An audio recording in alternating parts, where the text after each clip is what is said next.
William Morrow and Harper Audio present The Wall of Winnipeg and Me, a novel by Mariana Zapata, performed by Emma Wilder and Stephen Dexter. Please note that this edition of The Wall of Winnipeg and Me features new, exclusive, to this edition, not to the audio specifically, content.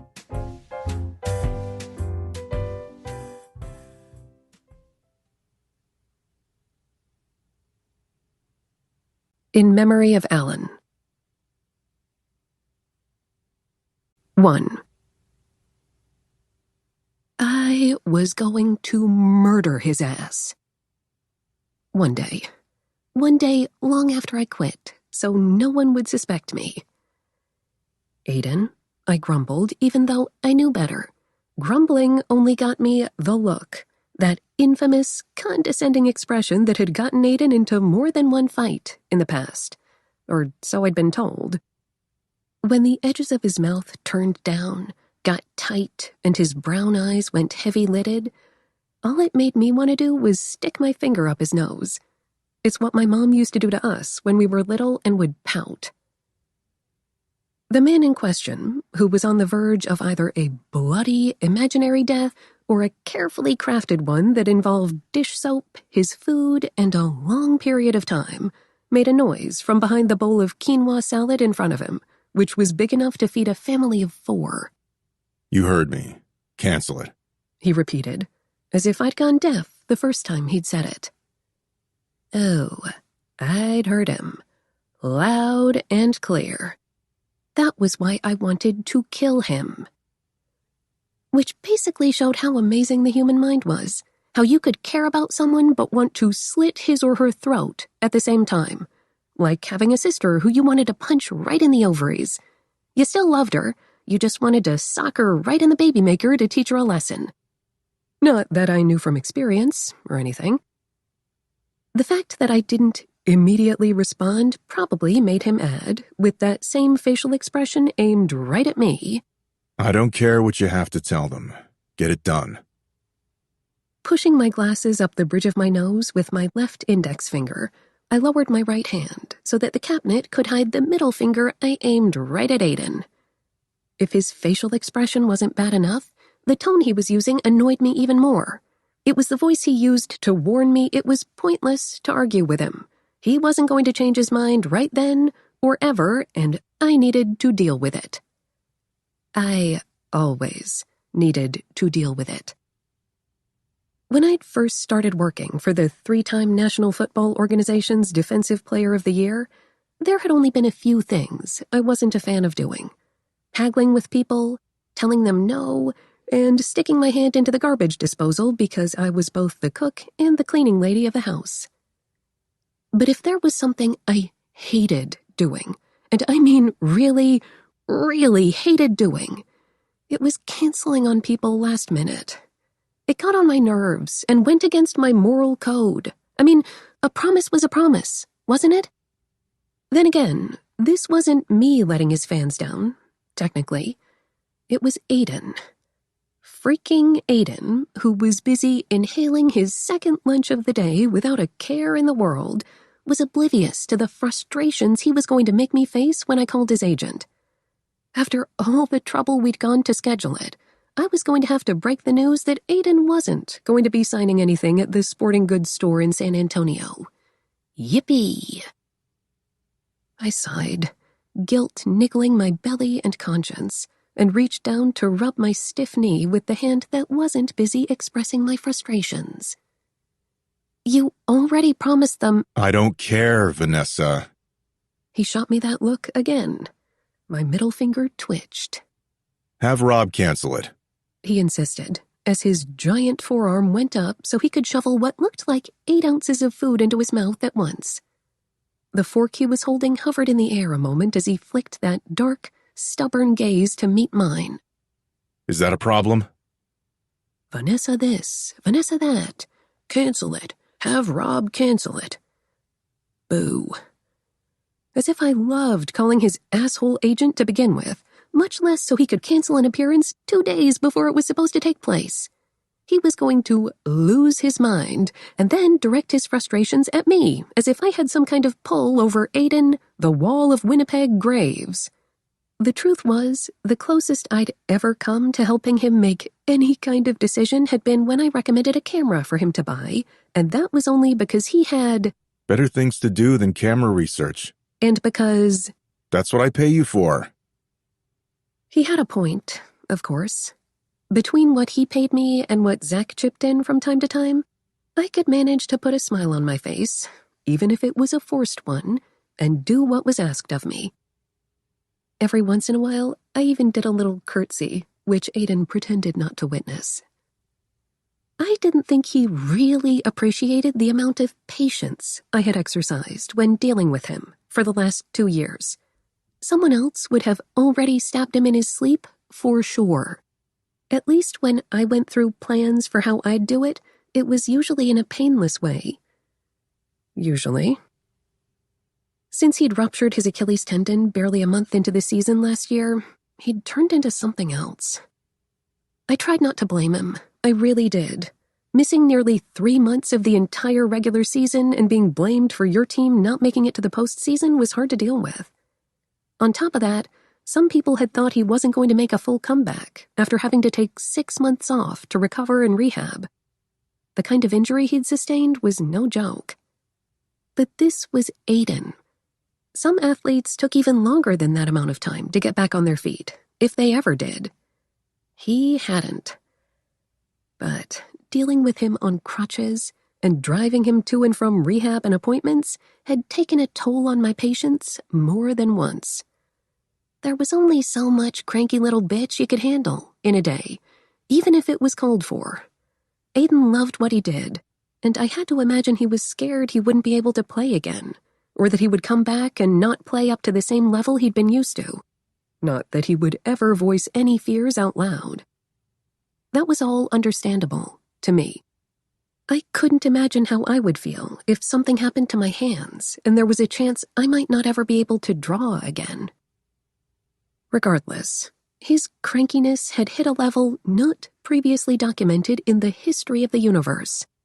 That was saying something, considering I'd grown up with 3 older sisters who all had periods at the same time. Because of them, most things, most people, didn't bother me. I knew what it was like to be bullied, and Aiden never crossed the line into being unnecessarily mean. He was just a jackass, sometimes. He was lucky I had a tiny, itty-bitty crush on him. Otherwise, he would have gotten the shank years ago. Then again, just about everyone with eyes who happened to also like men had some kind of a thing for Aiden Graves. When he raised his eyebrows and looked at me from beneath those curly black eyelashes, flashing me rich brown eyes set deep into a face that I'd only seen smile in the presence of dogs, I swallowed and shook my head slowly as I gritted my teeth and took him in. The size of a small building, he should have had these big, uneven features that made him look like a caveman.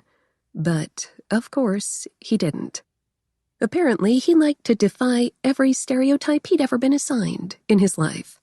He was smart, fast, coordinated, and, as far as I knew, had never seen a game of hockey.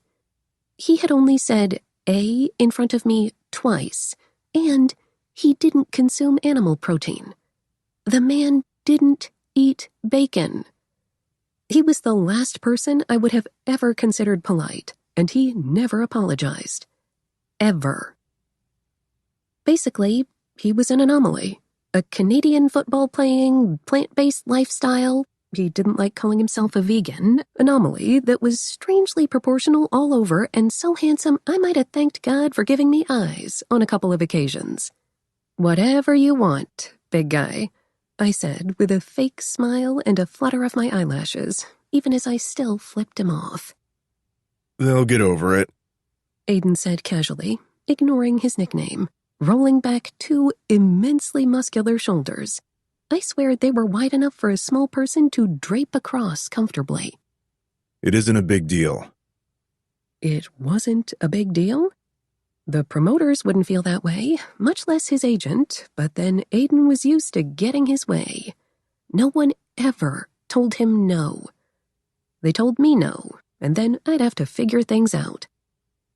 Despite what some people thought, the defensive end of the 300s, Dallas's professional football team, wasn't really an asshole or hard to work with. For all his faces and grumbling, he never cussed and hardly ever lost his temper without good reason. He was demanding. He knew exactly what he wanted and how he liked every single thing in his life.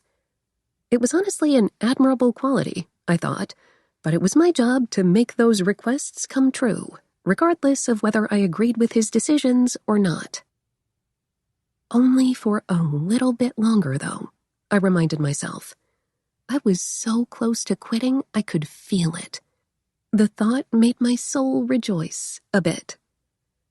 2 months ago, my bank account had finally hit a comfortable number through sheer willpower, penny pinching, and working long hours when I wasn't Aiden's assistant/housekeeper/cook. I'd hit my goal, save up a year's salary. Finally, hallelujah, I could practically smell freedom in the air. But the key word there was practically. I just hadn't gotten around to telling Aiden I was quitting yet.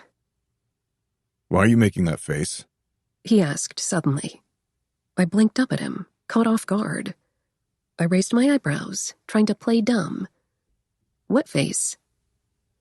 It didn't work. With a fork hanging out of his mouth, he narrowed his dark eyes just the slightest bit. That one. He gestured toward me with his chin. I shrugged in an, I don't know what you're talking about, expression. Is there something you want to say? There were 100 things I wanted to tell him on a regular basis, but I knew him too well. He didn't really care if there was something I wanted to say or not. He didn't care if my opinion was different from his, or if I thought he should do something differently. He was just reminding me who the boss was. AKA, not me. Asswipe. Me? I blinked. Nope. He gave me a lazy glare before his eyes lowered to focus on the hand I had hidden on the other side of the kitchen island. Then quit flipping me off. I'm not changing my mind about the signing. He said in a deceptively casual voice. I pressed my lips together as I dropped my hand. He was a goddamn witch. I swear on my life, he was a freaking witch. A wizard, an oracle, a person with a third eye. Every single time I had ever flipped him off, he'd been aware of it. I didn't think I was that obvious about it either. It wasn't like I gave people the middle finger for fun, but it genuinely bothered me that he was canceling an appearance without a legitimate reason. Backing out because he'd changed his mind and didn't want to take an afternoon off from training didn't seem like one. But what did I know? All right, I muttered under my breath. Aiden, who I was pretty sure had no idea how old I'd turned this year, much less what month my birthday was, made a face for a split second. Those thick, dark eyebrows knit together, and his full mouth pinched back at the corners. Then he shrugged, like he'd suddenly stopped caring about what I'd been doing. What was funny was if someone had told me 5 years ago that I'd be doing someone else's dirty work, I would have laughed. I couldn't remember ever not having goals or some sort of a plan for the future. I had always wanted something to look forward to, and being my own boss was one of those things I strived for. I'd known since I was 16 at my first summer job, getting yelled at for not putting enough ice into a medium-sized cup at the movie theater I'd worked at, that I would one day want to work for myself. I didn't like getting told what to do. I never had. I was stubborn and hard-headed. At least that's what my foster dad said was my greatest and worst personality trait. I wasn't shooting for the stars or aiming to become a billionaire. I didn't want to be a celebrity or anything close to that. I just wanted my own small business doing graphic design work that could pay my bills, keep me fed, and still have a little extra left over for other things. I didn't want to have to rely on someone else's charity or whim. I'd had to do that for as long as I could remember, hoping my mom would come home sober, hoping my sisters would make me food when our mom wasn't around, and then hoping the lady with social services could at least keep me and my little brother together. Why was I even thinking about that? For the most part, I'd always known what I wanted to do with my life, so I'd naively thought half the battle was in the bag. Making it work should have been easy. What no one tells you is that the road to accomplishing your goals isn't a straight line. It looks more like a corn maze. You stopped, you went, you backed up, and took a few wrong turns along the way. But the important thing you had to remember was that there was an exit. Somewhere. You just couldn't give up looking for it, even when you really wanted to. And especially not when it was easier and less scary to go with the flow than actually strike out on your own and make your path.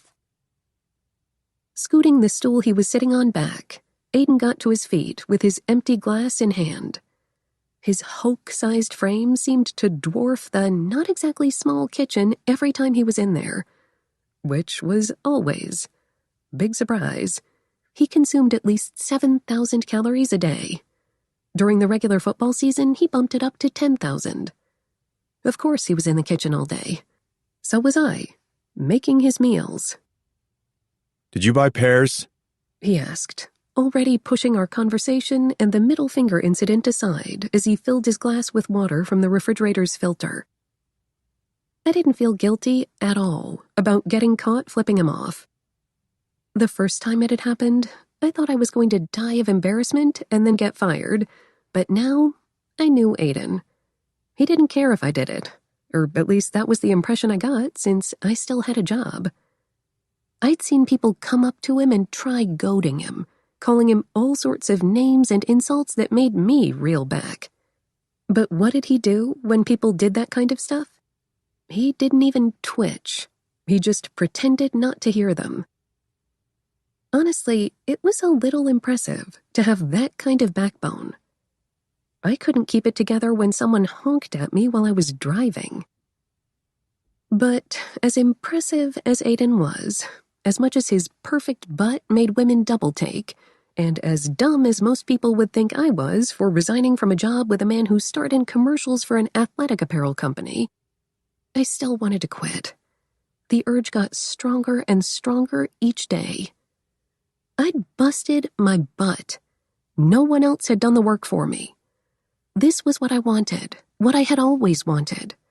I'd kept my eye on the prize for years for the opportunity to be my own boss. Having to call assholes who made it seem like I was an inconvenience or folding underwear that clung to the most spectacular ass in the country wasn't it. Tell him right now you're planning on quitting. My brain egged on almost desperately. But that nagging little voice of indecision and self-doubt that liked to hang out in the space where my non-existent spine should have been reminded me, what's the rush? The first time I met the Wall of Winnipeg, the second thing he said to me was, Can you cook? He hadn't shaken my hand, asked me to sit down, or anything like that. In retrospect, that should have warned me of how things would be between us. Aiden had asked me my name when he first let me in the front door and led me straight into a beautiful, open kitchen that looked like something straight out of a home renovation show. Then he'd gone straight for questioning my cooking skills. Before that day, his manager had already interviewed me twice. The position was in the income range I'd been aiming for, and that was all that had mattered to me back then. The employment agency I'd signed up with had already called me into their offices on 3 separate occasions to make sure I'd be a good fit for a celebrity, as they called him. A bachelor's degree, a wide range of jobs I'd worked at that varied from being a divorce lawyer's secretary for 3 years while I went to college to summers spent doing photography for anyone who would hire me. A pretty successful side business selling makeup and stuff from a catalog, and excellent references had gotten me a callback. I was pretty sure that wasn't what really got me the job, though. It was my ignorance when it came to football. If there was a game on TV, chances were I wasn't paying attention to it. I'd never even seen Aiden Graves before my first day. I didn't exactly walk around telling people the only games I ever watched were the ones I'd been to in person during high school. So, when his manager had mentioned the name of my potential employer, I had stared at him, blankly. I would more than likely never know for sure if it was my lack of excitement that scored me the position, but I had a feeling it was. Even after Aiden's manager offered me the job, I hadn't bothered looking him up. What was the point? It wasn't like anything the internet said about him could change my mind about becoming his assistant. Really, nothing could have. I wasn't ashamed to say he could have been a serial killer, and I would have taken the job if the pay were right. In the end, though, I thought it was a good thing that I hadn't done a search on him. As I would later learn when I was busy sending out promotional pictures to fans, photographs didn't do him any justice.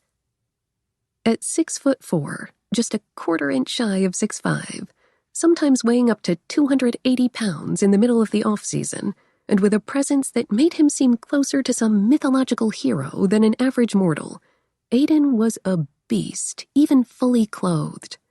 He didn't have cosmetic muscles. He was just plain massive. Everywhere. I wouldn't be surprised if X-rays showed his bones were more dense than normal. His muscles had been honed and crafted for the specific purpose of, as effectively as possible, blocking passes and tackling opposing quarterbacks. An extra large t-shirt that morning of our first meeting didn't hide the massive bulk of his trapezius, pectorals, deltoids, or much less his biceps and triceps. The guy was ripped. His thighs strained the seams of the sweatpants he'd been wearing. I remembered noticing his fists reminded me of bricks, and the wrists that held them to the rest of his body were bigger than I'd ever seen. Then there was the face I would be looking at for the next chunk of my life. Where his features might have been bluntly shaped, like so many big guys were, Aiden was handsome in a way that wasn't aesthetically beautiful. His cheeks were lean, the bones above them high, and his jaw lantern-shaped. The deep set of his eyes highlighted thick, black brows. Short, trimmed facial hair that always resembled a 5 o'clock shadow, even after he'd immediately shaved, covered the lower half of his face. A white scar along his hairline, from his temple to below his ear, was the only thing the short bristles couldn't hide. Then there was that mouth that would have seemed pouty on any other man who might have been smaller and who didn't glare half as much as Aiden did. He was brown-haired and olive-skinned. A hint of a thin gold chain had peeked out from the collar of his shirt, but I'd been so distracted by everything else that was Aiden Graves, it wasn't until months later that I learned it was a medallion of St. Luke he never went anywhere without. Just his size alone had been intimidating enough for me initially. His piercing brown-eyed gaze only added to the massive amount of intimidation he seemed to bleed out of his pores. Regardless of that, though, my first thought had been, holy shit. Then I had shoved it away because I couldn't be thinking things like that about my brand new boss. That day of our first meeting, all I had managed to do was nod at him. I'd gone in convinced I'd do whatever was needed to keep the job. His manager and the agency had made sure during the interview process that I knew cooking was part of the job requirement, which wasn't a big deal. When I was a kid, I'd learned the hard way that if I wanted to eat, I was going to have to do something about it because my older sisters weren't going to trouble themselves, and I never knew what kind of mood my mom would be in.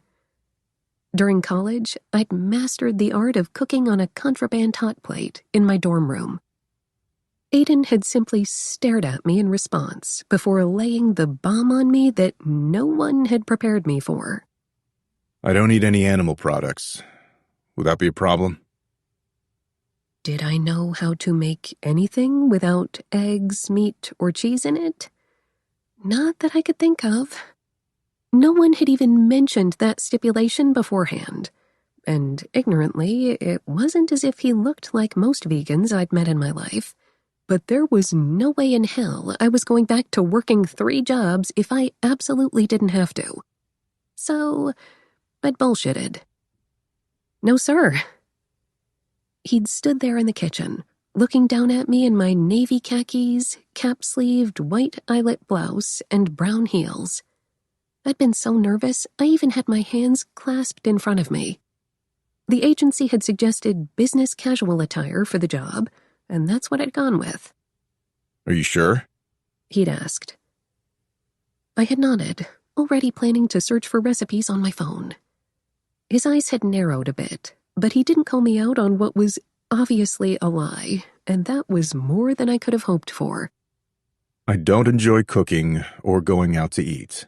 I usually eat 4 times a day and have 2 big smoothies too.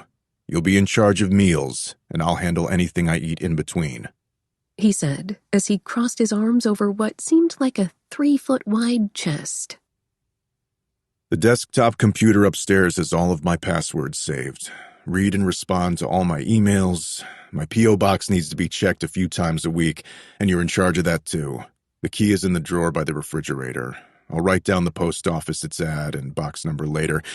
When I come back, you can go make a copy of my house key. My social sites need to be updated daily. I don't care what you post, as long as you use some common sense. He definitely made sure to meet my eyes when he added that, but I hadn't taken it personally. Laundry, scheduling. He went off to include more tasks that I filed into the mental vault. I have a roommate. We talked about it, and if you're up to the task, he might want you to make him food too sometimes. He'll pay you extra if you decide to do it. Extra money? I never said no to extra money. Unless it required a blowjob. Do you have any questions? My new boss had asked. All I had managed to do was shake my head. Everything he said was common for the position I was taking, and I might have been too busy gaping at him to say much else. I'd never seen a pro football player in person, though I'd been friends with someone in college who played for our school. Back then, I hadn't thought people could be built on such a large scale, and I might have been trying to figure out how much Aiden had to eat to get in the amount of calories he needed in his diet. His brown gaze had swept over my face and shoulders before returning to my eyes. That hard, unrelenting face stared right at me. You don't talk much, do you? I smiled at him, a little one, and lifted a shoulder. I wasn't a big talker, but nobody could say I was shy or quiet, either. Plus, I didn't want to mess this up until I figured out what he wanted and needed from me as an assistant. Looking back on it, I wasn't sure if that was the greatest first impression, but tough shit. It wasn't like I could take it back and do it over again. All Aiden, my new boss at the time, did was tip his chin down in what I'd later find out was his form of a nod. Good. Not much had changed over the last 2 years. Our work relationship had progressed past me calling Aiden Sir and using more than 2 words at a time when I talked to him. I knew everything I could about Aiden, considering how pulling personal information out of him was like yanking teeth. I could tell you how old he was, how much money he had in his bank account, what spices made him cringe, and what brand of underwear he preferred. I knew his favorite meals, what size shoe he wore, colors he refused to wear, and even what kind of porn he watched. I knew the first thing he wanted when he had more time on his hands was a dog, not a family. He wanted a dog. But that was all something a stalker could learn, or someone really observant. He held on to the details of his life with both of his dinner plate-sized hands. I had a feeling the number of things I didn't know about him could keep me busy for the rest of my life, if I were to try to pry them out of him. I'd tried being friendly once I realized he wasn't going to go Incredible Hulk on me for asking questions, but it had all been in vain. For the last 2 years, my smiles were never returned. My every single, "How are you?" went unanswered, and other than that infamous look that made my imaginary hackles rise, there was that tone, that almost smug tone he took sometimes that just asked for an ass-whooping from someone much bigger than me. Our boss and employee roles became more and more pronounced each day. I cared about him as much as I could care for someone who I saw a minimum of 5 days a week, who I basically took care of for a living, but who treated me like the friend of a pesky little sister he would rather not have. For 2 years, it had been fine, doing duties I wasn't a huge fan of, but the cooking, the emails, and all things related to his fans were my favorite things about being his assistant. And that was half the reason why I kept talking myself out of putting in my notice. Because I'd check his Facebook account or go on his Twitter and see something one of his fans posted that made me laugh. I'd gotten to know some of them over the years through online interactions, and it was easy to remember that working for him wasn't so bad. It wasn't the worst job in the world, not even close to it. My pay was more than fair, my hours pretty good too, and in the words of almost every woman who had ever found out who I worked for, I had the sexiest boss in the entire world. So, there was that. If I was stuck looking at someone, it might as well be someone with a body and a face that put the models I put on other people's book covers to shame. But there were things in life you couldn't do unless you stepped out of your comfort zone and took a risk, and working for myself was one of them. That was why I hadn't actually gone through with it, and told Aiden, "Sayonara, big boy," on the 80 different occasions my brain had told me to. I was nervous. Quitting a well-paying job, a steady one, at least while Aiden had a career, was scary. But that excuse was getting older and older. Aiden and I weren't BFFs, much less confidants. Then again, why would we be? This was a man who didn't have more than possibly 3 people he spent time with when he managed to tear himself away from training and games. Vacations? He didn't take them. I didn't even think he knew what they were. He didn't have pictures of family or friends anywhere in the house. His entire life revolved around football. It was the center of his universe. In the grand scheme of Aiden Graves' life, I was no one, really. We just sort of put up with each other. Obviously. He needed an assistant, and I needed a job. He told me what he wanted done, and I did it, whether I agreed with it or not. Every once in a while, I tried futilely to change his mind, but in the back of my head, I never forgot how pointless my opinion was to him. You could only try for so long to be friendly with someone and have them shut you down with their indifference before you gave up. This was a job. Nothing more, nothing less. It was why I had worked so hard to get to the point where I could be my own boss, so that I could deal with people who appreciated my hard work. Yet here I was, doing the things that drove me nuts and putting my dreams off for another day, and another day, and another day. What the hell was I doing? The only person you're screwing over is yourself, Diana had told me the last time we'd talked. She'd asked if I'd finally told Aiden I was quitting, and I'd told her the truth. No. Guilt had pounded my belly at her comment. The only person I was hurting was myself. I knew I needed to tell Aiden. No one was going to do it for me. I was well aware of that. But... okay, there was no but. What if I crashed and burned once I was on my own? I had planned it out and built up my business so that wouldn't be the case, I reminded myself as I sat there watching Aiden eat. I knew what I was doing. I had money squirreled away. I was good at what I did, and I loved doing it. I'd be fine. I'd be fine. What was I waiting for? Every time I'd thought about telling Aiden before, it just hadn't seemed like the perfect moment. He had just gotten cleared to start practicing again after his injury, and it didn't feel right, laying that on him then. I felt like I'd be abandoning him when he'd barely gotten back on his feet once more. Then we'd immediately left for Colorado for him to train in peace and quiet. On another occasion, it hadn't been a Friday, or he'd had a bad day, or whatever. There was always something. Always. I wasn't staying on because I was in love with him, or anything like that. Maybe, at some point, right after I'd begun working for him, I might have had a giant crush on him, but his cool attitude had never let my heart get any crazier than that. It wasn't like I'd ever had any expectations of Aiden suddenly looking at me and thinking I was the most amazing person in his life. I didn't have time for that unrealistic crap. If anything, my goal had always been to do what I needed to do for him, and maybe make the man who never smiled smile. I'd only succeeded at one of those things. Over the years, my attraction to him had dwindled, so that the only thing I really mooned over, appreciated in a healthy, normal way, was his work ethic. And his face. And his body.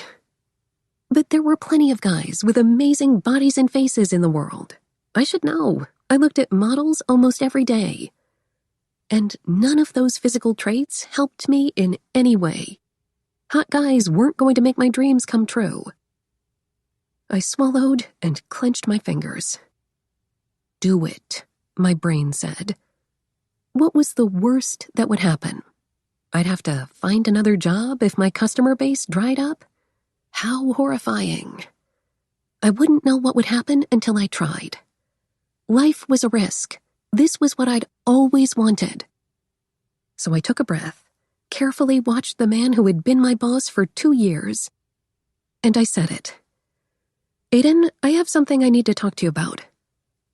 Because really, what was he going to do? Tell me I couldn't quit? 2. You can't. I am, I insisted calmly as I watched the man on my laptop screen. Aiden told me to let you know. Trevor gave me a look that said he didn't even remotely believe me, and I found myself not really giving much of a crap what he thought. While it took a lot for me to dislike someone, Aiden's manager was one of those people I avoided like the plague whenever possible. Something about him just made me want to abort mission each time we had to interact. At one point, I really tried figuring out what it was about him I didn't like, and it always came back to the same reasons. He was snobby, but mainly he just gave off massive amounts of asshole-ish vibes. Leaning forward, Trevor planted his elbows on what I could assume was his desk. He tented his hands and hid his mouth behind them. He exhaled, then he inhaled. Maybe, just maybe, he was thinking about all the times he'd been a jerk to me and was regretting it. Like all the times he'd chewed me out or yelled at me because Aiden wanted something done that frustrated him. That had been pretty much every week since I'd gotten hired. But knowing him, that wasn't the case. To regret something would mean you would have had to care about it at some point to begin with, and Trevor, the only thing he cared about was his paycheck. His body language and the way he'd spoken to me even back when he'd first interviewed me made it abundantly clear I didn't rank very high on his list of priorities. Me quitting was going to make his life slightly more difficult for a little while, and that he wasn't a fan of. Apparently, he was bothered a lot more than Aiden had been the night before when I sucked it up and told him the deep, dark secret I'd been withholding. I want to thank you for everything you've done for me. In hindsight, that had been pretty suck-up of me to say. He hadn't actually done anything besides pay me, but oh well. But I'd like for you to find someone to replace me. While I'd always known and accepted that we weren't friends, I guess a small part of me had been foolish enough to think I meant just a little, tiny, microscopic something to him. I'd done a lot for Aiden over the course of the time we'd worked together. I knew I would more than likely miss the familiarity of working for him at least a little bit. Wouldn't he feel the same way? The answer to that had been a big, fat nope. Aiden hadn't even bothered looking at me after my admission. Instead, his attention had been focused on his bowl when he replied easily, "Let Trevor know." And that was that. 2 years. I'd given him 2 years of my life. Hours and hours, months at a time away from my loved ones. I'd cared for him on the rare occasions he got sick. I was the one who had stayed with him at the hospital after his injury.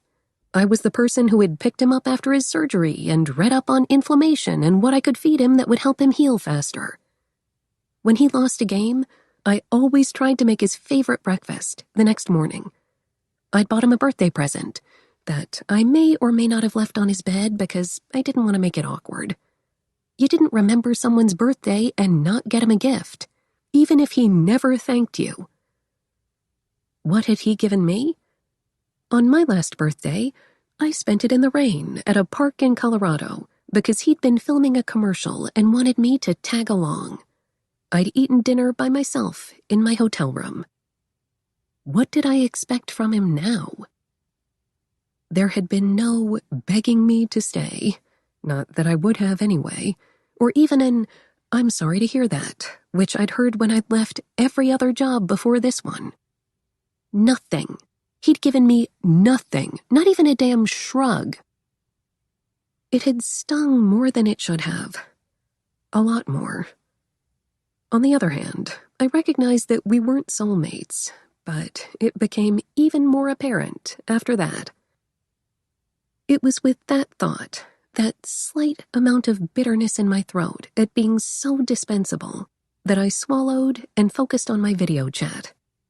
"Vanessa, think about what you're doing," the manager argued through the camera. I have. Look, I'm not even giving you a 2-week notice. Just find someone sooner than later. I'll train them, and then I'm out. Trevor tipped his chin up and just stared forward at and through the computer's camera, the hard glint of the hair product he used catching in the sunlight in his office. "Is this an April Fool's joke?" It's June, I said carefully. Idiot. I don't want to do this anymore.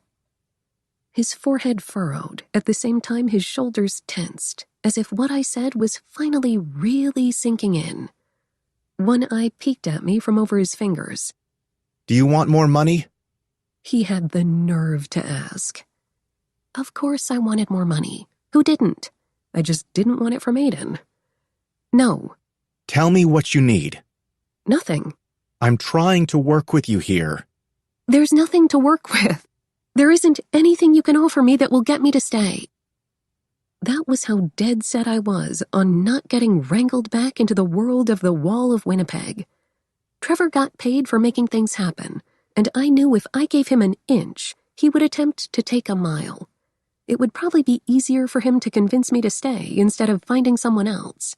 But I knew his tricks, and I wasn't going to fall for his shit. Picking up the glass of water sitting on the kitchen counter next to my tablet, I took a sip and studied him over the top of it. I could do this, damn it. I would do it. I wasn't going to keep my job just because he was giving me the closest thing to puppy eyes pure evil was capable of. "What can I do to get you to stay?" Trevor finally asked as he dropped his hands away from his face. Nothing. If a slight bit of loyalty to Aiden and genuine worry had gotten me to stay since I realized I could afford to quit, the night before had cemented my leaving. I didn't want to waste any more time than I already had. Another pained expression took over Trevor's features. When we'd first met 2 years ago, he'd only had a couple of gray hairs scattered throughout his head. Now there were more than a couple, and it suddenly made so much sense. If I considered myself a fairy godmother, Trevor must have been seen as a god who needed to make miracles happen out of the most dire of places. And I wasn't helping by quitting on who I was sure was one of the most difficult of his clients. Did he say something? He asked suddenly. Do something? I shook my head, not fooled at all by his act. He didn't care. Before I'd asked him to call me, and he'd insisted we do a video chat instead, I had asked myself whether to tell him why I was quitting or not. It hadn't even taken a second to decide. Nah, he didn't need to know. There are other things in my life I want to pursue. That's all. You know he's stressed out about coming back after surgery. If he's a little on edge, it's normal. Ignore him, Trevor added. Normal? There were different standards for what normal could be considered when dealing with professional athletes, especially athletes like Aiden, who breathed and lived for his sport. He took everything personally. He wasn't some burnout who played because he didn't have anything else to do and wanted to make money. Maybe I understood that better than Trevor. Plus, if either of us had more first-hand experience with the way Aiden had been since his Achilles tendon rupture, it was me. I'd witnessed it all up close and personal. I also knew how he usually got right before training camp started, and that was right around the corner too, adding on to the things he worried about. Trevor had worked for him longer, but he lived in New York and only visited a few times a year. Aiden only talked to him directly on the phone once a month, if that, since I was his scapegoat. I'm sure there's at least 100 other people who would love to work for Aiden. I really don't think you will have a problem finding someone to replace me. Everything will be fine, I told him smoothly. Were there at least 1,000 other people in the world who would love to work for Aiden Graves? Yes, minimum. Would Trevor have a problem finding a new assistant for Aiden? No. The issue would be finding someone to stay who could deal with the long hours and his prickly personality. This isn't going to be easy, Trevor had said to me after the workforce agency had sent me his way. Athletes are demanding. It's basically part of the job requirement. Will you be able to handle it? Back then, I'd been working 3 jobs, sharing a tiny house with Diana and Rodrigo, and unable to sleep some nights because all I could dream about was the massive student loan debt I was swimming in. I would have done just about anything to get out of that situation, even if it meant dealing with someone who may or may not be a psycho by the way others portrayed him. While Trevor hadn't been lying, Aiden wasn't that bad once you figured out what made him tick. At least he'd given me a warning of what I'd be facing. A demanding, cranky, perfectionist, workaholic, arrogant, aloof, clean freak of a boss. No biggie. Aiden Graves needed an assistant, and I had been lucky enough to get the job. At that point, I had a plan that worried me to death and student loans that were giving me an ulcer. I'd thought it over 1,000,000 times and concluded that working for him, while keeping my own business on the side and trying to grow it at the same time, was the best way to move forward in my life, at least for a little while. The rest was history. Saving money and working 70 hours a week had all finally paid off. I saved enough to keep me afloat in case my business slowed down, and I had my goals to guide me. When things were tough, it was my aspirations and the hope they brought me that kept me going. So even on the days when Aiden had me standing behind him, envisioning myself stabbing him in the back because he wanted me to do something ridiculous like rewash his sheets because I'd left them in the washer for too long, I always did what he needed. All I had to do was remember my student loans and my plans, and I persevered. Until now. You're killing me, Vanessa. You're fucking killing me here. Trevor literally moaned. Moaned. He usually just bitched and complained. It'll be fine. He doesn't care that I'm leaving. He probably won't even notice, I said, trying to be as understanding as I could and at the same time not really giving much of a crap that he was sweating bullets. The grimace on his face quickly dropped, a total act, and got replaced by a glare, making him look more like the manager I'd been forced to get to know than the one who was attempting to backtrack and be nice after so long. He sniped, "I highly doubt that." I understood why I was a good fit for Aiden. I was pretty patient, and I didn't hold his callous, picky nature against him. I knew how to handle crazy in all its forms, thanks to my family, but maybe I'd just been expecting so much worse from him, and he'd never gone straight into anger management zone. He was way too controlled for that. Realistically, though, especially after yesterday, I wasn't going to hold my breath. Maybe I'd feel worse about quitting if Aiden was my friend, or if Trevor had actually been nice to me, but neither one of them would remember me 2 months from now. I knew who cared about me and who meant something to me, and neither one of them were on my list. And sure, that made me feel a little bad, but survival of the fittest and all that crap, right? Both Aiden and Trevor would have dumped me like a hot potato if our roles had been reversed. I'd let my misguided sense of loyalty, paranoia, and self-doubt keep me shackled to my not-so-bad cell. All Aiden needed was someone who could do what he wanted. Cook, clean, wash, fold, answer emails, call Trevor or Rob when he wanted things out of my jurisdiction, and post things on Facebook, Twitter, and Instagram. Then there were the things I had to do when he traveled. It wasn't anything crazy. Anyone with a little bit of patience could do it. But from the look Trevor pierced me with, he didn't feel the same way. Mostly, I thought he was just being lazy. He blew out a breath and started massaging his temples as the chat buffered and his image blurred for a moment. "Are you positive you want to do this? I can talk to him about reducing your hours." His voice carried over the speaker even as the screen froze. I only just barely managed not to ask him to let me think about it. No, I couldn't. I wasn't going to half-ass this opportunity in my life to go solo. I didn't want to invite failure in the door by being hesitant. "Vanessa!" He groaned. "You're really doing this?" This was exactly what I'd been working toward from the moment I finished school with my undergrad in graphic design. Graduating had been an uphill battle that sometimes felt like plain torture, and I'd done terrible, awful things to get my schooling done. It was why I had worked multiple jobs at once, why I now technically only had 2, and why I had been sleeping 4 hours a night for the last 4 years and lived off the bare minimum.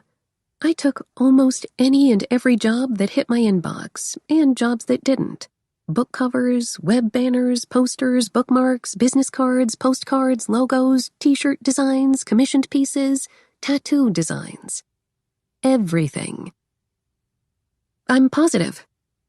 I had to fight the urge to smile at how confident and determined I sounded, even though I definitely didn't feel that way. Back at massaging his temples, Trevor sighed. "If that's how you're going to be, I'll start looking for a replacement." I nodded and let a sense of hesitant victory tickle my throat. I wasn't going to let that smart-ass comment at the beginning bother me. This was exactly how I was going to be. He waved a hand in front of the screen. "I'll let you know once I find someone." Without another comment, he logged off the chat like a rude jerk. He reminded me of someone else I knew with his lack of manners. If it wasn't for Zach and some of the other 300s he'd introduced me to over the years, I would have figured everyone in their industry was self-absorbed. But no, it was only a few people, specifically the ones I had to surround myself with. Go figure. It wasn't going to be my problem anymore, though, was it? "Vanessa." A familiar voice bellowed from somewhere upstairs. "Yes?" I yelled back, exiting the app on my tablet and wondering if he'd overheard my conversation with Trevor or not. I mean, he was the one who told me to call him in the first place, wasn't he? "Did you wash the sheets?" Aiden hollered from where I could only assume was his bedroom.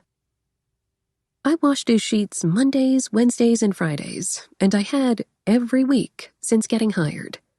For someone who worked out almost every day of his life and sweating had become as natural as breathing, he was religious about having ultra-clean sheets. I learned from the very beginning how important it was that his damn sheets were clean, so I never missed doing them. Ever. Yes. Today? Yes. Why the hell was he asking? I always left a piece of the chocolate peppermint patties he liked on his pillow, because it made me laugh, and I hadn't put one on there this afternoon. The store had been out of them. I guess I couldn't blame him for being uncertain, but I could blame myself for spoiling him. He'd never acknowledged my little gift, or told me to stop leaving them, so I hadn't figured he cared. Now I knew better. Aiden didn't immediately respond, and I could already envision him humming to himself with uncertainty before sniffing the sheets to make sure I was telling the truth. When there wasn't a response, I figured he confirmed I wasn't lying. But then he started yelling again. Did you pick up my clothes from the dry cleaner? Yes, they're in your closet already. I didn't flinch, roll my eyes, or have an annoyed tone. I had the self-control of a samurai sometimes. A samurai who wanted to go Ronin. I'd barely managed to put my tablet back into my purse when he hollered again. Where are my orange runners? That time, I couldn't help but cross my eyes. Dealing with him reminded me of being a little kid and asking my mom to help me find something after I'd looked about a total of 5 seconds. They were where he'd left them. In your bathroom! I could hear movement upstairs. Zach hadn't made his way back to Dallas yet, so it could only be the big guy looking for his tennis shoes. Or when his Canadianisms kicked in, runners. I rarely ever touched his shoes if I didn't have to. It wasn't as if his feet smelled. Strangely, they didn't. But they did get sweaty. And I mean, really sweaty. He'd been training so hard the last 2 months, the sweat had reached an all-time high. My fingers tried not to go anywhere near them if it could be avoided. I was in the middle of looking through a cookbook, trying to decide what to make for dinner, when the thunder that followed a 280-pound man jogging down the stairs started. Seriously, every time he came down the stairs any faster than a slowpoke, the walls trembled. I wasn't sure how the stairs survived. Whatever kind of materials the builder used on them, it had to be good stuff. I didn't need to turn around to know he'd made his way into the kitchen. The refrigerator door opened and closed, followed by the sound of him munching on something. Pick up some more sunblock for me. I'm almost out, he said in a distracted tone. I'd already ordered him some days ago, but I didn't see the point in telling him it was cheaper to order it than to buy it at the store. You got it, big guy. I'm taking 2 of your shorts to the seamstress later. I noticed when I was washing them that the hems were loose. Considering he got half of his clothes specially made because size behemoth wasn't widely carried, I was a little unimpressed those same shorts already needed to get patched. Juggling the pear he was eating and 2 apples in his other hand, he tipped his chin up. I'm running some drills tonight. Anything I need to know before I leave? Fiddling with the leg of my glasses, I tried to think about what I had planned on telling him. There's a few envelopes I left on your desk this morning. I'm not sure if you saw them already or not, but they look important. That big, handsome face went thoughtful for a second before he nodded. Did Rob cancel the signing? I almost winced from thinking of the conversation with his agent, another asshole I wasn't fond of. Honestly, I wouldn't be surprised if his own mom wasn't fond of him either. Rob was that much of a dick. I told him to, but he never called back to tell me if he did or not. I'll find out. He nodded again, crouching that massive 6'4" frame to pick up his duffel bag. Make sure you do that. He paused. Leslie's birthday is this month. Send a card and a gift card over, would you? Your wish is my command. In the entire time I'd worked for Aiden, Leslie was the only person who got a gift from him. I couldn't even be remotely jealous that I didn't get at least a verbal happy birthday on mine. Not even Zach received anything, and I'd know because if he did, I'd be the one buying the present. "Oh, I made those granola bars that you like, in case you want to take some with you," I added, pointing at the plastic container I'd left by the fridge. He headed to where I'd indicated, opening the container and pulling out 2 wax paper-wrapped bars before shoving all his snacks into his duffel bag. Come by the gym tomorrow with the camera and my breakfast. I'm going in early and staying until lunch. Sure. I had to make a mental note to set my alarm for half an hour earlier than usual. Most days when he was in Dallas during the off-season, Aiden did cardio at his house, had breakfast, and then left to do his weightlifting and other kinds of workouts with whichever trainer he deemed to honor with his presence. Some days he woke up earlier and went straight to the gym. The facility was located on the opposite side of town, so I'd either have to make him breakfast at my house and go straight there, or wake up even earlier to drop by his house, which was out of the way, and then head over. No thanks. I barely survived on my usual 4 to 5 hours of sleep most nights. I wasn't about to lose what little I had left. I stepped back from the counter and grabbed the gallon of water I'd refilled earlier, holding it out for him, locking my gaze on his thick neck before forcing myself to look him in the eye. "By the way, I talked to Trevor about me leaving, and he said he'd start looking for someone else." Those dark orbs met mine for a second, only just a split second, cool and distant like always, before he looked away. Okay. He took the jug from me as he threw his bag over his shoulder. Just as he reached the door that connected the garage with the kitchen, I called out, "Bye." He didn't say anything as he closed the door behind him, but I thought he might have wiggled a finger or two. I was probably imagining it. Who was I kidding? Of course I was imagining it. I was just being an idiot for even thinking there was a possibility he'd done otherwise. While I wasn't the bubbliest person in the world, Aiden had me beat by a landslide. With a resigned sigh, I shook my head at myself and started making my way around the kitchen when my personal cell phone started ringing. Taking a quick peek at the screen, I hit the answer button. "Hello," I said, slipping the phone between my ear and my shoulder. "Vanny, I don't have time to talk. I have an appointment in a minute," the bright voice on the other line explained quickly. "I just wanted to tell you, Rodrigo saw Susie." Silence hung between Diana and me on the phone. 2 moments, 3 moments, 4 moments. Heavy and unnatural. Then again, that was what Susie did best. Messed things up. I wanted to ask if she was sure it was Susie that her brother Rodrigo had seen, but I didn't. If Rodrigo thought he saw her, then he had. She didn't have the kind of face that was easy to mistake, even after so many years. I cleared my throat, telling myself I didn't need to count to 10, or even 5. "Where?" My voice came out in a slight croak. "In El Paso yesterday.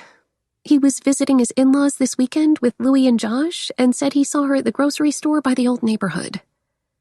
1, 2, 3, 4, 5, 6, 7. Nope, that wasn't enough. I had to start counting all over again, all the way to 10 the second time. 1,000 different thoughts went through my head at the mention of Susie's name, and they were all pretty terrible, each and every single one of them. It didn't take a genius to know what she was doing in the old neighborhood. Only one person who we both knew still lived there. I could still remember our old stomping ground so clearly. It was where Diana and I had met. Back when I lived with my mom, Diana's family had lived next door to us. They'd had the pretty house, the freshly painted blue one with white trim and a nice lawn, with the dad who played with his kids outside, and the mom who kissed boo-boos. The Casillas were the family I had always wanted when I'd been a kid, when things had been at their worst, and the only thing I found consolation in was my notebook, not the mess within the walls of my house. Diana had been my best friend for as long as I could remember.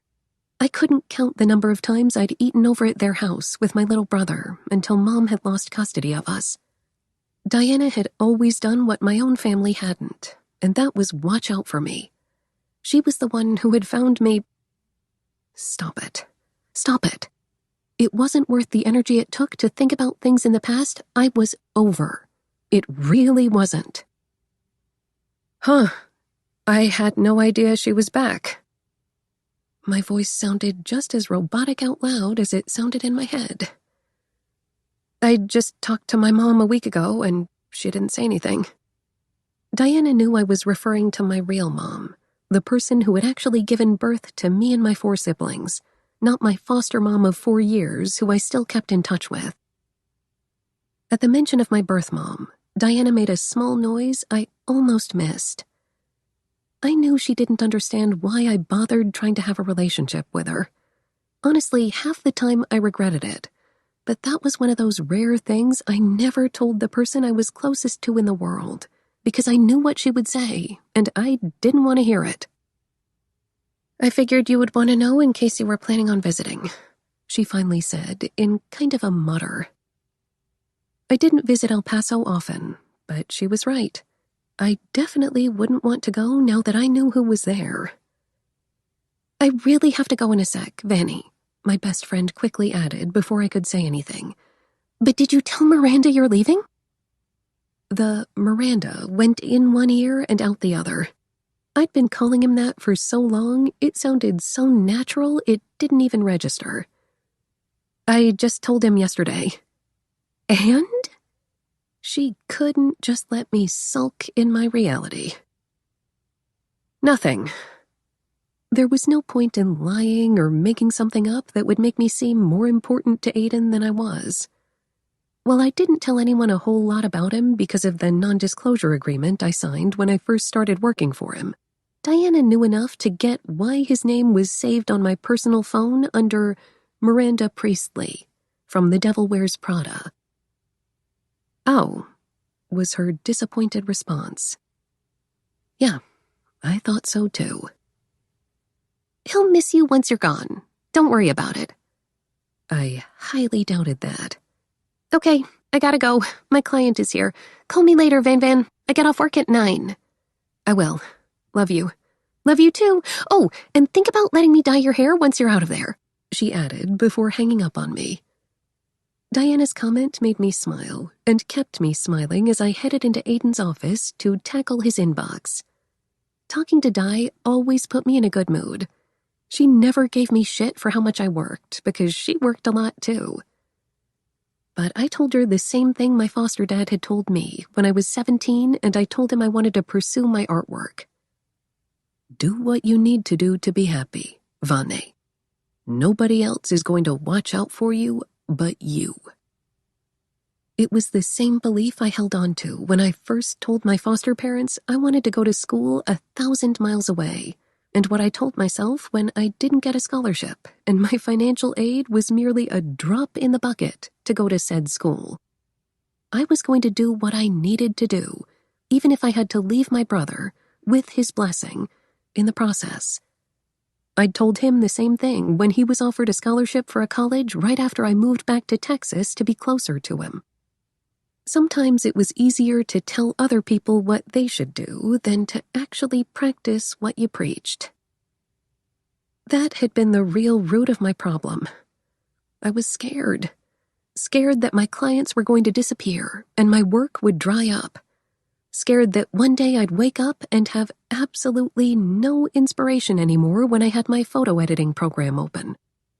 I was worried that what I'd worked so hard for would crash and burn, and everything would go to hell. Because I knew firsthand that life could be taking you in one direction, and the next moment you'd be going in a completely different one. Because that was the way surprises worked. They didn't tend to pencil themselves into your schedule and let you know they were visiting ahead of time. 3. This place smells like armpits, I thought as I made my way past the cardio equipment at the facility where Aiden had been training since we'd gotten back from Colorado. Located in the business warehouse district on the outskirts of Dallas, the facility had the equipment necessary for all levels of weightlifting, plyometric exercises, calisthenics, strongman, and powerlifting. The building itself was new, nondescript, and easy to miss unless you knew what you were looking for. It had only been open about 3 years, and the owner had spared no expense on any square inch of the gym. The facility boasted that it trained some of the most elite athletes in the world in a wide range of sports, but I only paid attention to one of them. Aiden's schedule had been as consistent as it could be in the 2 years I'd been with him, considering everything that had happened in the last 10 months. After football season ended, and after he'd been cleared to train this year, Aiden headed to a small town in Colorado where he rented a house from some ex-football star for 2 months. There, he trained with his high school football coach. I'd never outright asked him why he chose there of all places to spend his time, but from everything I knew about him, I figured he enjoyed the time away from the spotlight. As one of the best players in the NFO, there was always someone around him asking for something, telling him something, and Aiden wasn't exactly the outgoing, friendly type. He was a loner who happened to be so good at his sport, there wasn't a way around the spotlight he'd been thrust into from the moment he'd been drafted. At least, that was what I'd learned from the countless articles I'd read before sharing on his social pages and the hundreds of interviews I'd sat through with him. It was just something he put up with on his road to being the best, because that's what fans, and even people who weren't fans, referred to him as. With a work ethic like his, it wasn't a surprise. After his seclusion in the middle of nowhere, I'd gone with him twice because apparently he couldn't live without a chef and housekeeper. We flew back to Dallas, and his high school coach went back to Winnipeg. Aiden then worked on other aspects of his role with another trainer until the 300s called him in for team camp in July. In a couple of weeks, official practices would begin, and the insanity that surrounded an NFO season with one of the highest caliber players in the organization would start all over again. But this time, I wouldn't be part of it. I wouldn't have to wake up at 4 o'clock in the morning, or have to drive around like a crazy person doing the hundreds of things that seemed to pop up when he was busy. This August, instead of dealing with planning meals around 2-a-day practices and preseason games, I'd be in my apartment, waking up whenever the hell I wanted, and not having to cater to anyone else's needs but mine. But that was a party I could throw in the near future, when I wasn't busy looking for Aiden while my hands were full. Past the cardio machines and through 2 swinging double doors was the main part of the training ground. At a cavernous 10,000 square feet, red and black decor swam in front of my eyes. Half the floor looked like turf, and the other half had lightly cushioned black flooring for a weight training section. Scattered around the building at 6 o'clock in the morning were only about 10 other people. Half looked like football players, and the other half looked like some other sort of athlete. I just had to look for the largest one of them all, and it only took a second to spot the big head on the turf section by one of the 1,100-pound tires. Yeah, 1,100-pound tires. And I thought I was badass when I managed to carry all of my grocery bags to my apartment in one trip. A few feet away, a familiar-looking man stood by watching the wall of Winnipeg. Finding a spot out of the way, but still close enough to take a decent picture, I sat cross-legged at the edge of the mats, perpendicular to Aiden and his current trainer, and pulled out the DSLR camera I'd suggested he should buy specifically for this purpose a year ago. One of my duties was to update his social media pages and engage his fans. His sponsors and fans enjoyed seeing live shots of him working out. No one paid me any attention as I settled in. They were all too busy to look around. With the equipment out of the bag, I waited for the perfect shot. Through the lens, Aiden's features were smaller. His muscles seemed not as detailed as they were when you saw them in person. He'd been cutting his calories for the last 2 weeks, aiming to drop 10 pounds before the start of the season. The striations on his shoulders popped as he maneuvered around the massive tractor tire, squatting in front of it, making the full muscles of his hamstrings look even more impressive than they usually did. I could even see the cleft that formed along the back of his thigh from how developed his hammies were. Then there were those biceps and triceps that some people seemed to think had gotten the size they were due to steroids, when I knew firsthand that Aiden's body was fueled by massive amounts of a plant-based diet. He didn't even like taking over-the-counter medications. The last time he'd gotten sick, this stubborn ass had even refused to take the antibiotics the doctor had prescribed. I hadn't even bothered to fill the painkiller prescription he'd been given after his surgery, which might have been why he'd been so grumpy for so long. I wouldn't even get started on his aversion to sodium lauryl sulfates, preservatives, and parabens. Steroids? Give me a break. I snapped a few pictures, trying to get a really good one. His female fans always went nuts over the shots that showcased the power contained within that great body. And when he had tight compression shorts on while he was bent over, bam, I'm pregnant, one of his fans had written last week when I posted a picture of Aiden doing squats. I'd almost spat water out of my mouth. His email inbox got flooded after those kinds of posts went up. What the fans wanted, they got, and Aiden was all for it. Luckily for him, between semesters, I'd taken a photography class at the local community college in hopes of snagging a few gigs during the summer doing wedding photography. The tire started its path to getting flipped. Aiden's face contorted as sweat poured down his temples and over the thick 2-inch scar that slashed white vertically along his hairline before melting into the beard that had grown in overnight. I'd overheard people talk about his scar when they didn't know I was listening. They thought he'd gotten it during a drunken night in college. I knew better. Through the lens, Aiden grimaced and his trainer urged him on from his spot right beside him. I snapped more pictures, suppressing a sleepy yawn. Hey, you. A voice whispered a little too closely into my ear from behind. I froze. I didn't need to turn around to know who it was. There was only one person in the group of people that circled Aiden's life who made my creeper radar go off. And this will hopefully be one of the last few times you see him, I told myself when I had the urge to flinch. There was also the fact my gut said that making my dislike of him known would just make this situation worse, and it wasn't as if I would tell Aiden his teammate gave me the heebie-jeebies. If I hadn't told Zach, who was my friend, that Christian made me feel uncomfortable, I sure as hell wouldn't tell the person who wasn't. But it was the truth. I minded my own business when I showed up to anything 300s related and tried to be nice, or at least polite, to the people who were kind to me. Trevor had drilled it into my head when he'd interviewed me that I wasn't to be seen or heard. The attention always had to be on the big guy and not some crazy-ass assistant, and I was totally fine with that.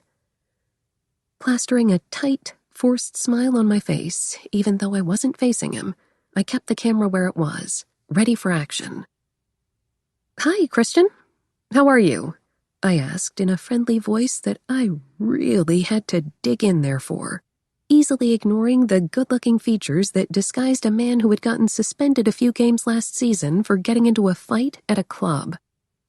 I thought that said a lot about him to begin with, because who did something that stupid anyway? He made millions a year. Only a total idiot would jeopardize a good thing. Great, now that you're here.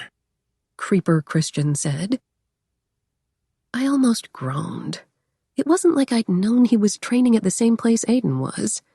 I doubted Aiden even knew or cared. Taking pictures of graves?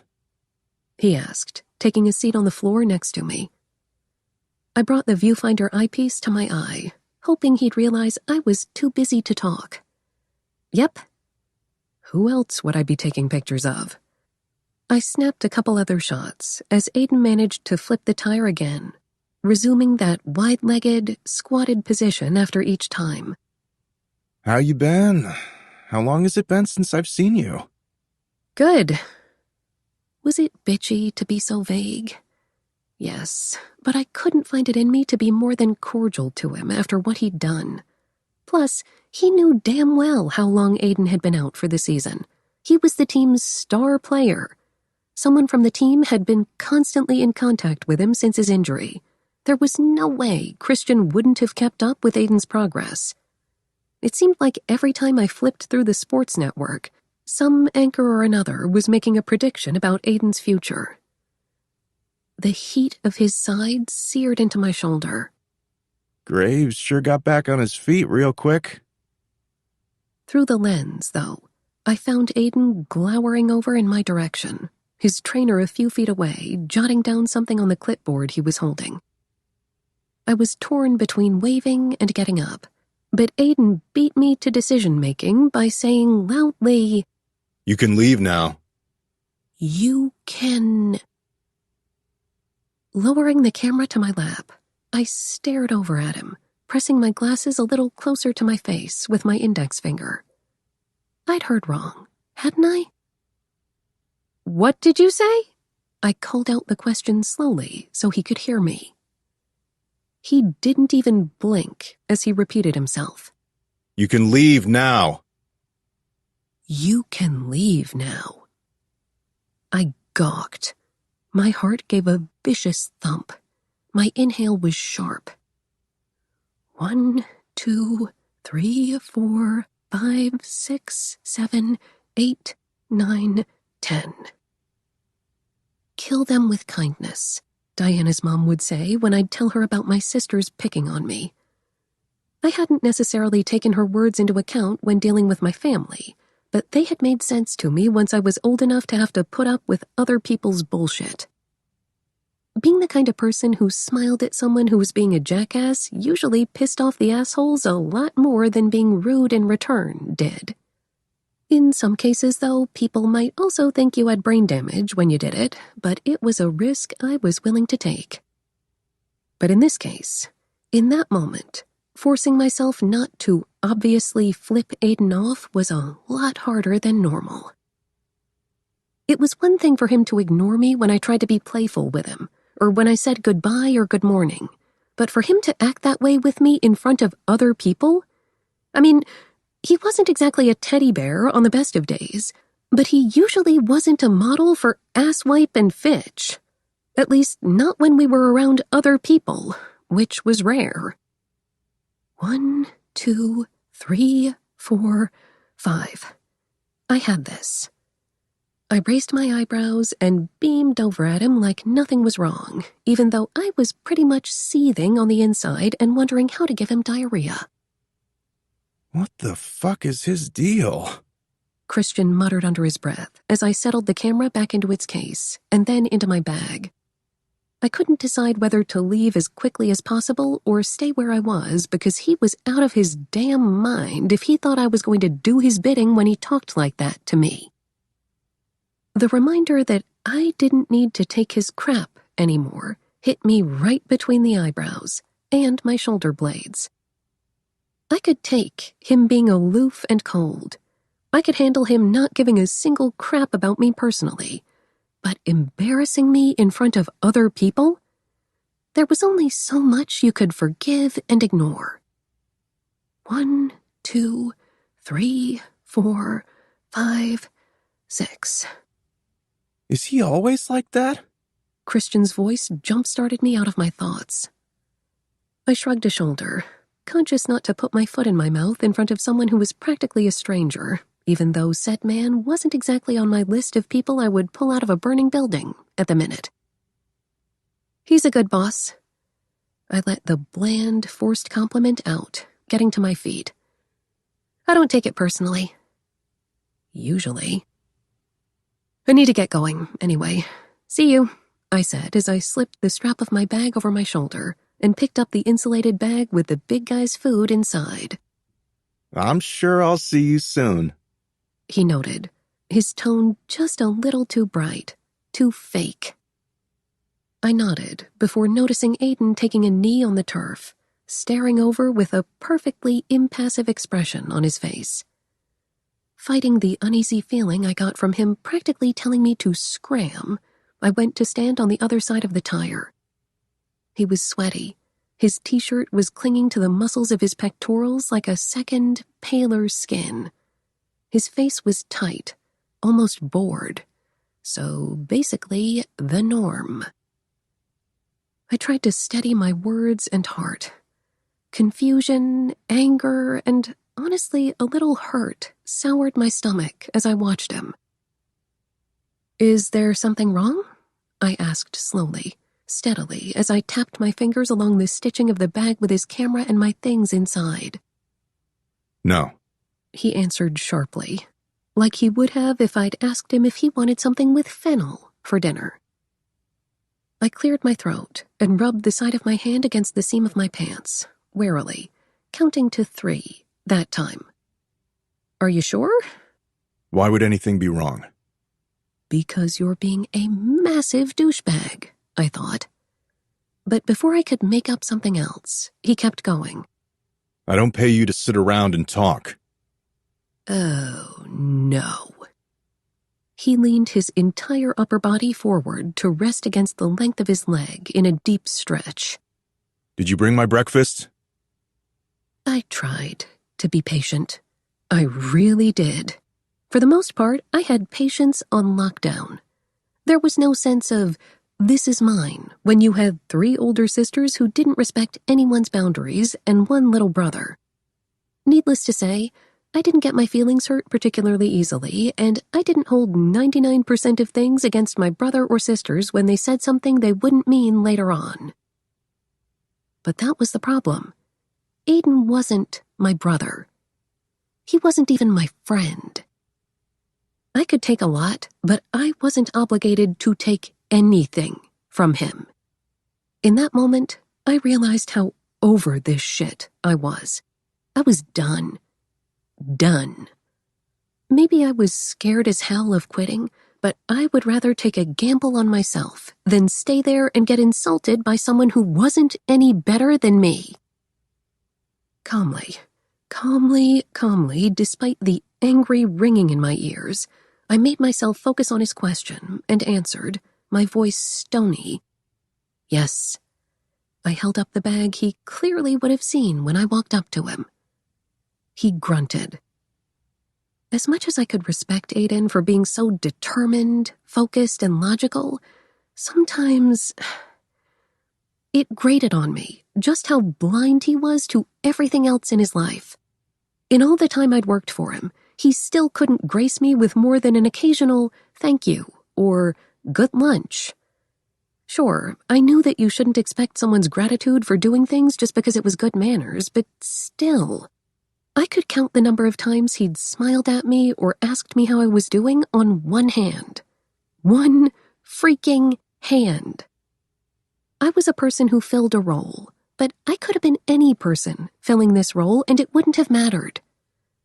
I did a good job, hardly ever complained, and always did what needed to be accomplished even if I didn't want to do it.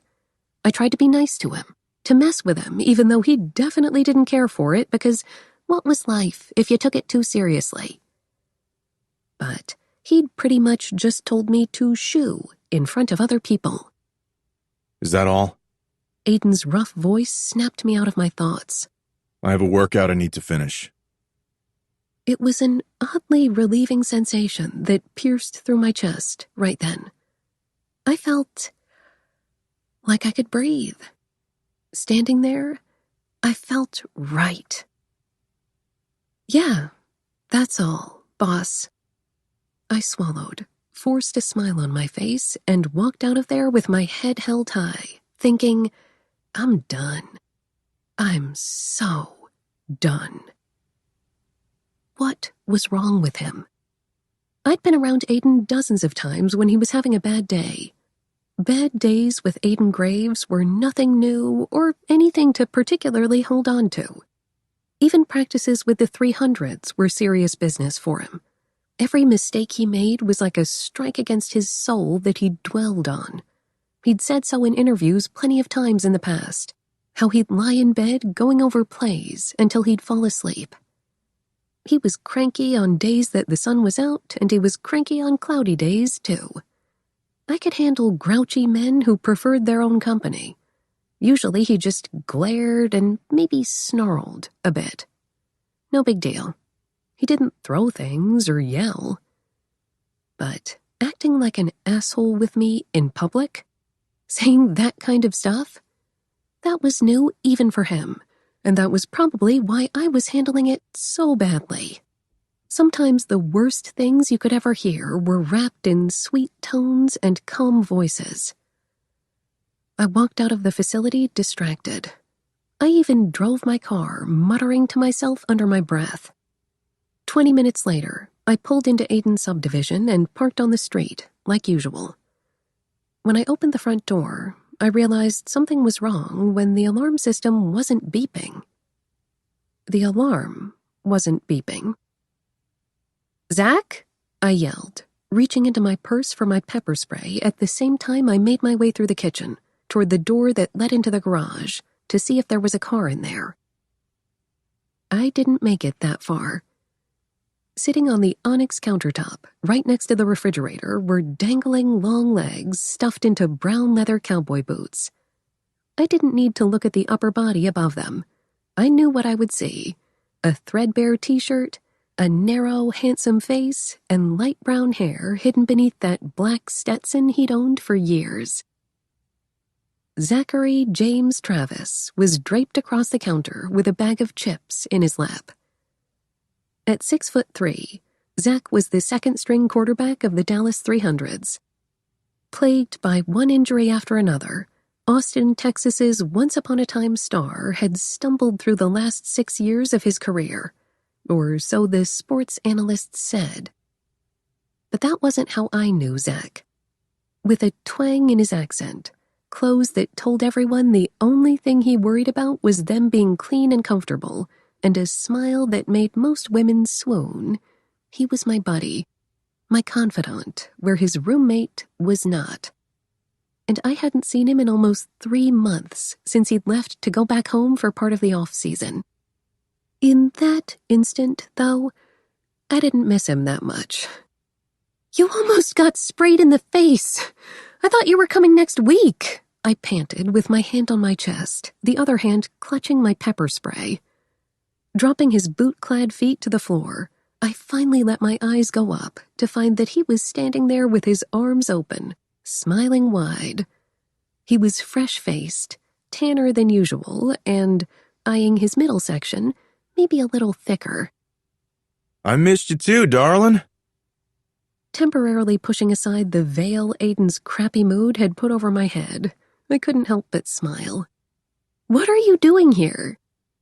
"I figured it wasn't gonna kill me to come back a little early," he explained as he rounded the kitchen island and came to stand in front of me, pretty much towering over my 5'7" frame.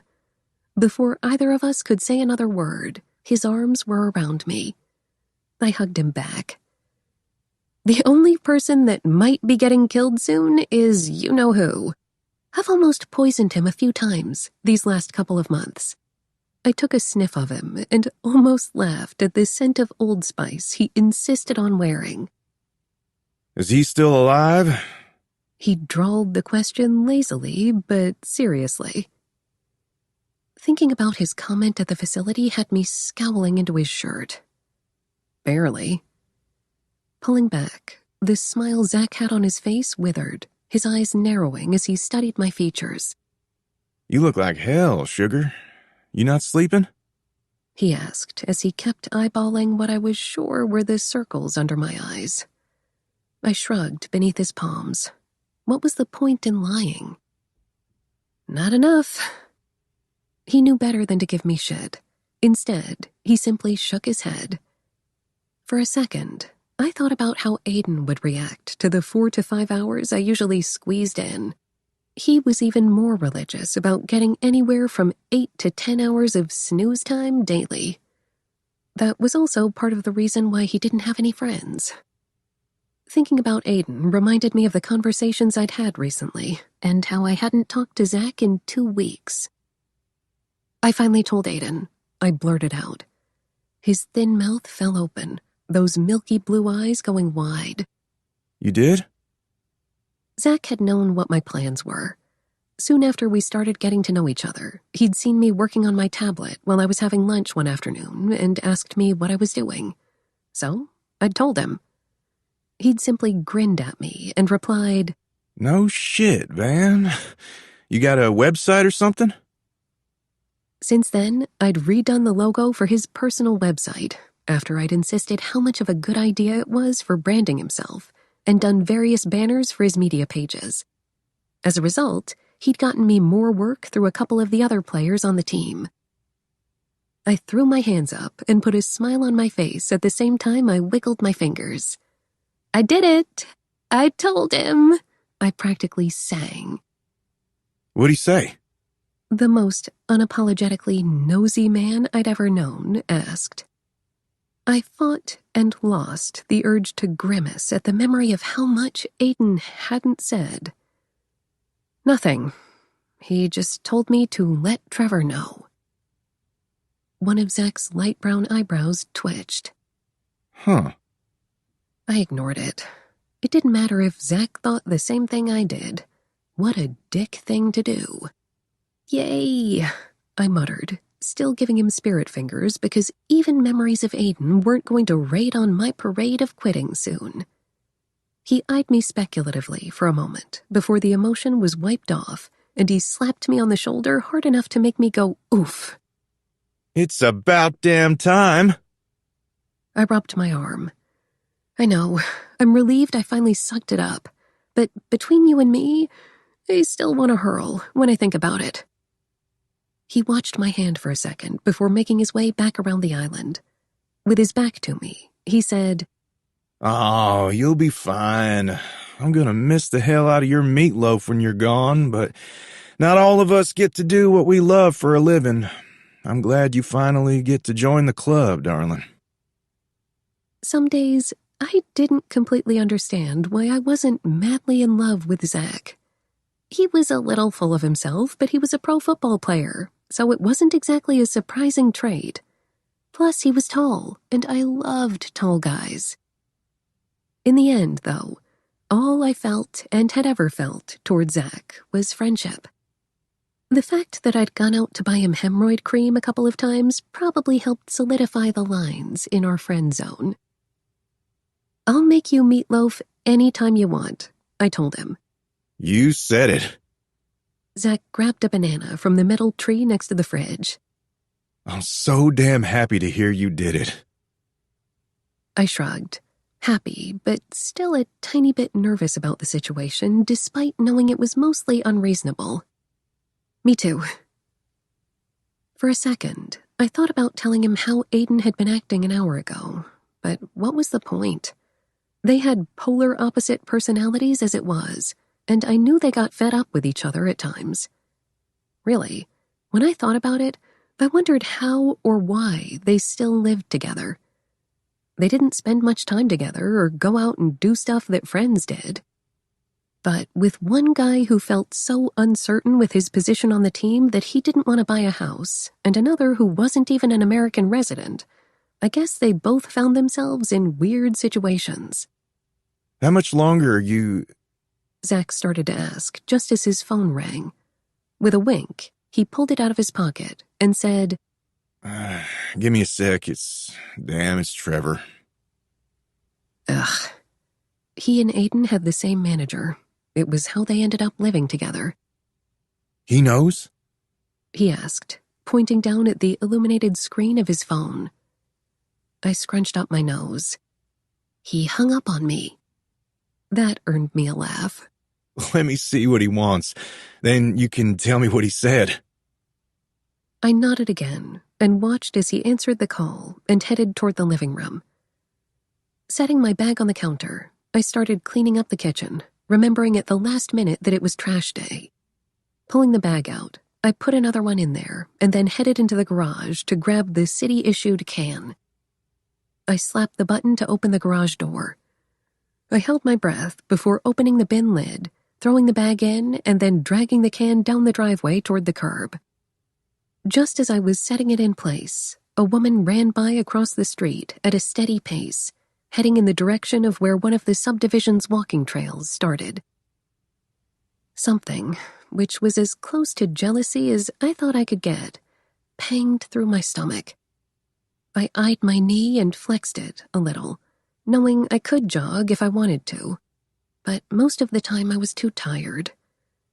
Years of physical therapy had done a lot, and I knew my knee would ache less if I actually exercised regularly, but I just didn't have the time.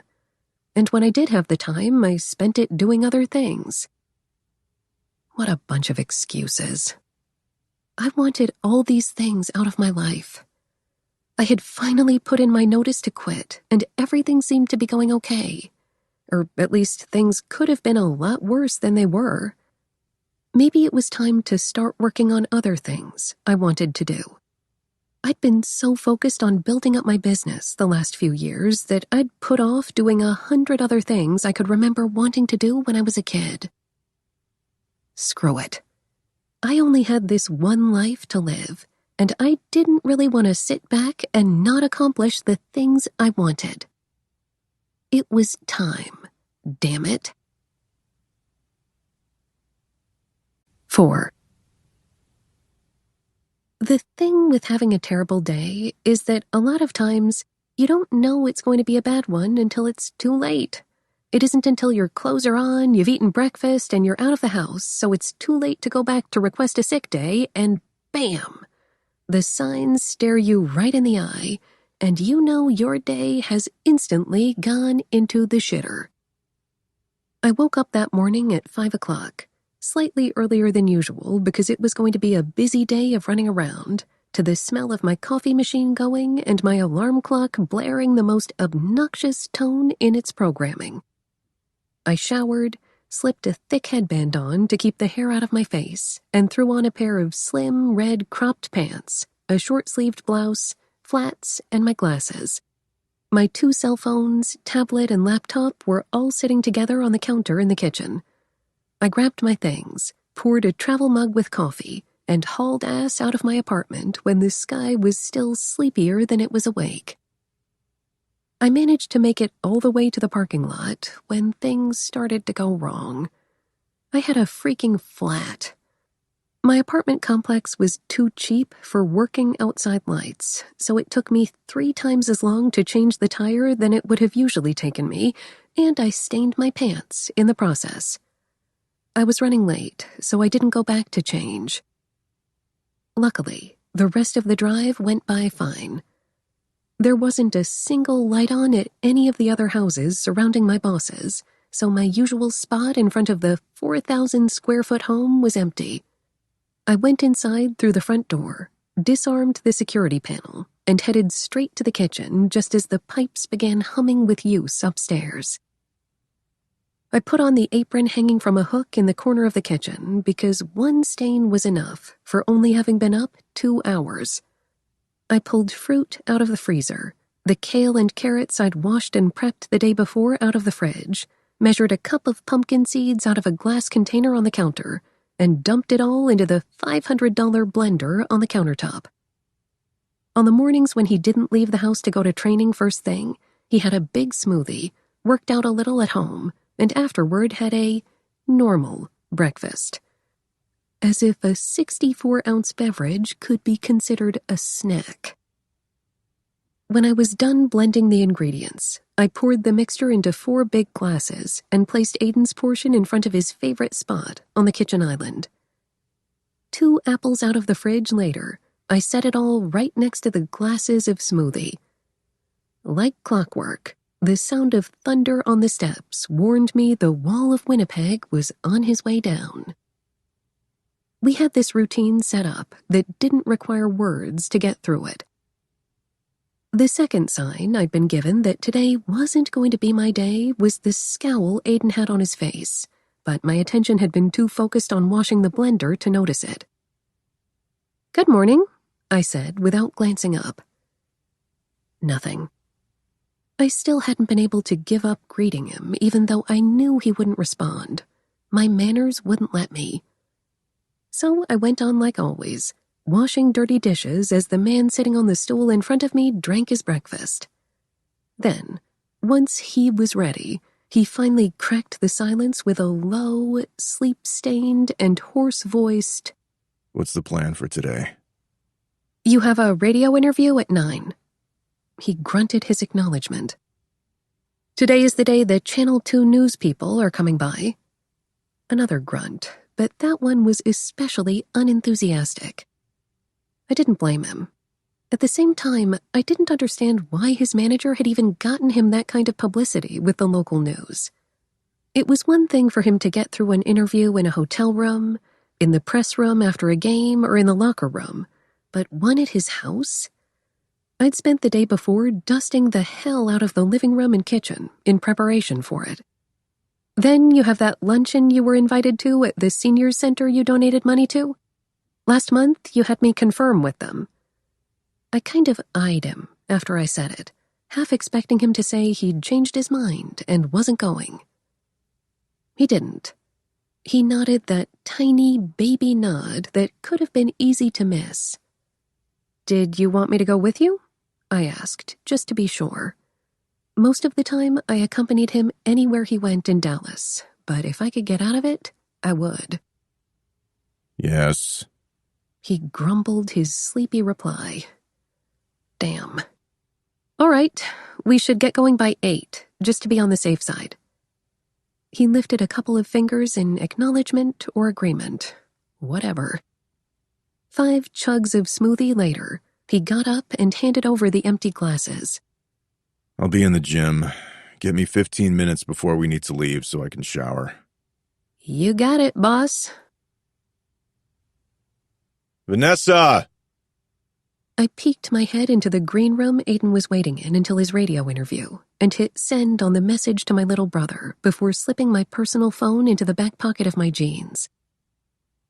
"Yes, sir?" I called out. "I want more water." He replied. He sat on the edge of the couch, busy doing whatever it was he did on his phone. It wasn't like he responded to any fan mail unless I insisted, and he didn't pay his own bills or do his own posts on his social media websites. That was my job. What exactly he did was beyond me. I didn't care enough to snoop. "Okay, I'll be back," I replied, trying to remember where I'd seen the break room. It took me a lot longer than I expected to find the vending machines because, of course, no radio station employee happened to be roaming the hallways in my time of need. But I bought 2 bottles with the cash I had on hand and found my way back to the green room. "Did you go all the way to Fiji to get the water?" Aiden asked abruptly when I entered. What? I frowned and then blinked. I focused in on my boss and the fact there were 2 women sitting on the couch perpendicular to him now, catching a glimpse of boobs in a low-cut blouse and too much makeup. I wasn't worried about them. The only thing I was paying attention to was my boss. My temporary boss. My temporary boss, I reminded myself. "Is something wrong?" I made myself ask carefully as I stood there, staring him right in the eye, even as the 2 women seemed to squirm in their seats, like when you're a kid and your friend's parents scold them right in front of you. It was that awkward. He watched me right back, his answer more of a pop than a statement. "No." No. Why did I bother asking stupid questions? Really? For a moment, I thought about keeping my mouth closed, but this moody crap was getting old real quick. His usual grumpiness was one thing, but this was a total other. The fact he was being an asshole, again in public, hummed a quiet song that was too easy to ignore and push away before mulling over, because I didn't know the women in the room and I would never see them again. What he'd said in front of Christian had been a different story. Picking at the material covering my headband, I glared at that whiskered face and that whiskered face alone. I know it's not my position to say anything, but if there's something you want to talk about... My voice was rough, anger tinting each syllable. His sole focus was on me. The big guy straightened his spine and set his phone on top of one of his thighs. He wore his usual baggy shorts and t-shirt. You're right. I don't pay you for your opinion. 1, 2, 3, 4, 5, 6, 7, 8, 9, 10. I balled up the sensation burning my esophagus and willed myself to keep it together. I knew what it was like to be picked on. I knew what it was like to be treated like crap by the people you were supposed to care about. I wasn't going to cry over Aiden. I didn't cry over people who didn't deserve my tears, and Aiden, especially not fucking Aiden, wouldn't be the person to break me. Not now, not ever. 1, 2, 3, 4, 5, 6, 7, 8, 9, 10. He was right. I was his PA, and that was what he paid me for, no matter how hard I gritted my teeth. I was leaving soon. He wouldn't be my business any longer. Biting the inside of my cheek, I made myself let the moment go, even though I would later look back on it and realize it was the hardest thing I'd ever done. In a calm, even voice, I set the bottles of water on the table, maybe slightly breathing like a dragon. Do you need anything else right now? No. The rude bastard muttered. I smiled at him, even though I was positive my nostrils were flaring, and kept right on ignoring the women who had gotten to their feet. I didn't need to ask to know that they had invited themselves in and were now regretting that decision. Good. I'll be out here then. I got out of there and leaned my back against the wall right next to the door, my fists clenching at my sides. A second later, the two strangers who had magically appeared were out of the room, two dark heads pressed together as they walked down the hall and out of sight. It wasn't the first time women had tried to approach Aiden and gotten shut down immediately. Either way, it wasn't like I even cared. I was too pissed off to give a crap about anything other than the asswipe in the green room. What the hell was his deal? I hadn't told him about the multiple emails he'd gotten from angry fans in San Antonio over the canceled signing. He wouldn't have given a crap about them either way. Trevor and Rob hadn't been blowing up my phone or his about anything lately. He didn't seem to be having any issues with his tendon, either. What was it, then? He had everything and anything he wanted. What the hell could possibly be wrong in his nearly perfect little world? This was the last year of his contract, and he'd been putting off talking about what he wanted to do after it was over, but he had options. Probably too many options, if that was possible. Getting bent out of shape over that didn't make sense, at least this early. Aiden focused on the now. I could see him worrying about the future once the season was at least halfway over. So what else could it be? Hi, miss. A voice called out from down the hallway with a wave. We're ready for Mr. Graves, the radio station employee said. I forced a smile on my face and nodded. Okay. I dropped the smile before peeking into the room and giving Miranda a flat, expressionless look, as everything in me raged at the sight of his face. They're ready for you. After the interview, the ride back to Aiden's place had been quiet and tense. As soon as we arrived, he disappeared into his gym without a single word. I raged to myself as I swept and mopped the living room and kitchen floor again, angrily, in anticipation of the camera crew coming. I knew what Aiden had done hadn't been the floor's fault, but it was the only thing I had around that I could take my frustrations out on. I had just started working on the hallway that led from the front of the house to the half-bathroom and the gym when I overheard Aiden. I'm about sick and tired of hearing what you think is best for me. I know what's best for me. Aiden's familiar voice spat. What? No, you listen to me. Maybe I'll re-sign with them, maybe I won't, but don't make promises I have no intention of keeping. Aiden kept going with venom in every vowel. Was he contemplating leaving Dallas? Don't glorify what you've done. I have what I have because of my hard work, no one else's. Aiden added after a brief pause. Who was he talking to? Trevor? Rob? I don't care. Aiden growled a moment later. The silence after that was heavy, almost ominous, and extremely alarming.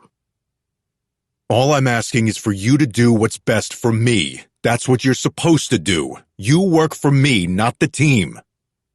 Well, someone wasn't just being bitchy to me today. That should have made me feel better, but it didn't. I don't need to remember anything. Aiden said carefully, his tone controlled and cool. Don't open your mouth. It's that easy. Don't promise them anything. Don't even talk to them. I'm telling you to listen to what I want. That's what I pay you to do, isn't it? Then, just like that, it was over. I must have stood completely still for at least 5 minutes, listening, but there was nothing else said. I stayed rooted in place, breathing as quietly as possible until I figured enough time had passed to not make a suspicious sound. Slacking on the job? Zach asked, his head hanging over from the top stair rail. I froze. What if Aiden thought I might have overheard his conversation? Damn it. I coughed and smiled innocently up. You're barely waking up? I tried to play it cool. It's my day off.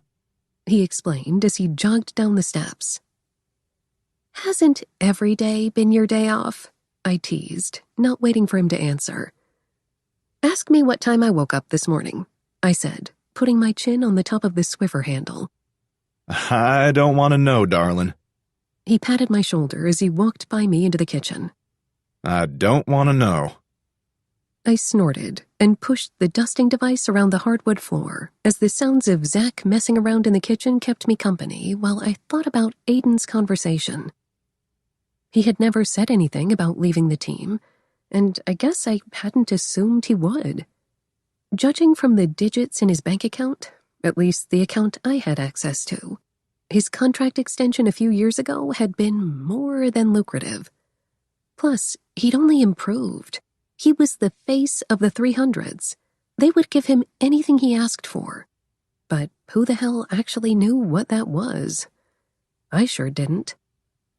Aiden should be singing praises for the 300s all day every day for what they'd given him in exchange for his skills. Huh. The house is looking good, Cinderella.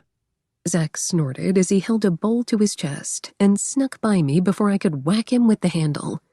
He dashed through the doorway that led into the living room. The television was turned on a moment later.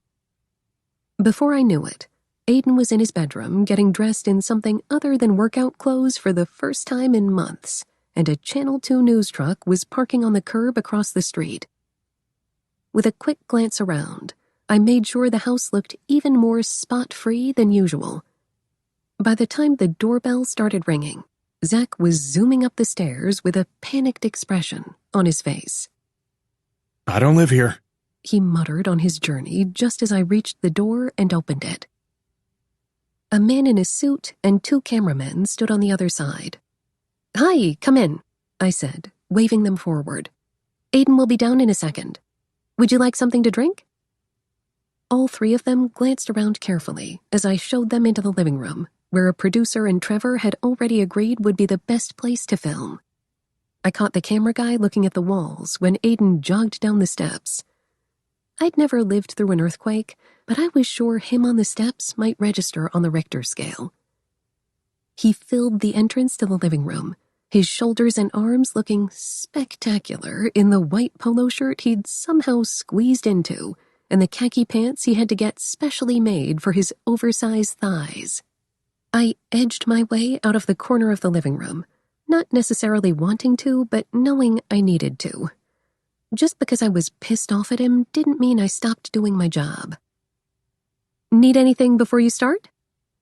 His eyes were everywhere, except on me. Get them some water. Oh, ye of little expectations. I blew out a breath, ground down on my molars, and nodded. I was already going to do that. I was just waiting for you to come downstairs. When the doorbell rang, I frowned and walked around Aiden, wondering if one of the crew had been outside taking a smoke break. Peeking through the hole, I saw a face I'd seen enough of recently through video chat. Trevor. Of all the people in the world. Undoing the lock, I slowly let it swing open, but put my body between him and the crack in the door. Vanessa? The 40-ish man greeted me. My eyelids lowered. Trevor. Dressed in a steel gray suit, with his hair combed back, he looked every bit the high-powered sports manager he was. And a douche. Can I come in? He didn't make it sound like a question. Could he? Yes. Did I want him to? No. But considering his 2 clients lived here, I didn't really have a say. "I didn't know you were in town," I commented as he stepped past me inside. Only for the day? He said, casually strolling in and heading into the living room. Had he been in town talking to the team about Aiden? Was that who Aiden had been on the phone with? To give Aiden and Trevor credit, they both acted like they hadn't just been arguing recently. What a bunch of fake asses. I held back my eye roll and headed into the kitchen to grab enough bottles of water for the entire crew, Aiden, and the White Devil. I set the bottles on the coffee table and headed toward the half-bath to take a quick pee. Van! Zach whisper-hissed when I was in the hallway. I tipped my head back to find him peeking over the railing and couldn't help but grin. "What are you doing?" I whispered, eyeing the living room to make sure no one was paying attention. I'm begging you. I'll love you forever, darling. He started. That had me groaning. I knew I was going to say yes to whatever he was about to ask of me just because he was being so cute. I don't want to go down there, but I'm starving. I have 2 sandwiches in the fridge. Can you toss them up to me? I blinked. Did he not know who he was talking to? Me tossing stuff? "Give me a second." He pumped his hands in front of his chest before retreating behind the banister. What a goofball. As I passed by the doorway of the living room to go into the kitchen, I could see the crew arranging white umbrellas and bright lights by the couches as the man in the suit talked to Aiden and Trevor. I snagged the 2-foot-long sandwiches, still in their wax paper wrapper from the fridge, and hustled up the stairs with them and a bag of sweet potato chips. I knew him. He'd get hungry in half an hour on just a sandwich. Sure enough, Zach was waiting at the top of the stairs, his back against the guest bedroom's closed door, just far enough away from the staircase so that anyone standing at the bottom couldn't see him. He beamed when he spotted my offering. It didn't escape me that he still hadn't gotten dressed for the day. I couldn't wait until I didn't have to either. Oh, I love you, Vanny. Do you know I love you? I handed him his things. "So you've said." I do. Anything you ever need, I'm your loyal servant. He said, busy peering down the stairs as he whispered. "How about $1,000,000? Zach glanced at me over his shoulder. Well, anything but that. I don't even have $1,000,000 for me. I'm the poor guy in the house. Considering he probably made 8 times what I did, at least, I wouldn't call him poor. But comparing him to Moneybags of Winnipeg in the living room, I could see his point. Have you seen Vanessa? Aiden's voice carried up the stairs from below. Just as I opened my mouth to let him know where I was, Trevor answered. Since when do I keep track of your dinner roll? He replied in a voice that definitely wasn't a whisper. Did that asshole just call me fat? Zach's eyes met mine as if he was thinking the same thing. I frowned and put my index finger up to my mouth so I could focus on listening. Apparently, I was a masochist who liked to do things that caused myself pain and anger. She was here a second ago. I know this isn't the time, but I will find you somebody else. That was the asshole talking. She did tell you she was quitting, didn't she? Aiden's Uh-huh. made it up the stairs. Good. I'll find you a replacement soon. Don't worry. I'm not. The traitor replied, which only slightly insulted me. I was worried you weren't going to handle it well. Trevor admitted, but I was so focused on what was being said, I didn't pick up on the hints he was leaving with his word choice. She can do whatever she wants. The wall of Winnipeg replied in that cool voice that held zero emotion, a confirmation of its own that he meant what he said. What a damn dick. Did anyone appreciate me? I never liked her much anyway. The devil's advocate continued. I hadn't liked Trevor much either, but sheesh. Weren't there more important things in the world to talk about than me behind my back? Aiden, on the other hand, grunted, and the insults just kept on coming. Maybe I can find you someone a little easier on the eyes. What do you think? Trevor's tone lightened at his joke. I waited. Then I waited a little longer for Aiden to tell him to shut up and do his job. But I waited in vain. He didn't say a word. After everything I had done for Aiden, everything, he was going to let Trevor talk shit about me? I mean, I just figured a decent person wouldn't do that. I would never let anyone talk badly about Aiden, unless it was Zach and me doing the shit talking, but I figured we both had get-out-of-jail passes with it, since he was his roommate and I was his lackey. But the entire conversation, this moment, felt like a betrayal at the highest level. It was one thing to be his employee, but for him not to care even a little bit that I was leaving? On top of that, for him to let this asshole talk about me? About my freaking looks, of all things? I'd never shown up to work a sloppy mess. My straight auburn hair was usually fine because I didn't do much with it other than let it loose around my shoulders. I put makeup on and put some effort into my clothes. I wasn't gorgeous, but I wasn't ugly. At least I didn't think so. And sure, I wasn't a size 0 or a 3 or a 5, but was Trevor fucking getting me? Me? A goddamn dinner roll? I was hit on every once in a while. If I wanted a boyfriend, I could have a boyfriend, and he wouldn't look like Shrek either. Damn it. Fucking asshole. Who did he think he was? He wasn't exactly Keanu Reeves to begin with. I managed to count to 2 before thinking, fuck it, and letting myself get mad. What was I doing here? It had been weeks since I told them I was quitting. Aiden had been bossier and moodier than usual. Colder. I couldn't completely blame it on his injury at this point, either. And here I'd been stressing out about keeping his house clean, putting chocolates on his pillow, and delaying my dreams because I felt bad leaving him, and he couldn't even tell Trevor not to talk about me. I swallowed and blinked once. Only once. I met Zach's eyes and found his jaw clenched. Biting the inside of my cheek, I thought about what I told myself out on the curb with the trash can. I'd begun going for walks that day. I'd even done a little jogging. I'd gotten paid last week. This was my life, and I was the one to choose how to spend it, wasn't I? Hadn't I done enough?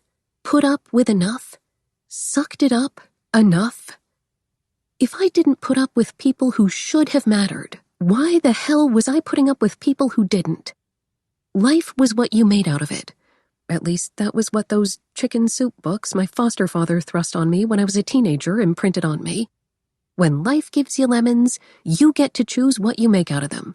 It doesn't always have to be lemonade. With a mental slap to my own butt, I nodded at the only loyal person in this house. I'm out of here.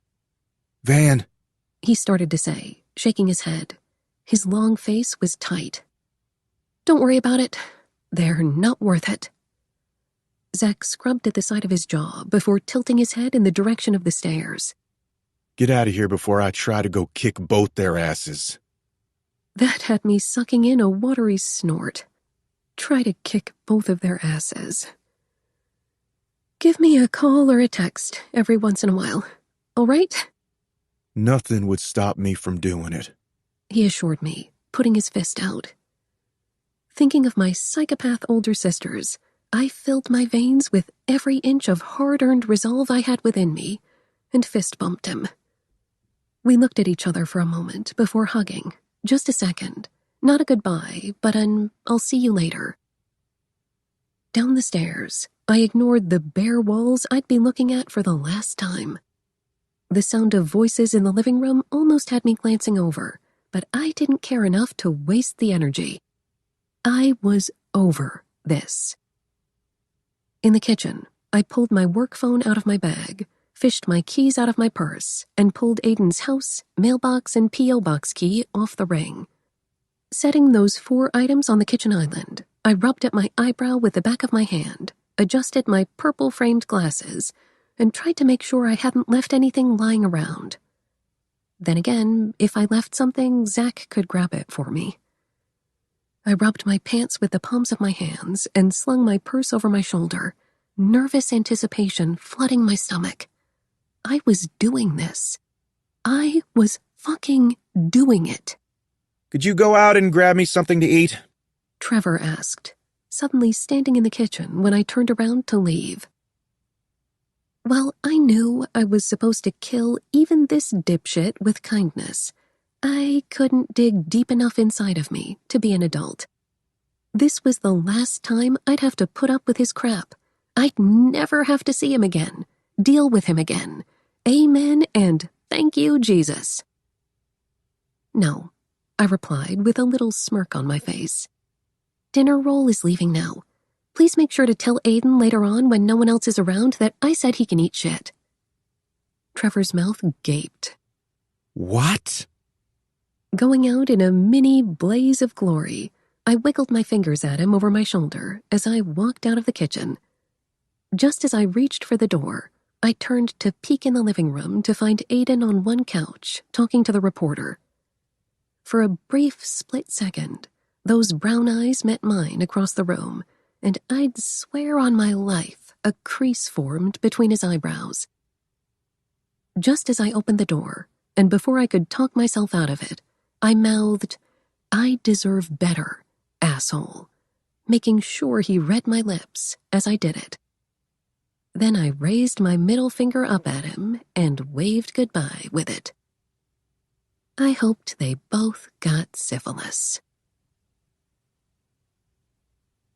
5. 1 week turned into 2, then 3, and finally 4.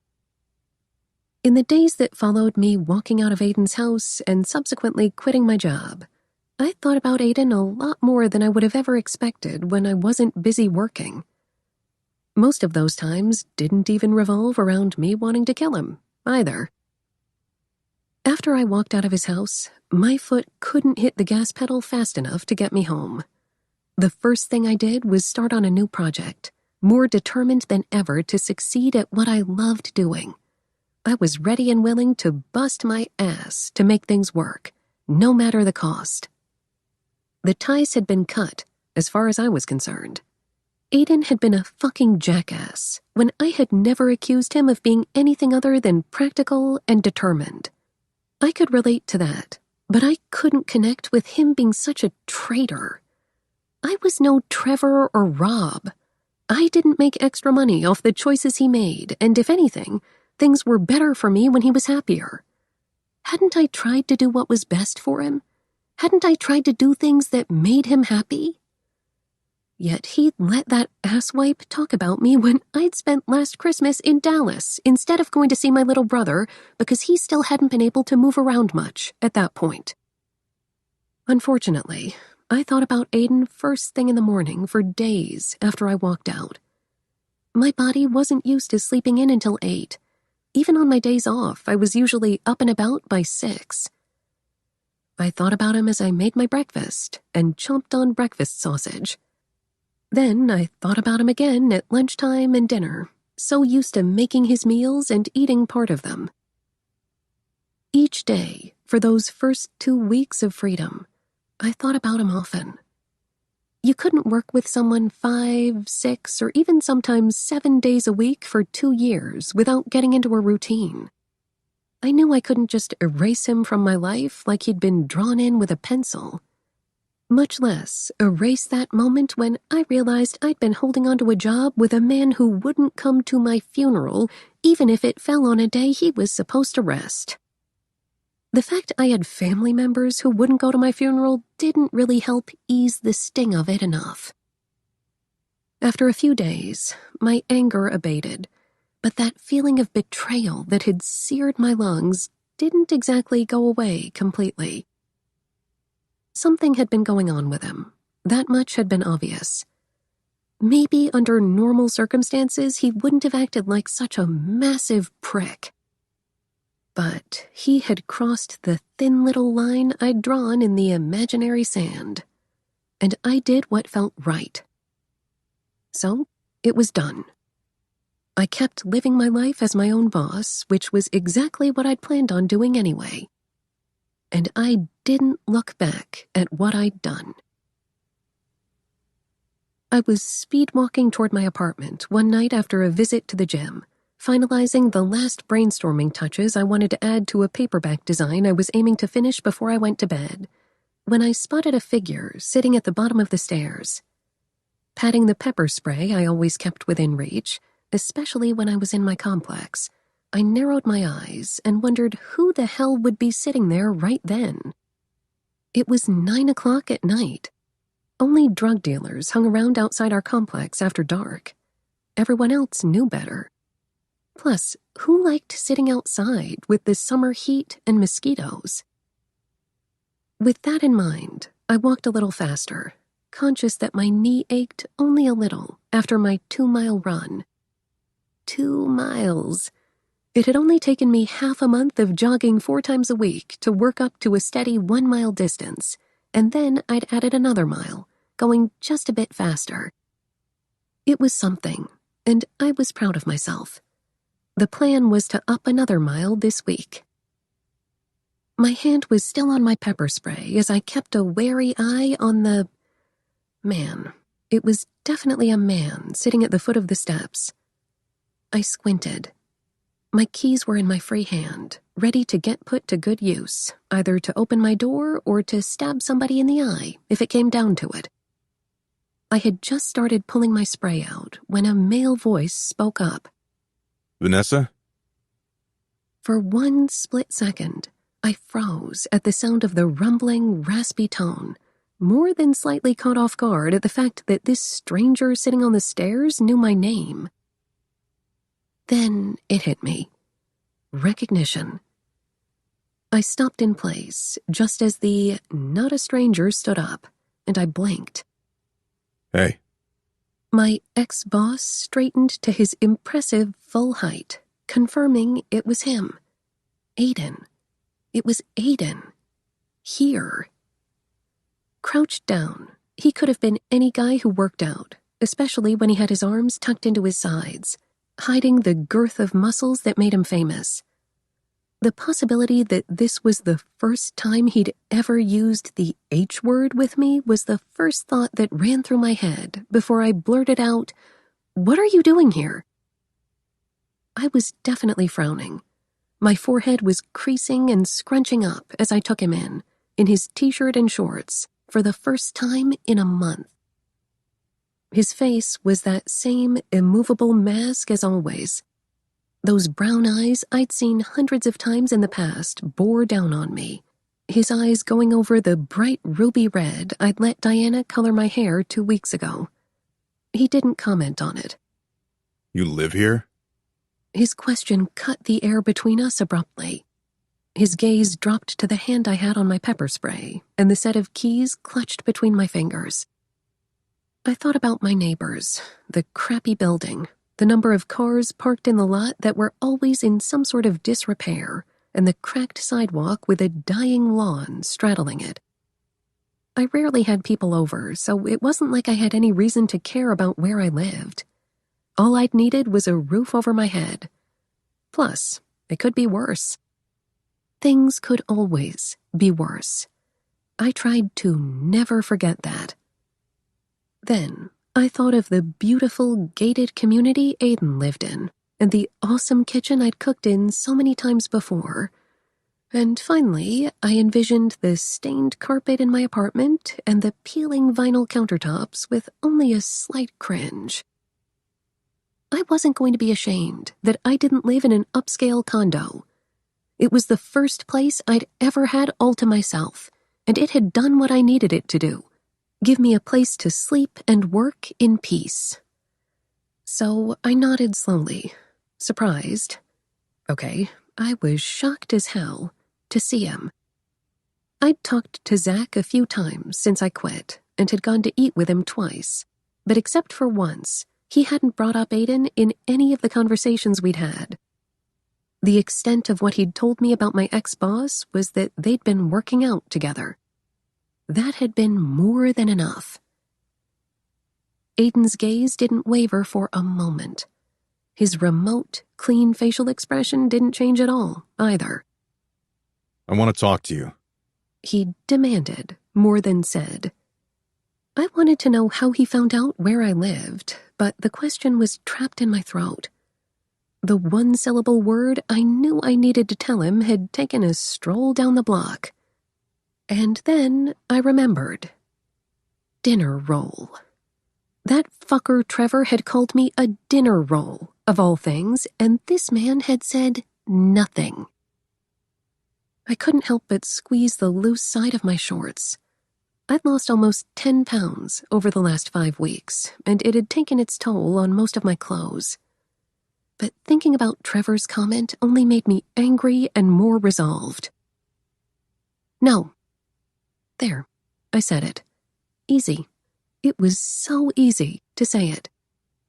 I don't have time. I have a lot of work to do. Guilt nipped at my head for being so rude, but I squashed it.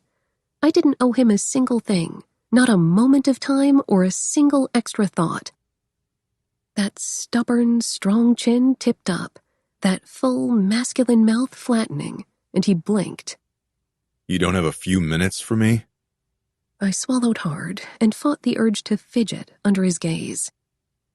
No, I have a lot of work to do, I repeated, looking at that familiar face evenly. The lines that came over his forehead settled the emotion he'd been fighting with a second ago. Shock. He was shocked for what was more than likely the first time in his life, and that gave me a boost of strength and confidence not to waver under his glare. We need to talk, he said, brushing off my comment in typical Aiden fashion. What the hell did we need to talk about? Everything that needed to be said between us had been said. He'd been an asshole, and I was done. What more was there? Look, I really am busy.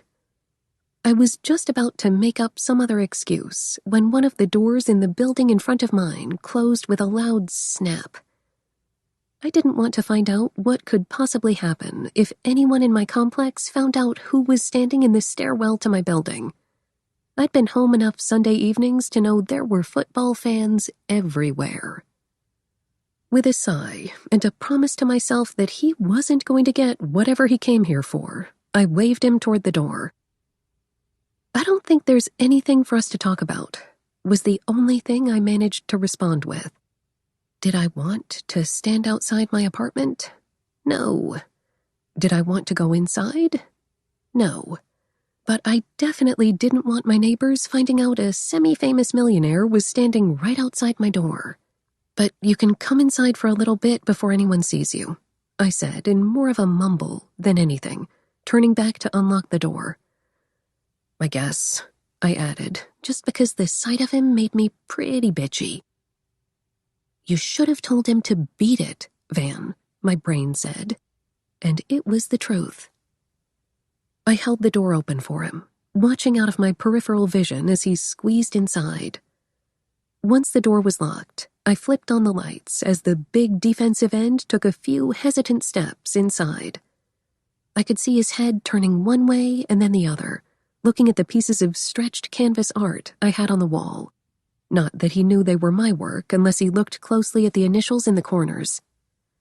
He didn't make a comment, and neither did I. He'd never asked what I did when I wasn't at his house or with him, and I'd never mentioned it, either. Which was funny when I thought about it, because there were players on his team who knew exactly what I did. Players who had sought me out to redo their website banners. 2 of the guys I'd actually done tattoo designs for. And here was this guy. This guy who I had twice said to, I was thinking your promo shots could be a little simpler. The font they used for your name doesn't look very clear, and the placement looks weird. Do you want me to change it for you? And what had he done in return each time? He'd said, Don't bother. He'd brushed me off. It had taken me weeks to get the nerve to make that suggestion to him, and I would have done it for free. But it was fine. It was his career and his branding, not mine. He planted himself on the love seat in my living room, and I spun my desk chair around to face him, looking at him as evenly and unattached as I possibly could. The room was pretty small. The entire apartment was sized for one person. The only furniture that fit, cramped, was the 2-seater couch, my desk, a chair, and a bookshelf that doubled as a TV stand. Nerves didn't pound through me as I watched him practically consume the space. I was over this thing with him, and I just didn't have the faintest urge to try and be friendly. I didn't feel like joking with him or making it seem like there weren't any hard feelings. If anything, I was annoyed he was at my apartment. I had nothing left to lose, and he wasn't in charge of my paychecks anymore. I hadn't even stressed when I realized I wouldn't get paid for the last few days I was with him, because there was no way I was contacting Aiden or Trevor. Walking out the way I had and flipping him off in the process had been worth every penny lost. Why are you here, Aiden? I finally broke the silence when a minute or 2 had passed after we'd sat down. Aiden had his hands on his lap. His face was as remote as it was before a game. Even his shoulders were as tight as ever, his spine eternally straight. I didn't think, even when he was at home, that I'd ever really seen him at ease. His hair was freshly buzzed, and he looked fine and healthy, like he always had, as if a month hadn't passed since the last time we'd been in each other's presence. He leveled his dark gaze on me and said, I want you to come back. I was dreaming. That probably wasn't the best word to use. Nightmaring? Delusional, maybe? Excuse me? I breathed as I took in the whites around his eyes to make sure they weren't bloodshot. Then I took a brief sniff to make sure he didn't smell like a skunk. He didn't, but apparently anything was possible. Are you on drugs right now? Aiden gave me one hard, slow blink. His short but incredibly thick lashes went to rest for a brief second.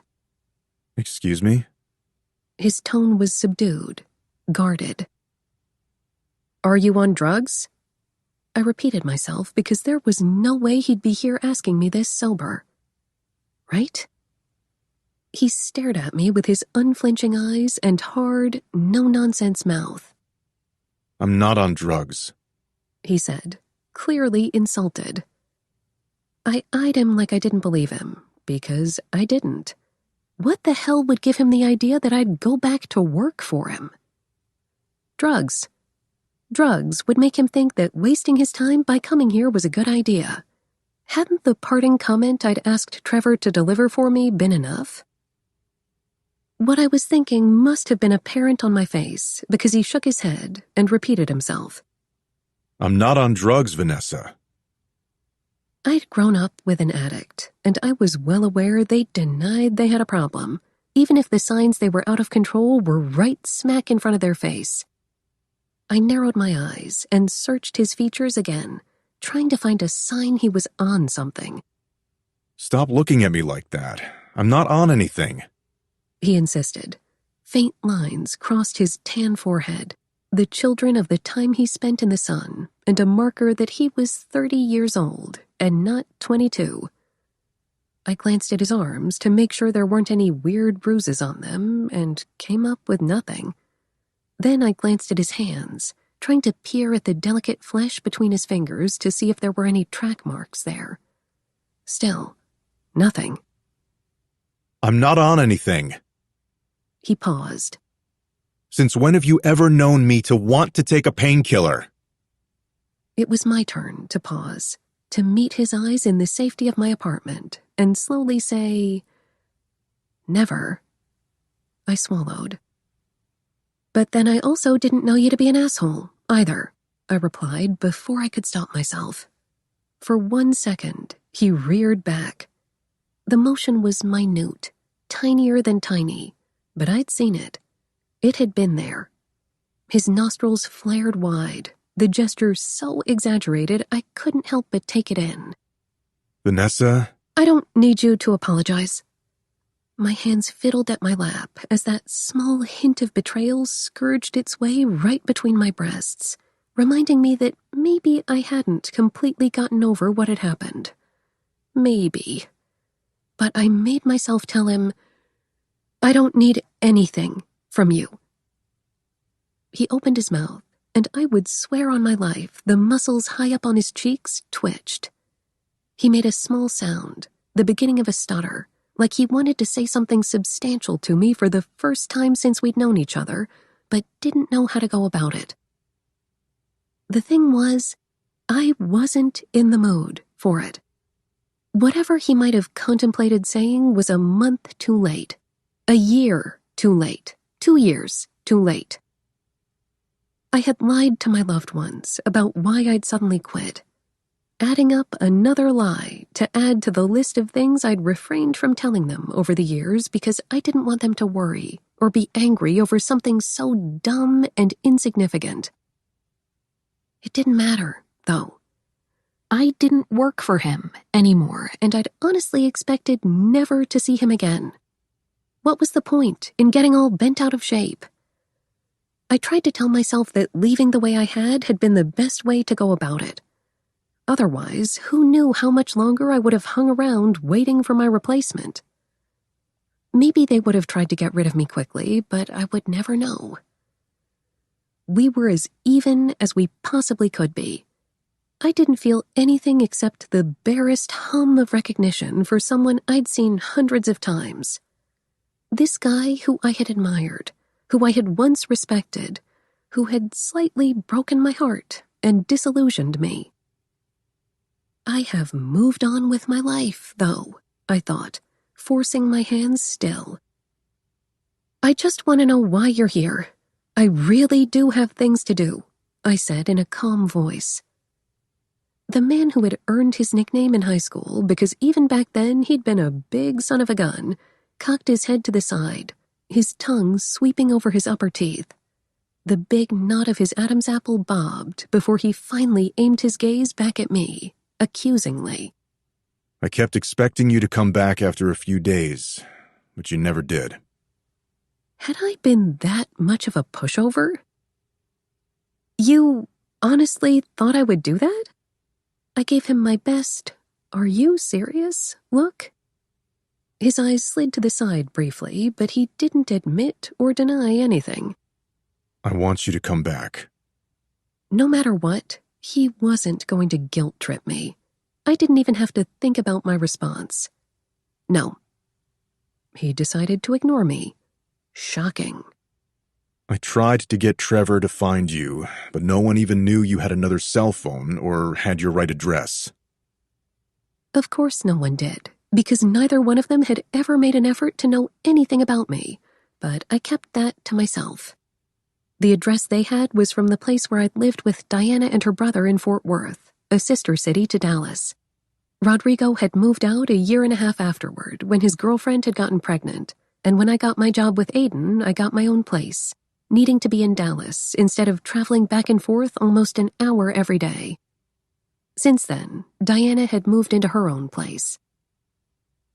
It also didn't escape me that Aiden didn't drop Zach's name.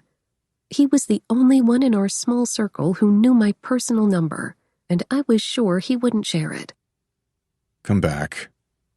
I pushed the bridge of my glasses up and used one of the strongest, most resilient words in the English language.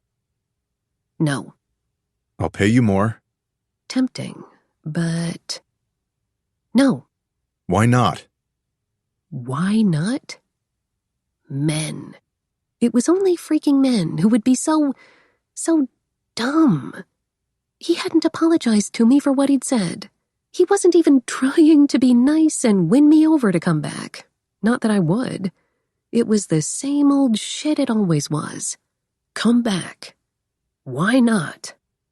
Blah, blah, blah. Why not? Why the hell would I? I almost said I was sorry for not doing what he wanted, but I wasn't. Not even a little bit. As I took in Aiden, his overwhelming size swallowing my couch, demanding that I come back and not understanding why I wouldn't want to, I realized that being nice wasn't going to accomplish anything. I had to tell him the truth, or at least the closest thing to the truth as possible. A small, immature part of me wanted to be mean. I wanted to hurt him the way he'd hurt me, but as I took him in, I took in the man who had provided me with a job that had allowed me to fund and fulfill my dreams. This was the same person who I'd seen at his worst, when he'd faced the possibility he would never play the only thing in the world he loved again. This was Aiden. I knew some of his secrets. I didn't want to care about him, but I guess I couldn't help it, even if it was a subconscious, mutilated version of what it had once been.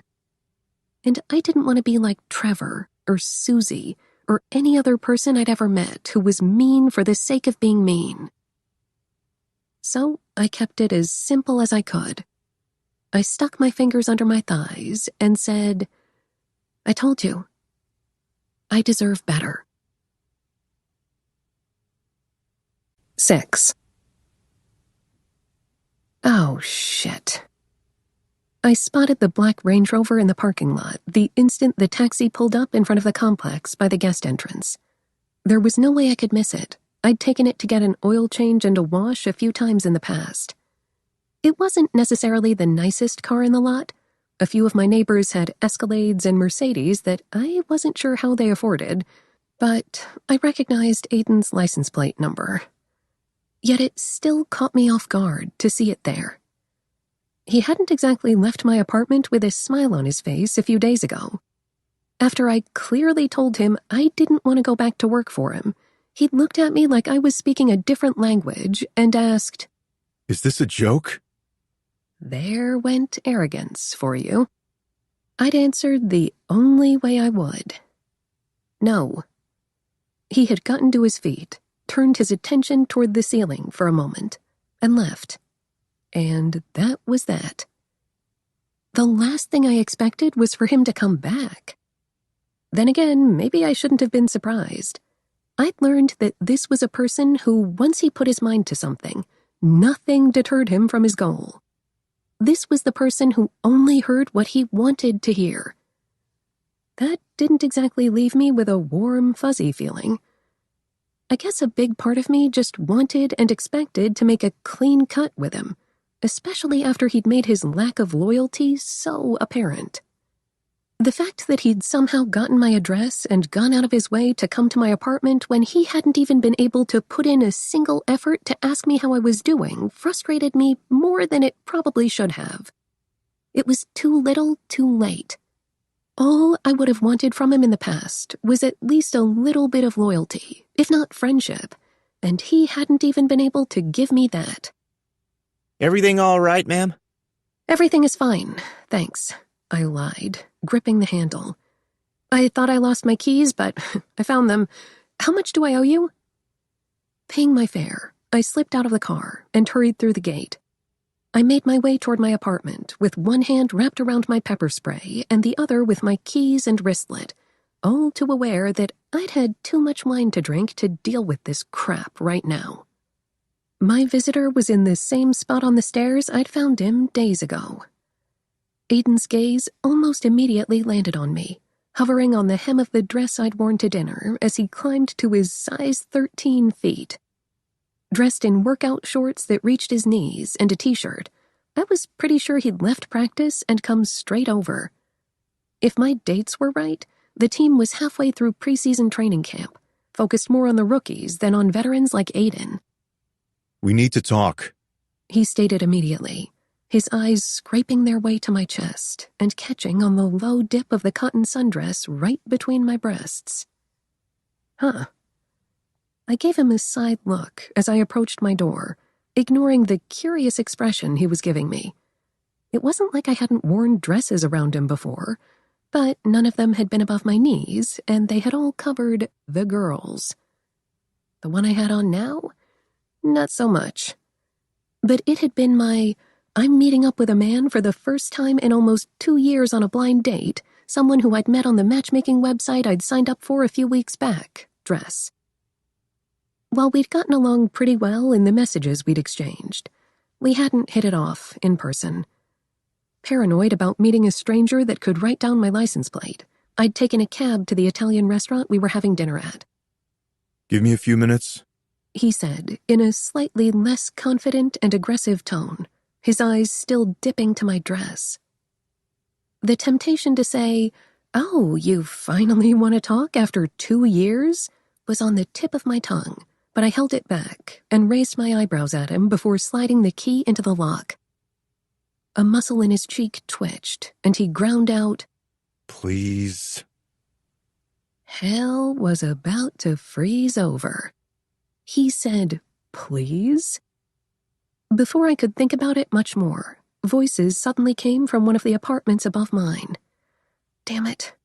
Aiden's big frame was a little too eye-catching, especially when he happened to be a celebrity in Dallas. Just a few days ago, I'd seen a handful of 300s jerseys around the complex with graves stitched on the back. The last thing I needed was for someone to see him when I had made sure for years not to let anyone find out he was my boss. "Come in," I muttered, waving him in quickly before someone spotted him. He didn't need to be told twice. Aiden squeezed his way inside with just enough time for me to close and lock the door just as 3 men came down the stairs. I walked around him and headed into the kitchen overseeing my living room, frustrated with myself for inviting him in. You look different. His comment had my steps faltering for a moment. "I've worn dresses in front of you before," I snapped, a little more bitterly than I would have liked. Not one like that. Came the quick, nearly brash retort that came out aggressively enough for me to frown. I wasn't talking about your shirt. My shirt? You look different. I sniffed and circled around the kitchen counter. My hair is a different color and I lost weight. That's all. Aiden took a seat at my small table. Then his gaze brushed over the part of my body he could see. My face, neck, chest, and bare arms. Good Lord, he made me self-conscious. As those dark orbs took another sweep over me, his thick eyebrows climbed up his forehead, and he made an indiscriminate noise, like a... Like most things with Aiden, another thought immediately forgotten. The next comment out of his mouth confirmed it. I want you to come work for me again. I couldn't hold back my groan as I turned to the refrigerator. I mean it. He kept going, as if I doubted him. I took my time opening the fridge and ducked inside to pull out the water jug in there. I was stubborn. I accepted my flaw honestly. But Aiden? Good grief. He had me beat by a landslide. He took stubborn and hard-headed to a whole new level. He was supposed to have just forgotten my existence after a couple of days. Keeping my attention down as I closed the fridge door, I took a calming breath in and let it out. I knew him, and the way he was acting really shouldn't be a surprise. It was like spoiling a kid his entire life and then trying to put your foot down once it was too late.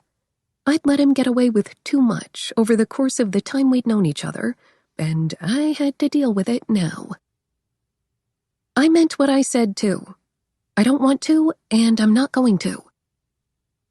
Silence ticked by, second on top of second, buoyant and endless with the things I thought we both could have said to each other but didn't. The chair Aiden was sitting on creaked with his weight. I didn't want to look at him. You don't get on my nerves. He noted, almost as if I'd cured cancer. I couldn't look at him. I couldn't even look at him. You don't get on my nerves. I had to set the jug on the counter and grip the sharp edge of the countertop with my free hand. How did he expect me to respond?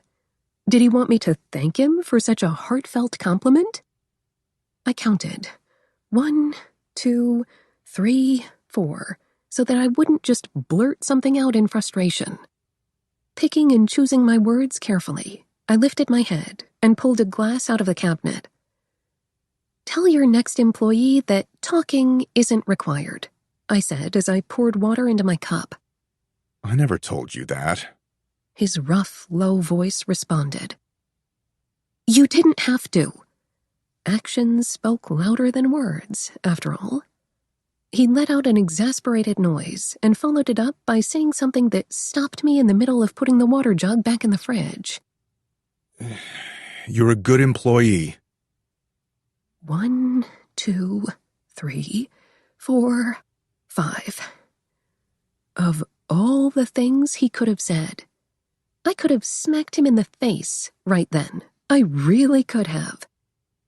There are plenty of good employees in the world. You pay well enough for someone to not half-ass their duties.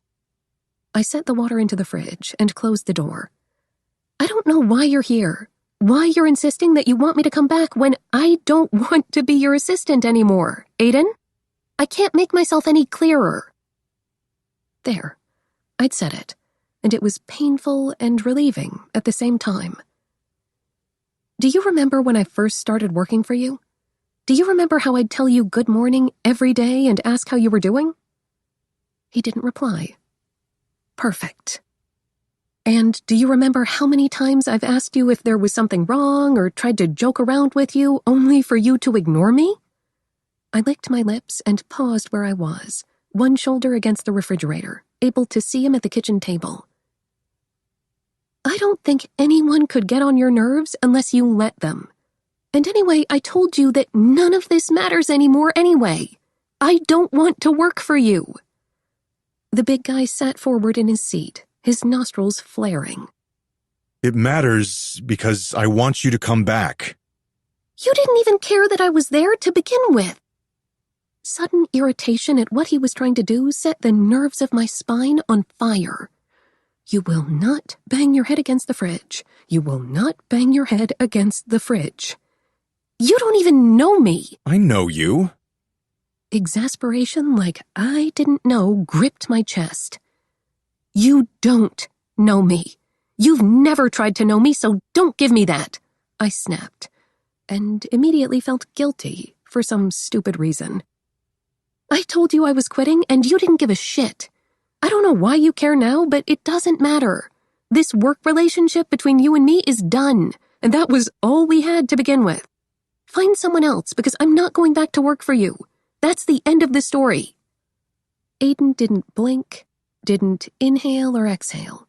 He didn't even twitch. His gaze was locked on me like his pupils were all-knowing lasers capable of emotional manipulation. For the longest moment in time, there wasn't a single sound in my tiny apartment. Then, abruptly, in a tone that was completely Aiden, as if he hadn't just heard a single word that came out of my mouth, he said, "I don't want someone new. I want you." I suddenly wished I could have recorded his comeback so I could sell it on the internet to the hundreds of girls who filled his inbox every week with offers of dates, blowjobs, companionship, and sex. But I was too busy getting more and more aggravated by the second to do so. Where the hell was he getting the nerve to say that to me? Maybe, and I just want you to think about it for the future, you should consider what other factors are important in employee retention. You know, like making people feel appreciated, giving them a reason to stay loyal to you. It isn't just about a paycheck, I replied as gently as I could, even though I knew damn well he didn't exactly deserve to get handled with kid gloves. You'll find someone. It's just not going to be me. His brown eyes sharpened and left an uneasy feeling in the pit of my stomach. "I'll pay you more." Listen to me. This isn't about money, for freaking sake. About 1,000 different thoughts seemed to go through his head in that instant as one of his cheeks pulled back into what seemed like half a grimace. I had no idea what he was thinking, and I sighed.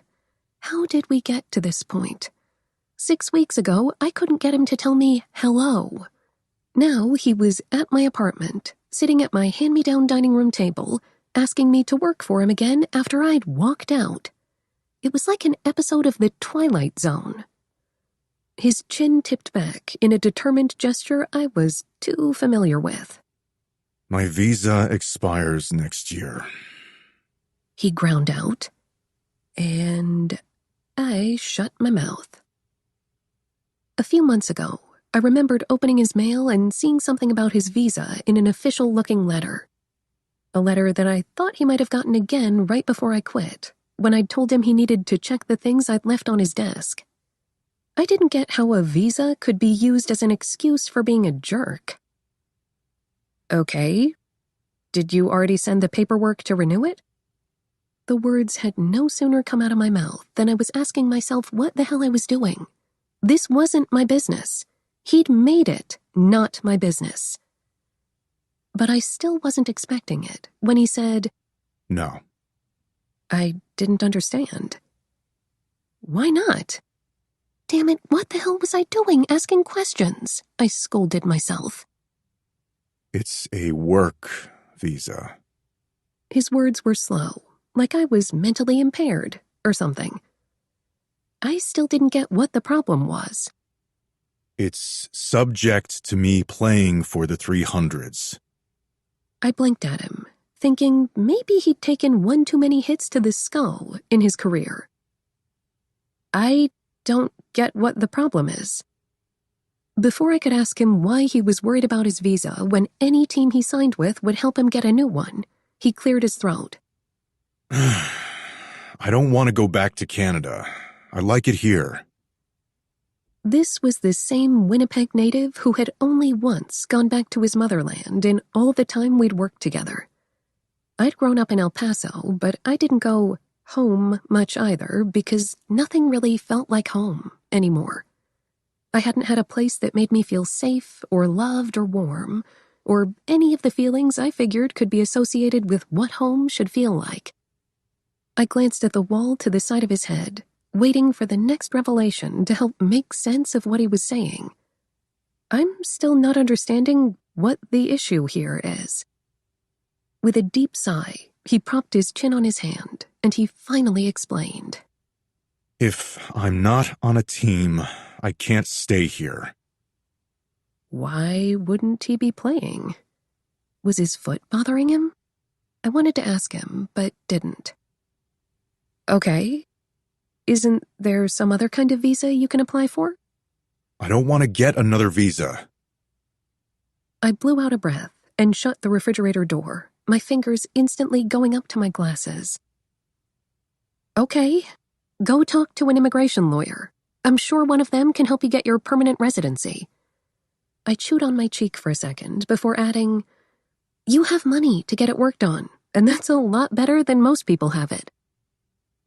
Then an idea entered my head, and before I thought twice about suggesting it, or talked myself out of not saying anything because I wasn't feeling particularly friendly, I blurted it out. Or just find an American citizen to marry you. His gaze had drifted to the ceiling at some point, but in that moment he shifted it to scrutinize me. Those broad features were even and smooth, and not even remotely close to a scowl. Find someone you like, date them for a little bit or something, and then ask them to marry you. You can always get divorced afterward. I paused and thought about a distant cousin of Diana's. There's also people out there who would do it if you paid them enough, but that's kind of tricky because I'm pretty sure it's a felony to try to get your papers fixed by marrying someone for that reason. It's something to think about.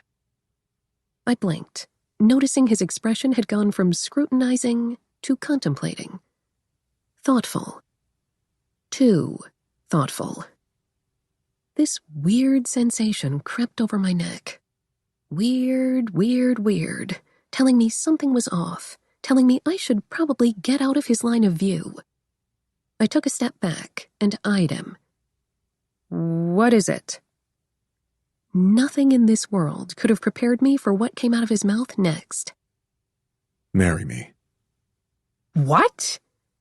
It came out of my mouth as surprised and rude as I imagined it did. I was positive of it. He was on drugs. He was seriously on fucking drugs. Marry me.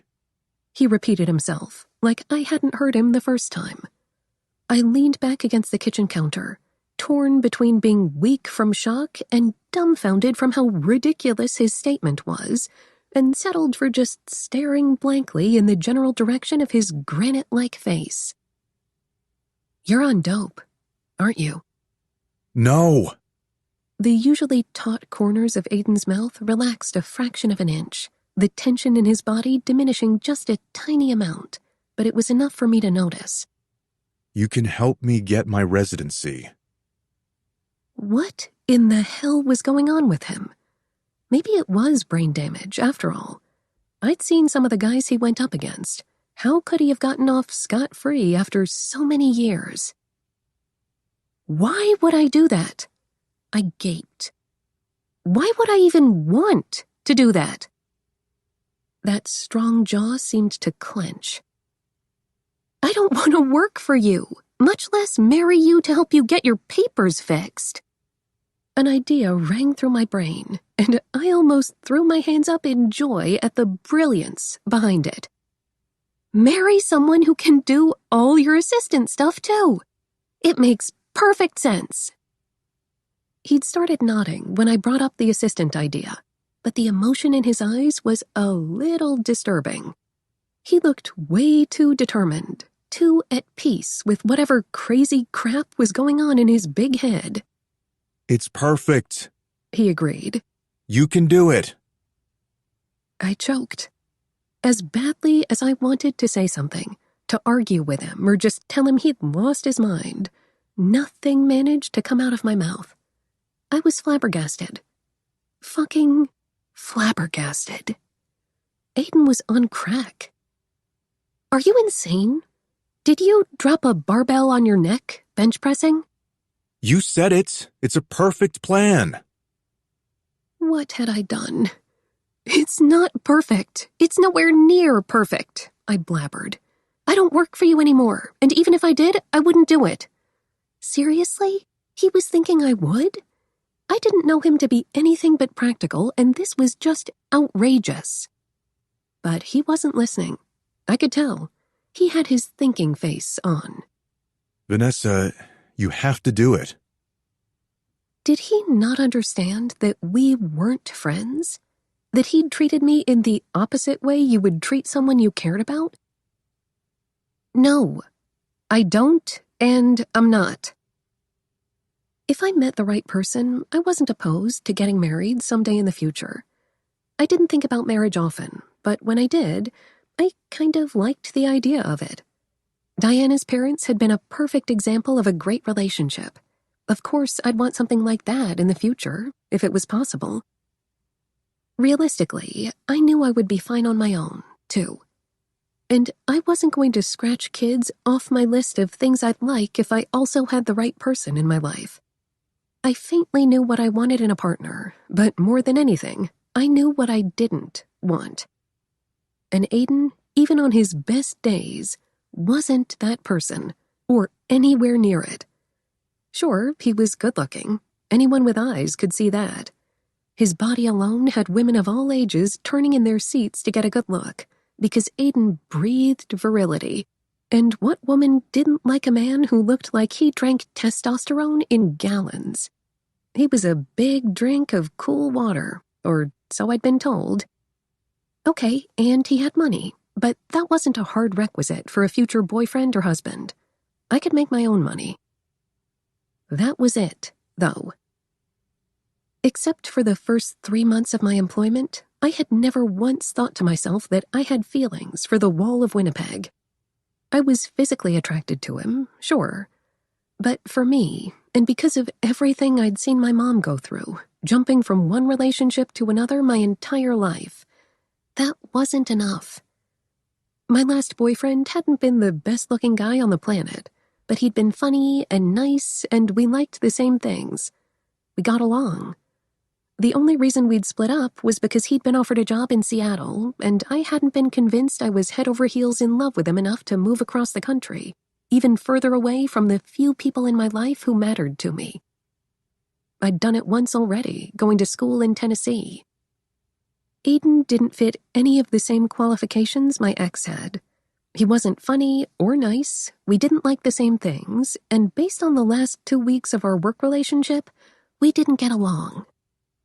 And why the hell was I even thinking about reasons why this was a bad idea? It was a terrible one, point blank.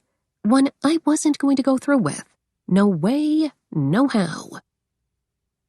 Aiden, on the other hand, wasn't paying attention. He didn't have to say a word for me to know he was ignoring everything coming out of my mouth. Aiden, listen to me. For the second time in your life, I added in my head. I'm sure Trevor can find you someone. Just ask. That comment had him snapping to attention. His thick, dark eyebrows straightened. I'm not telling Trevor.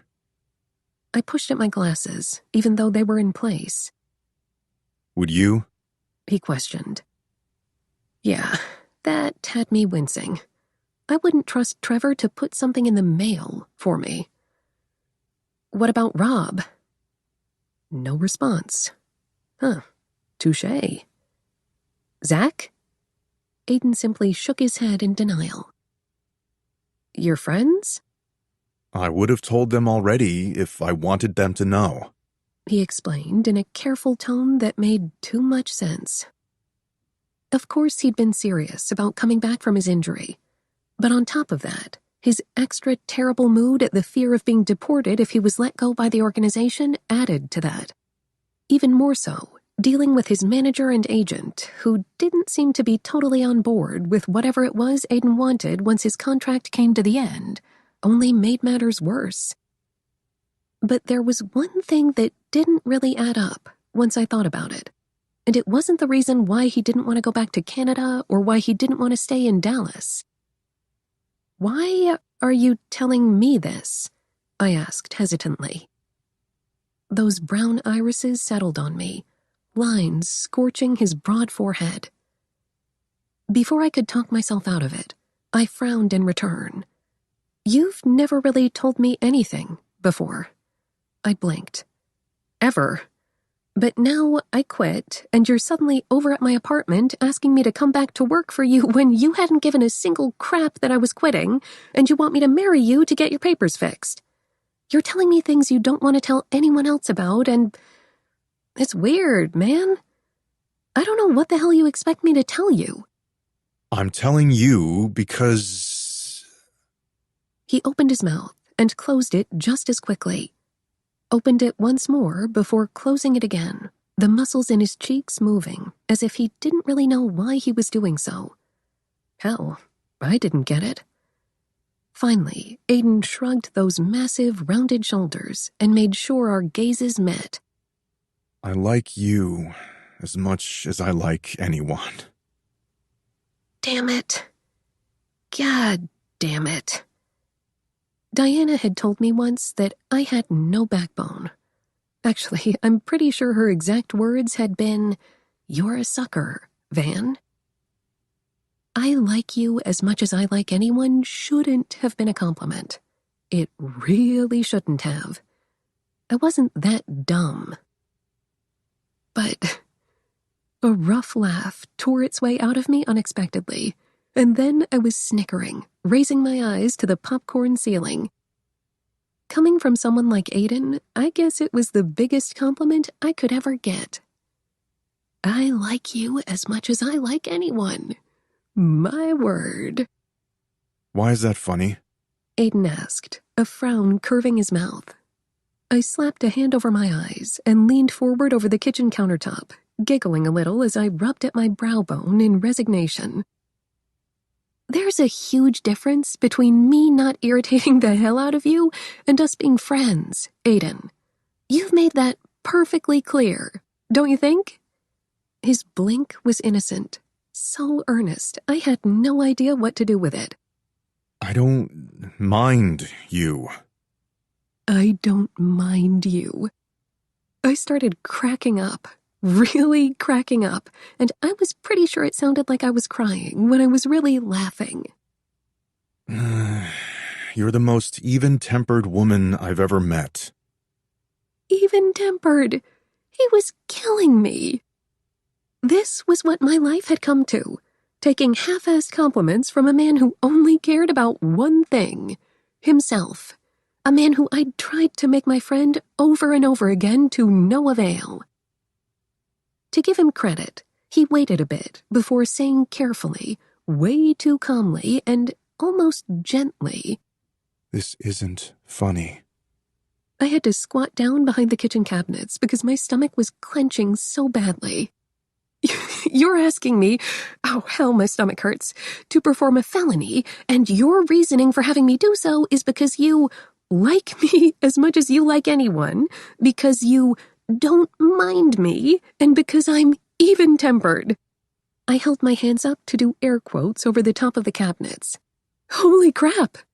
I didn't think you had a sense of humor, but you do. The best defensive player in the NFO didn't hesitate with the opening I gave him.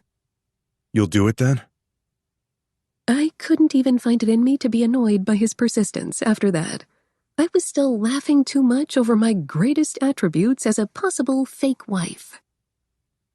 No, but this has been the highlight in my time knowing you. Really, I wish you'd been like this with me from the beginning. Working for you would have been a lot more fun, and I might have even thought about coming back for a little bit longer. It still wasn't enough, though. Working for him permanently wasn't part of the plan, especially not after everything that happened, and everything he was asking of me now. Marry him.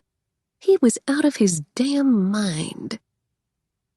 The plan after becoming entirely self-employed on my graphic design work was to pay off the terrifying amount of student loans I still had, buy my own house, buy a new car, and the rest, it could all fall into place in its own time. Travel, find someone I liked enough to be in a relationship with, maybe have a kid if I wanted one, and continue my financial independence. And to make money, I needed to work, so I forced myself to my feet and shrugged at my old boss. Look, you'll find someone if you just try a little. You're attractive, you have money, and you're a decent guy, most of the time. I made sure to pin him with a look that emphasized the most of the time.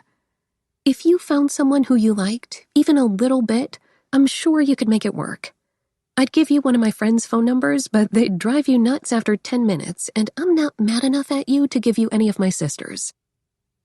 I bit the inside of my cheek, not knowing what else to say, fully aware that I would more than likely never understand what had led him to this time and moment with me. And what did he do? His eyes roamed my face as his forehead wrinkled, and he shook his head. I need your help. No, you don't. Shrugging again, I offered him a reluctant smile, a gentle one, because I was well aware he wasn't used to having someone tell him no. You'll figure everything out on your own. You don't need me. 7. Flipping my grilled cheese sandwich over, I snickered into the phone. I'm not going. I don't think he liked me much anyway either. I didn't like Jeremy until our 3rd date, and look at us now. Diana's argument was probably the worst one she could have chosen. The 5 times I'd met him over the last 6 months was 5 times too many. I knew for a fact her brother felt the same way about him. We'd hung out with him for Diana's birthday, and within minutes we'd shared a "he's a jackass" glare. Neither of us tried to hide our dislike, and in this instant, nothing actually came out of my mouth, which said more than enough, I figured. Not surprisingly, she knew what the silence was for, and sighed. He's really nice to me. I highly doubted that. The times we'd gone out, he'd tried to pick a fight with someone, for no reason. He seemed high-strung, moody, and way too cocky. Plus, I didn't like the vibe he gave off, and I'd learned to listen to my gut when it came to people. I'd told her enough times how I felt, but she'd continuously brushed it off. Hey, I don't have anything nice to say, so I'm not going to say anything, I told her. The big sigh that came out of her let me know she didn't want to talk about Jeremy anymore, well aware it was a lost cause. Nothing would get me to change my mind about him unless he saved my life or something. I still think you should go on another date. At least you can get a few drinks out of it. Why had I even told her my date last night had invited me out again? I knew better. I really did. I drank about as much wine as my liver could handle last night just to get through 2 hours. I'm good. She made a meh noise. There's no such thing as too much wine. We both burst out laughing at the same time. When are you free? I asked. I hadn't seen her since she dyed my hair. Oh, let me get back to you. I have plans with Jeremy. Yeah, I might have rolled my eyes a little. Well, let me know when you don't. I let the Jeremy thing in one ear and out the other. I will. I wanted to try a different color on you. Are your roots showing yet? I was in the middle of mulling over how she hadn't asked if she could dye my hair again when 3 sharp knocks rattled my door. Hold on 1 second. Turning off the stovetop range, I made my way toward the door.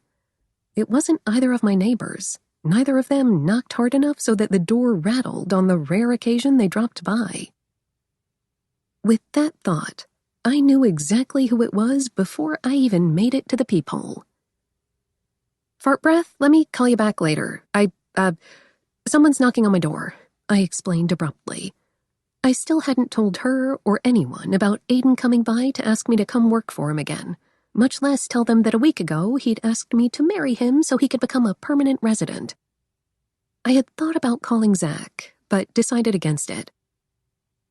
Okay, bye. I didn't get a chance to say bye before the dial tone filled the receiver. Who is it? I asked, even though I would have bet $20 I already knew. Aiden. The voice on the other side of the door answered just as I went up on my tippy toes to peer into the peephole. Sure enough, a tan complexion with chocolate-colored eyes and a familiar, tightly pressed mouth greeted me through the glass. It wasn't until I opened the door that I realized he had a hoodie on over his dark hair. I raised my eyebrows at him as he stood there, resembling his nickname as his shoulders took up the doorframe. He really did look like a damn human wall. You're back. I blinked. Again.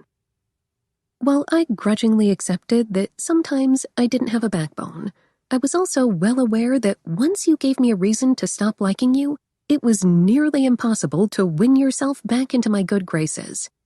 You could ask Susie. While I could get over Aiden being a grumpy little bee, the Trevor thing had gotten him into irreconcilable territory. Basically, he'd made it to the land of the forgotten. When it came down to it, he'd hurt me. He gave me a look I wasn't sure how to interpret before slipping inside my apartment, without an invitation, his chest brushing against my arm in the process. He was radiating a massive amount of heat, and I didn't need to look at the clock to know he'd just gotten out of a training session. He also smelled like he'd skipped a shower in the locker room. I had just closed the door when Aiden stopped in the hallway, hands on his hips, giving me a hard glare that I didn't understand. You live with drug dealers. Oh. I shrugged a shoulder at him. They leave me alone.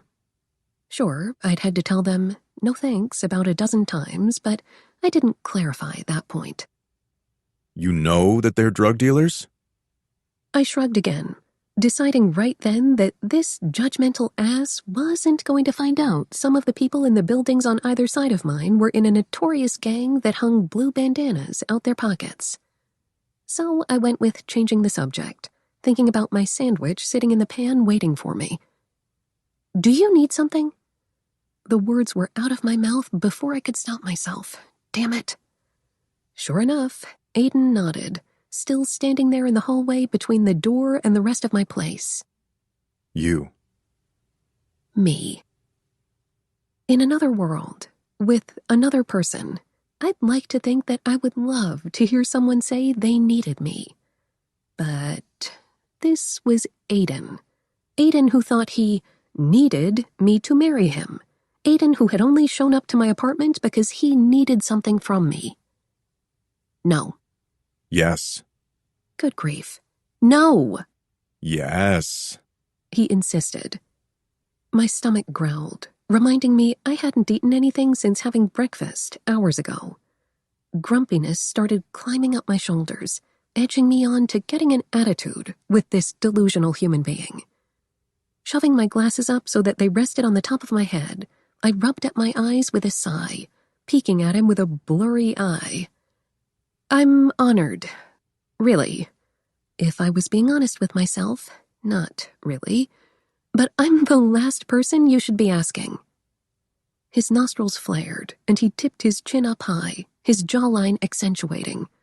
This massive man who faced other big men for a living was glowering at me. At me. Do you have a boyfriend? No. Then there isn't a problem. I rubbed at my eyes with the meaty part of my palms some more and tried to rein in my frustration. Blowing out a breath, I set my glasses back on my nose and stared at the behemoth in my hallway. Obviously, we were going to have to go there. Where would you like me to start? When all he did was give me that look that made me want to stick my finger in his nose, I figured that expression was going to be the best answer I would get out of him. If he wanted to be a pain in the ass, I could be a pain in the ass too. What did I have to lose? We weren't friends, and he hadn't cared about my feelings before, so I shouldn't feel guilty for being honest with him. So I started. Okay. I rolled my shoulders for battle, eyeing the canvas piece with one of my favorite hardback covers for moral support. It was a heart made out of multicolored stilettos for a book called Healing Love. I'd been pretty proud of myself for that one. 1, we don't know each other. We know each other. Delusional argued. I wanted to move on to my next claim, but apparently we weren't going to be able to until he understood each of the more than apparent reasons why me helping him fix his immigration status was a terrible idea. I know you pretty well, but you don't know a single thing about me besides my first name. Do you even know my last name? Mazur. I knew him. I freaking knew him, so I folded my arms over my chest and narrowed my eyes. You looked up my name, didn't you? He was giving me the same face that drove me nuts. It was so damn smug. There was this one popular shot of him during a press conference after a game with a similar glare aimed at a reporter who had asked him a stupid question. Panties all over the U.S. were dropped that day. Yet the only thing that pointed chin, flat mouth, and cool eyes did to me was frustrate the shit out of me. I don't see what the problem is. 1, 2, 3, 4, 5, 6, 7, 8. I don't know whether you're just pretending to be ignorant or if you really are just that hard-headed, I gritted. I worked for you for 2 years and you didn't know my last name. You couldn't even tell me hi. Aiden, this isn't you asking me to let you borrow $20 or give you a ride to the airport. You don't know me and you don't even like me. And that's okay. I'm not worried about it. But we can't get married, I busted out the air quotes, to fix your papers when you don't like me. You can't ignore me for years, not give a shit that I'm leaving, treat me like crap, and then expect me to jump to help you when you ask. I told you, I like you as much. Oh, my word.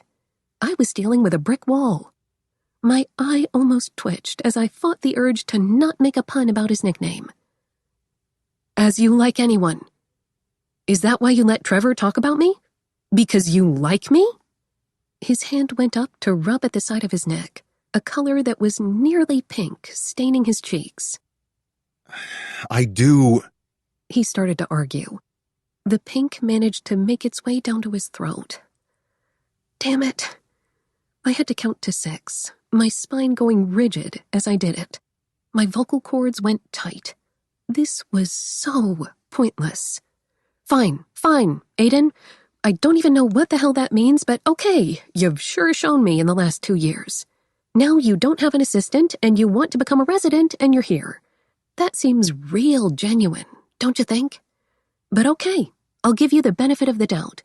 Maybe you can tolerate me for some strange reason, and you didn't want me to get all conceited, so you didn't make it noticeable. That sounded like total bullshit to my ears. How about what you're asking me to do is a felony? I could go to jail and you could get deported. What about that?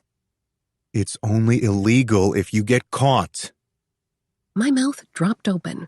I was at a total loss for words. Was this a dream? Was this even real life? I have a plan. He concluded in that low voice that reminded me of an 18-wheeler revving its engine. Too late, I had a feeling this was a lost cause. The government takes this stuff seriously, you know. I would be the one going to jail, not you. Okay, I didn't know if I would really get jail time or not, but maybe. I've done my research. I have a plan. Here he went with his freaking plan again. I have a plan too, and part of my plan isn't to marry someone to help them get their immigration paperwork together. I'm sorry, Aiden, I'm really sorry, but you're in about the best place you can be to find someone to marry you, if that's what you want. You shouldn't have to, though. Maybe you can pay somebody a lot of money to fast-track your paperwork. Getting married is the best way to go about it. He paused. His big hands visibly clenched at his sides, and I swore he looked even bigger in that moment. I don't want another visa. My heart reacted a little because it was weak and pathetic, and because I felt like a jerk for telling him no. I hated not helping people who needed it. But this was ridiculous. Here was a man who had never been particularly kind to me or tried to be my friend until I'd quit on him. Now it seemed like he was asking the world of me, and I didn't feel entitled to give it to him. I don't know what to tell you. I shook my head. You're out of your mind. I'm not doing it, and I don't know where you're getting the balls to ask me to. His gaze locked on mine, irrepressible and unflinching, like I hadn't just told him no again. His chin tipped up as his lips disappeared for a moment, curling behind his teeth that I knew were white and perfect. You're that mad at me? Even if I would have left on good terms, I still wouldn't go back to work for you, much less help you get your visa or your residency or whatever it is you want to do. His eyes roamed my face slowly, making me extremely aware of the fact that I wasn't wearing makeup. Or a stinking bra. Luckily, I'd only seen Aiden look at something other than my face once, and that had been that night when he'd shown up and I had been in a short dress. Then again, I'd also never seen him glance at a woman's chest or ass, either. He'd told the media a dozen times in the past how he didn't have time for relationships, and he was right. He didn't. I can see it in your face, Vanessa, he stated, making me temporarily ignore the situation I was in. The word stupid ricocheted around in my head. I haven't been mad at you since I walked out of your house. You're lying. You're making that face you do when you're trying not to show you're angry, he explained, even as his gaze stretched over me, making me feel pretty self-conscious. I'm not, I practically grunted out. His impassive face said what words didn't. Liar. I lost it. I was hungry, grumpy, and irritated. That was the absolute truth. From the way a vein in my forehead pulsed, I was still holding a not-so-insignificant amount of residual anger toward him, too. Okay, fine. Yes, I'm still a little pissed at you. You let Trevor, of all people, talk about me behind my back. I blinked. Trevor. By that point, my blood didn't know whether to rush to my face or away from it. Trevor would sell his own kid for a price. Maybe we're not friends, but you have to have known I cared about you a lot more than fucking Trevor does. Just saying his name out loud made me angry, and I had to tell myself to reel it in. 1, 2, 3, 4, 5. I bit the inside of my cheek and blinked at him. You've never said a single freaking sorry to me, ever. Do you understand how rude that is? You never apologize for anything. Anything. After everything I did for you, everything I've ever done for you, things that went above being just your employee, and you just... I would never, ever let anyone talk shit about you, I said, making sure his gaze met mine when I said it so he could understand, or at least see that I wasn't just being an asshole to be an asshole. On top of that, you were acting like a major prick before I quit, I accused him, feeling that familiar burn of disappointment scorch my chest. Why would I want to do anything for you? There's no loyalty between us. We aren't friends. I shrugged. You might not know anything about me, but I know almost everything there is to know about you, and that means nothing now. I'm done. I respected you. I admired you, and you just didn't care. I don't know how you can expect me to brush all that off as nothing. Honestly, I was surprised I'd lost it, and I might have been even more shocked that I wasn't panting at the end of my spiel. The vein in my head was pulsing, my hands fisted, and I felt angrier than ever in the past. Yet, when I really focused in on the hoodie-wearing man standing 5 feet away in the hallway of my apartment, I couldn't help but pause. The cords in his neck pulled taut. The hard slashes of his cheekbones seemed more prominent than ever. But it was the emotion in the shape of his mouth that I had never seen before. You're right. It wasn't that I didn't expect him to sort of apologize. A small part of me did. But what? I shouldn't have let him say that. No shit. He ignored my comment. I should have treated you better. Was I supposed to disagree? As if sensing how much his words were failing, Aiden's shoulders pulled back in resolution. I'm sorry. My hands opened and closed at my sides. I wasn't sure what to say, even as I tried to steady the angry beat of my heart. You were a great assistant, Aiden added. I still kept on eyeing him. Of course I had been a good one, but I was also the only assistant he'd ever had, so...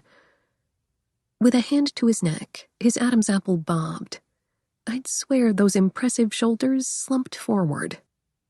You've always been loyal to me, and I didn't appreciate it until you were gone. Neither one of us said a word for a few extended moments. Maybe he was waiting for me to rail at him again, and maybe I was waiting for him to ask me to do something that I didn't want to do.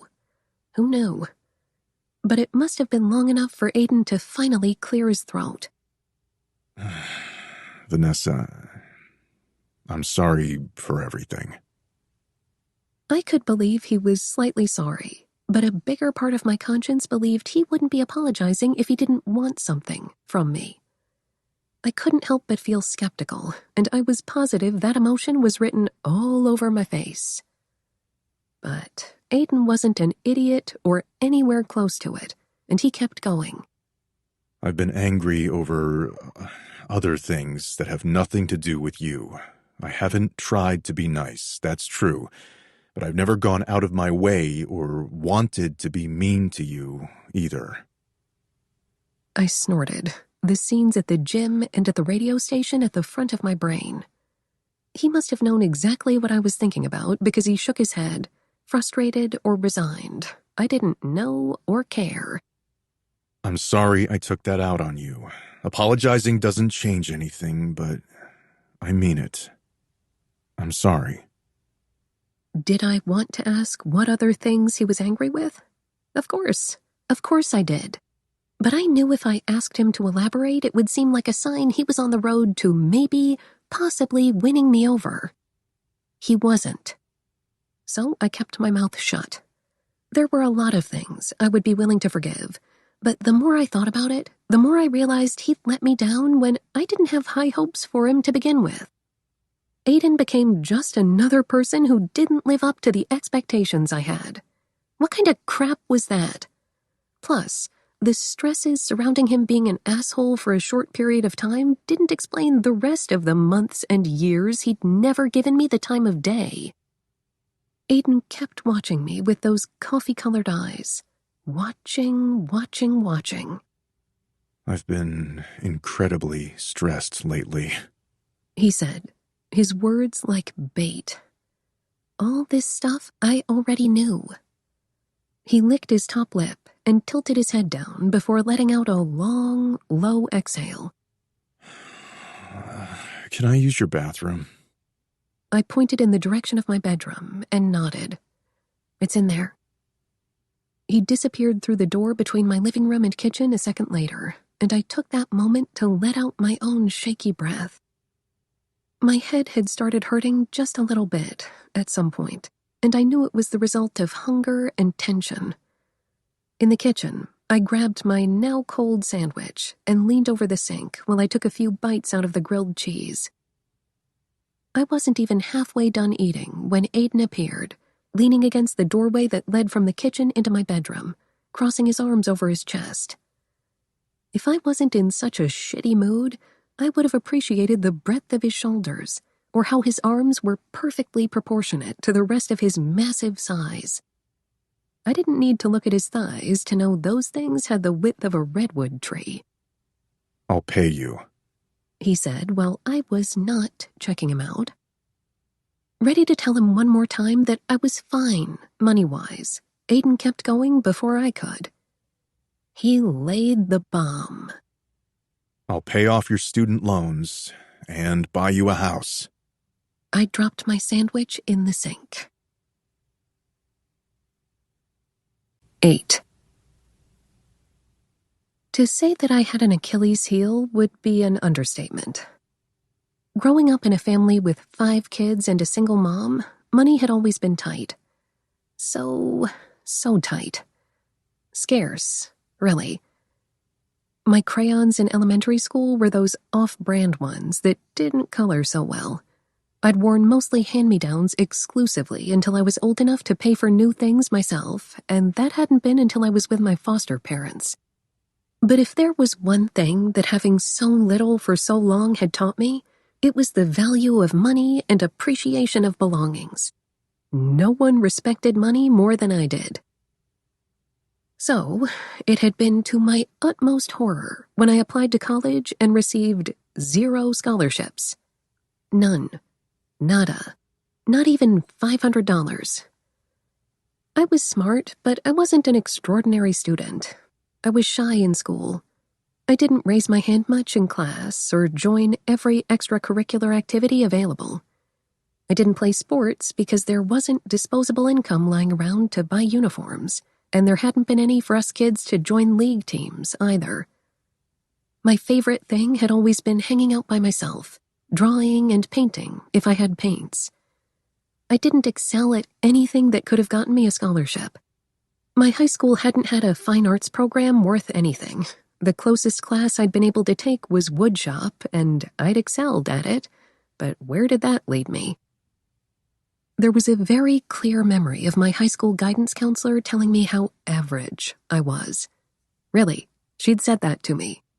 Maybe you should have tried harder. I'd been too shocked to have to count to 10 after that. All A's and a couple of B's hadn't been good enough. Yet I'd still been horrified and disappointed when I got accepted to every decent school I applied to, but received no financial help other than a federal grant I qualified for because of my financial need, but that only covered 10% of my total yearly tuition. And, of course, the school I wanted to go to was out of state and incredibly expensive. I loved it more than I loved any other one I'd gone to check out with my friends the fall of my senior year. So, I did the unthinkable. I took out loans. Massive student loans. Then I did the next most unthinkable thing in the world.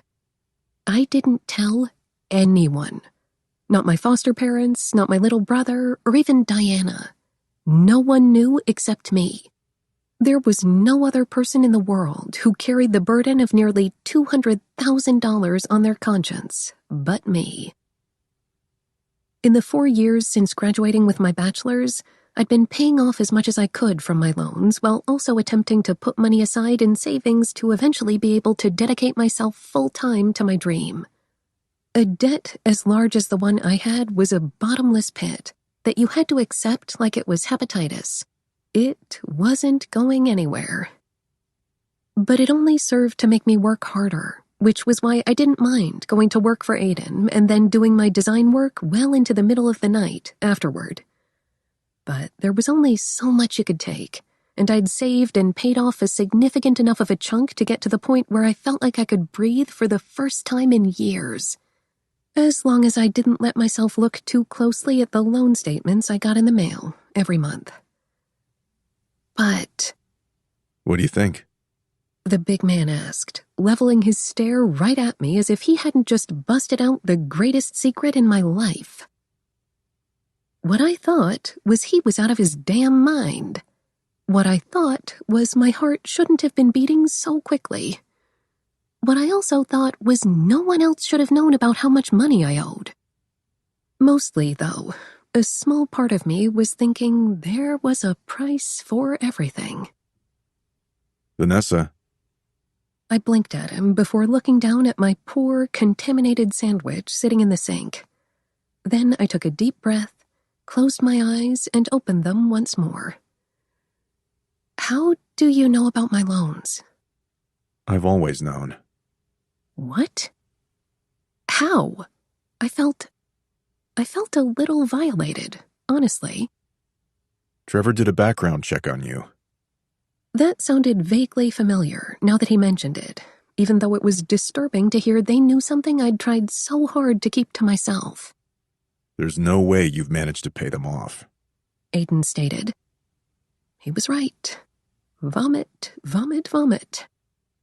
Whatever you owe, I'll pay it. Just like that. I'll pay it. Like $150,000 was no big deal. I liked to watch that show on television where bosses went undercover at their businesses, and then at the end they surprised their employees with some crazy amount of money to go on vacation, or to pay off whatever it was they owed money on. More often than not, I got teary-eyed watching it. The employees would usually always cry and say how they never expected something like that to happen to them, or they would talk about how much of a blessing the money was going to be for their families, or how much the gift they were being bestowed was going to change their lives. Yet, here I was. My hands shook. The ability to breathe was stolen from my lungs. My loans were my Achilles heel. I was only slightly ashamed of myself for not immediately thinking his offer was preposterous. Why wasn't I kicking him out or telling him to go eat shit? Why wasn't I laughing at his idea or telling him to get the hell out because he couldn't buy me? He hadn't treated me well. He didn't deserve for me to do him a favor and put my life on the line for him. Clenching my hands at my sides, I let the sensation of being overwhelmed wash over me. He was offering to pay off this thing that weighed on my soul like a cement block in a pool. Who did that? Better yet, who said no to an offer like that? I like to think I made wise decisions, that I did what was the best for me, or would be the best for me in the long run. But $150,000? Holy shit. I'm willing to compromise. Aiden offered, his eyes even, his voice steady, which didn't help any. I sputtered. Shut up, Van, I told myself. Shut up, shut up, shut up, and just say yes, you idiot. Don't talk him out of this. Don't be that dumb. You can get over anything for that much money. This is the opportunity of a lifetime, even if he hurt your feelings, even though it's stupid and illegal and doesn't make any sense because there are a million other women in the world who would do it for less. But I couldn't shut up. I just couldn't. It was that nagging little part of my personality that I'd had to hone over the years. The one that didn't know how to keep quiet sometimes.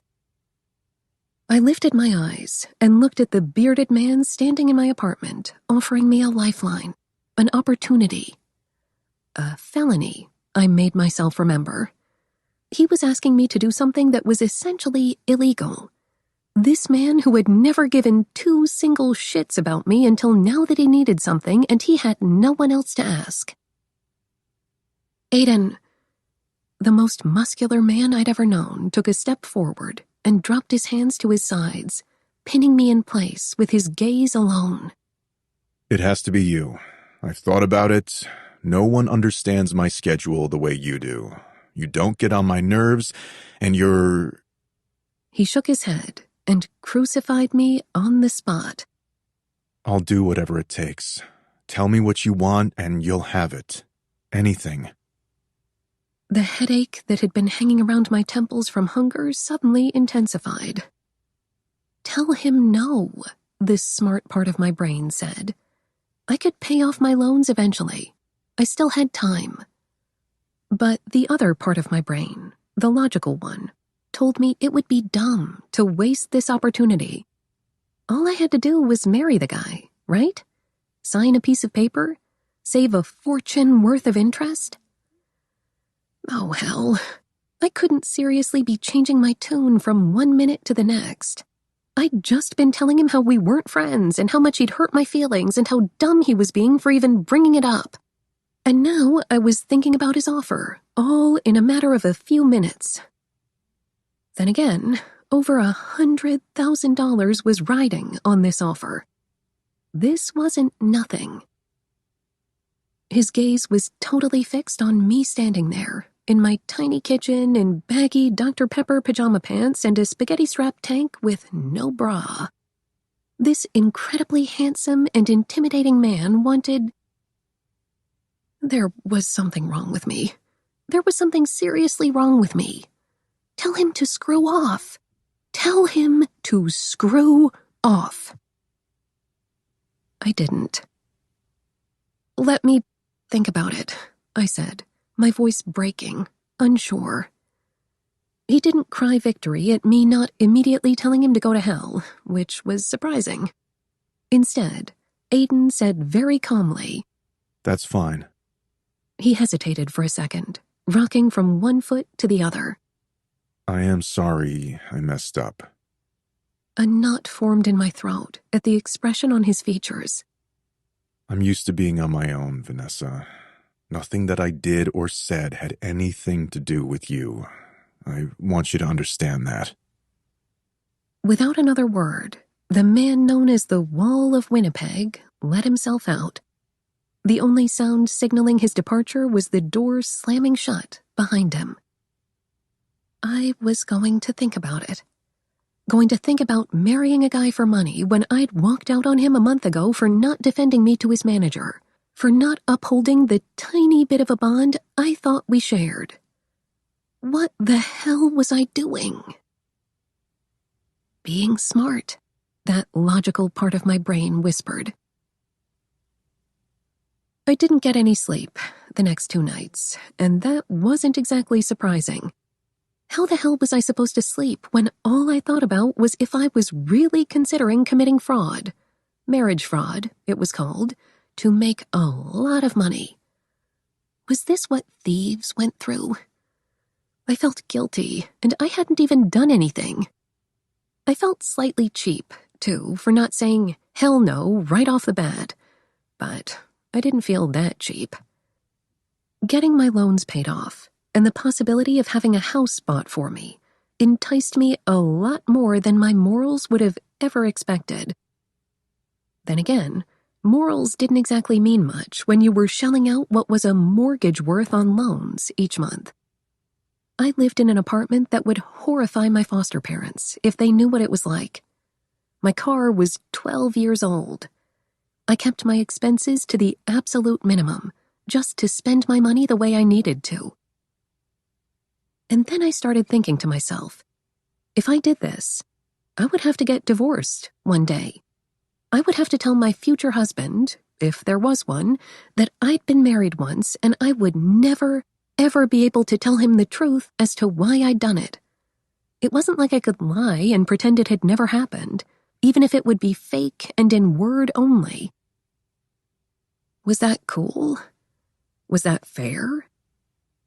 Maybe it was, because my mom never married while I was young, but I'd always envisioned it as being this ultra-serious, special thing that not everyone got to do. A union of 2 people who decided they were going to tackle the world together. So you should be picky with whom you chose as your partner.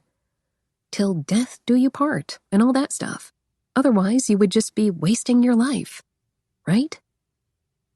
When I wasn't contemplating all that stuff, I asked myself what in the world I would tell the people in my life. They would know I was up to my neck in shit if I suddenly said I was marrying Aiden. I would have to bring up the loans if I told them the complete truth, and I would rather stick my hand in a boiling pot of water than do that. It was all too much. Way too much. And so, I finally picked up the phone and called the only person who I wouldn't be able to fool with my lies. I couldn't live with it any longer. I was tired, grumpier than ever, and I wasn't focusing because I was too distracted. I needed to make a decision. "Diana, would you marry someone for money?" I asked her out of the blue one afternoon when I called her during her lunch break. Without missing a beat, she made a contemplative noise. "It depends. How much money?" It was right then that I knew I'd called the wrong person. I should have dialed Oscar, my slightly younger brother, instead. He was the level-headed one in my life, the basketball player studying mechanical engineering. He'd always been wise beyond his years. Diana? Not so much. I only told her the partial truth. "What if someone bought you a house?" She hummed, and then hummed a little more. "A nice house? It wouldn't be a mansion, you greedy bitch, but I'm not talking about a dump or anything either." I figured, at least. All I had to do was marry someone and they would buy me a nice house? Later on, I could laugh over the entire situation leading up to this conversation and how easily Di was considering it. Yes. Would I have to do anything else? What else would there be? The marriage would just be to get his residency. It wouldn't be a forever thing. I don't think so. Oh, her tone perked up. Sure, why not? Sure, why not? Good grief. I snorted. Wait a second, why are you asking? Who's doing it? She finally chimed in, extremely interested. When I was done explaining to her just about everything, minus what had been my tipping point to quit, I waited for her sage, usually not so sage, advice. What I got was, do it. That's it? I scoffed. I was asking her for her opinion on a life-changing decision, and that was how she was going to respond? Sure, why not? He has money, you know the worst things about him, and he's willing to pay you. What do you have to think about? She said in a matter-of-fact tone. She was definitely the wrong person to call for advice. It's illegal. In that case, make sure you don't get caught. Okay, Aiden Jr., I thought before she continued on. People do it all the time. Remember Felipa? That was her cousin. How could I forget? That Salvadoran guy she married paid her $5,000. You might get a house, Fanny. You could be a little more grateful. Definitely the wrong person. We're not each other's biggest fans. That had her exasperated. You like almost everyone. He can't exactly hate you if he's asking you and not someone else. I'm sure he'd have bitches lining the block if he even remotely put in some effort. Her comment had me groaning. You really think I should do it, then? There's no reason why you shouldn't. You don't have a boyfriend. You have nothing to lose. She was making this too easy, making me feel dumb for not immediately jumping at the chance. But something had been lingering in my gut, and it wasn't until she said the thing about bitches lining the block that I realized what it was. My pride. I cracked my knuckles. I don't know how I'd feel about being married and having my husband, I almost choked on the word, being with other people during. Even if it was fake, someone would find out that we'd gotten married, and I don't want to look like the poor idiot wife whose husband cheats on her and everyone knows. Diana hummed again. Did he date around while you worked for him? He didn't. Ever. He didn't even have any females saved in his contacts on his phone. I would know. I was the one who had gone to the store to get him a new phone and have his contacts transferred, and I might have looked through them. There had definitely never ever been any sleepovers at his house, or any women hanging around. There couldn't be any after-away games because, according to Zach, Aiden always went straight back to his hotel room afterward. So, yeah, I felt a little dumb. No. So then there's nothing to worry about, is there? I swallowed my saliva. I can't date anyone either. That had her cracking up, and I suddenly found myself insulted at how hard she was laughing. You're funny. It's not funny. So I hadn't had a boyfriend in a couple of years. What the hell was the big deal? Her hysterical laughing reached a peak. I can't date anyone either, she mocked me in a voice that I knew was supposed to be mine. Now you're just making shit up.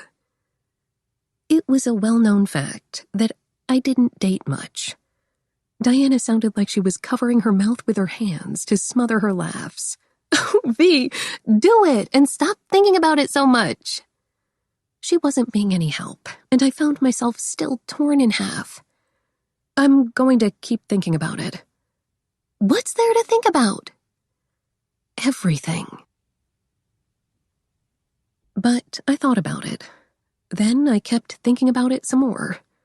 I looked online at how much I still owed on my loan, and I almost threw up. Looking at the balance was like looking at an eclipse. I wasn't supposed to do it. The 6 digits before the period that glared back at me from the screen made me feel like I was going blind. This thing with Aiden was a lottery, and I happened to be the only one with a ticket to it. It also happened to be the winning ticket. This small nugget of uneasiness jiggled around in my chest, but I ignored it as much as I could until I couldn't handle it anymore. I would be helping someone whose sincerity I couldn't judge completely. I would be signing away years of my life. I'd be doing something illegal. And I would be doing this all as technically a business transaction. It wasn't that complicated, because I understood what Aiden was doing and why he was doing it, for the most part. I just didn't completely understand why he insisted on trying to reel me back into his life. Regardless of everything else, though, a part of me was resentful that Aiden, I get everything I want, Graves had his mind set on me to be the one to help him out. I guess I didn't feel like he deserved my help or my loyalty when he'd never exactly done anything to deserve it. But my student loan debt wasn't just a paycheck. It wasn't payable in 5 years, like a car loan. Plus, if a house would also be a form of payment, we were talking a lot of money, a lot of heartache, and a lot of interest. 30 years on a mortgage. It would be a massive relief. Wouldn't it? Could I just forgive Aiden and do this? I knew people made mistakes, and I understood that you didn't always know what you had until you didn't have it. I had learned that myself the hard way about small things I'd taken for granted. But I also knew how resentful I could be, how I held on to grudges sometimes. I found myself driving to Aiden's house, heart in my throat, risking my life and freedom for a freaking student loan that I couldn't just forget about or disregard. The security guard at the gate grinned at me when I pulled into the community Aiden lived in. "I haven't seen you in forever, Miss Vanessa," he greeted me. I quit, I explained after greeting him. He shouldn't be surprised I'm here. He gave me a look that said he was a little more than impressed. "He's not. He's been reminding me every week to let you in if you came by." He was either a little too confident or... Well, there was no or. He was a little too confident. I suddenly had the urge to turn my car around to teach him a lesson, but I wasn't egotistical or dumb enough to do it. With a goodbye wave at the guard, I drove past the gate and toward the home I'd been to too many times to count. I knew he'd be home, so I didn't worry about the absence of cars in the driveway as I parked on the street, like I had every time in the past, and marched up to the front door, feeling incredibly awkward as I rang the doorbell. I wanted to turn around, walk away, and tell myself I didn't need his money. I really wanted to, but I didn't go anywhere. It took a couple of minutes for the sound of the lock getting tumbled to let me know he was there, but in no time the door was swung open, and Aiden stood there in his usual attire, his towering body blocking the light from inside the house. His expression was open and serious as he let me in and led me over to where everything had begun, the big kitchen. It didn't matter that his couch was incredibly comfortable. He always seemed to prefer to sit in the kitchen, at the island, or in one of the chairs of the nook to eat, read, or do a puzzle. He took a seat on his favorite stool, and I took the one farthest away from him. It was weirder than it should have been, considering what was at stake. I was a person, and he wasn't any more or any less special than I was, and regardless of what happened, I had to remember that point. So I sucked in a breath through my nose and just went for it. Honesty was the best policy and all that, wasn't it?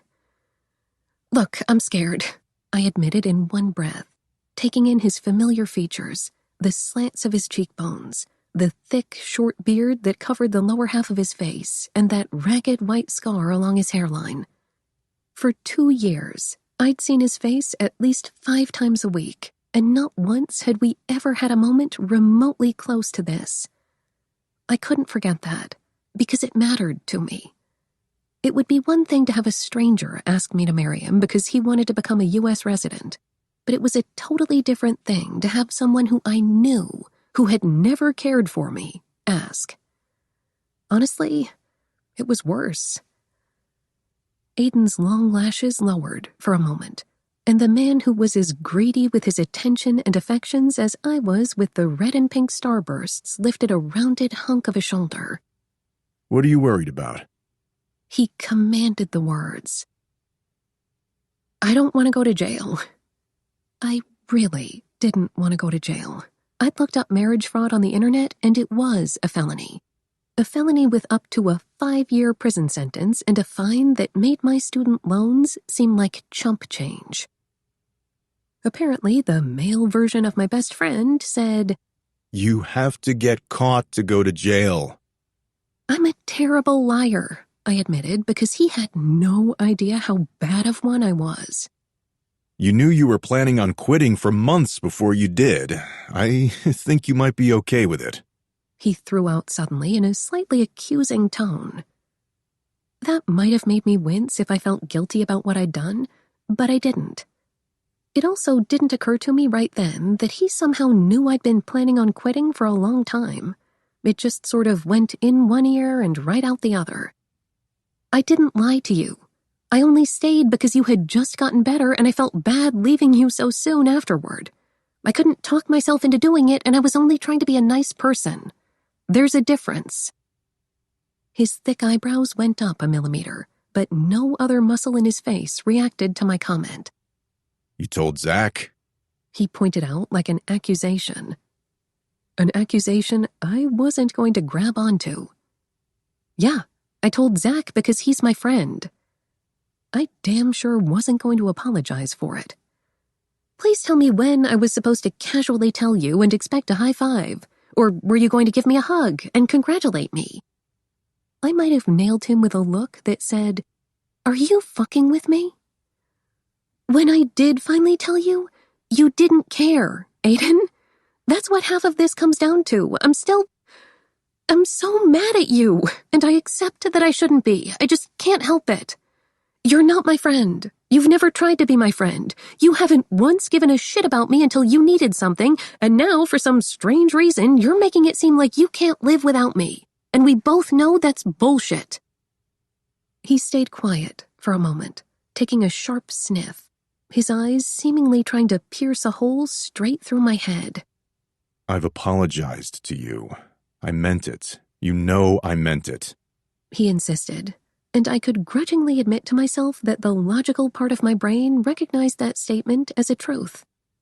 Aiden didn't apologize, and for all the things he wasn't a liar. That just wasn't in his genes. For him to actually say the A word, it wasn't insignificant. I don't have time for friends, and if I did, I wouldn't go out of my way to make them anyway. I've always been this way, and I really don't have time for a relationship. You understand that. I'm not worried about getting caught. So he was changing the subject. Because you won't be the one going to jail, I reminded him under my breath, frustrated at his tactics. He raised one of his eyebrows another millimeter, but it was his flaring nostrils that gave away his irritation. I've done a lot of research, and I consulted an immigration lawyer. We can pull it off. All you would have to do at first is file a petition for me. Aiden didn't say, "I think we can pull it off." He said we could do it, and I didn't miss that nuance. You know, Aiden, you make saying yes so damn difficult. I would have done just about anything for you if you'd asked me when I worked for you, but now, especially when you still act like one single sorry makes up for disrespecting me in front of other people and letting someone talk about me. It pisses me off. How can you ask me to do this huge favor for you when I feel zero obligation to? We wouldn't even be having this conversation if I didn't want my loans paid off. I bit the inside of my cheek. I want to tell you to leave me alone, that I'll pay off my debt on my own like I had always planned on doing. I don't need your money. Meeting his eyes, I had to fight the urge to tear up. I wished you had respected me enough to appreciate me back when it would have meant something. I liked you. I admired you, and in the course of a few days, you killed all that. The words came out of my mouth before I could stop them. We stared at each other, and stared at each other, then stared at each other a little more. When I was a kid, I learned the hard way how expensive the truth was. Sometimes it cost you people in your life. Sometimes it cost you things in your life. And in this life, most people were too cheap to pay the price for something as valuable as honesty. In this case, I could tell the price tag had hit Aiden unexpectedly. Slowly, after a few breaths, he ducked his head and rubbed at the back of his neck with that great big hand. His breathing got harder, raspier, and he sighed an Alaska-sized breath. Forgive me. His tone was rougher than ever, seemingly dragged through sand and then covered in shards of glass. Yet somehow it sounded like the most real, heartfelt thing to ever come out of his mouth, at least in front of me. But it still didn't feel like enough. I can forgive you. I'm sure you regretted it later on when I wasn't around, but I shoved my glasses to the top of my head and rubbed my forehead with the back of my hand before lowering them again. Look, this isn't a good start to a fake relationship, don't you think? No. He moved his head slightly, just enough so that I could see those dark coffee irises with that bright amber ring surrounding the pupil peering up at me beneath the fanned cover of his long eyelashes. I always learn from my mistakes. We made a good team once. We'll make a good team again. Lifting his head completely, a dimple in his cheek popped out of nowhere, and he raised his hands to cup the sides of his head. I'm no good at this kind of stuff. I would rather give you money than have to beg, but I will if that's what you want. He admitted, sounding about as vulnerable as ever. You're the only person I would want to do this with me. Why wasn't this so black and white? I'm not asking you to beg me. Come on. All I've ever wanted from you was... I don't even know. Maybe I want to think that you care about me at least a little bit after so long, and that's pointless. You want this to be a business deal, and I understand. It just makes me feel cheap, because I know if Zach was asking me, I would have probably said yes from the beginning, because he's my friend. You couldn't even find it in your heart to tell me good morning. He sighed, his index finger and thumb pulling at his ear. Dropping his gaze to the kitchen countertop, he offered, I can be your friend. 2 years too late. Only because you want something. To give him credit, he didn't try to argue with me otherwise. I can be your friend. I can try. He said in a low, earnest voice. Friends take a lot of time and effort, but... Aiden looked up at me again with a sigh. I can do it, if that's what you want. I get so angry thinking about everything. I don't know if that's even what I really want anymore. It's probably not what I ever wanted. I don't know. I just wanted you to see me as a person, instead of just that person you don't ever have to say thank you to. So for you to tell me you can try to be my friend, it's so forced. I'm sorry. I know. I'm a loner. I've always been a loner. I can't remember the last time I had a friend who didn't play football, and even then, it usually never lasted. You know how much it means to me. You know how seriously I take it. Maybe better than most of my teammates do. He explained, like it was taking everything in him to make that admission. I just kind of side-eyed him. He continued. I know you know. I can also accept responsibility for not being very nice to you either, all right? I said I'm not good at this friendship thing. I never have been, and it's easier not to bother trying. If that wasn't the most slacker comment to ever come out of his mouth, I didn't know what was. But I didn't say it out loud. If you got on my nerves, I would have fired you the first time you flipped me off. I found myself not exactly feeling honored. You're a good employee. I told you that. I needed an assistant, Vanessa. I didn't want a friend. But you're a good person. You work hard. You're committed. That's more than I can say about anyone else I've met in a long time. That big Adam's apple bobbed as he stared right at me. I need a friend. I need you. Was he trying to bribe me with his amazing once-in-a-lifetime friendship? Or was I just being a cynical asshole? As I stared at his facial features, trying to decide, I realized I was being dumb. This was Aiden. Maybe he'd done something shitty by not defending me, But if I really thought about it, he probably wouldn't have defended Zach either. He'd said time and time again in interviews that he solely wanted to focus on his career while he had it. From every interview that had ever been made with one of his coaches, they all said the same thing. He was the most single-minded, hard-working player they had ever come across. He started playing football his junior year of high school. Junior year. Most NFL-caliber players had been on the field since they were old enough to walk.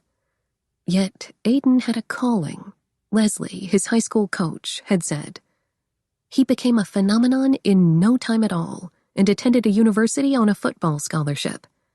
Not just any run-of-the-mill school either, but a top one that he'd won a few championships with and even graduated with a degree from. Damn it. God damn it. He wouldn't be asking me to do this if he didn't think he had to. And I was well aware that people didn't change unless they wanted to, and this was a man who did whatever he put his mind to. This pitiful, resigned sigh pulled its way out of my lungs. An answer to what he was asking of me sat at the front of my brain, at the tip of my tongue, curled in the pit of my belly. Was there any other possible response that wouldn't lead me to being the biggest idiot on the planet? Let's say we can. How long would we have to stay I couldn't say it on the first try. Stay married for, I rushed out in a small voice. He made sure to look me right in the eye when he answered. 5 years would make it seem less suspicious. I would only be given a conditional green card at first. After 2 years, I could get a permanent one. 5 years? Aiden was 30 now. He'd be 35. I was 26 for the remainder of the year. I'd be 31 when we'd technically get divorced. 31 wasn't old, not even close to it. The number didn't seem as atrocious as it should have, if I was really considering agreeing. But still, 5 years. A lot could happen in that period of time. What I knew most, though, was that there was no way in hell I could manage to pay off my loans in 10 years, much less 5, even if I sold my car, rode the bus everywhere, disconnected my cell phone, and ate ramen noodles for breakfast, lunch, and dinner. 5 years, I repeated, blowing out a breath. Okay. Makes sense? I eyed him, reminding myself that I wasn't saying yes to him yet. We were just talking. Yes, it makes sense. If I were saying yes, which I'm not doing right now, so calm your horses. I'd give myself a pat on the back later for being so ballsy and firm. He stared at me evenly, unfazed. What else are you worried about? I huffed. Everything? Aiden blinked at me. About what? I'll pay off what you owe and buy you a house. Think, Van. Think. It couldn't go this easily.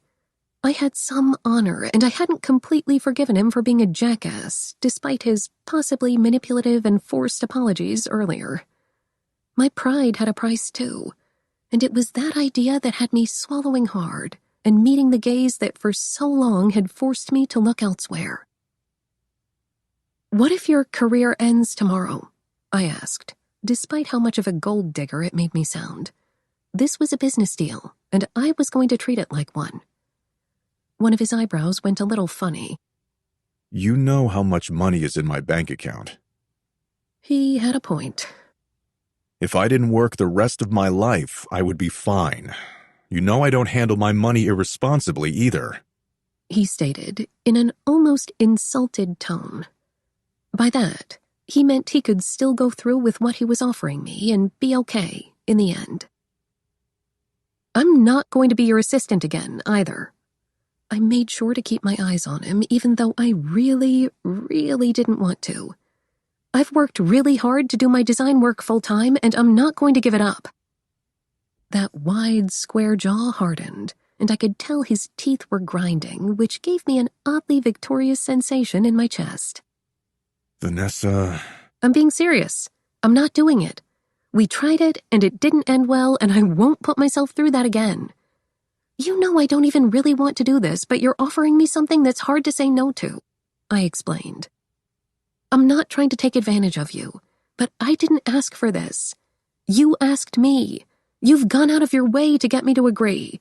I told you there are a million women in the world who would do this for you and not want anything in return, except to maybe sleep with him, but I kept that to myself. You don't need me. You have the world at your fingertips, big guy. I don't know if you know that or not. After saying that, I realized I might be the dumbest person in the entire universe. The dumbest. I half expected him to tell me to screw off then, but this was a deal breaker, and I needed him to understand that. If he told me I was out of my damn mind, then 20 years from now, I could more than likely live with myself for turning down his offer. I'd planned to quit working for him to further my dream. I wasn't going to tie myself down for another 5 years with the same amount of work I'd been juggling. I just wasn't. There was a lot I'd be willing to sacrifice, but not that. Folding my hands on my lap, I squeezed one set of fingers tight, focusing and keeping my breathing even. He was frustrated, aggravated, but he wasn't saying yes or no. I had nothing left to lose, and I needed him to understand that yes, maybe I was being a little bit of a bitch, but it wasn't for no reason. He did what he did for his dream, and I was going to do what I needed to do for mine. If anyone could understand that, it should have been him. I reached up and played with one of the legs of my glasses, forcing myself not to look away. I licked my lips nervously and raised my eyebrows. I'd done it. Said what I needed to say, and I could live the rest of my life with the consequences. Damn it. What seemed like a month later, the wall of Winnipeg sighed. I set my elbow on the counter and mirrored his position in resignation. Are you fine with me not being your assistant, or not? Aiden nodded gravely. I wasn't sure whether to be disappointed or relieved, so I went with neither. Business mode. I needed to get into business mode. I'm not going to go to jail for you, so we need to figure everything out. What are we going to tell Zach? Speaking of Zach, where was he? I wondered. Even if I told him to find his own place, he would know something was going on. We have to tell him. We would need people to confirm we're in a real relationship together. Was that the truth? I nodded, thinking of Diana and how I had told her everything already. Yeah, I have to tell my friend. She would know something was going on. I can get away with not telling anyone else. I'd thought about it, and I was fairly certain I could embellish Aiden trying to win me over to come back as some sort of love story. At least, that's what I hoped. Not being super close to anyone, including my little brother, who had his own busy life, obviously helped in this situation. Aiden nodded, practical and understanding. But I raised both of my shoulders. What about everyone else? Everyone else. Literally, everyone in the world. Just thinking about it made me want to puke. Any idea or hope of possibly being able to hide a possible marriage had gotten flushed down the toilet when I remembered an article on Aiden years ago, when he'd been spotted eating dinner with a woman who turned out to be a rep for a company that was trying to endorse him. Who cared? I'd originally thought. Then it had hit me. Some people did, and too many people cared about all things involving Aiden Graves. He couldn't cut his hair without someone posting about it. Someone in the world would find out we'd gotten married at some point. There would be no hiding it. And that made me feel uneasy. I hadn't even liked the attention I'd gotten from people when they found out I worked for him. Getting hitched to him would be an entirely different ballpark. I had to swallow the saliva in my mouth to keep from gagging. We could keep it quiet for a while, the big guy started to say.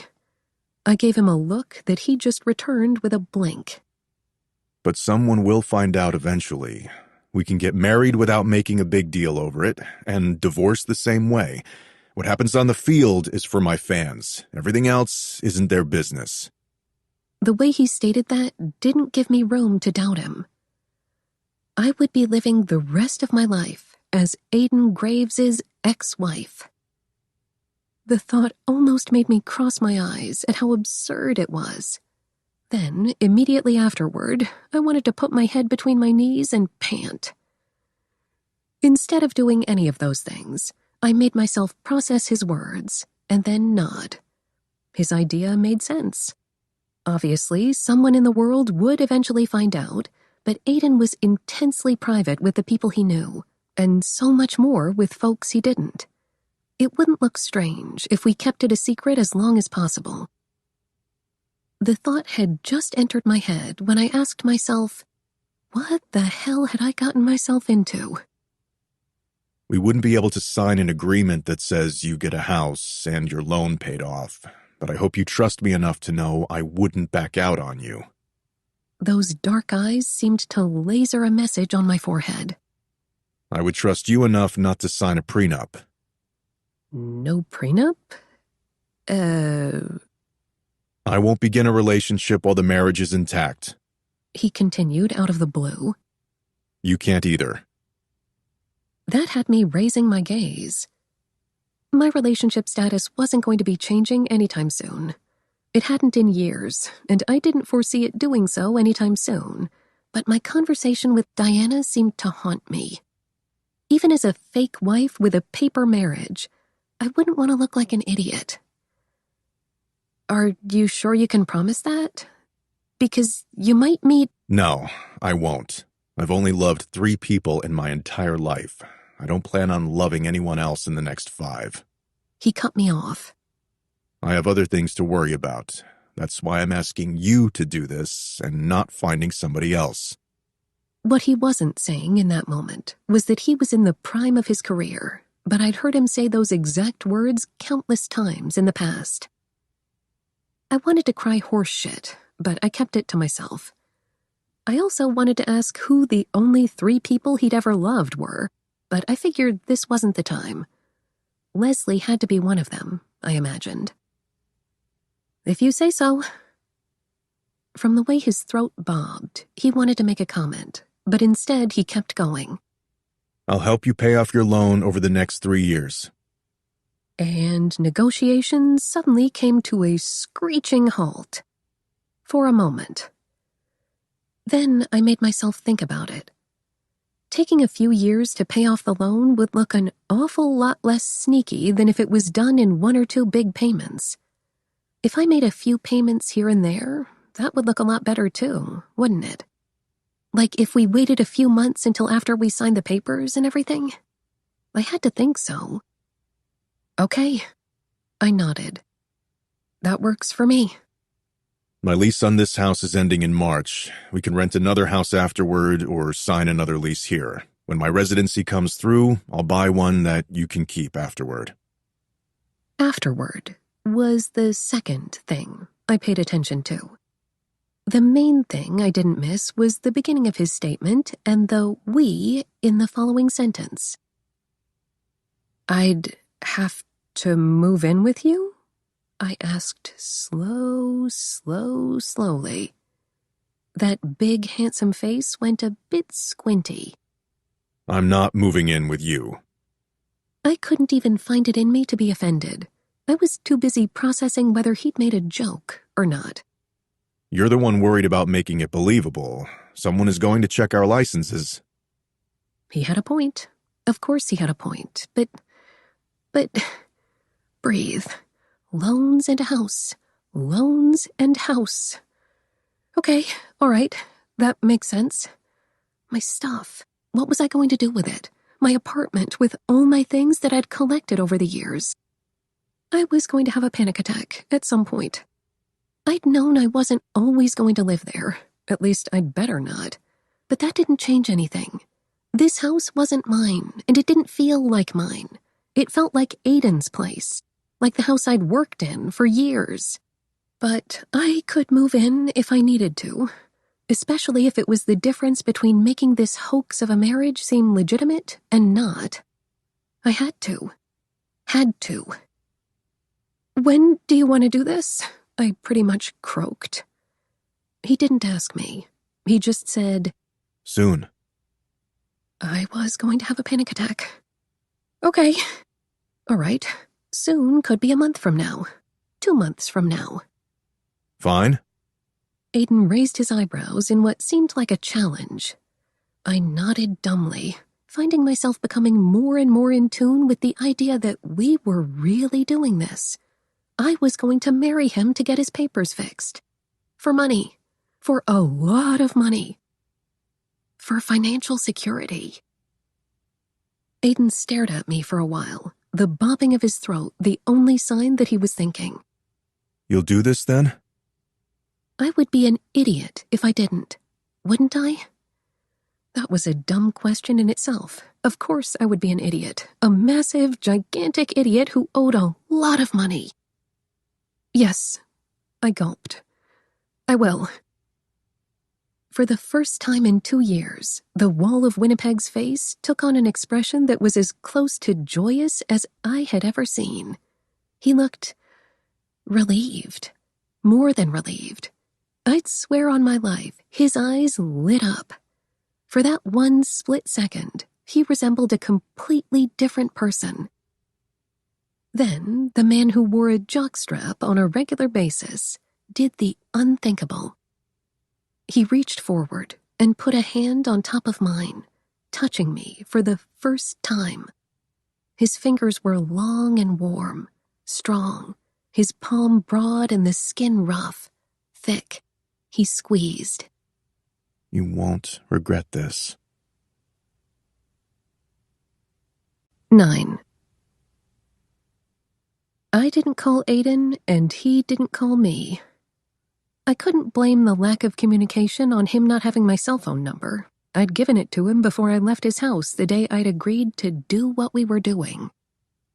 A week passed, and when he hadn't bothered getting into contact with me, I didn't think much of it. The 300s were in the middle of preseason games, according to the news.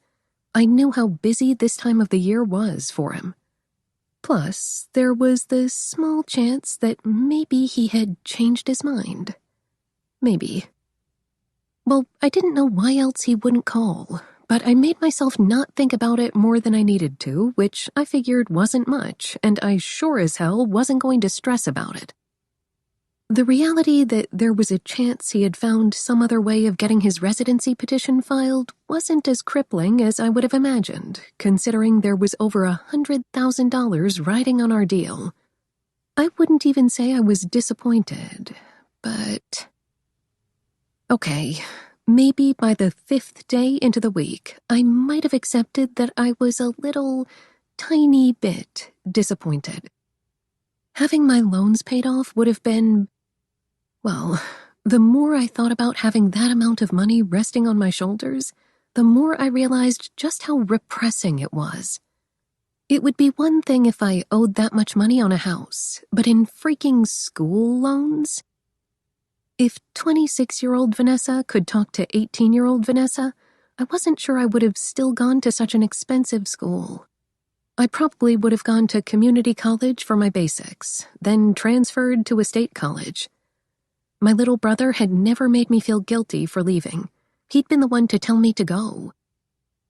Every once in a while, though, I regretted the decision I'd made. But I was a stubborn, jackass idiot who wanted what she wanted come hell or high water, and I'd done what I wanted to do at an incredibly high expense.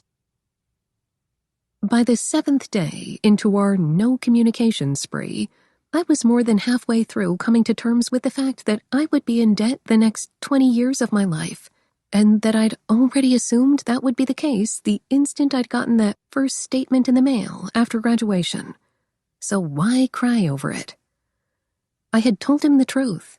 I didn't need him or his money. But I would have taken it because I was an idiot. But I wasn't that much of an idiot.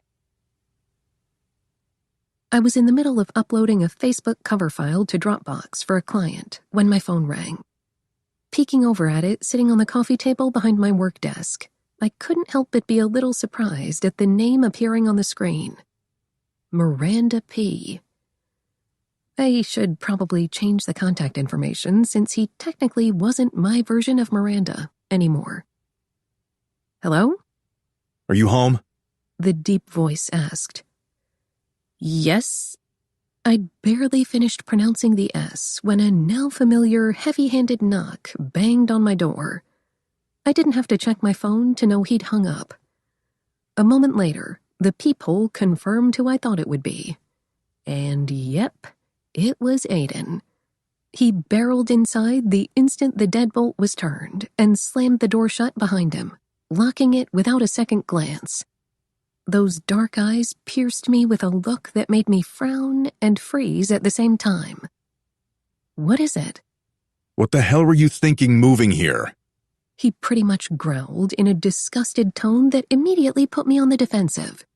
Sure, I knew my complex was slightly scary, but he didn't need to make it seem like I lived in a slum. It's cheap. You're kidding. He muttered. Where the hell did this smart mouth come from? Some of my neighbors are nice, I claimed. The expression on his face was dubious as he said, Someone was getting jumped right next to the gate when I pulled in. Oh. I waved him inside to change the subject. He didn't need to know that happened on a weekly basis.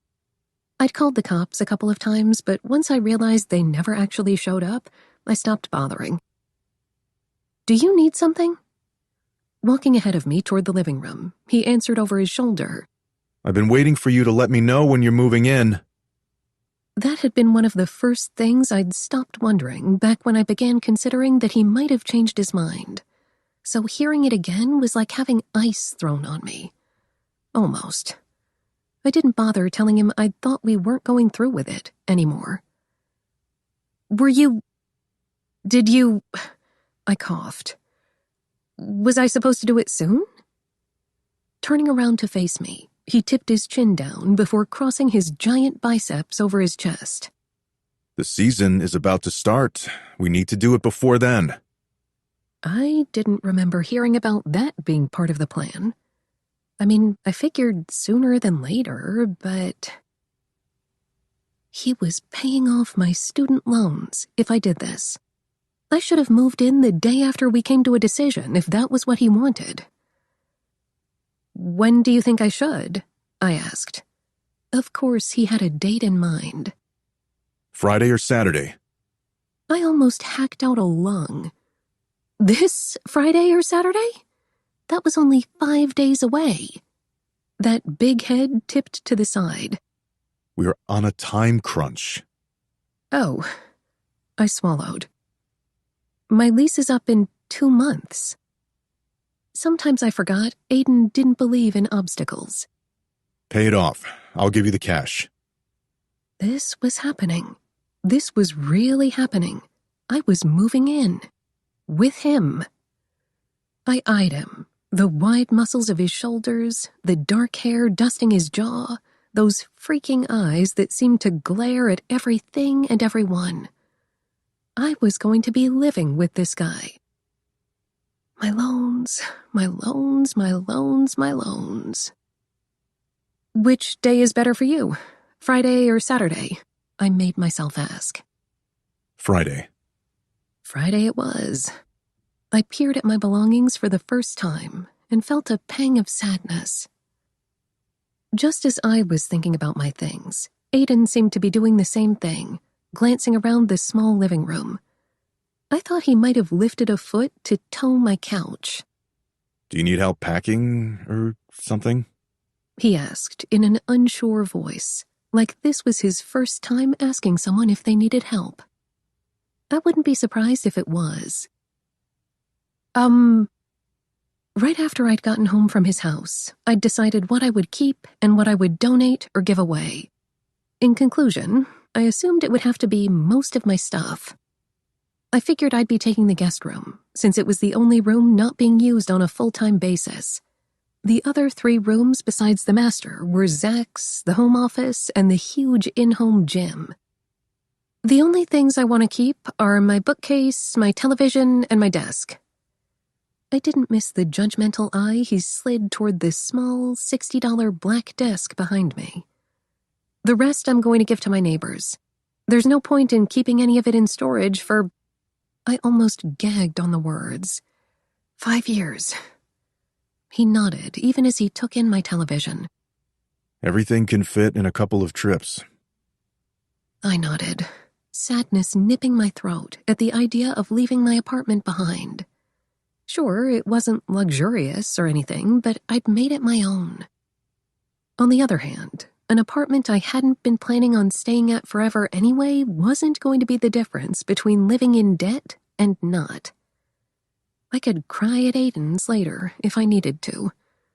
And that thought almost made me crack up out loud. What had my life come to?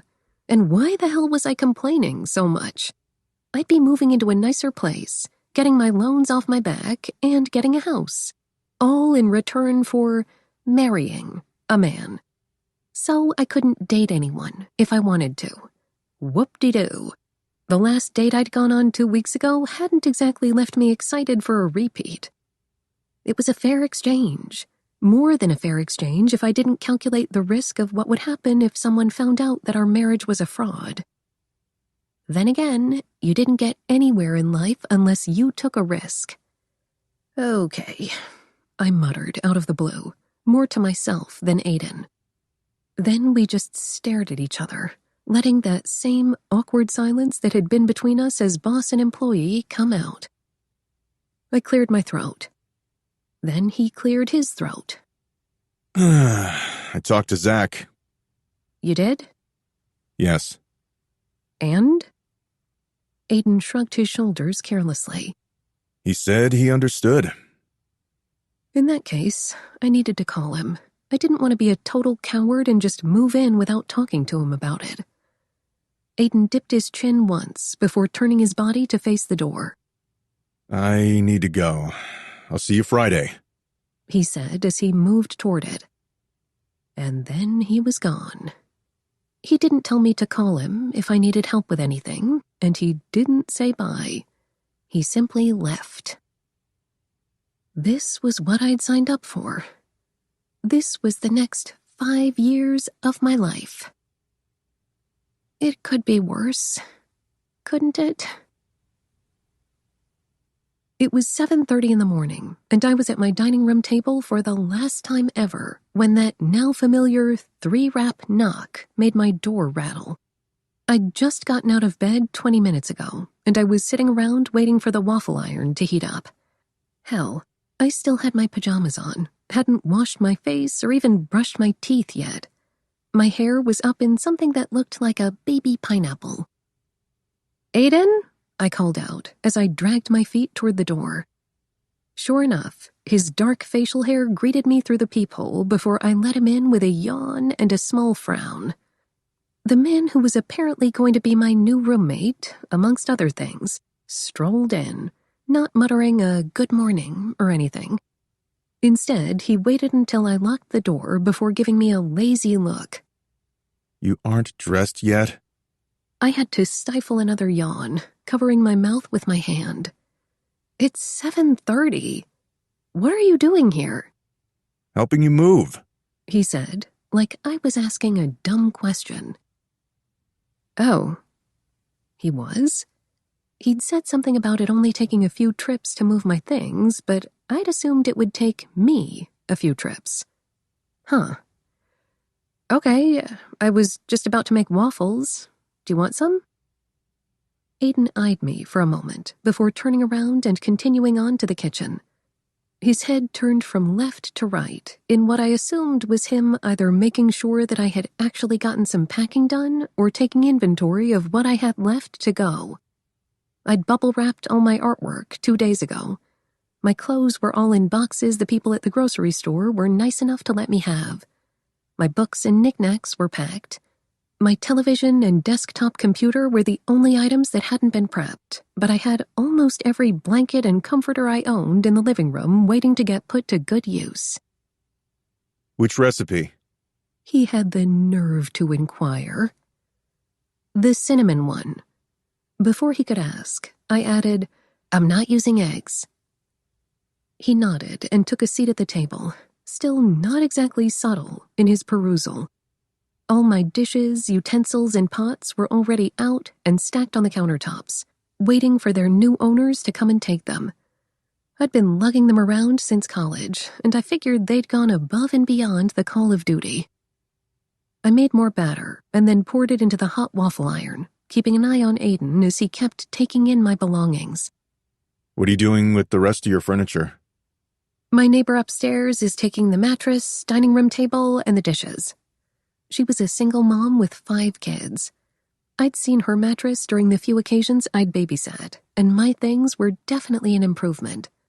The dining room table was also a nice addition to the empty space she had where one would have normally sat, even though there weren't enough chairs for her and all the kids. My next-door neighbor is taking the couch, the bed frame, dresser, and coffee table for his daughter. They're coming to get it today? Yep, but my neighbor upstairs is a single mom, and I want to help her. Did you pay the rest of your lease off already? I glanced at him from the other side of the kitchen. Not yet. I was going to go to the business office before I leave. How much do you owe? I might have muttered the amount. There was a pregnant pause before Aiden asked, For a month? I coughed. No, that's 2 months. Was he breathing louder than normal? Did I really pay you that little? Again, with a comment about my place. No. I fought the urge to scowl. I had other things to spend my money on. I didn't need to explain myself to him. Did he roll his eyes? I brought enough cash. Was I supposed to say, no, don't worry about it, I have it? Or was it okay for me to accept it? Ideally, he was already doing more than enough for me for the next 5 years when I really didn't have to do much more than sign some paperwork and make sure I didn't fall in love with someone. Okay, that was guilt sweeping along the lining of my stomach, and I knew what it meant. Don't worry about it, I can pay for it. I didn't want to take advantage of his kindness, or whatever it could be called. Aiden just shrugged. A few minutes later, the waffles were ready, and we ate in silence at the table, both of us eating efficiently and quickly. I washed off our dishes and dried them, leaving them on the stack with the others. Let's get the things your neighbors are taking out of here first, then pack up the cars. Aiden suggested, his fingers dipping into the front of his shirt to pluck at the medallion hanging around his neck. He moved it so that it lay against the back of his neck, the chain it was on tight around the front of his throat. I'd always wondered where he'd got it from, especially since, as far as I knew, he wasn't a religious person, but it was another one of those things he'd never bothered sharing. Sounds like a plan, I said, eyeing the hint of gold one more time. Oh well. Once on the floor above mine, the single mother opened the door on the second knock, accepting the box of glasses I'd carried up the stairs. You're leaving now? She asked me in Spanish. Yes. Do you want to send some of the kids down with me to help carry some things?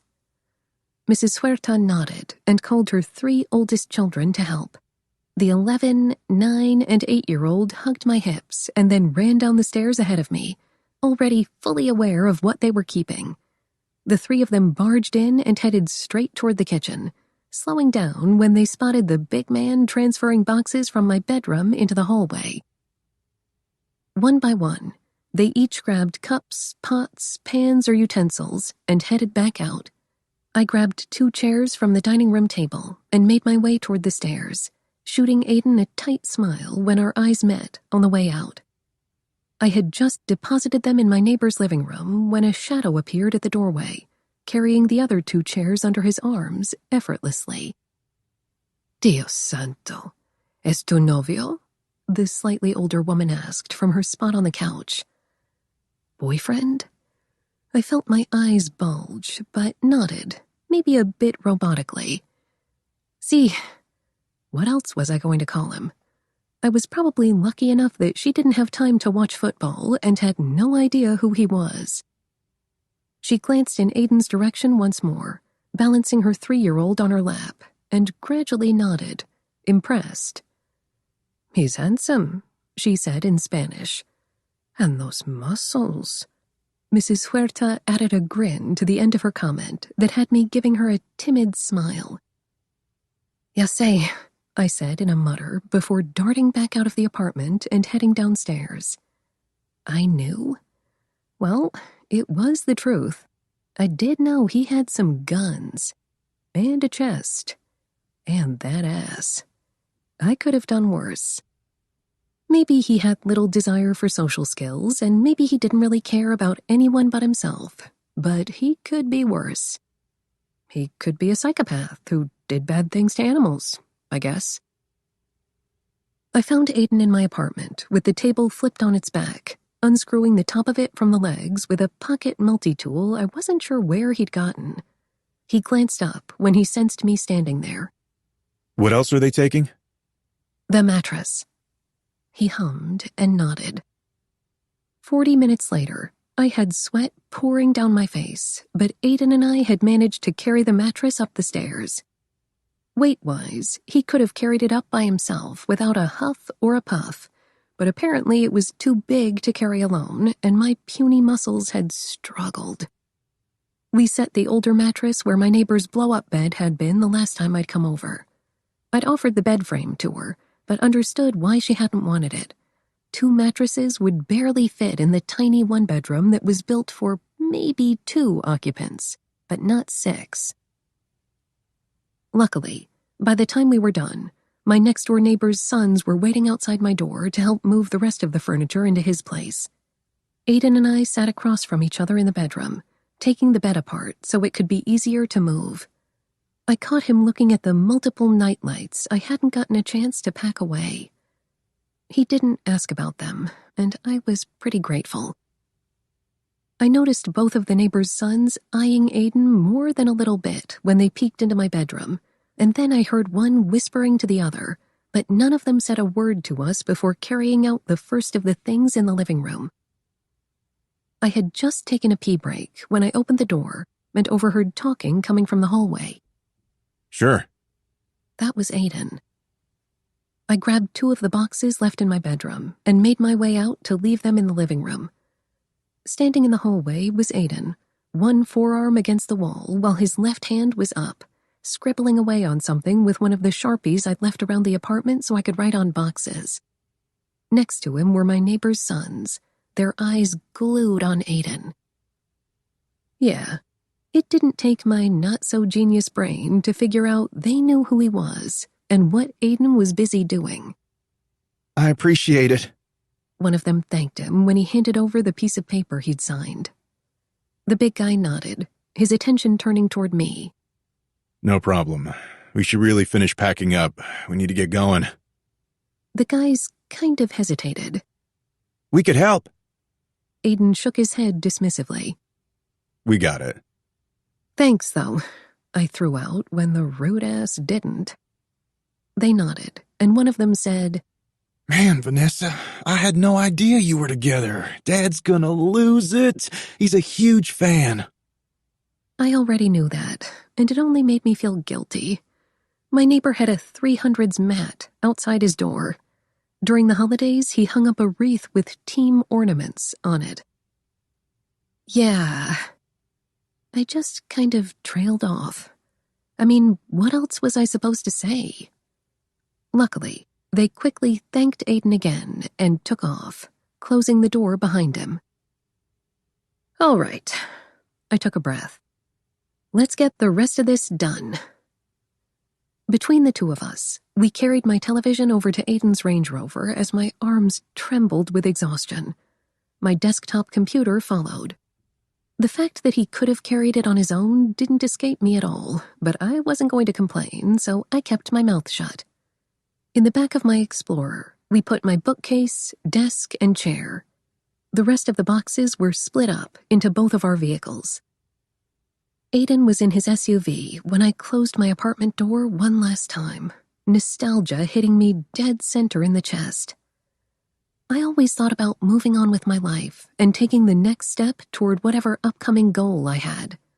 Like when I left Aiden, a part of me missed him, or some weird variation when you're so used to doing things a certain way for a long time and suddenly you don't. But I'd known I was going to move on.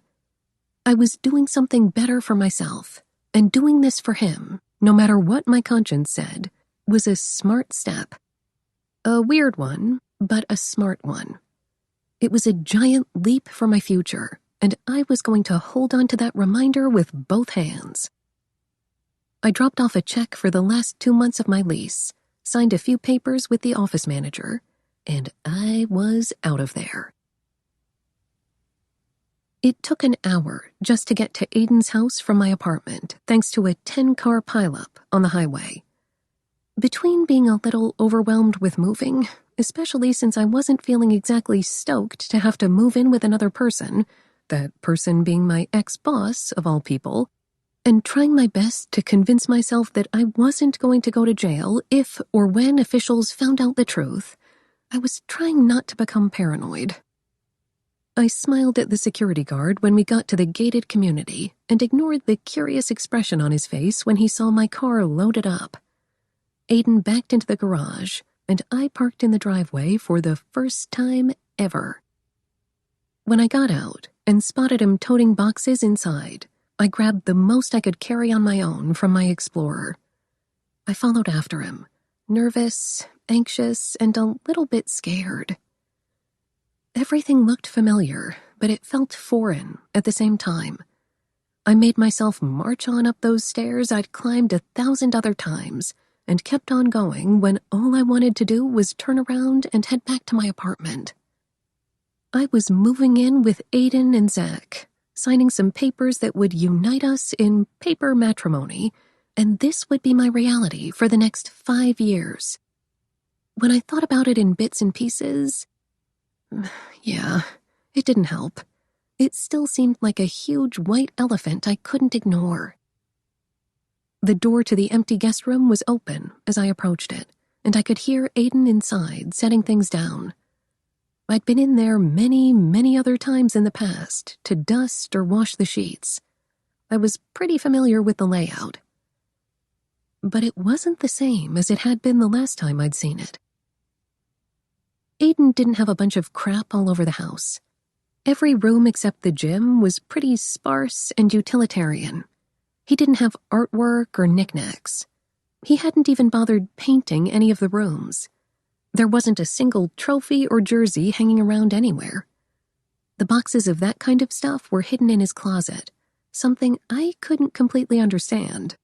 If I had the kind of trophies he did, they would be up so everyone could see them. In his bedroom, he had a bed and 2 dressers. He didn't even have a mirror in there, much less a single picture of anything or anyone. The guest bedroom had been even more barren, with only a bed and a nightstand in a relatively large-sized room.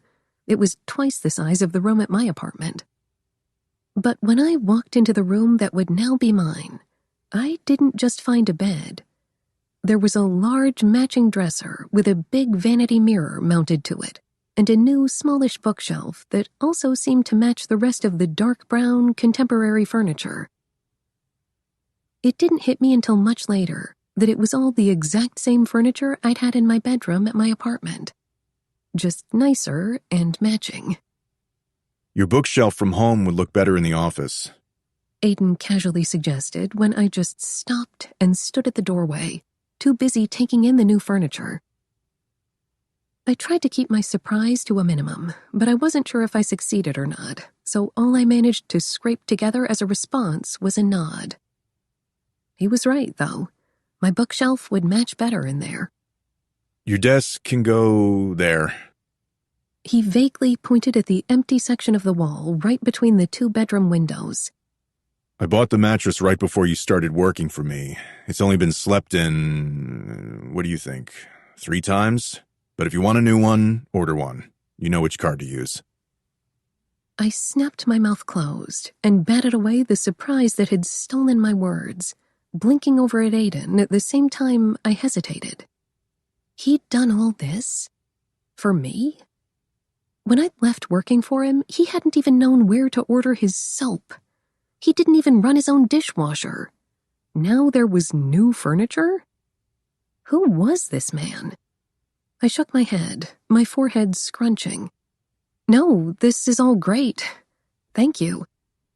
I didn't even have to put any effort into remembering how comfortable it had been when I'd had to climb on top of it to strip the sheets or dust the headboard. Not too soft, not too firm. It's perfect. I almost said, don't worry about it. But then again, I was sure he wasn't worried. He was just trying to be accommodating. And considering I didn't expect much, it was more than I would have planned on. This is better than what I'm used to.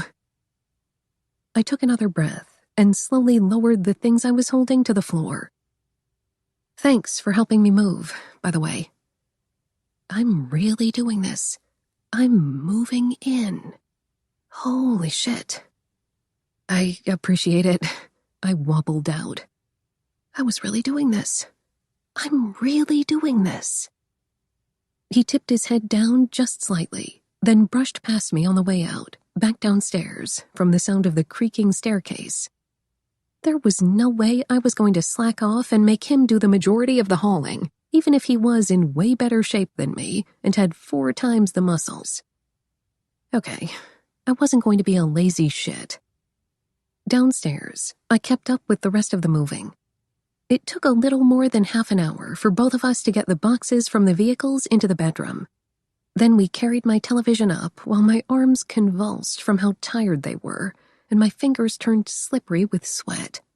The freaking thing seemed to have gained 20 pounds on the trip from my complex to his house. It was really heavy, and I had a feeling I was going to pull my lower back. I did manage to smash my fingers into the door jamb, hissing, "Motherfucker," under my breath.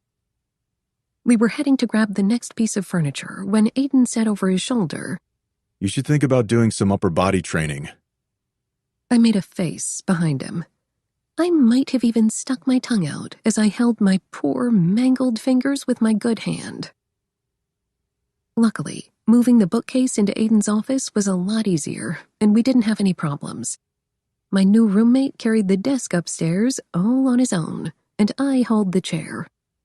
Apparently, either we both needed a break, or Aiden recognized the signs of exhaustion that I was sure were all over my face, so we took a break to have lunch. Then the awkwardness began all over again. Was I supposed to make lunch, or was he? Or were we each going to make ourselves food? I hadn't gone grocery shopping yet, obviously, but Aiden had never been stingy with his groceries or complained when I had some. But... I have 2 pizzas in the freezer. Pizzas? Were we in the right house? This was Mr. Whole Food plant-based diet. The most processed he got was quinoa pasta, tofu, and tempeh every so often. He muttered something under his breath that sounded like, With soy cheese and spinach. I bit my cheek and nodded, watching and wondering what the hell had happened to him over the last month and a half. Okay. With that, I turned on the oven like I had 1,000 other times in the past. Unlike every other time, the wall of Winnipeg went to the freezer and pulled out food on his own, getting the pizza stones out from a cabinet in a way that surprised me a little. At least when I was around, he never messed around with any of the kitchen items besides plates and utensils. I went into the garage to throw the cardboard in with the rest of the recyclables and paused. Container after container of frozen, microwavable vegan meals filled the bin. The tiniest bit of guilt nipped at my stomach as I went back into the kitchen just as Aiden set the pizzas into the oven. I took the same seat I'd taken almost 2 weeks ago when I'd come by to talk to him about his offer. That strange silence seemed to grow as he took his favorite seat. "Where's Zach?" I asked, watching the huge muscles in his forearms ripple as he rotated his wrist in a stretch. A tendon in his thick neck seemed to pop, and I knew it was in annoyance. He didn't come home last night. Before I could say anything, He added in a voice I recognized as a disapproving one. He said he'd be here. But he wasn't. Zach going out wasn't unheard of. He actually went out pretty often. Not coming back home wasn't exactly a rare occurrence either. I'd talked to him a couple days ago, briefly, just to make sure he was going to be fine lying to authorities if he was questioned, and that he was okay with me moving in. He'd seemed to be more than okay with both. "It's fine," I said, knowing full well from the way that tendon was straining, it genuinely bothered Aiden. "So, what's the next step with your green card thing?" Aiden had his attention on his arm. We should go ahead and get the paperwork over with first. Paperwork. He was going with paperwork to describe what we were doing. Was I nauseous, or did I suddenly get heartburn? Soon. How soon? My voice sounded more cryptic than what was really necessary, considering I knew exactly what I was getting myself into. Those thick eyebrows kind of quirked. His jaw slightly twitched.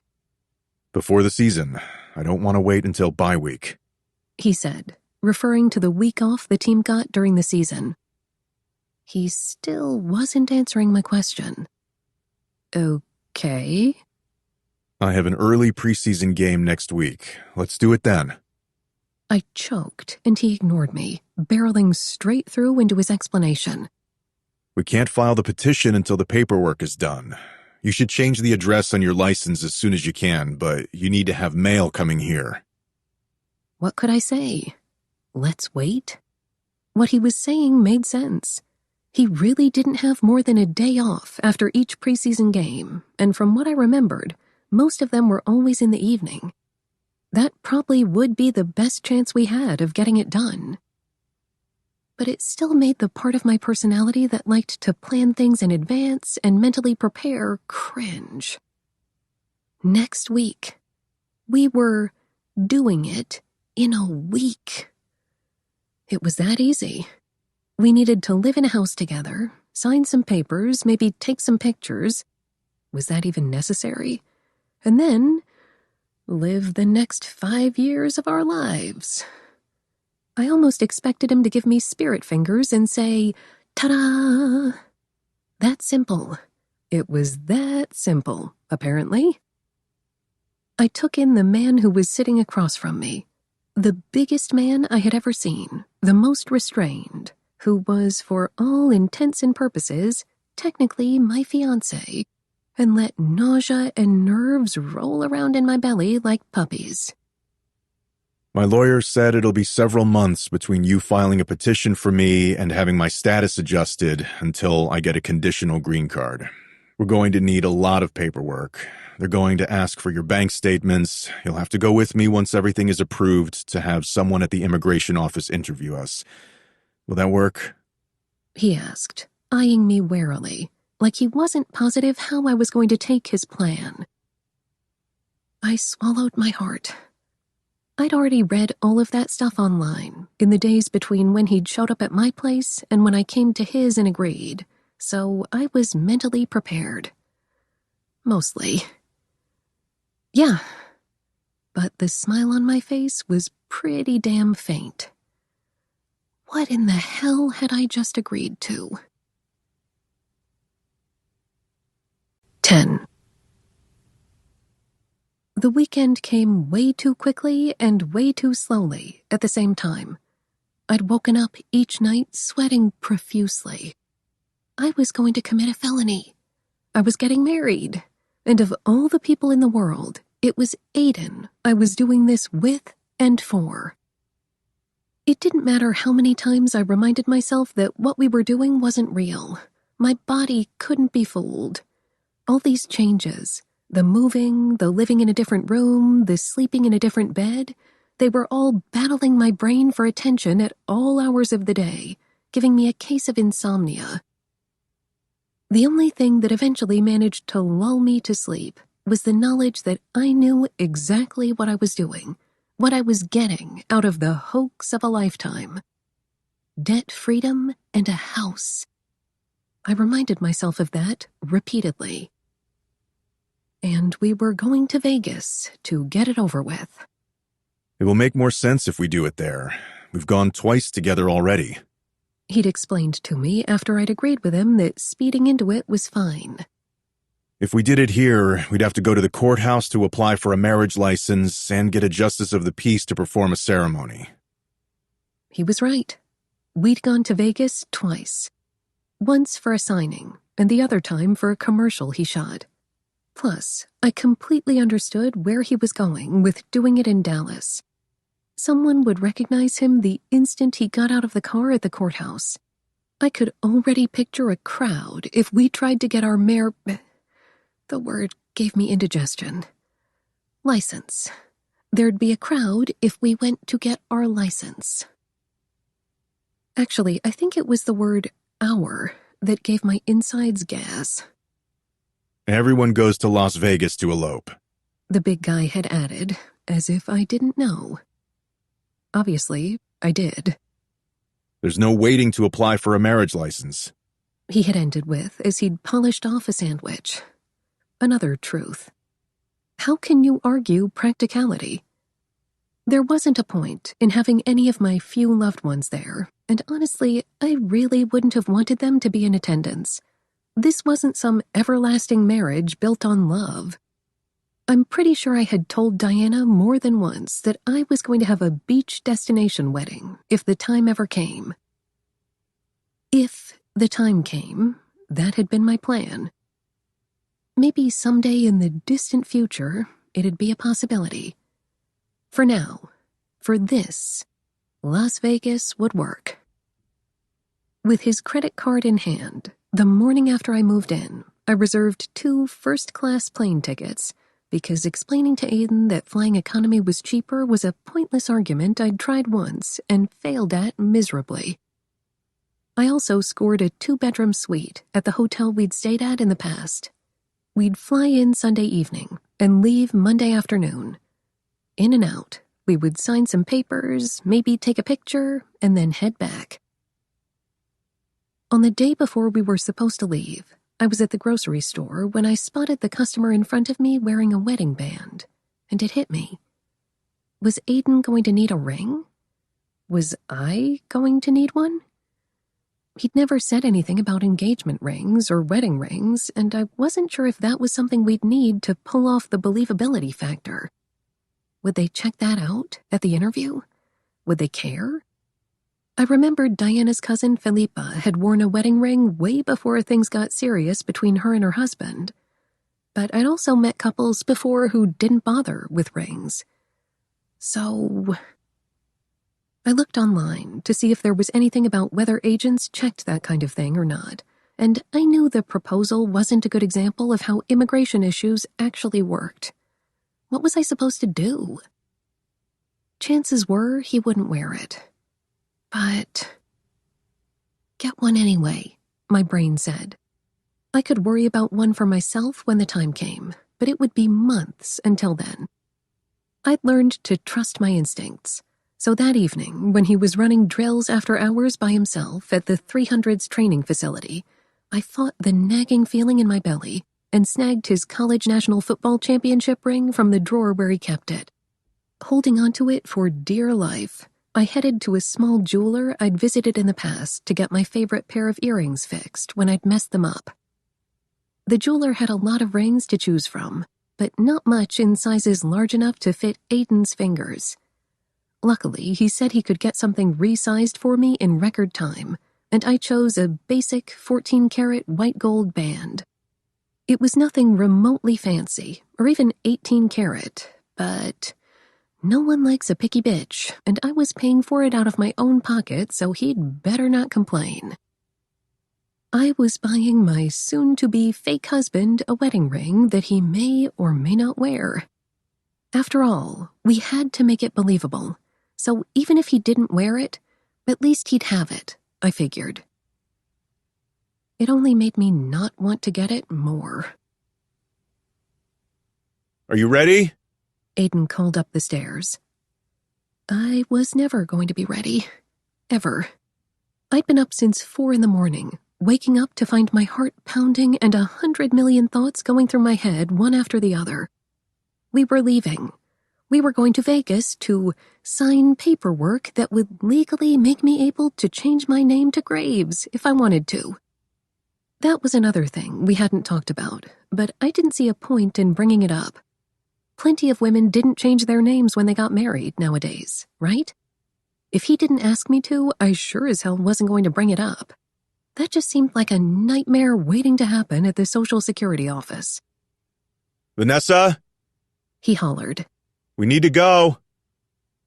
With a nervous sigh that bordered on a growl, I got off the edge of the bed, where I'd been sitting for the last 15 minutes while I waited for the nausea and the nerves to go somewhere else, and grabbed my duffel bag. We were only staying one night, but I didn't know what to pack or what to wear to do it. So I brought a casual dress I'd worn 10 times before, dressy jeans and a blouse, and 2 t-shirts to be on the safe side, along with one of my favorite pairs of heels. Underwear, socks, a toothbrush, travel toothpaste, a hairbrush, and deodorant rounded out my bag. I was wearing my tennis shoes on the way. For one day, it was definitely more than I really needed, but I hated not being prepared, so I'd live with what I'd packed. Packed to go get married. It was just as big a deal as I was trying not to make it out to be. Vanessa! Aiden bellowed, not impatiently, more just so I could hear him. Come on! I'm coming! Hold your horses! I yelled back from the top of the stairs before hightailing it over to Zach's room real quick. Knocking on the door, I pressed my ear against it. Zach attack! We're leaving! The door opened a few seconds later. His dark blonde head peeked out, a big smile already plastered on his face.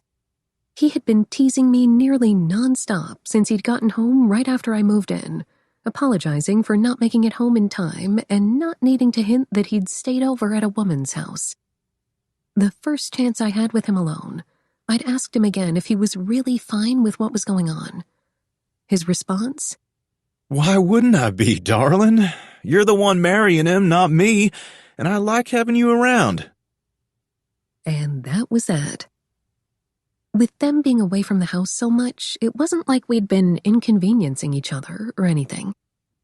Give me a hug then, bride-to-be, Zach said, already holding his arms wide. Ugh, I scowled even as I leaned into his embrace. Vanessa!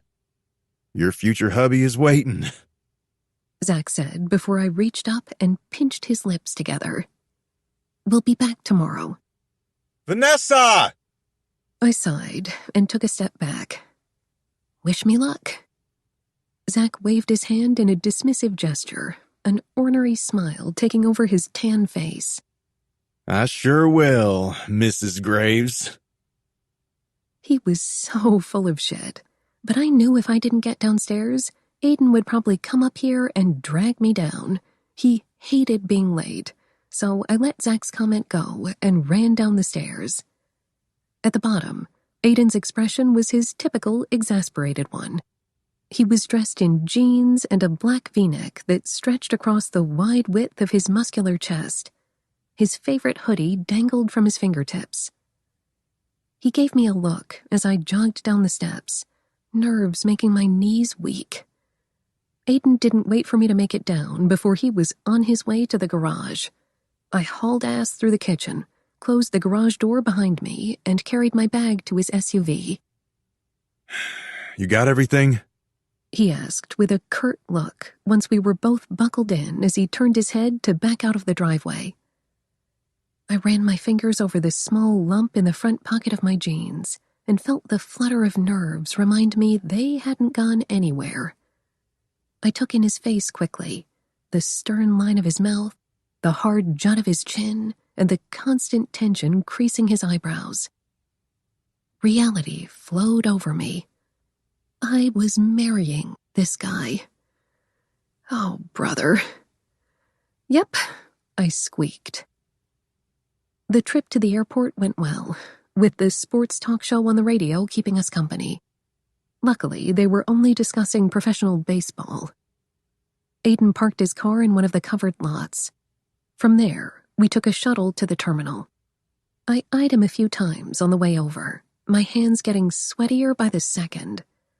Just as the minibus rolled up to the drop-off, Aiden slipped his hoodie on despite the 90-something degree weather in Dallas and pulled the zipper all the way up to his throat. When the bus stopped, he was the first to get up, reaching for his backpack with one hand and my duffel in the other. If he wanted to carry my bag, I wasn't about to insist. I let him lead us toward the check-in. In no time, we had our boarding passes, and Aiden signed autographs for the 4 airline employees working behind the counter before the trek toward security. It was impossible not to notice the people around us stealing glances and gawking at him. It wasn't like he didn't stand out in a hoodie, even if it was only to women checking him out. While he wasn't the tallest man in the world, the sheer size of him was eye-catching. Even in a double extra-large hoodie, the size of his shoulders and the outlines of his biceps were unmistakable. Together, we walked up to the first TSA agent, who looked at both our licenses, went a bit pink-faced for a moment, and then waved us forward. Gentleman that he was, Aiden let me get in line first. Making sure his attention was elsewhere when we got to the part of security where our carry-on luggage was checked, I put the white gold band on one of the trays with my cell phone and snuck it back into my pocket the instant I finished passing through the detector. "I want a cup of coffee," I said when Aiden caught up to me. "Do you want something?" He shook his head, but walked along with me to the closest Dunkin' Donuts, his frame a big, imposing shadow that I couldn't help but constantly be aware of. In all the times we'd traveled together, I didn't think we'd ever been so close to one another. Usually I was trailing behind him, or he'd go off to sit somewhere by himself.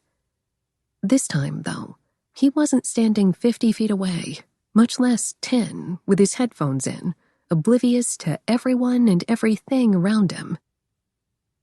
And that might have made me feel a little bit better. He wasn't exactly ignoring me or acting the way he usually did, aka pretending I didn't exist. I had to give him some credit for that, didn't I? Once we were in line, I glanced over to find his attention straight ahead, focused on the menu. A crease formed between his eyebrows.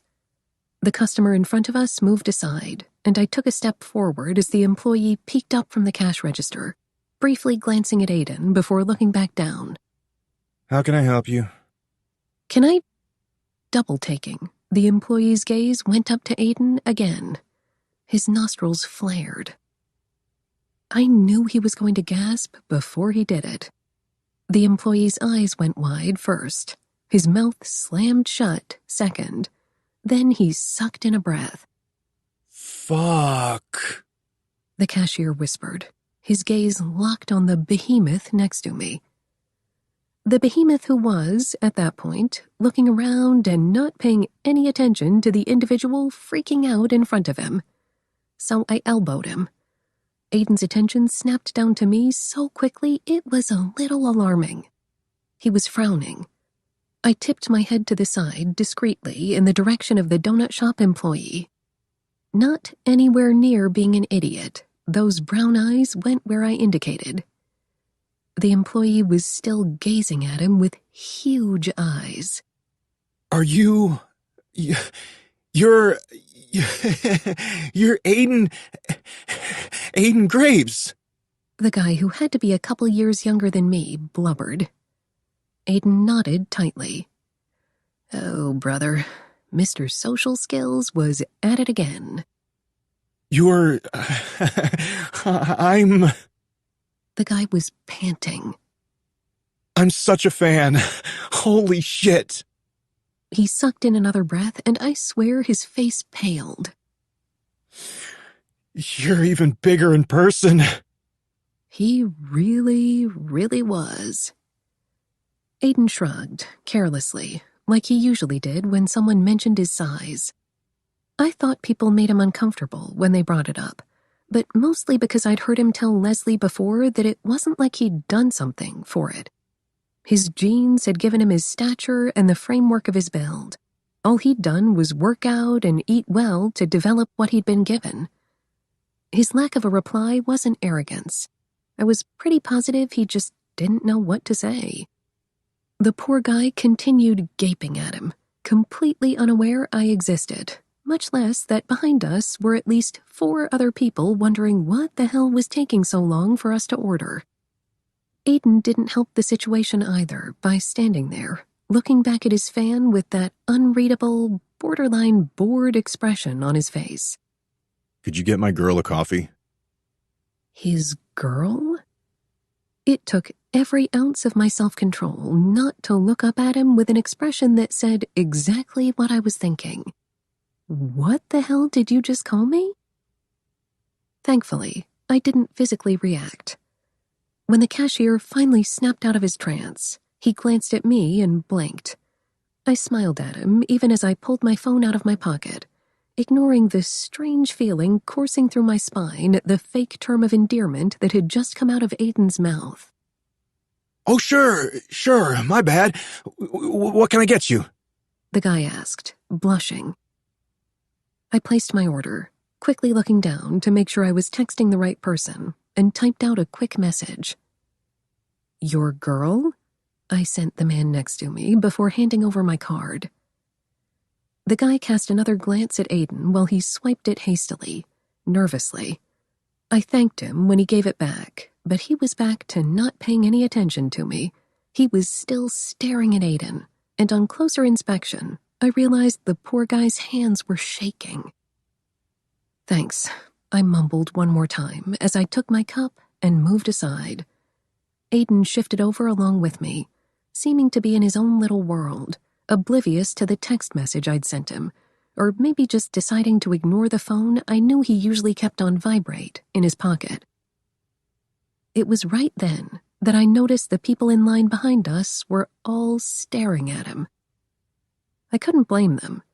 He didn't exactly give off a welcoming vibe, standing there with his backpack on both shoulders, his arms crossed over his chest, with my bag resting at his feet while he waited for me. Then I realized they were glancing at me, too. Measuring me, seeing who was with the guy the employee was freaking out about. Just me.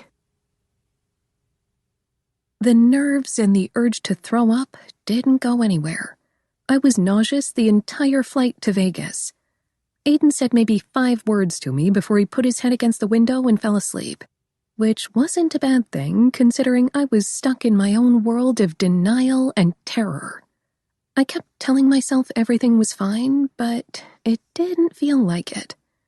If Aiden was battling any nerves or insecurity, he didn't let it show as we walked out of the airport and caught a cab to our hotel off the strip.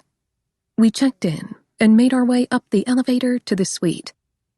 He swiped the card through the door and let me in first.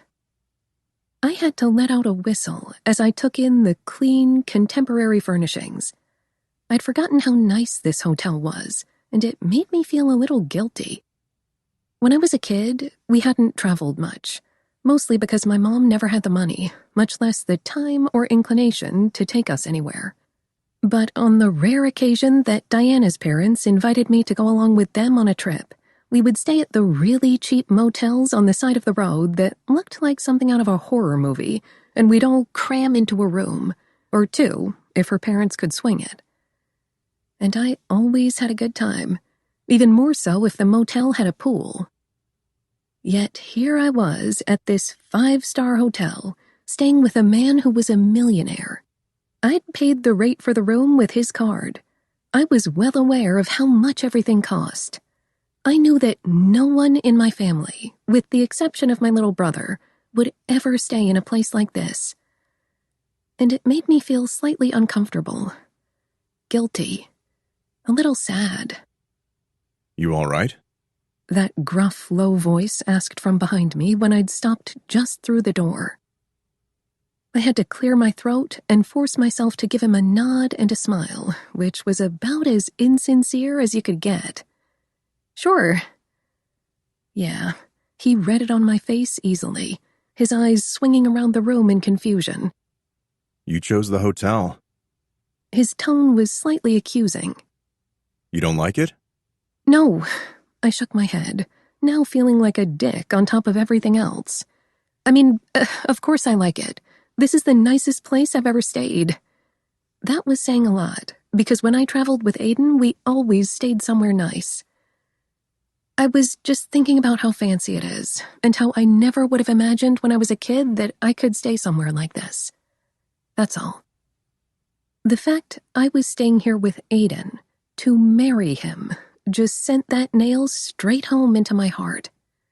Younger Vanessa, pre-26-year-old Vanessa, had no idea what she had in store for her.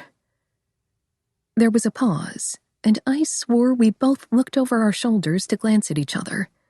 The tension between us was awkward and uncertain. The wall of Winnipeg blinked those big brown eyes.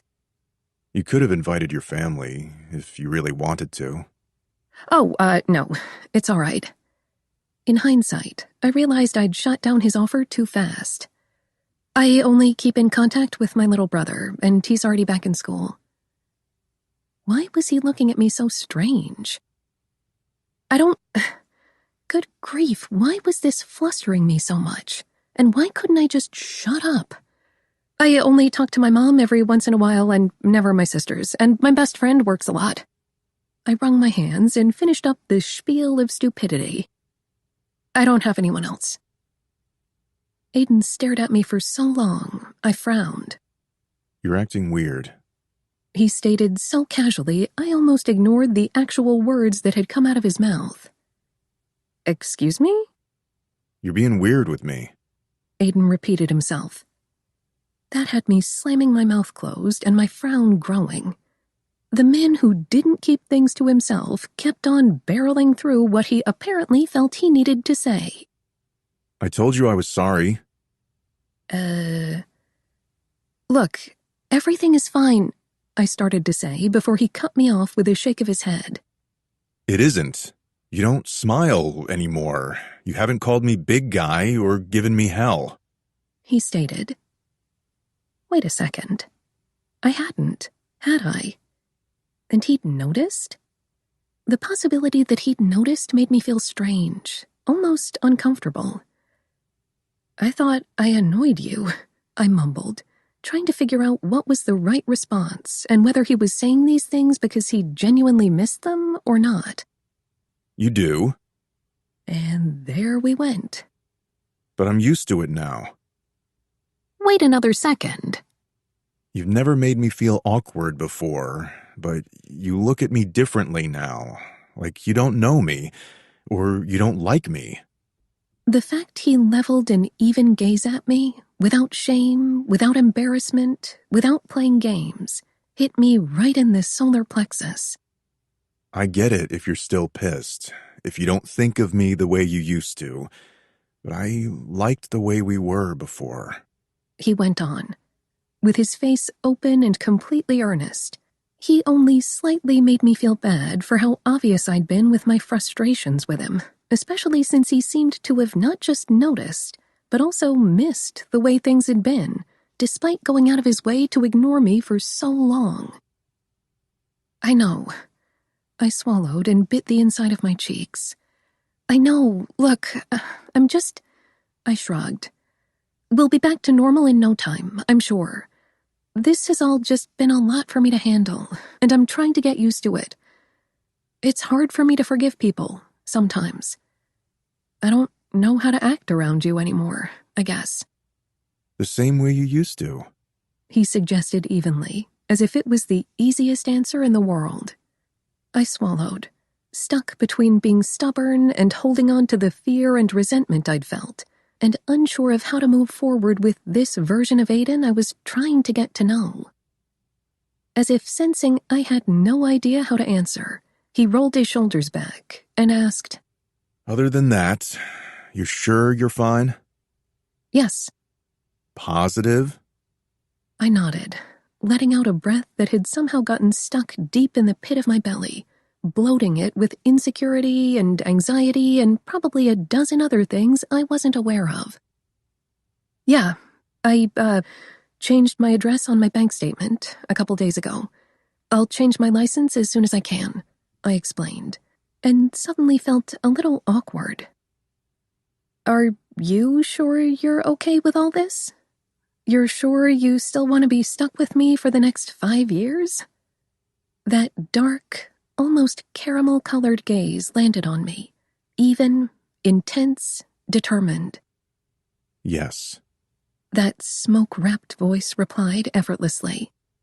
We need to go pick up the paperwork for the petition right after we sign the papers. Sign the papers. We were back at it. I gulped. Yeah, okay. Something in my tone must have been apparent, because he shook off that pinning focus, leveling a frown in my direction. You're not backing out on me. It occurred to me he wasn't asking. He was telling. I was a little offended he'd even assume I would do that. I'm not backing out on you. We're here already. I wouldn't do that. I didn't think you would, but I wanted to... What? Remind me? Make sure? I'm here. I'm not going anywhere. We're doing this, I assured him. It took him a moment to nod. I know we're rushing into it, but this is the only chance we'll have. Next month is going to get busier for me. Aiden, I know. I understand. That's why I'm here, isn't it? It's fine. I have things to do too. Without thinking about it, I reached over and touched his bare forearm lightly. I'm not going to disappear on you in the middle of the night. I always go through with my promises, all right? The only place I'm going soon is to El Paso next month for a weekend, but I'll be back after a few days. I'll be around in 2 years, and I'll still be here 3 years after that. I don't take my word lightly. Something flashed across his eyes so briefly it was there in one blink and gone the next. Feeling a little shy, I pulled my hand back and smiled up at him, feeling something loosen up inside of me. Look, I guess I haven't completely gotten over what happened, even though I know you're sorry. I know what it's like for someone to do something unforgivable, and it's unfair for me to take it out on you, okay? I'm sure I'll be back to flipping you off in no time. Don't worry.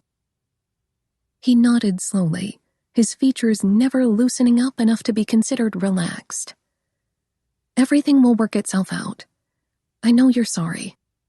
I made myself shrug and let out a long exhale that made me feel like I lost a few pounds. I'm grateful for everything, but I need to go pee right now. Come get me when you're ready to leave. I smiled at him before I hightailed it to the bathroom in the bedroom on the right, needing a minute to myself. Inside, I leaned against the door and let out a choppy exhale. What was I doing? Everything would be fine, I figured as I used the bathroom and then headed into the bedroom. It was only 5-ish in the afternoon, thanks to the time change, but knowing Aiden, he'd want to get the paperwork signed and over with as quickly as possible. So I wasn't surprised when he knocked on the open door connecting my room to the living area and raised his eyebrows when he found me sitting in the middle of the bed, trying to rein in the 80 different emotions battling their way through my nerves. I was doing this. I was really fucking doing this. I was getting married. And if that wasn't enough, apparently Aiden missed me giving him shit. Who would have thought? But most importantly, I was about to marry Aiden Graves. I wasn't sure whether to laugh or cry, or both. You want to go get this over with? He asked from his spot at the doorway. Get this over with. That decided it. It broke me. I couldn't help it. I face-planted on the bed. It was either crying or laughing, and I was going to go with the latter so I wouldn't lose it over Mr. Romance. Sure, I don't have anything else to do, I snorted, muffled by the comforter. I was about to go commit a felony. Little Vanessa had no idea what she would be capable of as an adult. Why are you laughing? His question reached me as I lost it even more. It took a second for me to get it together, but eventually I managed to sit up and rub my hand over the side of my face as I let out a shaky, nervous smile. He, on the other hand, was standing there looking at me like I'd lost my mind. "You make it sound like we're having to go to the DPS to get your license renewed, and you don't want to go." I scooted off the edge of the bed and stood up, stretching my jaw from how hard I'd cracked up. "Do you know where you want to do this?" He tipped that bearded chin down. There's a chapel 2 blocks away from here.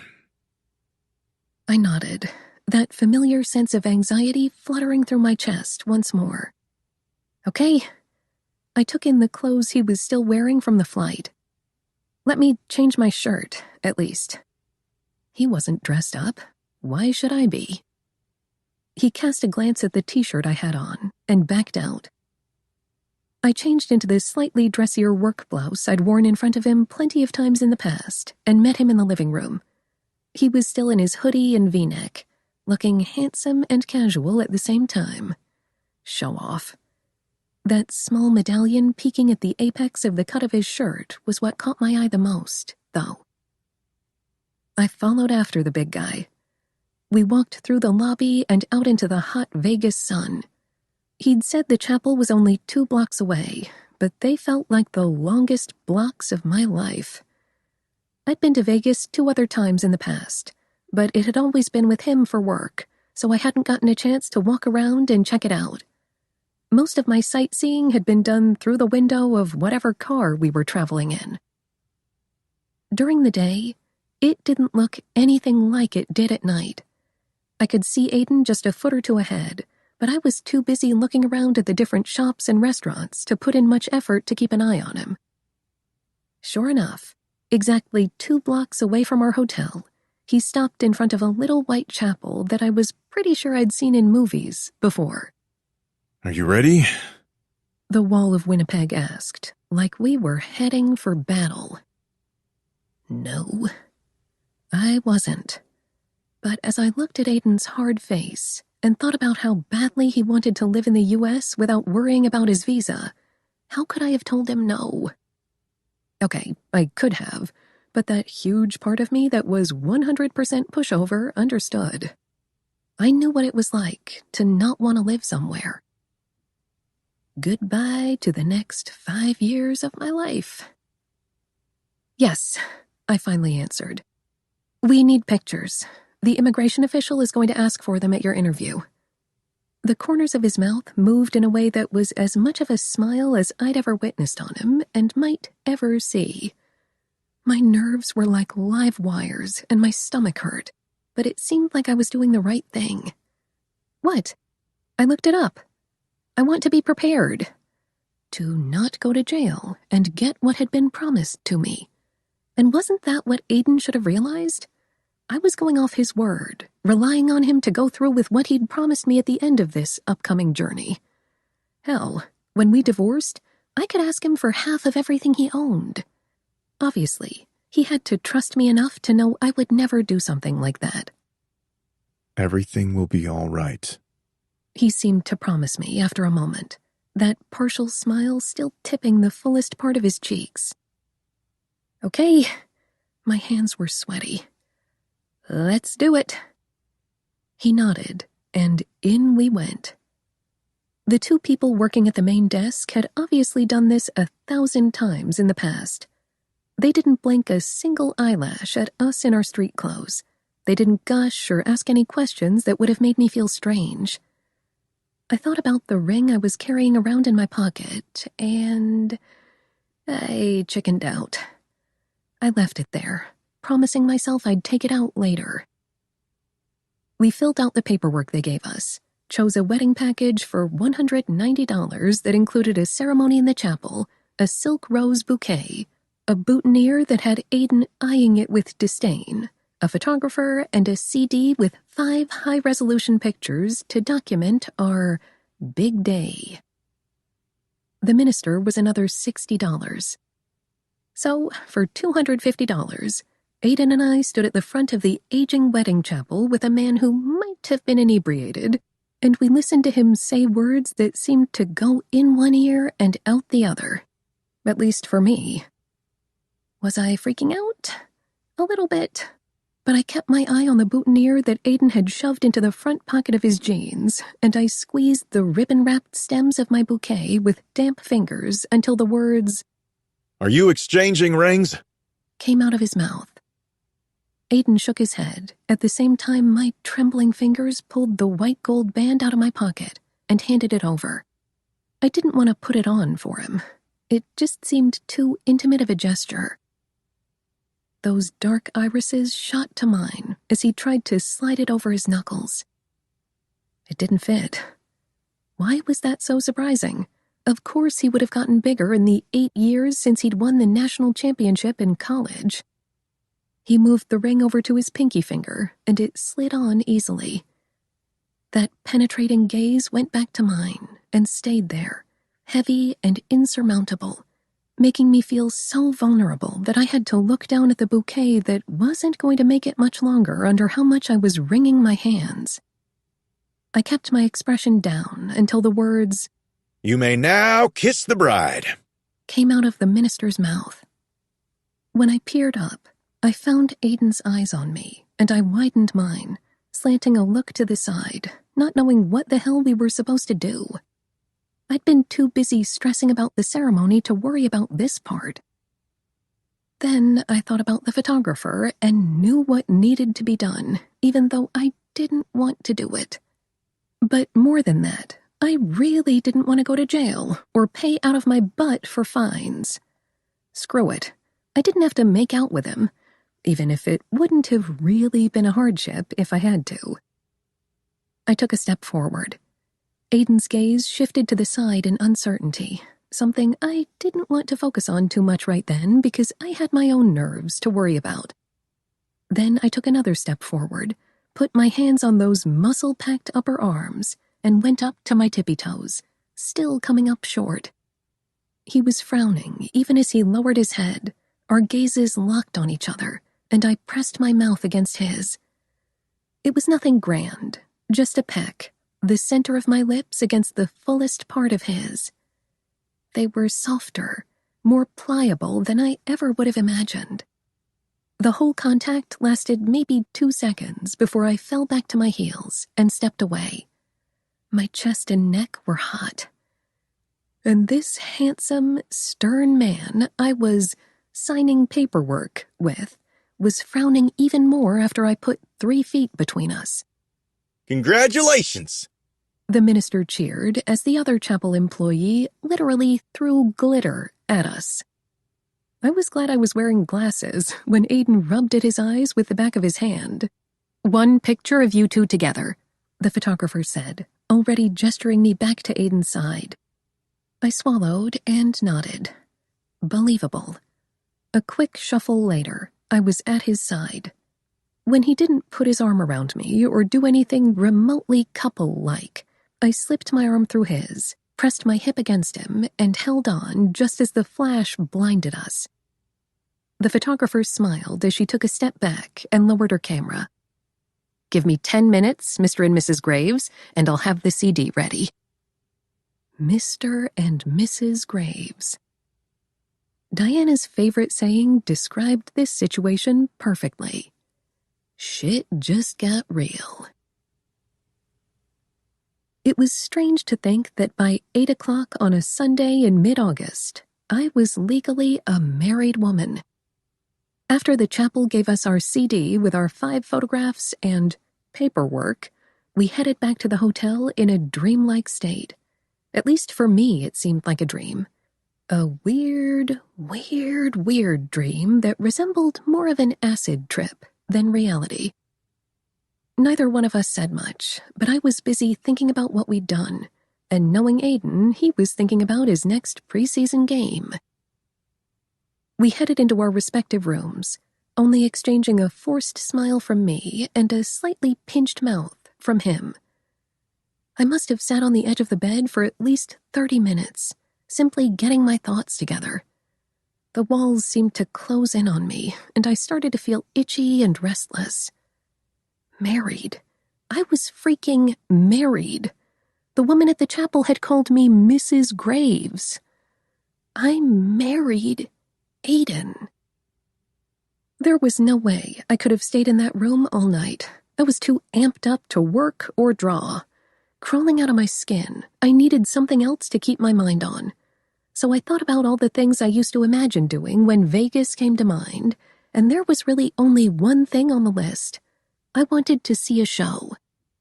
After making sure I had my ID and debit card, I got up and walked into the living area of the suite to find it empty.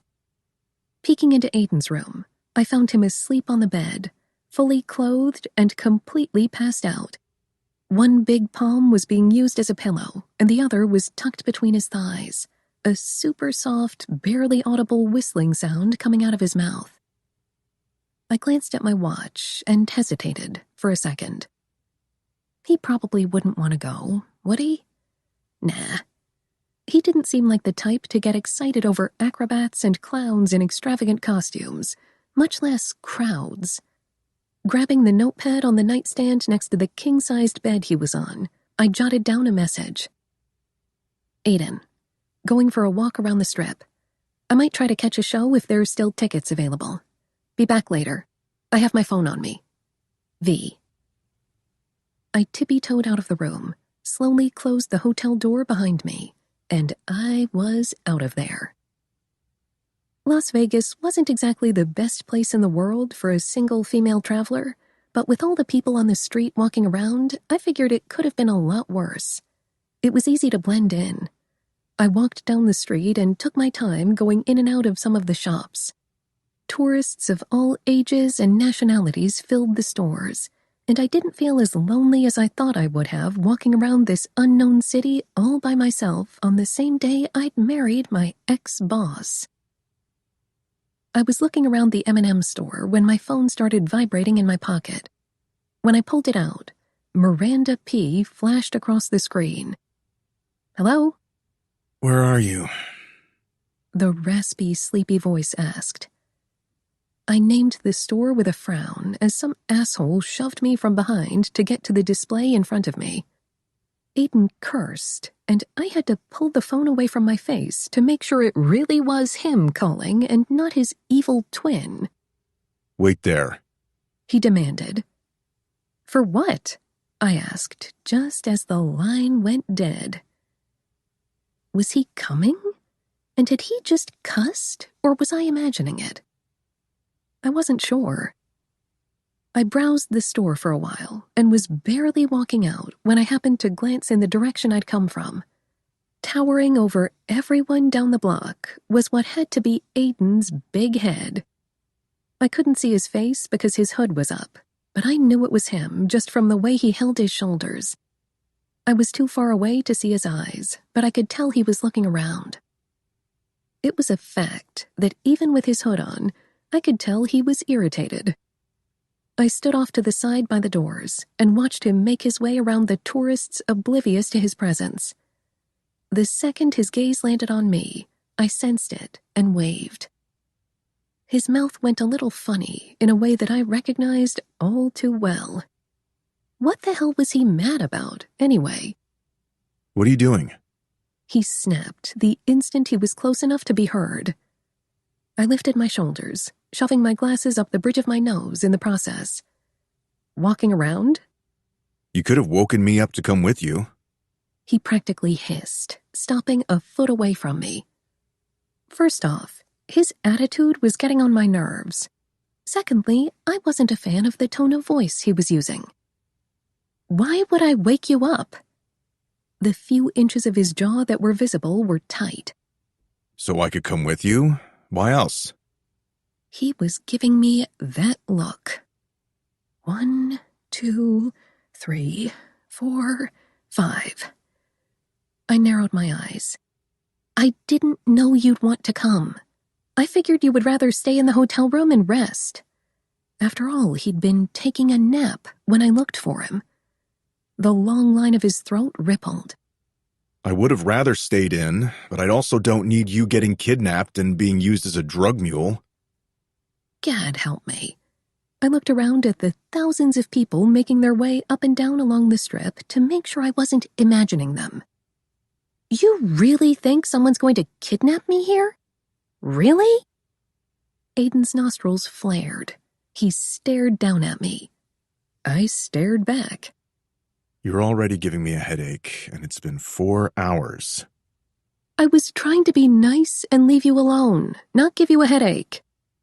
Come on, I huffed. I'm just walking around. I have gone places without you. A few, but not by myself. I wasn't going to admit that out loud, though, especially now when he was getting all bent out of shape for no reason. He kept glaring at me, that look that got on my nerves, taking over his features inch by inch. That's stupid. You're, what, 5'7", 5'8", 140 pounds? You can't walk around Las Vegas by yourself. He stressed, his tone so tight I reeled back. I blinked in confusion and surprise. Aiden, it isn't a big deal. I'm used to doing things by myself. The lids over those big brown eyes lowered slowly, a deep breath blowing from pursed lips, as if we were the only people on the strip, when that absolutely wasn't anywhere close to the truth. Maybe you're used to doing things by yourself, but don't be an idiot. He started off calmly, totally in control. I didn't know where you were. There's crime here. Don't give me that face. I know there's crime everywhere. We might not be doing this for the reasons most people do, but I made a vow, Van, and I promised you we would try to be friends. Friends don't let friends wander around alone. He pinned me with a glare. You aren't the only one who takes their promises seriously. What was happening? Those dark eyes were the steadiest thing I'd ever seen as he said, I can't do this without you. Well, shit. I wasn't sure I even knew how to talk after that. Our marriage, vomit, hurl, and diarrhea, wasn't real, but he had a point. We had made vows I couldn't seem to remember because I hadn't been listening. But the point was, we had made promises to each other even before that, and I didn't ever want to be the type of person who backed out on their word. I won't go anywhere until you're a resident, big guy. I promise. His gaze swept over my face for the longest second of my life, and eventually, he cleared his throat. What is it you want to do? He grumbled suddenly, as if he hadn't just said the most meaningful words I'd ever heard come out of his mouth. To give him credit, he didn't complain once after I told him the name of the production I wanted to go watch. But I was also clasping my hands together in front of my chest like I was a little kid begging for something. It's all I want to go see. And I was going to do it regardless of whether he tagged along or not, but he didn't need to know that yet. He simply looked back up at the non-existent Nevada stars and sighed. Fine, but I need to get something to eat afterward. I might have bounced up to my toes. Really? Yes. Really? I swear I might have been beaming. Aiden gave me the most pained nod in the history of the world. Yes, sure. Let's go buy the tickets. I'd never in my life wanted to pull a Dorothy and click my heels together, but the idea of not walking around Vegas by myself, and with this gigantor who could have passed for a bodyguard, I found myself grinning at him and clapping. Okay, let's go. For the sake of his life, I decided to ignore the grimace on his face. Off we went. The hotel was on the opposite side of the strip, but we made it with time to spare, snagging the 2 best tickets possible, which I paid for since I felt guilty he'd been paying for everything, and they were 3rd-row seats, so I figured it would be worth every penny spent dipping into my savings. As we got in line at the concession stand, I could feel myself shaking for the 2nd time in the same day, but this time it was with excitement. Cirque du Loon had come to Dallas in the past, but I'd always talked myself out of shelling out the cash to go. Now that I wasn't paying rent and business was steady, spending the money didn't send me into heart palpitations or have me falling over with guilt over the extravagance. Plus, I was so pumped, I even signed the receipt with a smile on my face. "Do you want to share a popcorn?" I asked after we got into this super long line at the concession stand, so overjoyed I didn't care that the popcorn was going to cost an arm and a leg. He started to dip his chin just as I spotted a finger reaching up to tap his arm from behind. Aiden hesitantly turned to come face to face with a woman in her 40s and a man in the same age range. They were both smiling. "Could we take a picture with you?" the woman blurted out, her cheeks coloring. We're huge fans, the man added, his face more red than pink. "We've been following your career since Wisconsin," the woman continued on in a rush. Aiden did that tiny little half-assed smile he conjured up for fans as he nodded. Thank you, I appreciate it. That big head turned to face me. Take the picture? The woman smiled sheepishly at me before handing over her phone. I got the camera in focus as the older couple sandwiched Aiden between them. They looked so small in comparison, and was taking a step back when I caught movement in this sliver of space between Aiden and the female fan. He never put his arm around people in pictures, I'd noticed from the beginning, but always kept his hands at his sides. It was because of that I almost missed this small hand motion, but I didn't, and when Aiden scowled almost immediately, it took everything inside of me not to burst out laughing as I took the shot. By the time I handed the phone over, we were next in line, and I left Aiden to finish listening to his handsy fans as I ordered popcorn with no butter, a medium soda, and a bottle of water. "It was so nice meeting you," the woman called out as Aiden headed toward me once I was out of line. I barely managed to raise the bag of popcorn to face level when I lost it, peeking at him when I wasn't blinking away tears. The fact that Aiden's ears turned red as he watched me crack up said he knew what I was dying over. Don't say a word, he gritted. "Did she grab a handful?" I choked out. The look he gave me was a mix of, "You're an idiot," and "fuck off," which only made me laugh harder.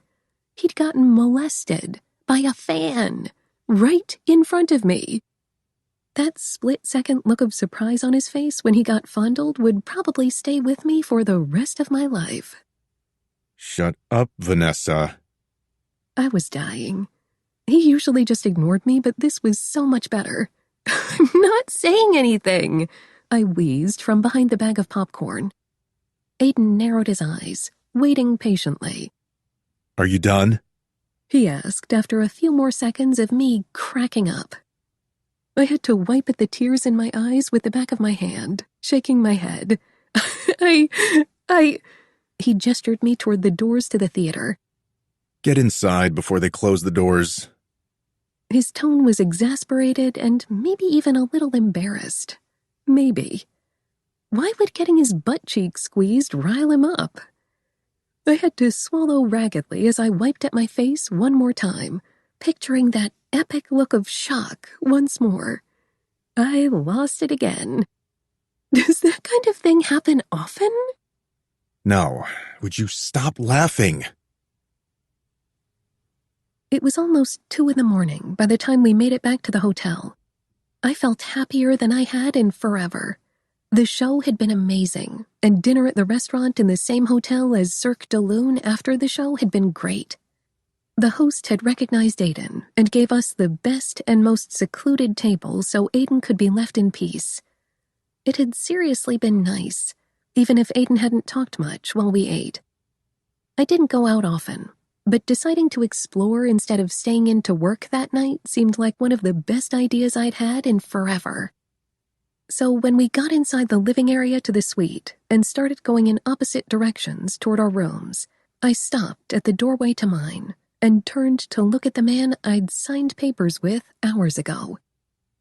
He was visibly tired. After all, he usually went to bed by 9 at the latest, and he looked beyond exhausted. Why wouldn't he, though?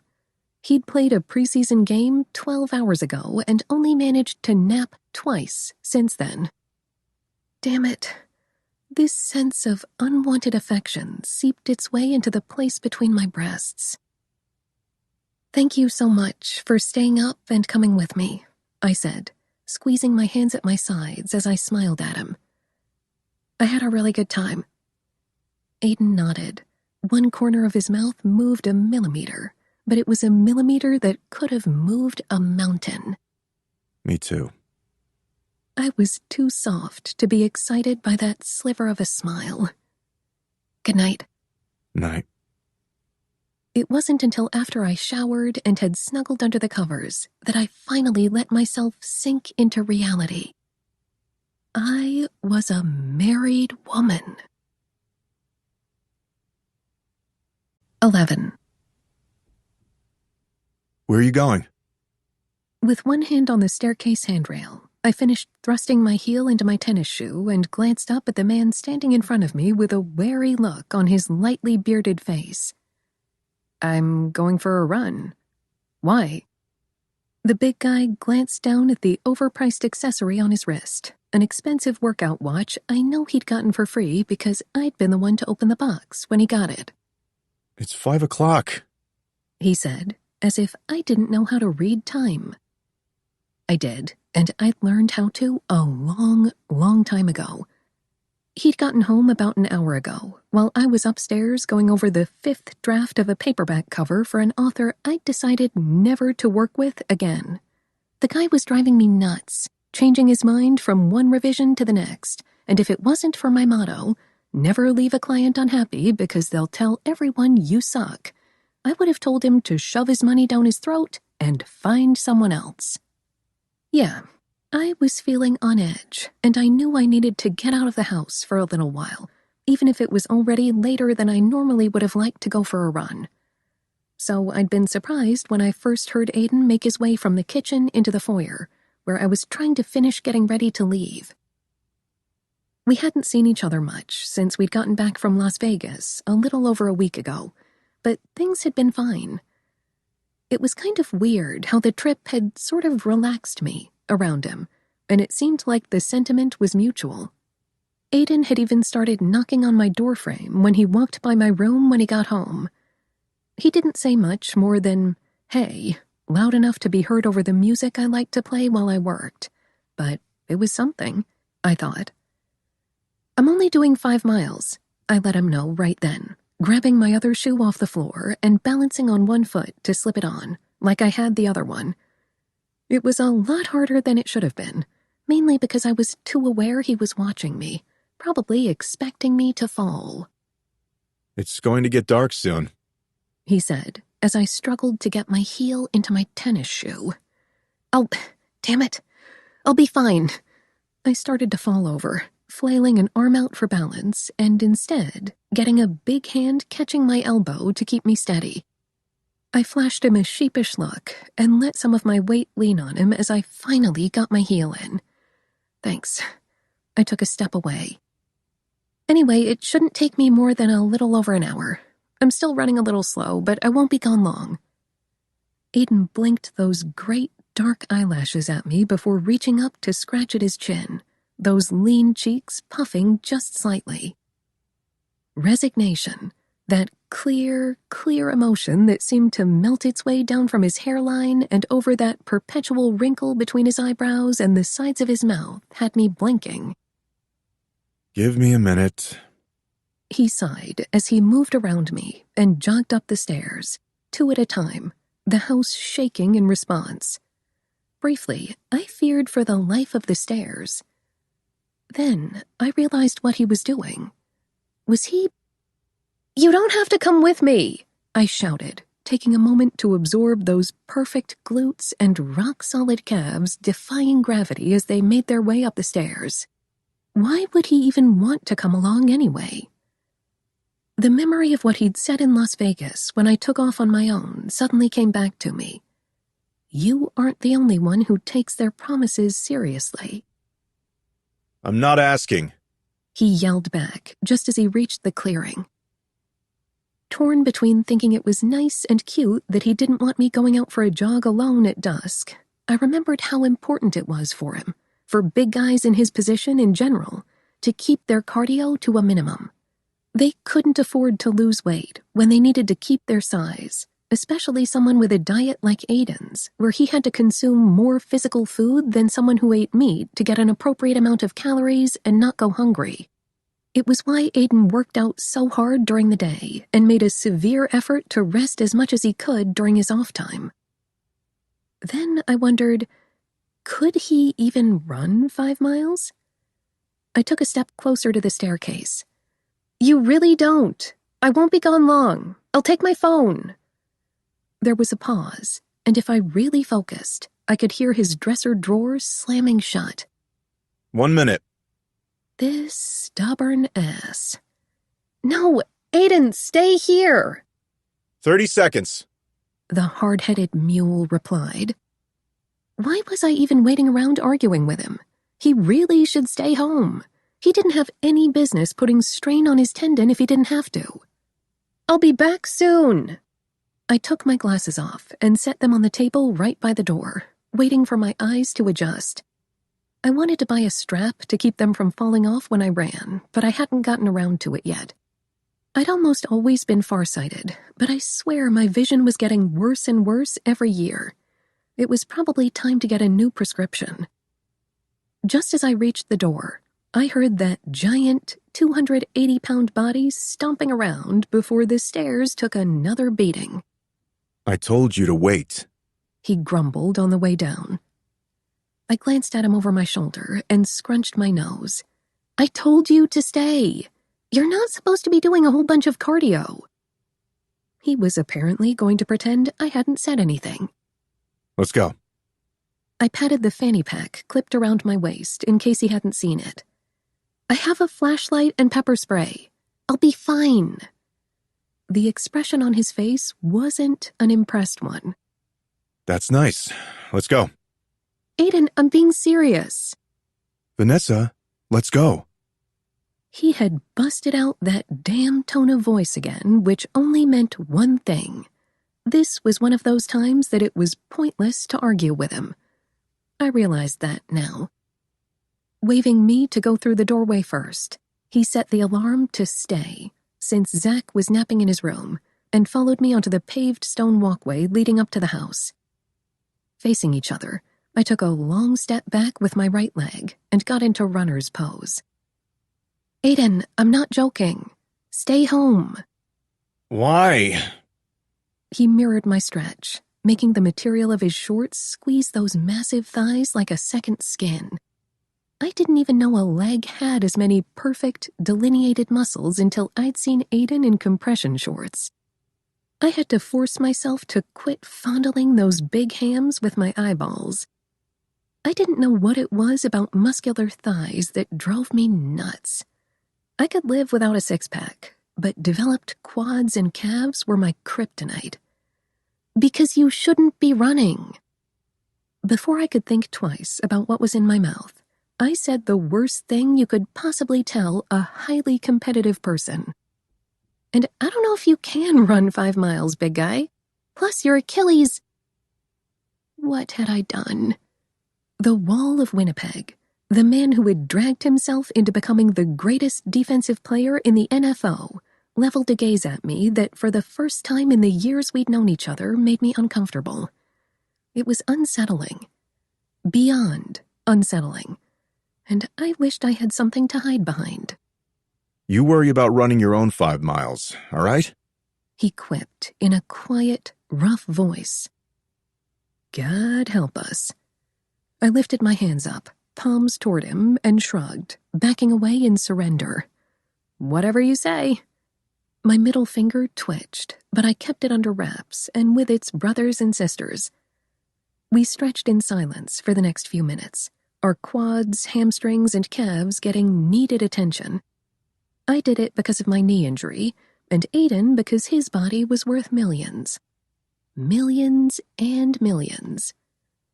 The fact he was breaking the strict rules he put on himself just so I wouldn't go out for a run alone definitely made an appearance in my heart and head, chipping away a little more at that aggravation I'd built up with him since I had quit.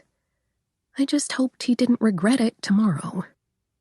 I'm ready, The stubborn mule reported. I nodded and kept my eye roll to myself. The trail around here is only 2 miles. I've been circling it. He simply jerked his chin down and followed me toward the gated entrance. I waved at the security guard as we slipped through the side door, and soon enough, we started jogging. As big as Aiden was, it was amazing how he didn't lumber. He definitely wasn't a sprinter by any measure, but he was constant, consistent. His stride was even, his breathing good, and those long legs, which had to weigh at least 80 pounds apiece, somehow made it so he wasn't a half-mile ahead or behind me. I had no idea how much distance he usually covered when he did cardio, usually on the bike or doing sprints, but I knew he kept track of that sort of thing religiously. But he kept up, mile after mile, even as his breathing got heavier and each step became more of a fight for him. And when we rounded the last corner, about a quarter of a mile away from the house, I slowed down. Neither one of us said much as we walked side by side.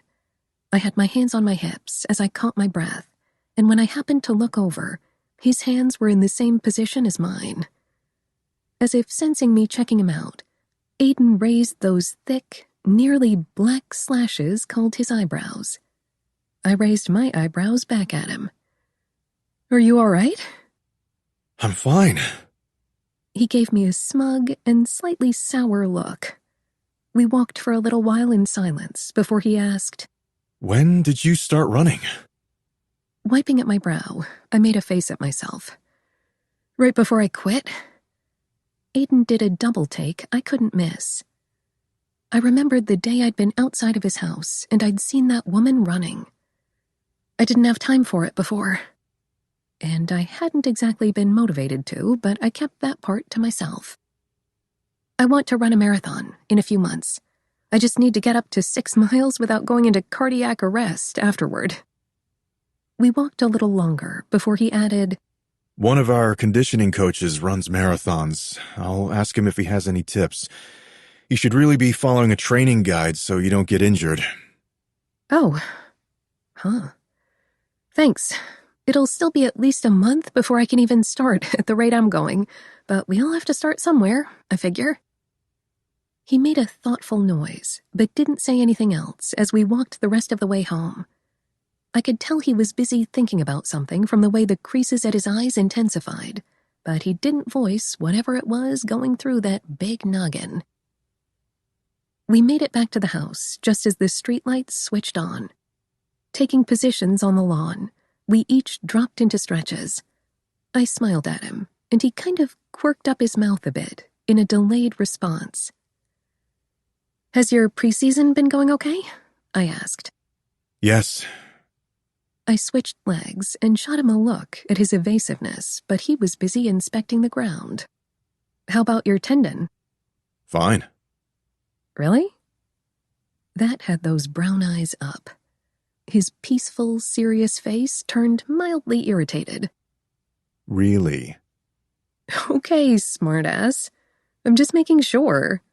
I snorted, shaking my head as I dropped my gaze to the ground. There was a pause before he spoke up again. I'm all right. I'm being careful. I know what'll happen if I'm not. We both knew. He could lose everything. I suddenly felt just a little bit like an asshole. "I just wanted to be sure you were doing okay. That's all." Even though his face, by that point, was tipped down, I noticed the ripple in his trapezius muscles telling me what I wanted to know. He was all right, but he was stressed. Everything is going better than anyone expected. The trainers are happy with my progress. I'm doing everything they're telling me to. I couldn't help but smile a little at that. "You know, that's one of the things I used to like the most about you. You know what you want, and you'll do whatever you have to do to get it. It's really... attractive wasn't the right word, and it definitely wasn't the one I would choose to willingly say out loud in front of him. Admirable." Honestly, looking back on my word choice 15 seconds later, I knew that I'd meant what I said with the best intentions, but when I took in the lines bracketing the mouth I'd kissed a week ago, maybe it hadn't come out that way. You don't anymore? His question was low. Shit. No, I do. I backtracked and reached up to mess with my glasses, remembering right then that I'd taken them off and dropped my hand. I don't know why I said I used to. I still do. You inspired me to quit, you know. I figured you of all people would understand why I did it. He turned his head so slowly, it was honestly a little creepy. But the way he looked at me, I wouldn't know how to describe it. The only thing I knew for sure was it made the space between my shoulder blades tickle. His Adam's apple bobbed as he swallowed, that hard mouth twitching as he nodded almost reluctantly. I understand. He cleared his throat and turned his attention back to the ground, getting to his feet and pulling his heel back toward his butt. How's your work going? Oh, Lord. This might be the longest and most personal conversation we'd ever had. It was kind of exciting. It's been steady. I've been able to take on more projects, so I can't complain. I glanced at him to see if he was listening, and he was. I actually just got invited to go to one of the biggest romance novel conventions in North America, so that's pretty exciting. I should be able to get more work if I go. I thought you do book covers. He asked. I do, but they let other people have tables as long as they pay, and if I go, I might be able to get more work out of it. Half my clients are authors, the rest is a mix of whatever anyone asks me to do. He switched legs as he asked in a genuine voice. Like what? And it was moments like these that made the distance between us in the past so apparent. Anything, really. I've had some commissions for business cards, business logos, posters, and flyers. I've made a few designs for band t-shirts, a few tattoo designs. I pointed at the shirt I was currently wearing. It was off-white, with a neon-colored sugar skull and ruby red roses surrounding the crown of the head. The cloud collision was spelled out just below the jaw. I made this for my friend's boyfriend's band. I've also done some work for Zach and a couple of guys on your team. I didn't miss the way his head jerked up when I mentioned that. Mostly redoing their logos and doing banners for them and things like that, I told him, almost a little shyly, self-conscious about my work. Who? He asked, perplexed and more than slightly surprised. Oh, Richard Kane, Danny West, Cash Bayek, and that linebacker who got traded to Chicago during the off-season. I've never heard anything about it. I shrugged, trying to smile to play it off like it wasn't a big deal. He made this soft little thoughtful sound of his, but didn't add anything. The silence that wrapped around us wasn't awkward at all. It just was what it was. After a few more stretches, Aiden touched me on the shoulder before disappearing into the house, apparently done. By the time I made it inside and slipped my glasses back on, I found Zach standing at the stove in the kitchen. Aiden had taken his seat at the kitchen island with a glass of water. Grabbing a glass from the cabinet, I filled it up with the same. "What are you making for dinner?" I asked Zach as I peeked over his shoulder. He gave what smelled like onions and garlic a stir. Spaghetti, darling. I love spaghetti. I batted my eyelashes when he glanced at me, earning me a grin. I took a seat on the stool one down from Aiden's. The tall Texan let out a soft laugh. There's more than enough. Aiden, you're on your own. I put meat in the sauce. He just lifted one of those rounded shoulders dismissively. I got up to get another glass of water when Zach asked from his spot still at the stove, breaking up the 2 pounds of ground beef he'd added to the vegetables. Vanny, were you gonna want me to help you with your draft list again this year? I groaned. I forgot. My brother just messaged me about it. I can't let him win again this year, Zach. I can't put up with his crap. He raised his hand in a dismissive gesture. I got you. Don't worry about it. What? Aiden had his glass halfway to his mouth and was frowning. You play fantasy football? He asked, referring to the online role-playing game that millions of people participated in. Participants got to build imaginary teams during a mock draft, made up of players throughout the league. I'd been wrangled into playing against my brother and some of our mutual friends about 3 years ago, and had joined in ever since. Back then, I had no idea what the hell a cornerback was, much less a bye week, but I'd learned a lot since then. I nodded slowly at him, feeling like I'd done something wrong. The big guy's brow furrowed. Who was on your team last year? I named the players I could remember, wondering where this was going and not having a good feeling about it. What was your defensive team? There it went. I slipped my hands under the counter and averted my eyes to the man at the stove, cursing him silently. So, you see, the noise Zach tried to muffle was the most obvious snicker in the world. Asshole. Was I not on your team? I gulped. So, you see... Dallas wasn't your team? He accused me, sounding... Well, I didn't know if it was hurt or outraged, but it was definitely something. I slid a look at the traitor who was by that point trying to muffle his laugh. Zach helped me with it. It was the thump that said Zach's knees hit the floor. Look, it isn't that I didn't choose you specifically. I would choose you if I could, but Zach said Minnesota. Minnesota. Jesus, he'd broken the state in two. The big guy, honest to God, shook his head. His eyes went from me to Zach in, yep, that was outrage. Aiden held out his hand, wiggling those incredibly long fingers. Let me see it. See what? Your roster from last year. I sighed and pulled my phone out of the fanny pack I still had around my waist, unlocking the screen and opening the app.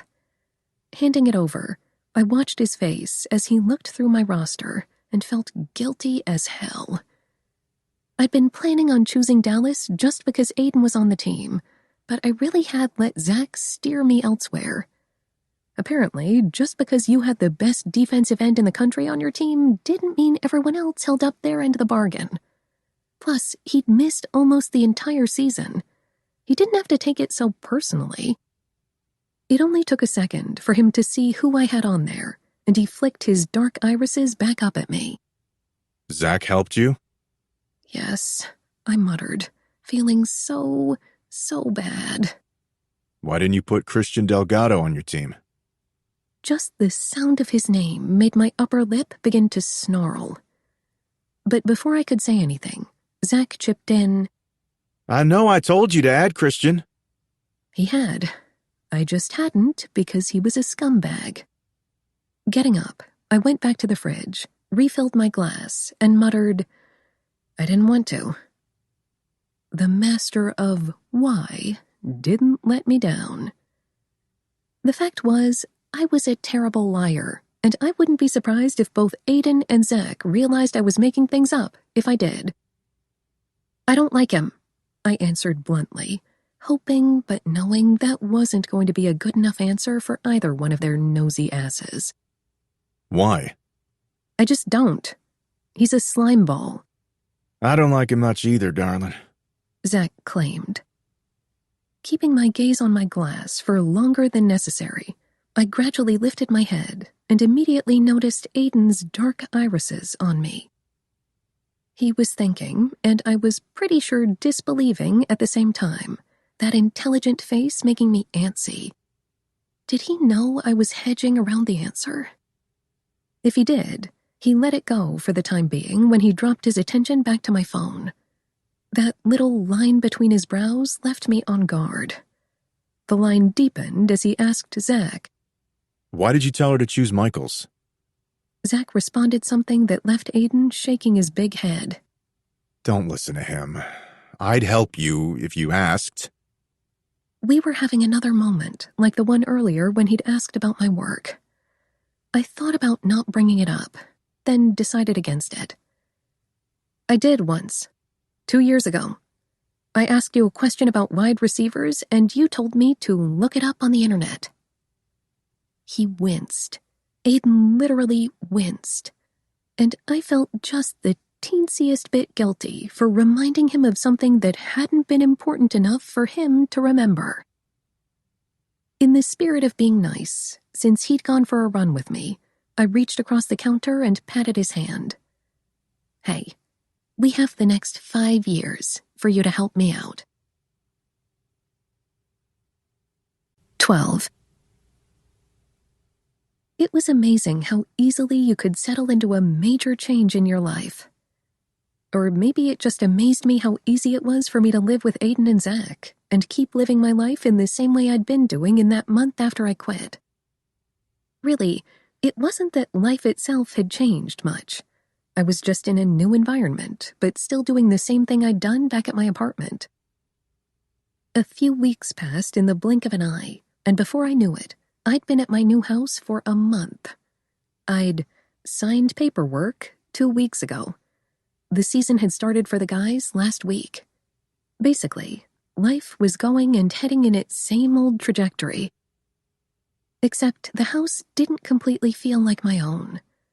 It reminded me of back when I was a kid, sleeping over at Diana's, when I couldn't walk around in my underwear or go braless because it wasn't my house. Then again, I spent the majority of my time in my room working, and no one was ever home, so I could pull off whatever outfit, or lack of an outfit and underwear, I felt like wearing, only running up the stairs like a crazy person when the garage door opened. Then there was this small issue of having to turn down the volume on my computer's speakers when one of the guys was home and I was working. I still hadn't talked myself into spending time in the living room watching television, even when the guys weren't around. Fortunately, claustrophobia hadn't gotten to me yet, considering most of my time was spent in the same place, and that was because I made sure to go to the gym a couple of times a week, to see Diana once a week or every other week, and took my time going to the grocery store. I watched Netflix on my TV when I was bored. I drew in my sketch pad when I felt like it. Sometimes I hung out with Zach, but that didn't happen often, because he'd been spending a lot of time away from the house after practices and meetings, seeing his girl of the season. By the time I woke up each morning, both guys were already gone. They were basically the best roommates ever. Best of all, Aiden was the type of roommate who you didn't have to pay rent to. I'd brought it up, of course. That day that I'd moved in, I'd asked him what bills I could help him pay, and all he'd done was give me that bored face that my temper hadn't become immune to. Then I'd asked again, and he'd just ignored me. He'd said he would work on being my friend, but I couldn't expect a miracle overnight, could I? If it was strange for either one of them having me in this house, they didn't say anything about it or make me feel like an intruder, mostly because they both had enough on their plates. Zach had passingly mentioned to me how stressed he was about another quarterback the team had picked up, and Aiden lived and breathed for his sport, never allowing himself to slack off. Not that that was anything new. He nodded at me every time we happened to be in the same room together, and offered me his leftovers, if there were any, which there usually weren't, because the poor guy seemed to be surviving off smoothies, fresh fruit, sweet potatoes, canned beans, nuts, brown rice, and at least one frozen meal daily. That wasn't my business, though, was it? But every day, I would find the recycling bin filled with more cardboard containers than the day before. It made me feel bad, guilty. It also made me wonder again why Trevor hadn't hired him someone who did all the same duties I'd been responsible for. I knew he'd hired Aiden someone to answer his emails because I'd logged onto his account just to see what the damage was and found that every few days there were replies, but no one ever appeared at the house, and sometimes I'd find mail from his P.O. box sitting in the kitchen after he got home. Where was his Vanessa 2.0? The problem with being friends with someone is that unless you want to be a shitty friend, or at least a fake friend because real ones shouldn't be shitty, You couldn't pretend you don't notice if something is wrong with your body. The biggest problem with my newfound friendship with Aiden was how complicated it was. What we'd done was technically a business transaction, but we sort of knew each other, and I knew that even if he wasn't perfect and wasn't truly my friend who would donate a kidney if I needed one, I still cared about him anyway. I was a sucker like that. I figured, best case scenario, he liked me enough to chip in for someone to donate whatever I needed. I mean, he'd gone running with me so that I wouldn't go by myself when it was laid out. On top of that, we lived together. We were technically married. Complicated was the best word to describe the situation. So, when I found Aiden in the breakfast nook with his leg propped on one of the other chairs and an ice pack over his foot, mere weeks after the regular NFO season had started, I couldn't pretend not to see it. Friends didn't do that. Not people who had known each other for 2 years. Not when I knew Aiden well enough that I was aware he treated his body like a temple. So for him to have an ice pack on his ankle? Guilt flooded my chest. The 300s had some of the best trainers and physical therapists in the country. They had all kinds of advanced technology to get their players back in shape. The staff wouldn't have let Aiden leave the facility until they'd done as much as they could for whatever was troubling him. His facial expression only confirmed something was wrong. His jaw was jutting out, and the cords lining his thick neck were more pronounced than usual. He was in pain, or at least incredibly uncomfortable. This man who I'd seen walk off the field like his ribs hadn't just been fractured 2 years ago, much less without crying out, "Owie," was in clear and visible pain. And I couldn't ignore it, because friends didn't do that, did they? I took my time circling the kitchen island, watching him, not minding that all he'd done was lift an index finger to greet me. He was eating a sandwich and reading a book on... It had the word dumb on the front. I opened the refrigerator door to grab ingredients to make a soup and turned my attention back as discreetly as possible to watch the big man at this small table. "I'm going to make some soup. Do you want some?" I offered. What kind? He had the nerve to ask without looking away from his hardback. I held back my smirk. "A kind you like?" Okay. There was a pause. Thanks. I chopped a few vegetables while occasionally glancing up, running through a few different scenarios in my head on how to go about approaching him to find out if he was in pain or not. I realized I was being dumb. "Aiden?" "What's wrong with your foot?" I just blurted out. I sprained it. That was easy, effortless, no bullshit Aiden for me. Unfortunately, his comment didn't help or reassure me. I wouldn't be surprised if someone had hit him with a car and the tendon wasn't even attached to his leg anymore and he was insisting it was just a sprain. But was I going to say that? Nope. "High sprain or low sprain?" I asked carefully, as casually as I could. Between his injuries and Zach's, I'd become familiar with the different kinds possible. Hi. He replied just as nonchalantly. "What did the trainers say?" That had his jaw tightening. I'm questionable for the next game. Not probable. Questionable.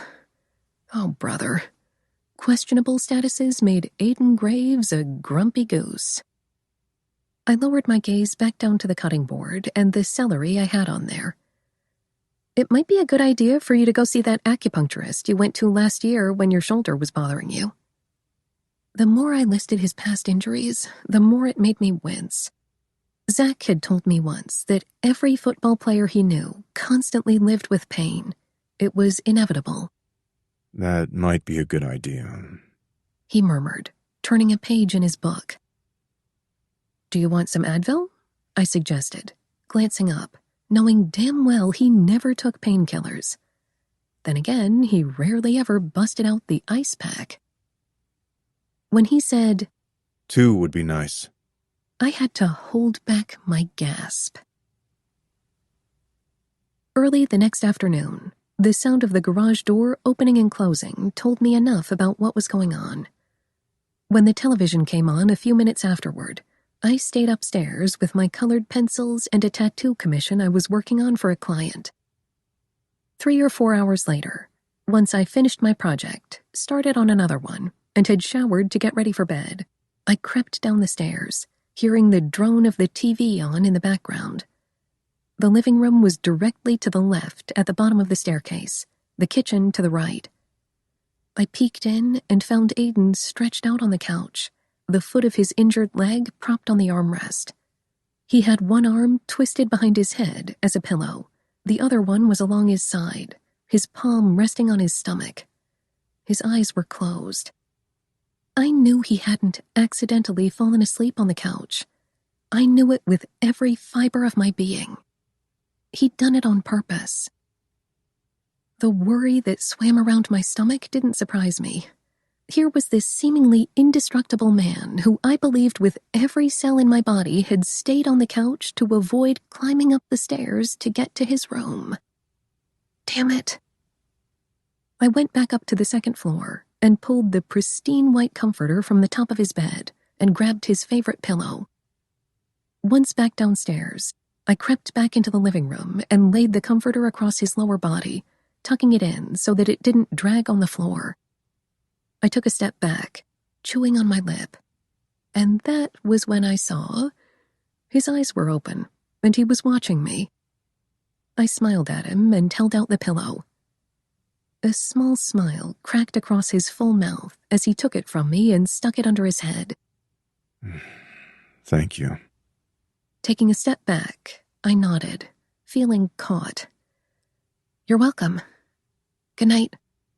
Good night. He'd been sitting in the garage for a while. The fact that he hadn't left the house to go to practice was the next thing that sent alarm bells ringing in my head. He wasn't the suicidal type, but... Leaving my bowl in the sink, I opened the door and stuck my head out to see what was going on.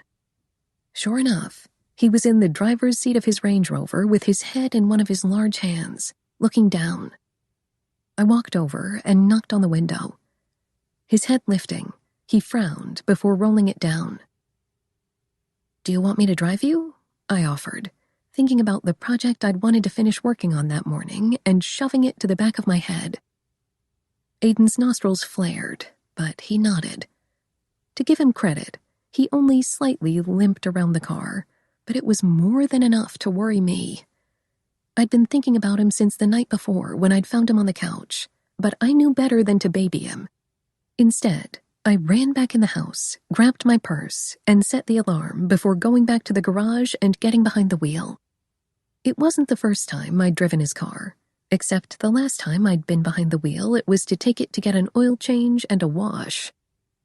Where are we going? To the acupuncturist.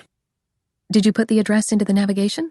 I asked as I backed out of the garage, extra careful, incredibly self-conscious about my driving skills. Yes. I nodded and followed the gentle female voice all the way to the acupuncturist's office, though after a while of driving, I remembered exactly where we were going. Just like every other time I'd ever taken Aiden, what seemed like all of the female employees at the homeopathic clinic seemed to find their way to the front desk while he was signing in. I took a seat and, with a smirk on my face, watched as one woman after another approached the counter, asking the big guy for an autograph or a picture. Aiden spoke with a low, calm voice, his movements measured, and his entire body tense, the way it always was around people he didn't know. He didn't even get a chance to sit down before the door leading to the main part of the clinic opened and another employee called his name. Aiden glanced back at me and tipped his head toward the door before disappearing. The crowd of women disbanded too. I hadn't really been thinking straight before we rushed to leave, so I'd forgotten to bring something along to keep me entertained. I grabbed one of the magazines on the table and started flipping through it, trying to tell myself that Aiden was fine. An hour later, the door Aiden had gone through opened again, and his bulky frame slowly crept out, one obviously pained step at a time. A man in a short white coat behind him at the doorway shook his head. Get crutches or a cane. Aiden simply lifted a hand before approaching the window where only 2 employees were waiting at that point. I dropped the magazine on the table and got up. The wall of Winnipeg hunched over the counter, signing something. "It's such a pleasure to see you again," the receptionist crooned just as I stopped right behind Aiden. Was she batting her eyelashes? If she was, he didn't notice. His attention was on what looked like the invoice in front of him. "I'm such a huge fan of yours," she added. A fan of that ass, more than likely, I figured. She kept going. "We all hope you get better soon." Yeah, she was definitely batting her eyelashes. Huh. That had Aiden responding with one of those indecipherable noises of his as he straightened and slid the paperwork over to her. "Mr. Graves, I can settle your visit with your assistant if you'd like to take a seat," the receptionist said in a sugary sweet voice, her green eyes flicking to my direction briefly. Aiden settled for shrugging a shoulder as he turned his body to face me.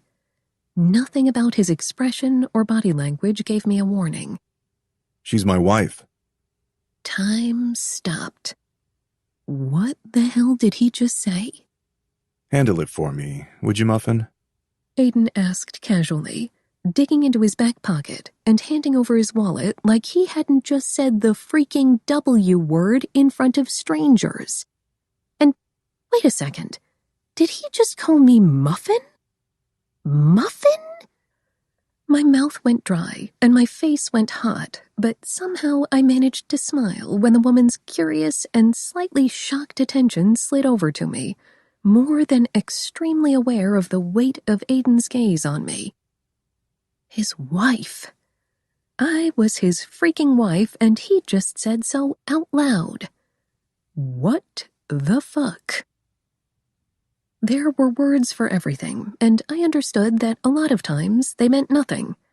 In this case, I recognized that, yeah, wife didn't mean crap, but still, it was weird. It was really, really weird to acknowledge the title for 100 different reasons. It was even weirder to hear the word out of Aiden's mouth, especially when it was me he was talking about. The muffin thing was its own beast, something I definitely wasn't prepared to deal with in that moment. Picking Aiden's wallet from his hand, I turned my hopefully not-so-shocked face to the receptionist and handed over Aiden's debit card. With a fake, strained smile that was more of a grimace, she took it from me and swiped it. After she handed a receipt over, I found Aiden waiting for me at the door and walked out alongside him. I resisted the urge to ask if he wanted to use me as a crutch for support. Once we were in the car, and before I did anything else, I turned to him in the seat, acting as if nothing out of the ordinary had happened. "Aiden, I scratched at my forehead, trying to keep my features even. First things first. Did you just call me Muffin?" He looked at me. His blink was so delayed, I started thinking maybe I'd imagined it. I figured it was too soon to call you dinner roll.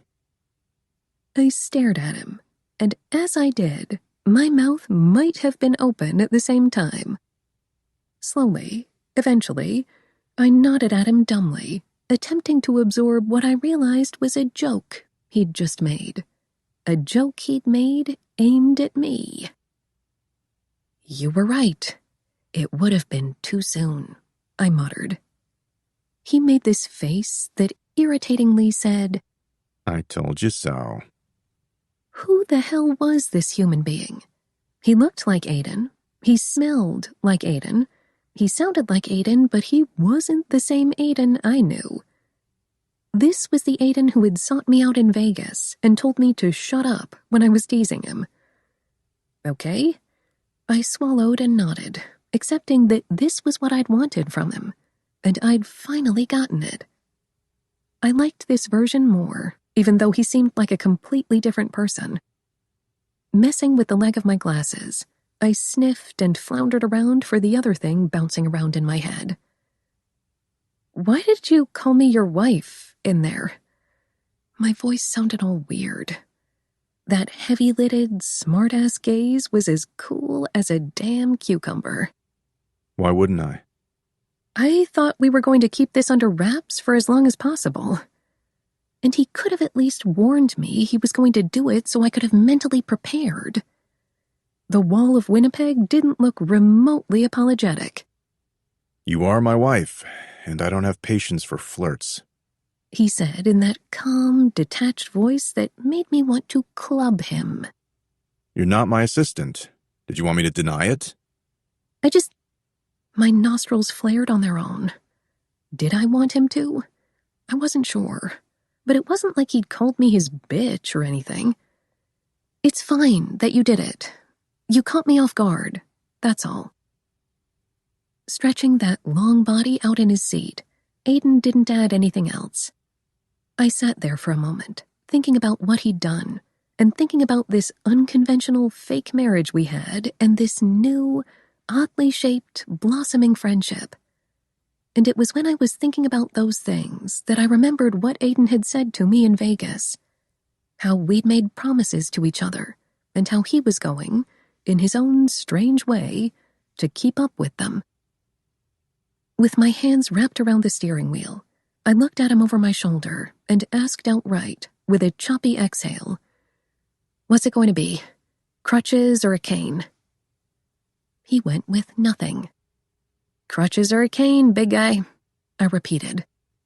Aiden shifted in his seat. Give me a break. Give me a break. I had to count to 5. Turning the ignition, I reminded myself that he'd called me what I was, his friend, and, weirdly, his wife. He knew me. He'd missed the Vanessa I'd been back when things had been okay between us. "I'll find you a walker if you don't make a choice by the time I get on the freeway," I threatened, keeping my attention forward. "The faster you heal, the better. Don't be a pain in the butt more than you need to be." He sighed. Crutches. That was way too easy, and I wasn't dumb enough to bring it up more than necessary so that he wouldn't change his mind. I didn't say anything else as I drove to the pharmacy and parked. Aiden stayed silent too when I hopped out of his SUV. In no time, I found crutches and bought a new bottle of over-the-counter anti-inflammatory pills. The ride home was pretty quiet. I made sure not to watch as he slowly hobbled inside and made his way to the couch, where the comforter I'd brought downstairs the night before was neatly folded, stacked under his pillow. Leaving the crutches I'd bought propped against the couch, I hesitated for a second by the stairs as I watched him settle in. "I'll be upstairs," I said. He nodded stiffly, palming the remote in one of his hands, his head turned toward me. Thanks for taking me. "Yeah." I shuffled my feet. "What are friends for?" I teased him in a small voice, unsure of how he'd react. For that, Van. The man I'd seen sort of, maybe smile a couple of times had a tentative grin crack across his mouth. The expression on his face completely caught me off guard. For a man who never, ever physically reacted, even when he won a game, his smile? Heaven help me. It was beautiful. There was no other word to describe it. It was like a double rainbow. Better than a double rainbow. I felt stunned, rooted in place forever. His features didn't necessarily soften, but the way his entire face seemed to lighten. I touched my mouth to make sure it was closed and not wide open. I couldn't respond. I could only stand there, nodding in place, with something that was pretty close to a deranged smile making an appearance on my face.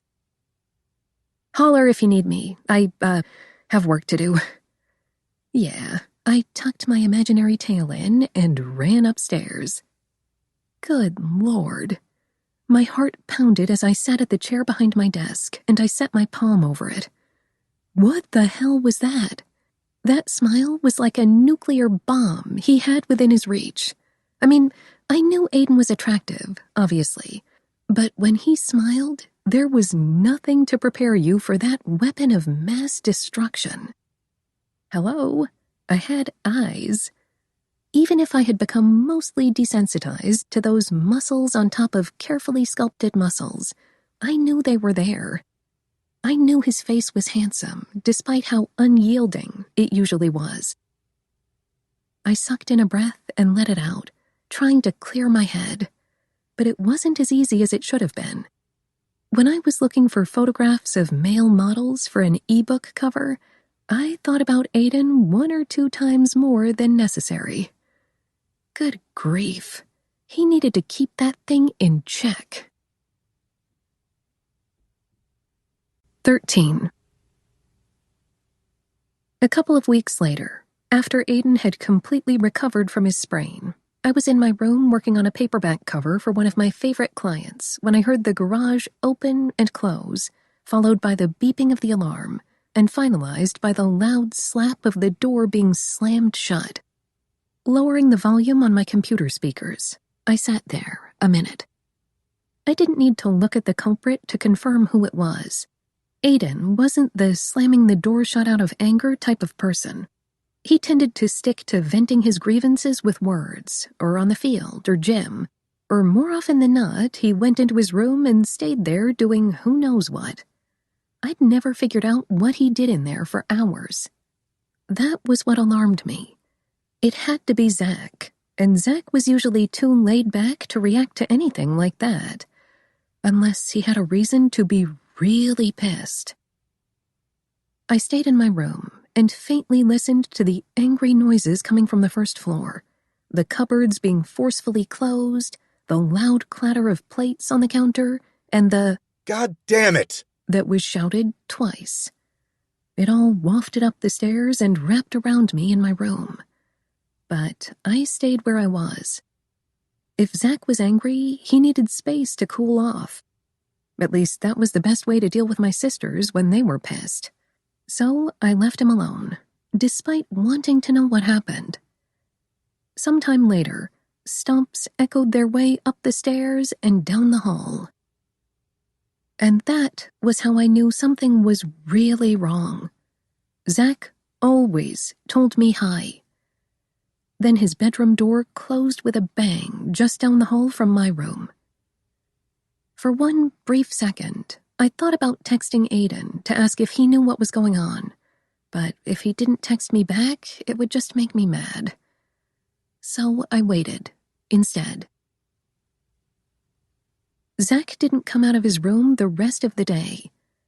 I didn't hear him in his room, either, and that was when I started to worry. The following afternoon, I made my way downstairs after he still hadn't come out.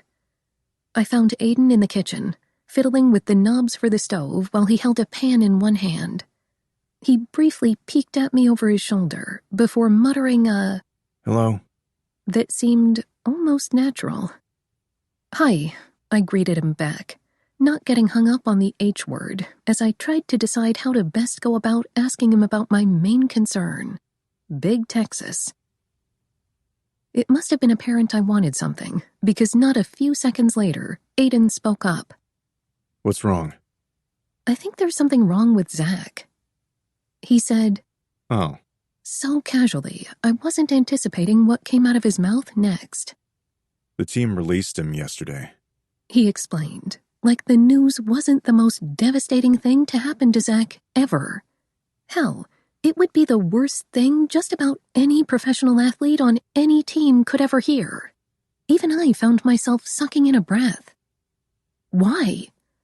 He'd turned to face the stove again, those mountainous shoulders and wide lateral muscles greeting me through the thick white t-shirt he had on. He's been too inconsistent. He hasn't been listening. Aiden lifted his shoulders. I told him it was going to happen. I blinked. You knew? He hasn't been taking his training seriously enough, and it's noticeable. The other QBs have been playing better. He made a humming noise as he moved toward the refrigerator. He's pissed off, but it's his fault, and he knows it. I winced, feeling bad for Zach's situation, but understanding the point Aiden was trying to make, despite how brutal the truth was. Even I had brought up how much time he took off when he should have been working out during the off-season. Hurt for him clung to the edges of my soul, though. Just a couple months ago, he'd been the one telling me how happy he was that I would be joining the Do What You Love team. Now? Have you talked to him? I asked. No. Of course not. When a normal person would try to commiserate with a friend after something crappy happened to them, Aiden wouldn't. I sighed and scratched at my temple. Damn it, I couldn't believe it. I wondered what Zach was going to do now, but it was still too soon to ask. Figuring he probably needed a little more time to stew on what happened, I made myself let it go.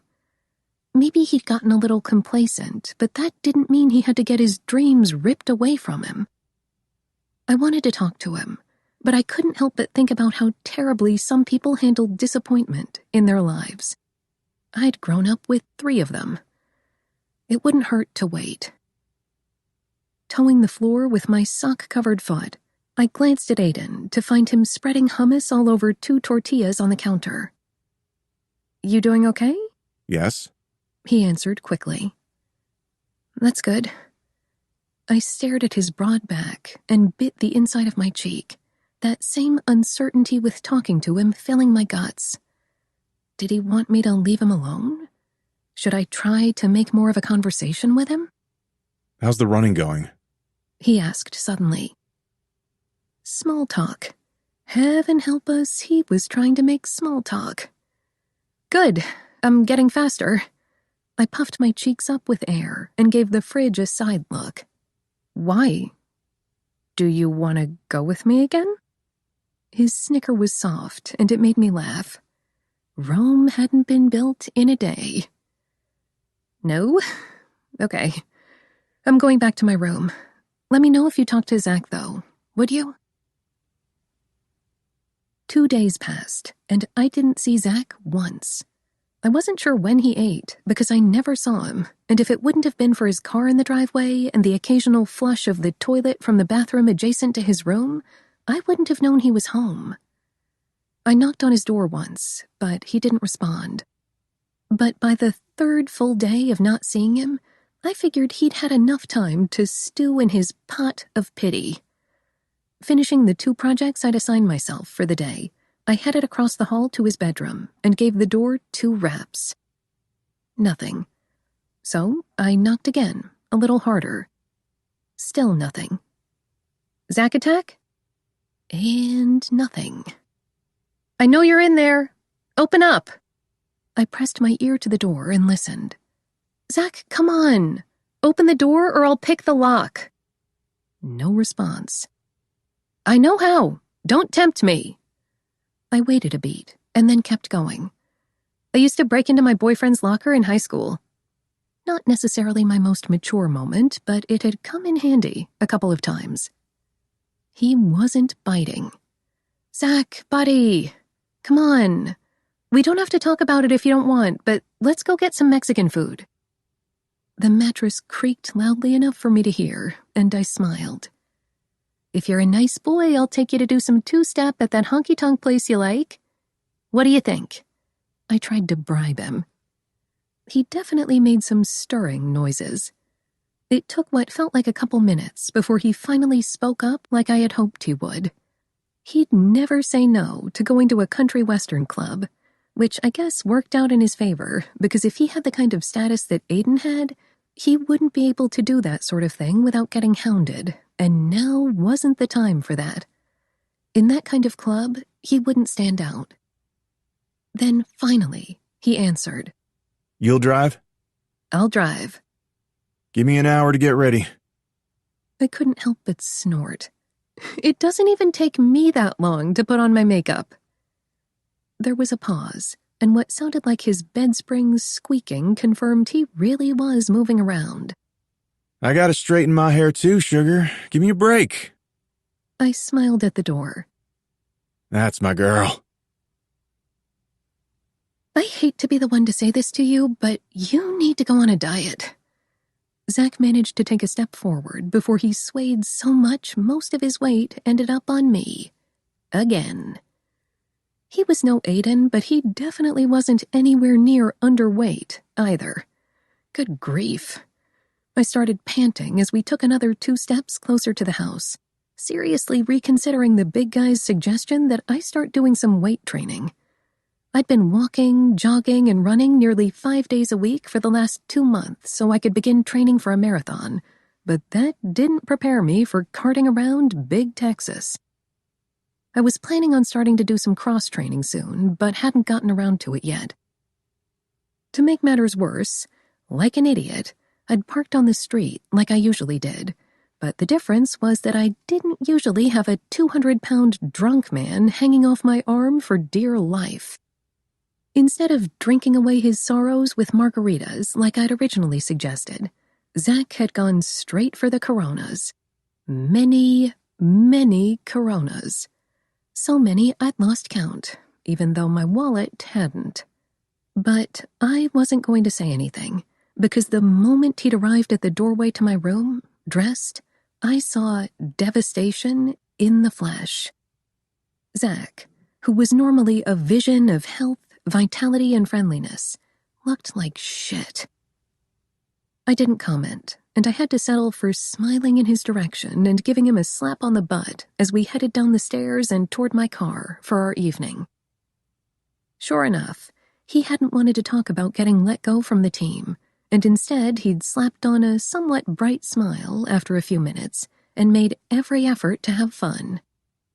Up until he'd gotten wasted. "Hey, hold on to the wall a second so I can get the door unlocked," I ordered, poking him in the side at the same time. I tried to angle him so he could grab hold. Sure, Vanny. Zach muttered, smiling at me dreamily, lips pressed tight, his eyes closed. I snickered, made sure he had one hand firmly planted on the wall, and then slipped under his arm.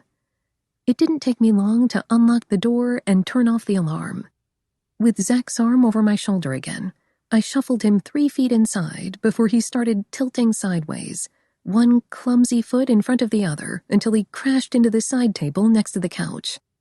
The lamp on top teetered as Zach tried to right himself, but it lost the battle with gravity and clattered to the floor, the shade flying off, the bulb cracking into 1,000 pieces. Damn it. I sighed.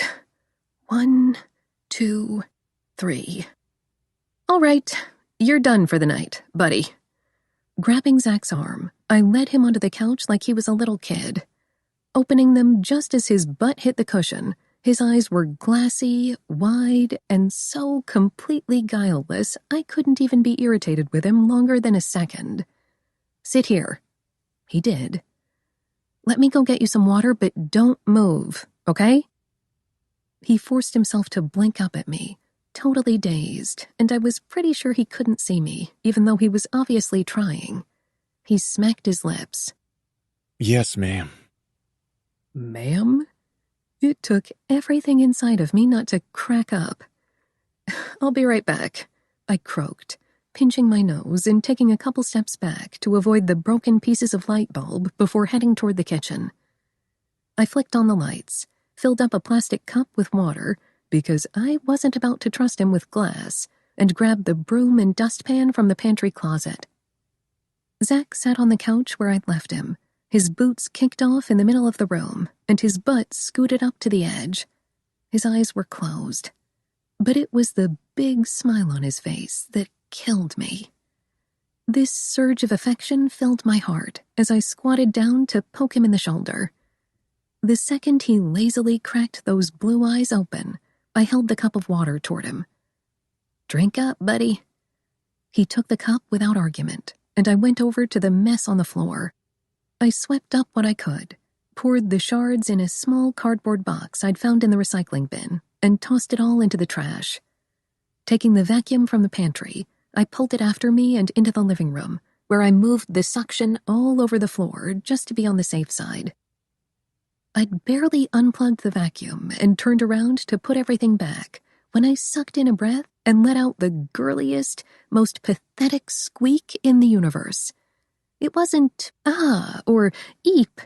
It just sounded, well, I'm not sure what it sounded like, but I would never take credit for it. Aiden stood there, not even 2 feet away, literally cloaked in the darkness of the hallway like a damn serial killer. You scared the hell out of me. My heart. I was going to have a heart attack.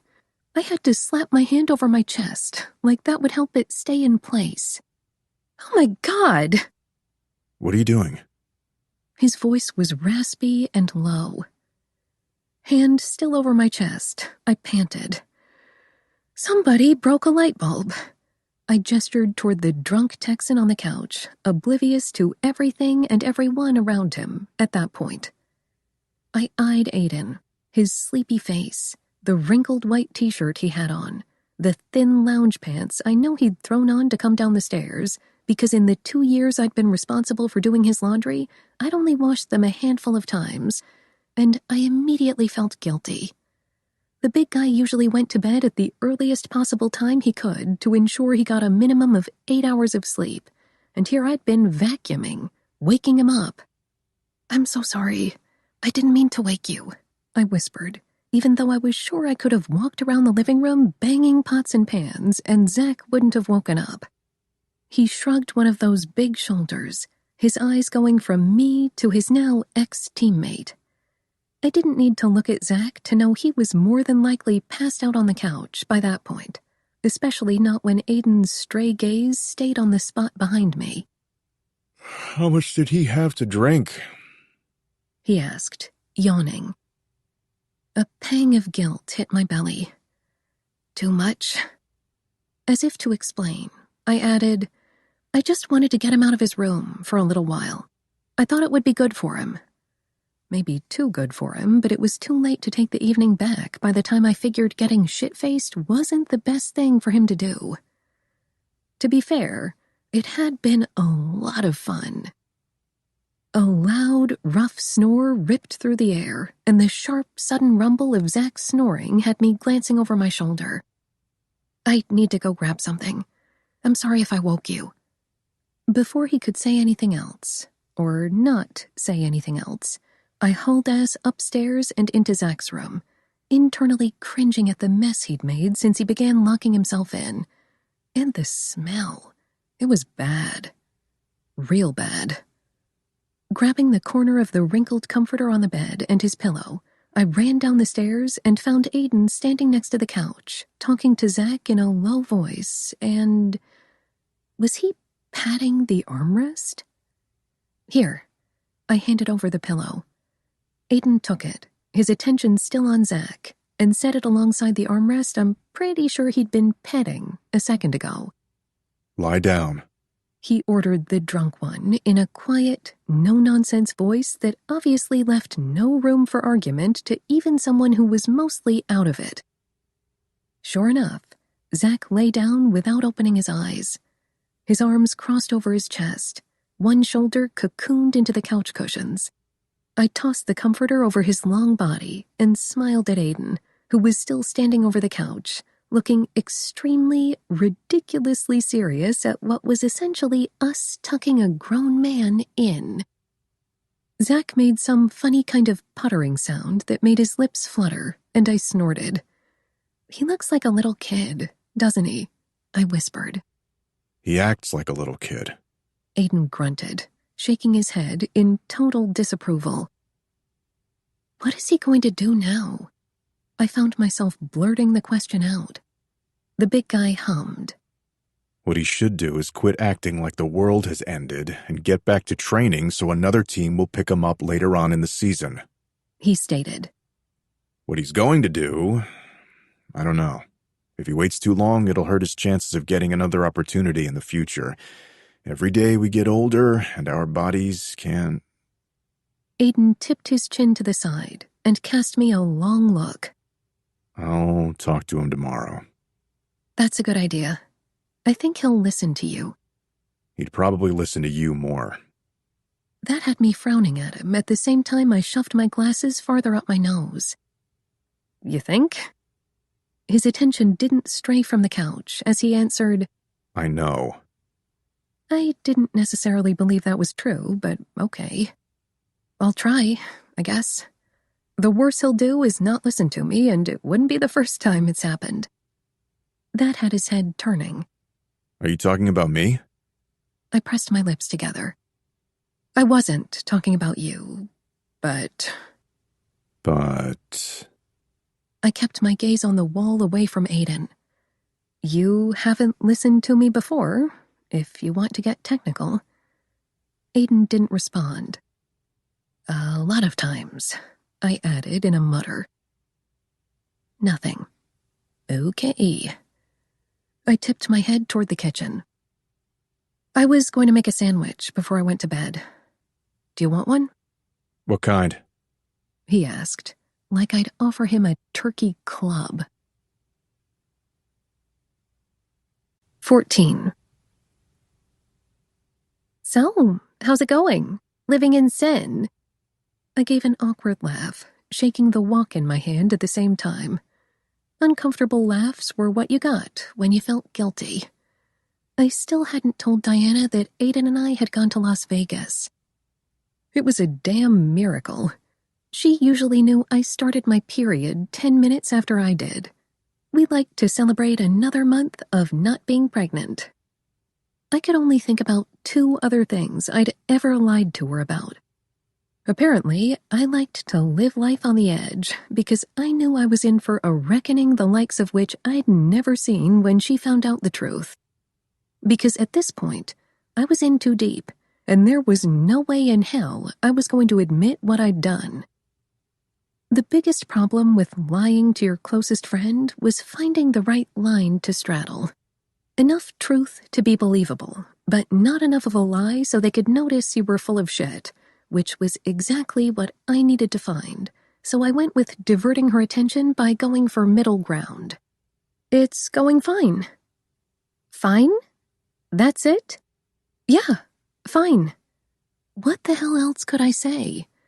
While things between Aiden and me were better than they ever were, nothing amazing had happened. He lived his life and I lived mine. He was a busy guy. I'd always known that, and nothing had changed. The most exciting thing I've found out was that Aiden gets his groceries delivered once a week, and that he hired some lady who lives in Washington to answer his emails. Crazy stuff, huh? She hummed, paused, and then asked, Why does it feel like you're lying to me? She could already tell. What the hell? And why was I surprised? Because you're crazy? I offered, making a face into the phone in panic. Doubtful. It's more like a fact, but anyway, there's nothing to tell you. We don't see each other that much. The most he does is wave at me.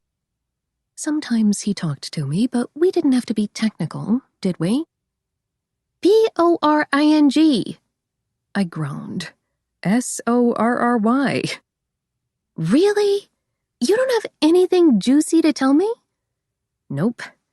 I'd already worked for him for 2 years. If there was something bad to tell her, I couldn't have told her anyway. I'd signed a non-disclosure agreement. The disgruntled sound out of her mouth made me grin. Fine. Are you going to El Paso this weekend after all? She asked, already moving on, knowing if I hadn't already told her something, I probably wouldn't. Yes, I confirmed, with only the smallest bit of anxiety going through my stomach. I was going to El Paso for my mom's birthday. Did I know I was more than likely going to regret taking the trip hours after I got there? Yes. 9 times out of 10, that had been the case. But it was her 50th birthday, and her husband was planning a party for her. She'd love to see me there, he'd said to me. Lay on the guilt trip, why didn't he? I talked to her once a month. I figured that wasn't too shabby to begin with, considering everything. From the way he'd made me feel, 1 call every 4 weeks wasn't good enough. At least enough for me to feel obligated to go, even though my gut said it was a stupid idea. Where are you staying? At a hotel, I responded. I could stay with my mom if I wanted to, but I didn't. The last time I'd stayed with her had ended terribly. There were also my 2 oldest sisters, but I'd rather camp out under a bridge than do that. Finally, there were my foster parents, who I was planning on dropping by and visiting while I was in town, but I didn't want to impose on them. Is Oscar going? She asked about my little brother. No, he already started school. Are you going by yourself? Of course I'm going by myself, I answered before thinking about just what I was saying. Wasn't the 300's bye week coming up? That was the week they got off a season to let the players rest. Should I go by myself? Would it be a good idea to take Aiden around my mom? My sisters?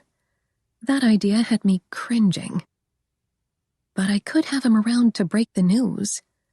Now, that idea seemed like the only one that could have convinced me. There was no chance of my family members telling Diana or her family, so I wasn't worried about it getting around that way. Actually, maybe I won't. The nosy broad took a swift intake of breath. Really? I might ask Aiden, so keep your mouth shut. I will. She was such a damn liar. I didn't believe her at all. I didn't believe she hadn't at least told her brother that I was living with Aiden. The opening and closing of the garage door let me know someone was home. I'll tell everyone about your porn bookmarks if you don't, I threatened her with a snicker. I'm never going to live that down, am I? You never forgot accidentally coming across your friend's predominantly man-on-man porn bookmark folder, no matter how hard you try. No. Like you've never seen gay porn, she sniped bitterly. You think Susie might be at your mom's? And just like that, my nice fine day was kicked in the shin. I bit the inside of my cheek and reached up to push my glasses farther up my nose. I don't know. I talked to my mom a few days ago, but she didn't mention anything. Not that my mom would. If I did see Susie, chances were high it wasn't going to end well. It never had. Even people I didn't know who knew about our situation were well aware that was a fact. We were like 2 magnets constantly repelling each other. Damn it. I knew Diana was just trying to be helpful, but simply thinking about Susie made my head start hurting. I don't think you should go by yourself or with Aiden, for the record. That wasn't surprising. I just wished she wouldn't have brought up Susie. I know. But you're still going? I'd already given my word I would. How could I take it back? Yes. She didn't approve, and it was evident over the phone. I want to finish eating so I can get back to work. I'll text you later. Give the demons a hug from me next time you see them, and tell Drigo I haven't forgotten he still has the DVDs I let him borrow a month ago, I said to her, rubbing at one of my throbbing temples. I will. I'm babysitting them tomorrow. I'll let you know when I'm off next week so I can do your hair again, okay? We hung up just as the door that connected the garage to the kitchen opened, and Aiden came in, his duffel in hand. Hi, I said, turning off the stove. Hi, Vanessa. Aiden dropped his bag on the floor by the door and then made his way toward where I was standing, his nostrils flaring at the smell of lentils, chopped vegetables, and sun-dried tomatoes mixing together. Smells good. I gave him a side look, only letting what seemed to be an extra-large shirt on his double extra-large frame distract me for a second. There's enough for both of us if you have a normal human-sized meal instead of a Hulk-sized one. He sniffed, and I think it was more at my comment than to actually smell the food again. Thank you, He said, making his way toward the sink to wash his hands. He seemed to hesitate at the island for a minute before taking 2 plates down from the cupboard and setting them on the counter by the side of my hip. When the timer for the noodles went off, I drained them, splitting up half the pot on 2 plates and leaving the other half in the pot. I scooped up the stir-fry and placed it on top of the noodles as Aiden put 2 red apples side by side in the spot he usually ate at. We sat down to eat. Each of us just sitting there, not on our phones or computer or anything. Just sitting there. Has Zach come down? He suddenly asked. Once, he came out of his room around noon, but that's it.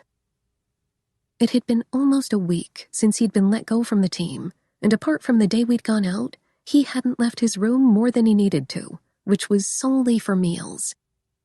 He didn't want to talk to anyone or do anything, and I wasn't sure what to do, if I should even do something.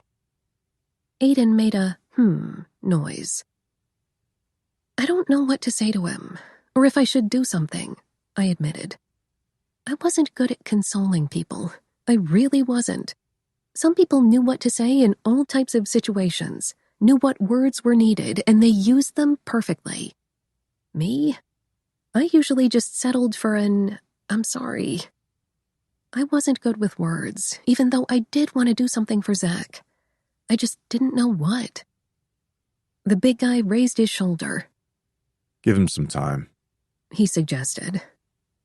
Mr. Congeniality right here was trying to give me advice on what I should do? Did that mean I should do the opposite?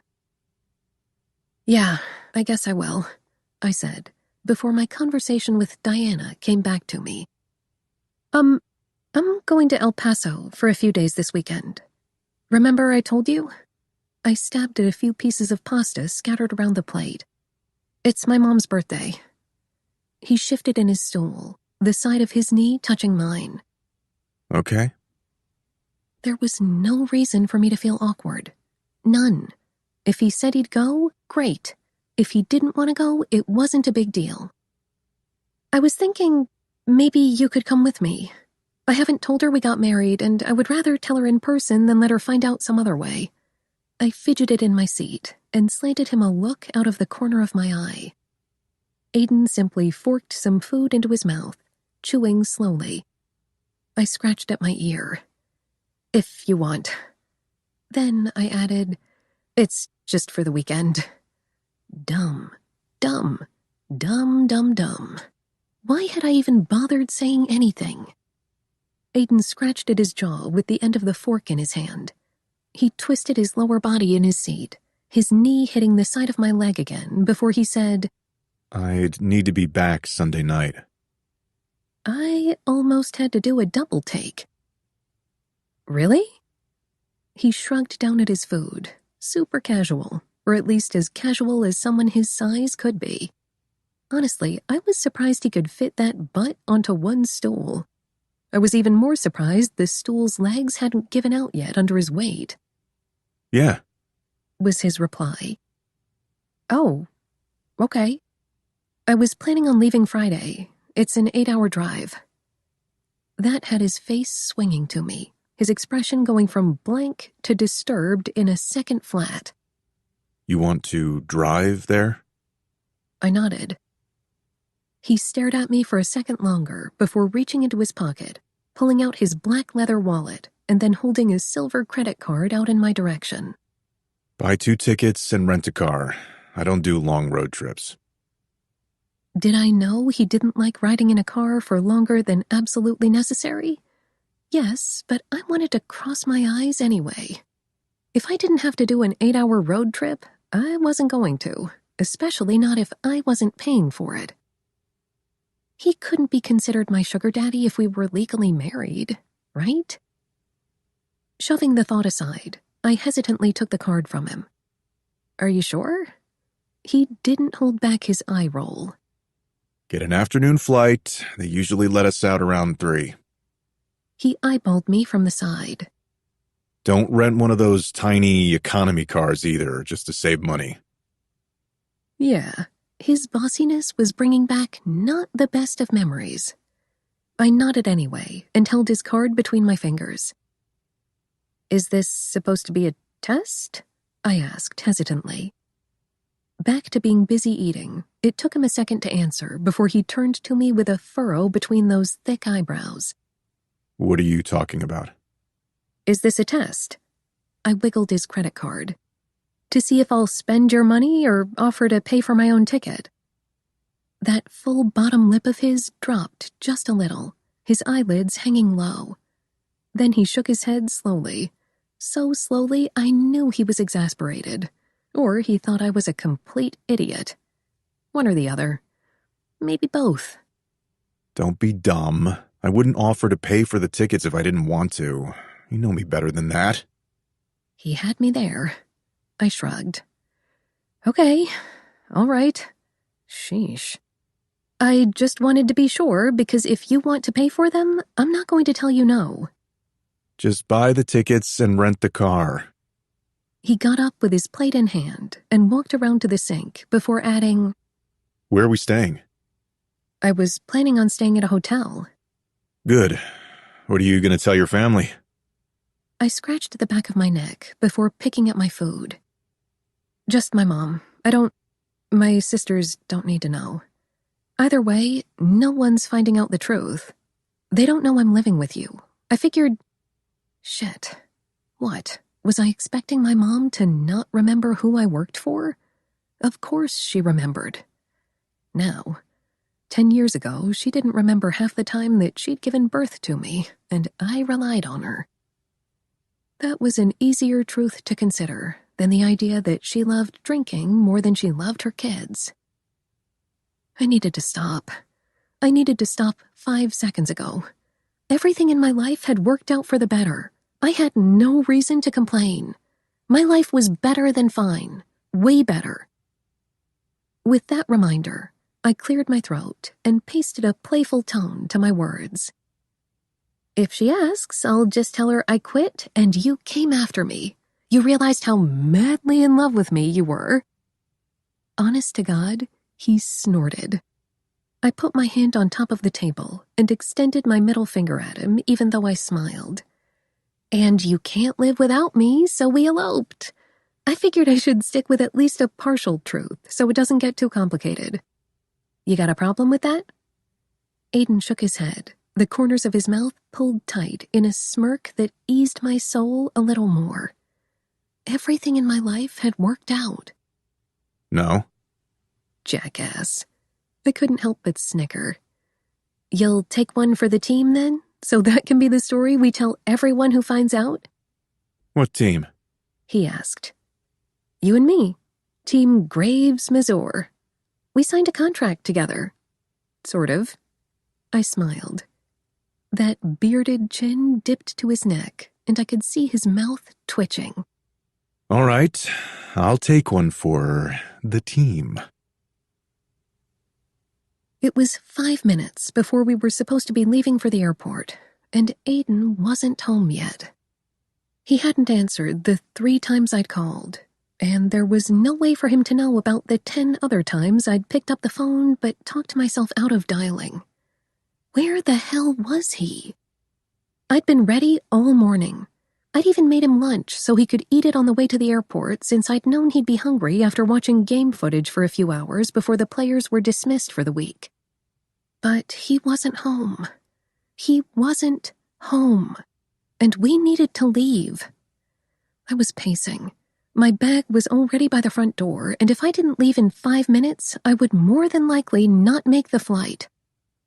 The abrupt ringing of my phone from its spot in my back pocket immediately snapped me out of my freakout. Sure enough, Miranda P. appeared on the screen, and a bad premonition pinched my gut.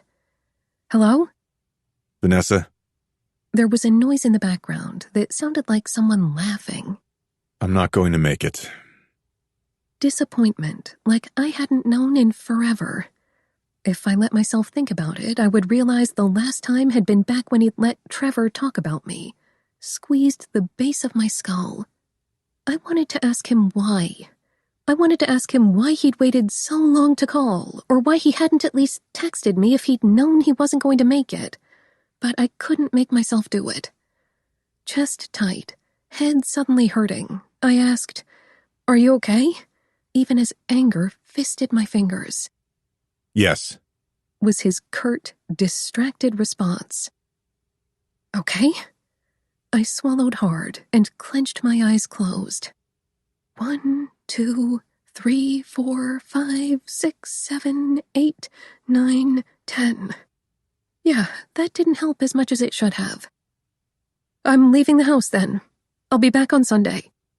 Leslie is coming into town.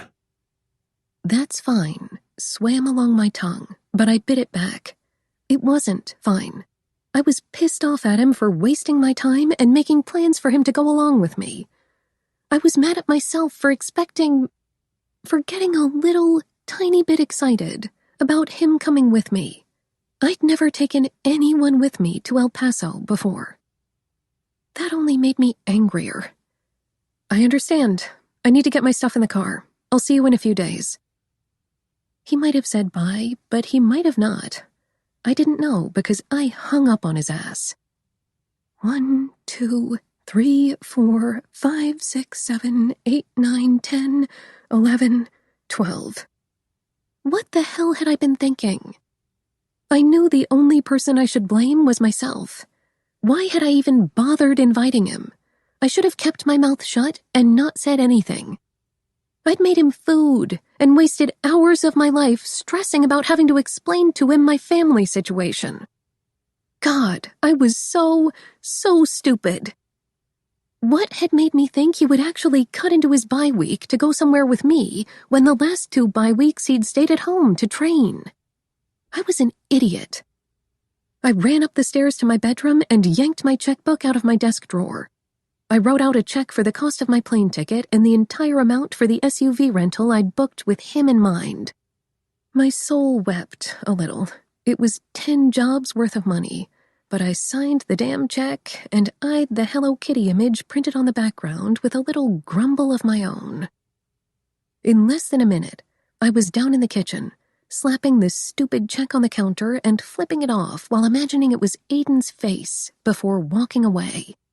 I threw my bag into the back seat of my Explorer a little more forcefully than I needed to and took off, hoping to catch my flight. I thought you were bringing a friend, my mom noted almost immediately after ushering me through the door. I blew out a breath and rolled my shoulders, pasting a tight smile on my face. I took in the tall, slim, and nearly blonde woman who I used to think was so beautiful when I was a little kid, and in her few and far between moments of being wonderful. Especially then. I'd loved the hell out of her before I knew better, and that thought made my heart ache for kid Vanessa, who hadn't known any better for a while. It was easy to forget someone so perfect-looking had once been a functioning alcoholic. Then again, that's why she'd gone so long without anyone noticing she had a problem. Luckily, she was fine now, which was why I'd come so far for her birthday. On the flight over, I'd mentally prepared myself for this situation and what was the best way to handle it. We already had one idiot in the family, thanks to Susie. We didn't need another one, so I was going to play dumb and downplay it. He had something come up at the last minute, I explained vaguely, looking around the house I'd only been in a handful of times before. It was nice. Really nice. Her husband of the last 5 years was a divorce attorney she'd met at AA. He seemed like a nice enough guy, and my little brother had spoken very highly of him. "That's too bad," my mom said. I could sense her looking me over. "You don't want to bring your bag inside?" I made sure to meet her eyes before I answered. I didn't want to feel ashamed for not wanting to stay with her, and I wouldn't let myself be. If she really put her mind to it, she'd remember how shitty things went when I stayed with her. I checked into my hotel already. The truth was, I'd checked into my hotel the day before. Afterward, I'd gone to see my foster parents and had dinner there. I talked to my foster dad pretty often.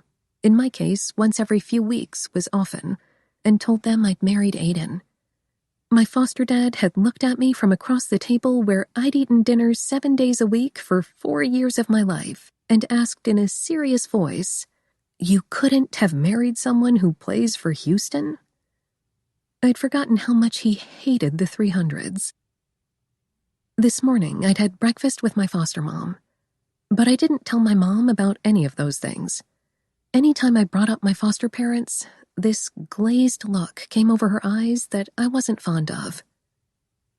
Oh, it was the sharp inhale before her smile that told me she understood enough. In that case, I'm glad you're here early. I smiled back at her, a small one, a half-assed one. Do you need help with anything for the party? We almost have everything together already. She trailed off, her features turning unnecessarily bright. Forced. This sudden feeling of dread put me on alert. Who helped? She named her husband. Slipping her arm over my shoulder, she pulled me into her side, kissing my forehead. I fought that tiny urge to pull away from her, and I fucking knew what she was going to say. And Susie and Ricky. My entire body went rigid. I swear even my knee started aching in recognition. My heart went double time. Vanessa? My mom said my name like it was made of eggshells.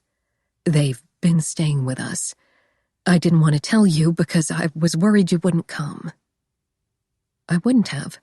She had that right. She's your sister, Mom said, giving me a shake that wasn't distracting me from the fact I was going to have to count to 1,000 so I wouldn't lose it. She's your sister, she repeated. Susie was a lot of things, and a fucking bitch was at the top of the list. Anxiety and a not insignificant amount of anger flooded my veins. How could she do this? Vanessa, please. Why would she try to ambush me like this? First it was Aiden. Now it was my own mom ambushing me with Susie and her asshole. Be nice. For me, she insisted. I was going to end up at the liquor store before the day was over. I could already feel it. The urge to be mean gripped my tongue. I wanted to ask her about the hundreds of times she hadn't done something for me. I really did. On my best days, I was convinced I'd forgiven her for the days at a time she never came home, for making me resort to having to steal money from her purse to buy groceries because she'd forgotten, again, how there wasn't anything to eat at home, for leaving me alone and forcing me to deal with 3 angry, mean older sisters who couldn't have cared any less about my little brother and me. But I couldn't get myself to go there. Regardless of how many years she'd been sober, I knew now that my mom hung by a thread. She had a problem, and she was dealing with it, even if it was 20 years too late to take back her mistakes. All I could do was grunt. I couldn't promise her anything. I really couldn't. No matter how badly I wanted to tell her this could be the first time since we were kids that Susie and I wouldn't end up wanting to kill each other within minutes of being face to face. Good grief, that was sad. It seemed like we hadn't ever gotten along, and by that I meant my slightly older sister, only by 1.5 years, had singled me out and hated my guts for as long as I could remember. I'd taken a lot of shit from her for those first few years. She'd bullied the hell out of me. It had started off with her pinching me whenever our mom wasn't around, which was always, then progressed to name-calling, evolved to stealing the few things I had, and then ended with physical confrontations. She'd been an asshole forever. Then one day, when I was probably 14, I decided I was done taking her shit. Unfortunately, she kicked my ass, and I'd ended up in the emergency room with a broken arm after she'd pushed me down the stairs.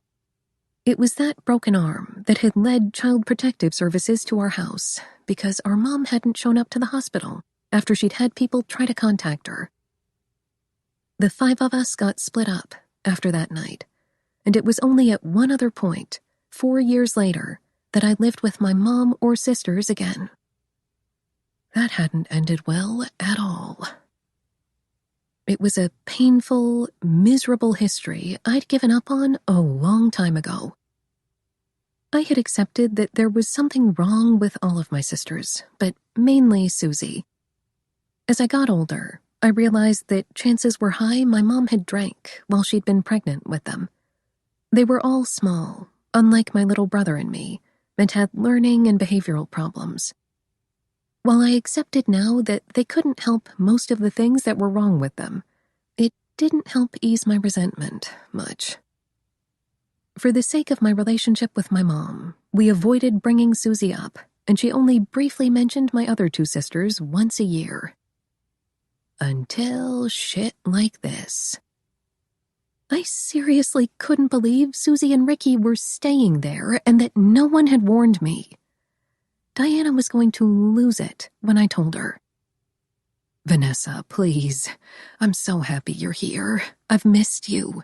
You never come visit enough." My mom laid the guilt trip road down for me thick. 1, 2, 3, 4, 5, 6, 7, 8, 9, 10. There was nothing in this world I couldn't do, I reminded myself. Everything in my life had worked out.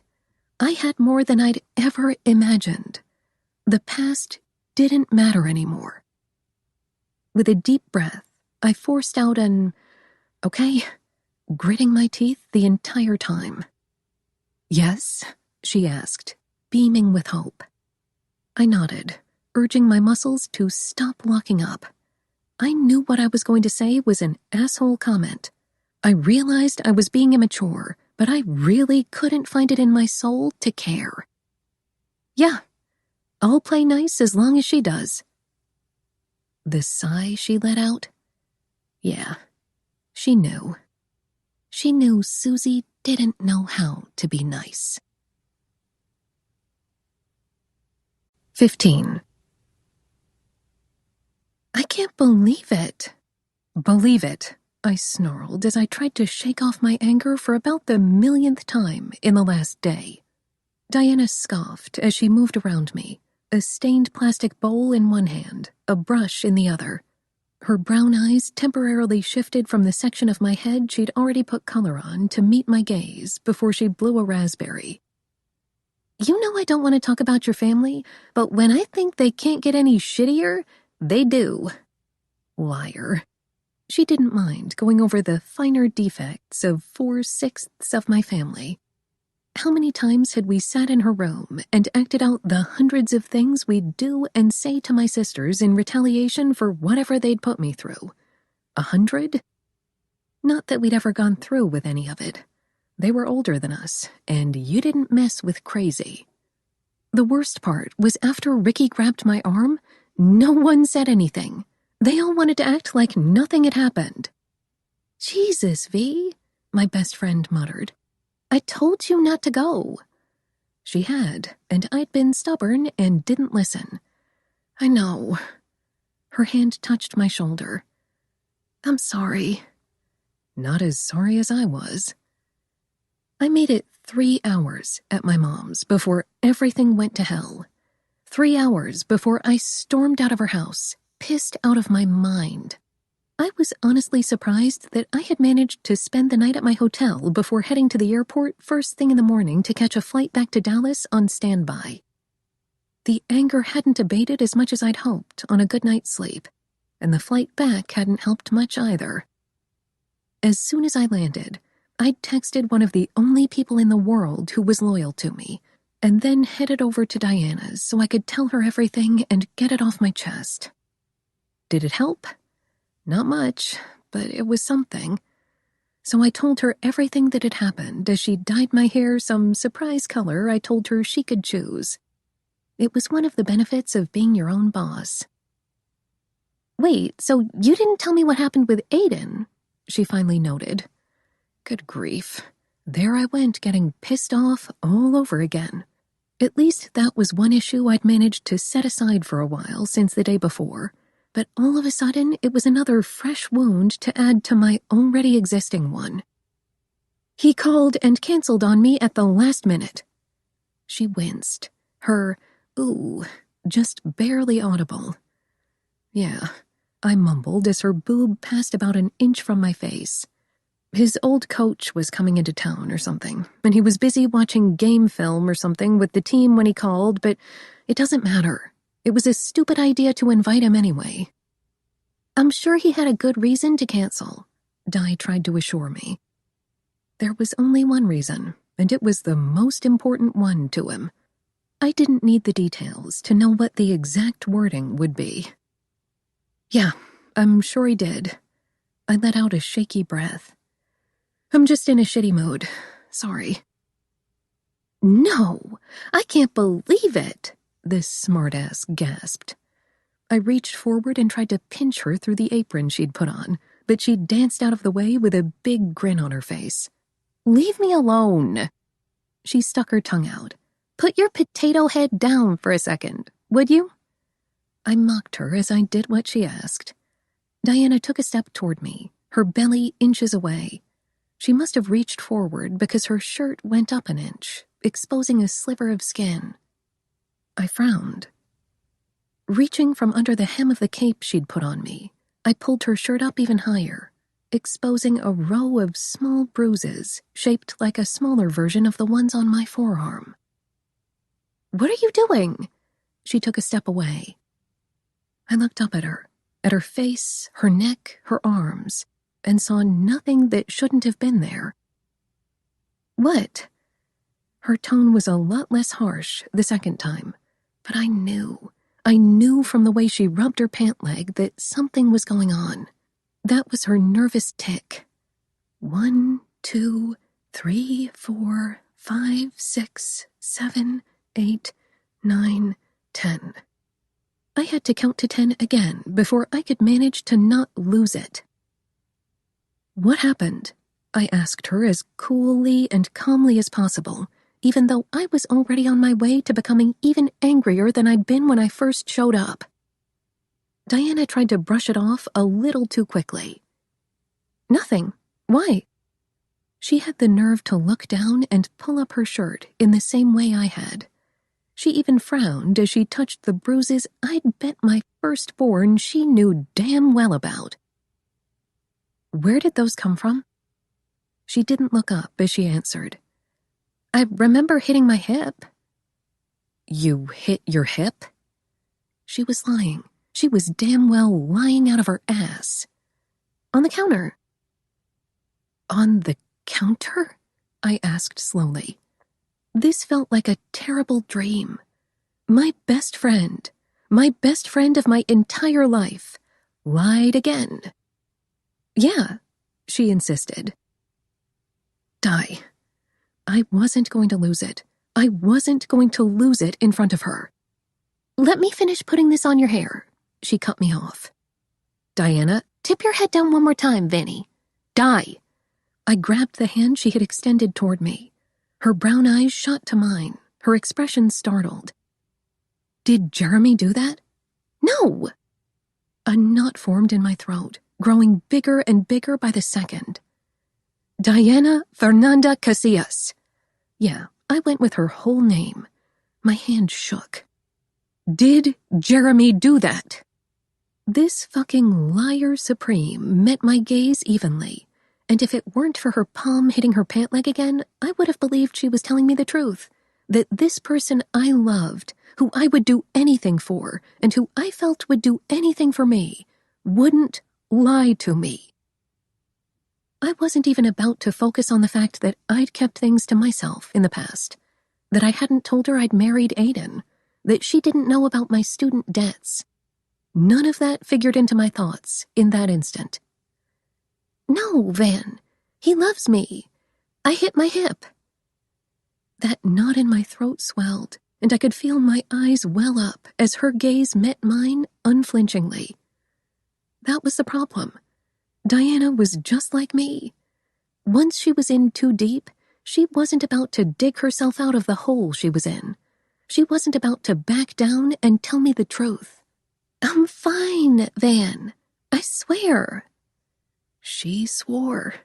The tingling in my nose got worse. Di, I kind of croaked out. The smile that took over her mouth hurt me. I hit my hip, stupid. I promise. I didn't think Diana would ever know how badly she was hurting me. I'd like to think the lies I'd told her had been to protect her, so she wouldn't worry about me being in disastrous debt.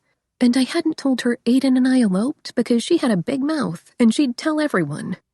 I knew she'd grudgingly understand that after she was done being mad for not being the first person I told.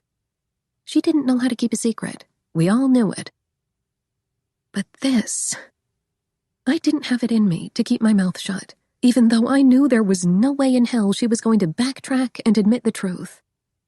Tightening my hold on her, I tried to ignore the severe beating of my heart and made sure her eyes met mine. Di. She was lying. She was being a massive liar as she said, "It's just a bruise, Van." But it wasn't. It wasn't. It was the conservative sedan parked in the driveway when I got home that told me we had a visitor. Leslie. Oh, Leslie. The one person in the world who I actually liked, but every once in a while, specifically this weekend and every June 15th, made me just a teensy bit jealous. Leslie was the only person in the world who I could honestly say Aiden cared about, and I guess I was just a greedy, selfish asshole. I couldn't even get a happy birthday on my special day, while Aiden didn't just remember Leslie's birthday, but he cared enough to get me to send him a present. Was I seriously complaining about Aiden caring about someone who wasn't me? I was in a bad mood. A worse mood than I'd been in when I'd first gotten back to Dallas 5 hours ago. Hell, I'd been in a bad mood since I left for El Paso. All I wanted to do was get home, stew in my anger, and maybe watch a movie to get my mind off all the things that were bothering me. My mom, Susie, her husband, Ricky, Diana, her boyfriend, and Aiden. I wanted to be alone. Parking on the street, I grabbed my suitcase from the back seat, ignoring the pain radiating from my wrist, and trudged up the driveway, then the path. I counted to 10 over and over again as I unlocked the door and slipped inside as quietly as possible. Vanessa? I was halfway up the stairs, with my suitcase gripped in hand, when Aiden's voice reached me from the foot of them. Slowly lowering my bag to the step I was on, I ground down on my molars and glanced over my shoulder at the man who had stood me up, standing there in between the living room and the foyer in his sweatpants and a tank so loose I could see the ripped sides of some of the sexiest muscles in the universe. Did I love sexy lateral muscles? Of course. I had ovaries. But I also had a brain, a heart, and some pride, and huge, brawny arms on someone who left me hanging weren't going to make me forget a single thing. Things might have gone worse if he'd been there. I tried to remind myself as I tugged at the sleeve of the hoodie I'd put on before leaving Diana's, drawing it farther down my arm. But the other half of my brain wanted to believe that maybe the weekend would have gone differently if Aiden had been there.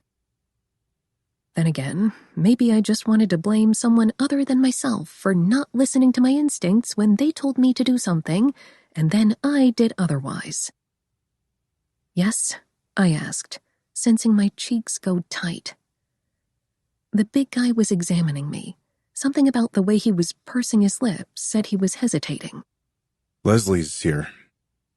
The words were barely out of his mouth when a white head of hair peeked out from the living room. Nearly as tall as Aiden, and way more fit than any man who should have been considered elderly could be, Leslie Prescott flashed those perfect white veneers at me. Hello, Vanessa. A sharp pain thudded right between my eyebrows unexpectedly. I set my suitcase down in place and smiled at the man I'd met in the past. We'd spent months together in Colorado on 2 separate occasions, and he'd visited Aiden the rest of the times. I liked him. I really did like him, but I was in a shitty mood, and it wasn't fair to take it out on him.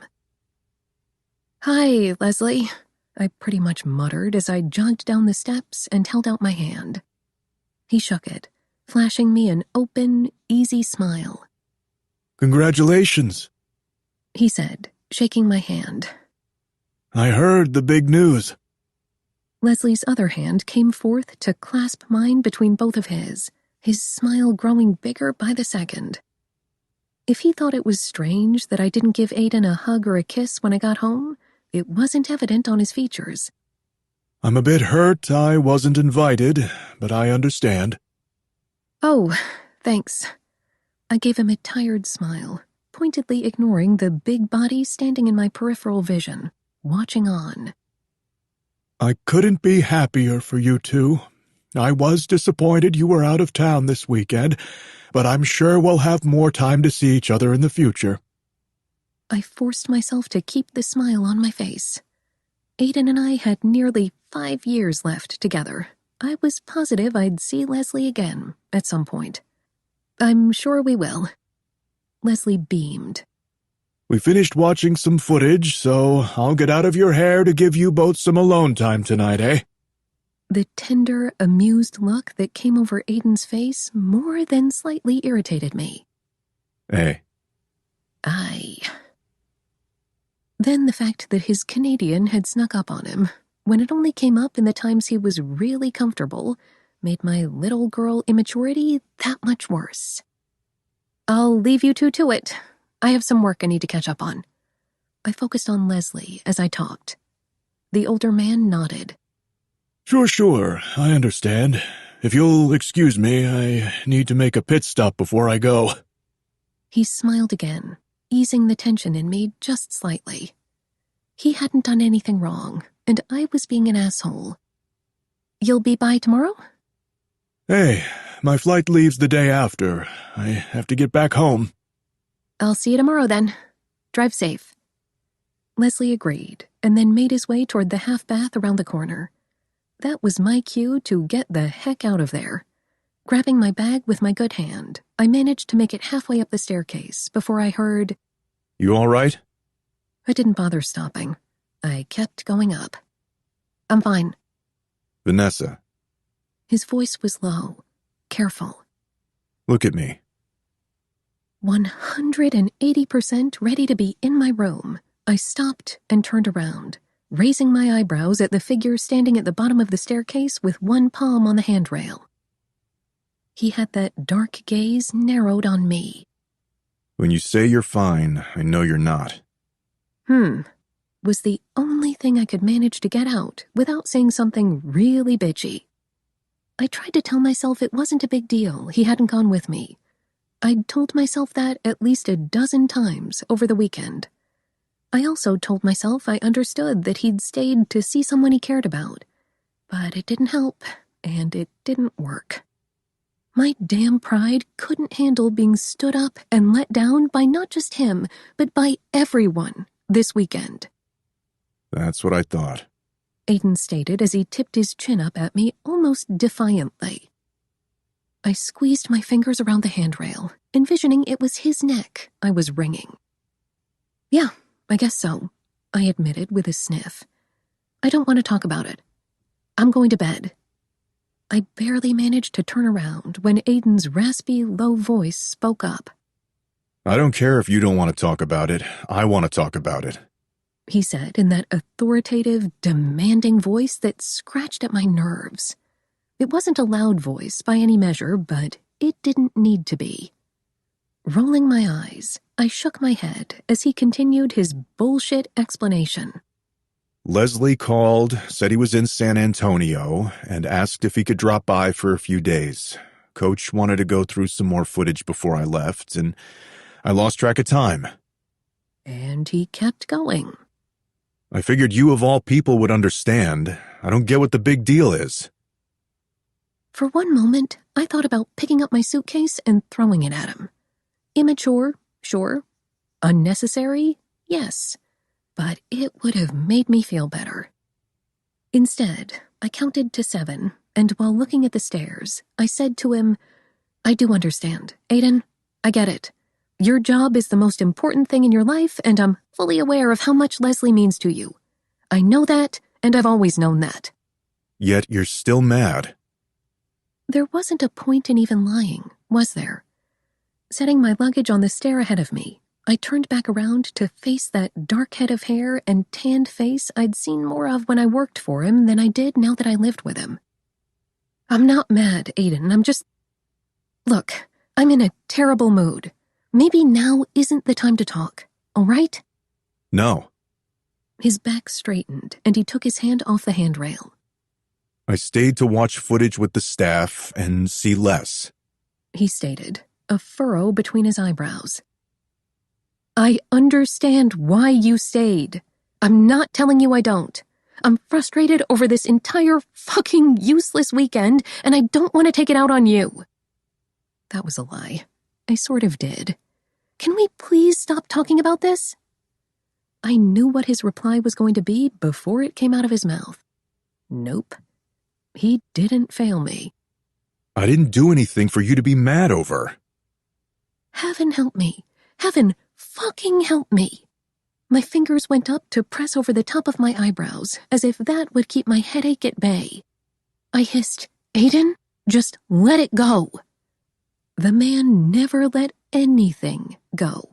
Why would this moment be any different?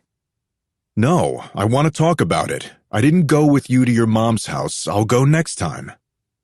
The problem with some people was that they didn't understand the principle of things. The other thing with people was that some guys didn't understand when to let shit go, so they kept pushing and pushing and pushing until you just said, fuck it. That was exactly what Aiden did to me then. The pain in my head got even worse. I invited you so you could meet my mom and my foster parents, and stupid me, I got disappointed when you bailed on me at the last freaking moment. In hindsight, that sounded a lot more melodramatic than it needed to. The fact that my mom had knowingly lied to me had been bad enough. Susie going into psycho mode had definitely made things worse. Diana's lies only magnified every ruthless, hurt emotion in me, but I didn't tell him any of that. Every piece of anger in me had been sprouted from the seeds Aiden's absence had left. I had to, he stated in that cool, crisp tone that said he definitely didn't understand why I was so upset about it. Sighing, I pulled my hand away from my face and shook it off. Forget it, Aiden. I don't understand why you're so pissed off. He snapped. Because I thought we were getting to be friends, and you couldn't even bother to remember to tell me until the last minute you weren't going with me. Do you have any idea how unimportant that makes me feel? I snapped back. Some strange emotion flickered in his dark eyes, the long length of his face loosening for a second before the normal, bland expression took over his face. I stayed for a good reason. I get it. I know your priorities. I know where we stand. I know what this is and what it isn't. I'll try to adjust my expectations from now on. I cut him off, completely over this stupid conversation. Aiden's dark pink mouth had been open, but at my comment, he slammed it closed. His forehead creased, and that pouty mouth that belonged on a woman with some kind of cosmetic enhancement went tight at the corners. He blinked those long brown eyelashes as his forehead scrunched. He was at a loss for words. Words that could have gone along the lines of, "We are friends," or "I'm sorry." Instead, I got nothing. No excuse, no promise, nada. So frustrated, so freaking frustrated, I held back the eye roll tempting me by the second and plastered a tight, completely fake smile on my face. I'm really tired, and my arm hurt. Good night. 2 steps up the staircase later, I heard, It isn't that big of a deal. Why? Why me? Why couldn't he just drop this before I decided to slit his throat in his sleep? Forget I even said anything. I tossed over my shoulder for his sake and mine. God, I was being bitchy, but I couldn't find it in me to care too much. Aiden snickered loudly. I don't understand why you think it's such a big deal. I'm not asking you to pay me back for the airline ticket or the rental car. I'm sure I can meet your family another day. It isn't like we don't have time. We've got 5 years, Vanessa. I don't want to spend them with you being pissed at me the entire time. You knew what you were getting yourself into. Trust me, I haven't forgotten for a second how long we're in this for. I pulled my suitcase up another step, angrily. When I didn't say anything else, he took it upon himself to continue. What the hell is your problem? I turned completely around to face him, my hands going instinctively to my hips. I already told you what my problem is. I'm in a shit mood, and you left me hanging, and that bothers me way more than it should. I know that. But I know I should have known better. He scoffed. He scoffed so hard his nostrils flared and he shook his head, his eyes going everywhere except at me. What the hell is that supposed to mean? I felt my blood rush away from my face, but I'd be damned if I walked back up to my room now. Sometimes facial features said so much more than words could, and I hoped the smart-ass smile I was giving him said exactly what I wanted it to say. Fuck you. A sharp noise that could have been mistaken for a bitter laugh exploded out of Aiden's mouth. I'm not paying off your loans and buying you a house to have to put up with this, Van. If I wanted someone to nag at me, I would have gotten a real wife. Oh, hell no. Every drop of blood in my upper body went south. Ugly, hurtful words pinched my throat, and I couldn't talk. I couldn't think. I couldn't even breathe. I didn't have to take this shit. Standing there on the step, I nodded, my hands shaking. You know what?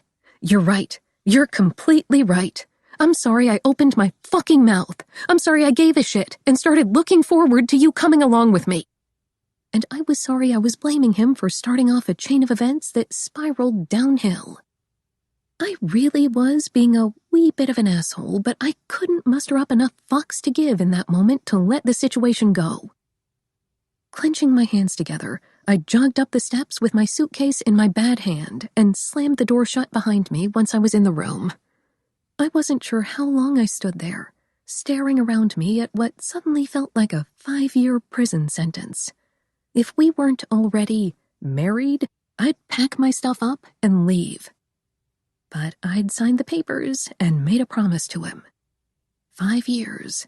I won't go anywhere until you're a resident. I promise. That was the difference between Aiden and me, though. I actually kept my word.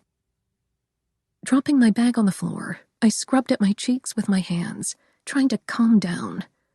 My eyes felt oddly dry. This hole the size of Crater Lake took residence where the important parts of my soul used to be. I wasn't going to cry. I wasn't going to fucking cry. I bent down to unzip my suitcase and took all the clothing out to wash later when the wall of asswipe wasn't hanging around. That knot in my throat I'd gotten back at Diana's seemed to swell back to its original size. I wasn't going to cry. I wasn't going to cry even if the urge to was more overwhelming than it had ever been. I was in the middle of sliding my suitcase beneath the bed a little more forcefully than was necessary when a knock rapped at my door. 2 taps, too low to be Aiden. Controlling the anger and the not tears creeping around in my eyeballs, I called out, "Yes?" Van? It was Zach. "Yes?" Can I come in? Taking off my glasses, I rubbed at my eyebrow bone for a moment with the meaty part of my palm and let out a shuddering breath. "Of course. Come in." Sure enough, Zach opened the door and slid inside my room, a funny, wary smile on his face as he closed it behind him. Hi, darling, he said in an almost delicate voice.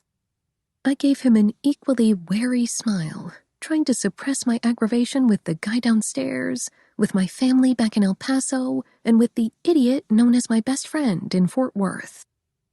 I played with the sleeve of my hoodie again to make sure it was down to my wrist. "Hey." I like your hair. "Thanks." I probably would have liked the teal color a lot more than I did in any other circumstance, but I was so pissed and disheartened, I couldn't find it in me to care my hair was now like something straight out of Candyland. You all right? He asked, moving to take a seat on the edge of my bed just a couple feet away from where I was kneeling. Reluctantly, I kicked my luggage the rest of the way under the bed frame and got to my feet. Yeah. You sure? Shit. You heard all that, huh? I heard. He confirmed, with a blink of those wonderful blue eyes. Of course he had. I'd been pretty much yelling toward the end. He gets on my nerves so easily sometimes, I don't understand. I took a seat right next to him with a sigh. I know. He doesn't care about anyone but himself. I know. Then he gets mad when someone is disappointed in him. I grumbled at the floor. I know. Zach agreed again. I didn't beg him to go with me. I just mentioned it. I would have been fine if he'd said he was too busy. I know. Why is he such a pain in the ass? In my peripheral vision, Zach held out his hands. The world will never know, darling. I snorted and shifted my gaze over to him, finally. No, probably not. I nudged his elbow. You wouldn't have backed out on me, would you? No way. He nudged me back with his thigh, drawing my attention down to the reindeer print pajamas he had on. Bad trip home? I hadn't told him much about my family situation in the time we'd known each other. Besides a few casual mentions of how I wasn't close to my mom, how much of a pain in the ass my sisters were, and possibly bringing up my foster parents in passing once or twice, I'd never gone into too much detail with Zach. But he knew enough. Drawing my gaze up, it settled on the stubble he'd let himself grow out over the course of some time. He usually shaved that baby face every day. Light blue circles were nestled under his eyes, and his cheeks looked hollower than they had 2 weeks ago, making me feel like a self-centered asshole. Some people had real things to worry about, and here I was losing it over people who didn't care about me. Yes, that was an understatement. I shook my head, bottling up the argument with Susie and her husband for the time being. It sucked. A lot. Zach fed me a pity smile that I ate up. Why do you think I haven't gone back home? Hell. I hear ya. Tilting my head to look at him, I took him in. I've been worried about you, you know. He made a dismissive noise in his throat. I'll be fine. How many times had I said those exact same words to myself when it felt like the world was falling apart on me? Reaching over, I put my hand on his thigh. Of course you're going to be, but that doesn't mean I'm not going to worry or wonder what you're going to do. That sandy head dropped back, and his sigh seemed to fill my room. I don't fucking know, Vanny. He admitted to me in a tired voice. I have no idea what I'm going to do. Maybe I couldn't fix the situations with Aiden, my sister, and Diana, but I could try to help Zach as much as possible now that he finally wanted to talk about it. Do you still want to play? He chuffed. Of course. That was easy enough. Then you know what you're going to do. You're going to start training again, and you're going to get your agent to find you another team to join. Maybe not this season, but at least next. No ifs, ands, or buts about it. Don't give yourself another option, I told him. What about that? Zach's sock-covered toes tapped against the floor, and the sound of his steady puffing told me he was there. His hand came to rest over mine, and I elongated my fingers upward to link through his. Maybe things won't work out, but maybe they will. You'll never know unless you try. And if you don't try, you'll probably end up an old geezer wondering what would have happened if you hadn't given up. I warned him before letting go of his hand and reaching around to give him a one-armed hug. That had him snickering. You're okay on money? I wasn't rich by some standards, but I had my savings still, and I was proud of how much I'd set aside all on my own. I'm okay. he assured me. I figured he was. He wasn't extravagant. If you decide to stay, I'll even let you run this marathon in February with me if you're a good boy, I added, pulling him into my side for another side hug. His back stiffened. You're going to run a marathon? Why do you think I've been running? Because you're bored? I'd done more research on the training process that was suggested for people running their first marathon, and I couldn't see anyone doing it because they were bored. No, I just want to do it. I haven't had time to train for one before, and I like the idea of it being a challenge. Plus, I wanted to prove something to myself, do something for my poor knee. I wanted to remind it that it could do whatever it wanted to, that it wasn't anyone's bitch. I wanted to know that nothing was impossible, and to give my sister a big fuck you for what she had done to me. I leaned into his side and let out a shaky breath, suddenly feeling overwhelmed over the entire weekend. Are you in or what? The long Texan let out a deep sigh. What? You're going to be a loser and back out? His face angled slightly toward me, the corner of his mouth hooking up. What do I get out of it? The same thing I do. Personal satisfaction that you did something you couldn't do before. The smile that came across Zach's face wiped out any lingering resentment I had right then over Aiden's behavior, at least. Those blue eyes twinkled, and he radiated something awesome. You are just a ray of sunshine, aren't you, darling? Do something you couldn't do before. Well, fuck it. Count me into this trial of terror. Yeah, I might have squealed, surprised he'd actually taken up my offer. Really? Yes, really. Just like that, his smile drooped a little. How many miles is a marathon again? I winced, not wanting to kill our agreement before it even got started. You don't want to know, Zach. Sliding my arm off, I gave the middle of his back a solid pat. You don't want to know. Fuck me, huh? Basically. He grinned, and I grinned right back at him. Are you going to be okay? I nodded. I'm always going to be okay. An hour or two later, I was lying in bed with one of my favorite movies on, the volume on ultra low. I had the captions on, when 3 soft knocks tapped on my door. 3. It was Aiden. After a moment, 3 more low knocks hit the door. I kept my mouth shut and went right on watching Independence Day. He could take his real wife and shove her up his ass. 16.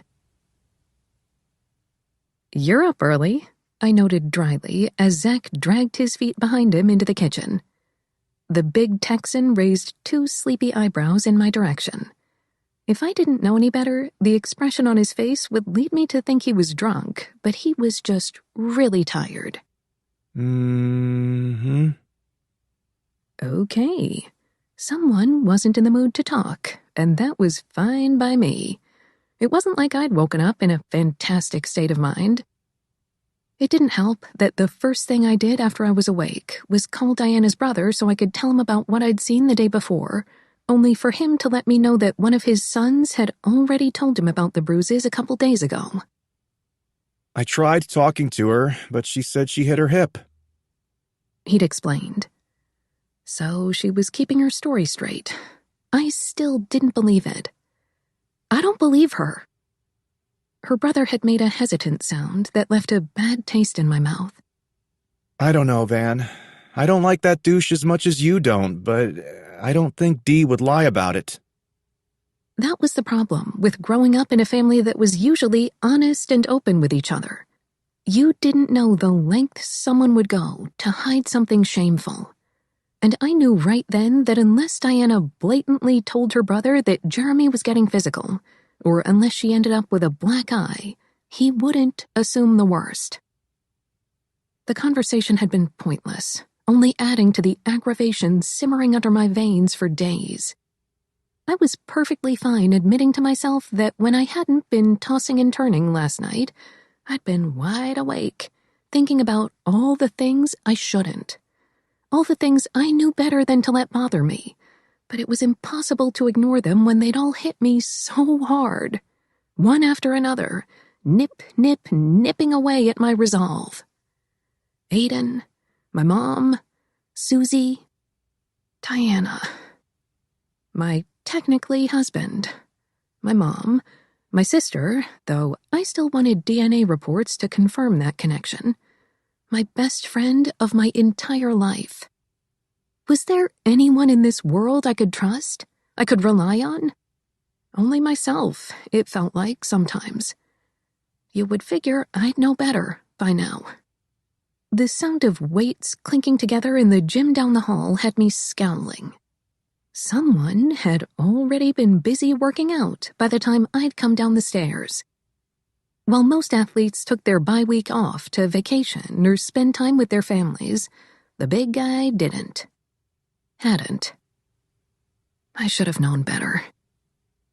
By the time I was done talking myself into pushing thoughts of them away, Zach had nuked some oatmeal in the microwave and dumped a cup full of toppings on it, taking a seat opposite mine at the breakfast nook. A part of a puzzle Aiden was working on decorated the middle of the table. Zach and I happened to glance at each other at the same time, and we smiled at one another. His a tired one, and mine an aggravated but I'm trying not to be one. My tablet sat next to my bowl of cereal.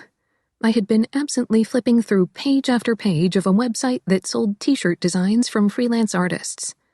I'd sold some of my work on there in the past, and I was looking to see if any designs gave me ideas to work on today, unless I got an unexpected last-minute request.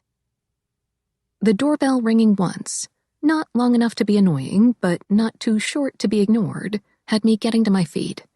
I got it. The face on the other side of the peephole had me smiling, a little. Leslie didn't deserve my bitch face when I only saw him a couple times a year. Good morning, I greeted as I opened the door. Wonderful morning to you, Vanessa. Leslie smiled back. After you. A gentleman. That had me genuinely smiling as I stepped back and let him in, watching as he closed the door. How are you? My chest gave a dull throb in response. I'm okay, I answered about as honestly as I could. And you? The expression on his face caught me off guard completely. It was like he was surprised I told him the truth. Or maybe he wasn't at all surprised I wasn't fine and was just acknowledging that I'd been honest with him. I'm alive. I can't ask for more. That had me sniffing in near indignation. I could be mopey every once in a while if I wanted. That sounded pathetic even in my own head. Letting out a slow, controlled breath, I nodded at the older man. Good point. I gestured with my head toward the gym. Aiden's working out. Would you like something to drink?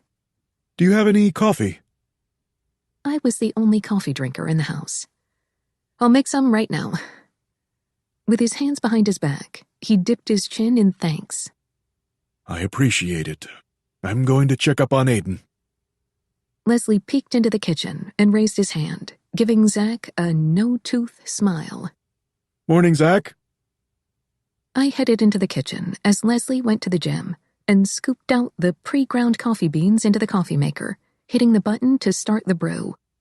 By the time I made it back to my seat, Zach was scraping the sides of his bowl, looking way more awake than he had half an hour ago. You feeling better? He asked. Not really. Was I that obvious? I lifted a shoulder. What are you doing today? Gonna work out. I held out my fist for him to bump, and he only slightly shook his head as his fist connected with mine. You want to go for a run today? To give him credit, he tried to control his facial features so that they didn't resemble a grimace. Sure. Don't sound so excited, I laughed. Zach grinned immediately.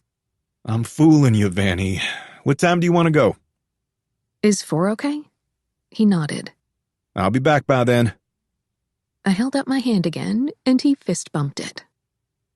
I'm gonna get dressed so I can get out of here, Zach said, already pushing his chair back. We agreed to see each other later, and after rinsing off his plate and sticking it in the dishwasher, he disappeared up the stairs. With the intention of finishing looking through the rest of the current posts on the website I still had up on my tablet, I made it through one more page before Leslie appeared. Thank you for making this, He said once he was at the coffee maker, pulling out a cup from the correct cabinet without needing direction. Oh, you're welcome. I put my tablet to sleep, figuring I didn't have much time before Aiden appeared. I wasn't in the mood to deal with his crap right then. Just thinking his name had my blood boiling. A real wife. Fucking asshole. I'm sorry for dropping by so early.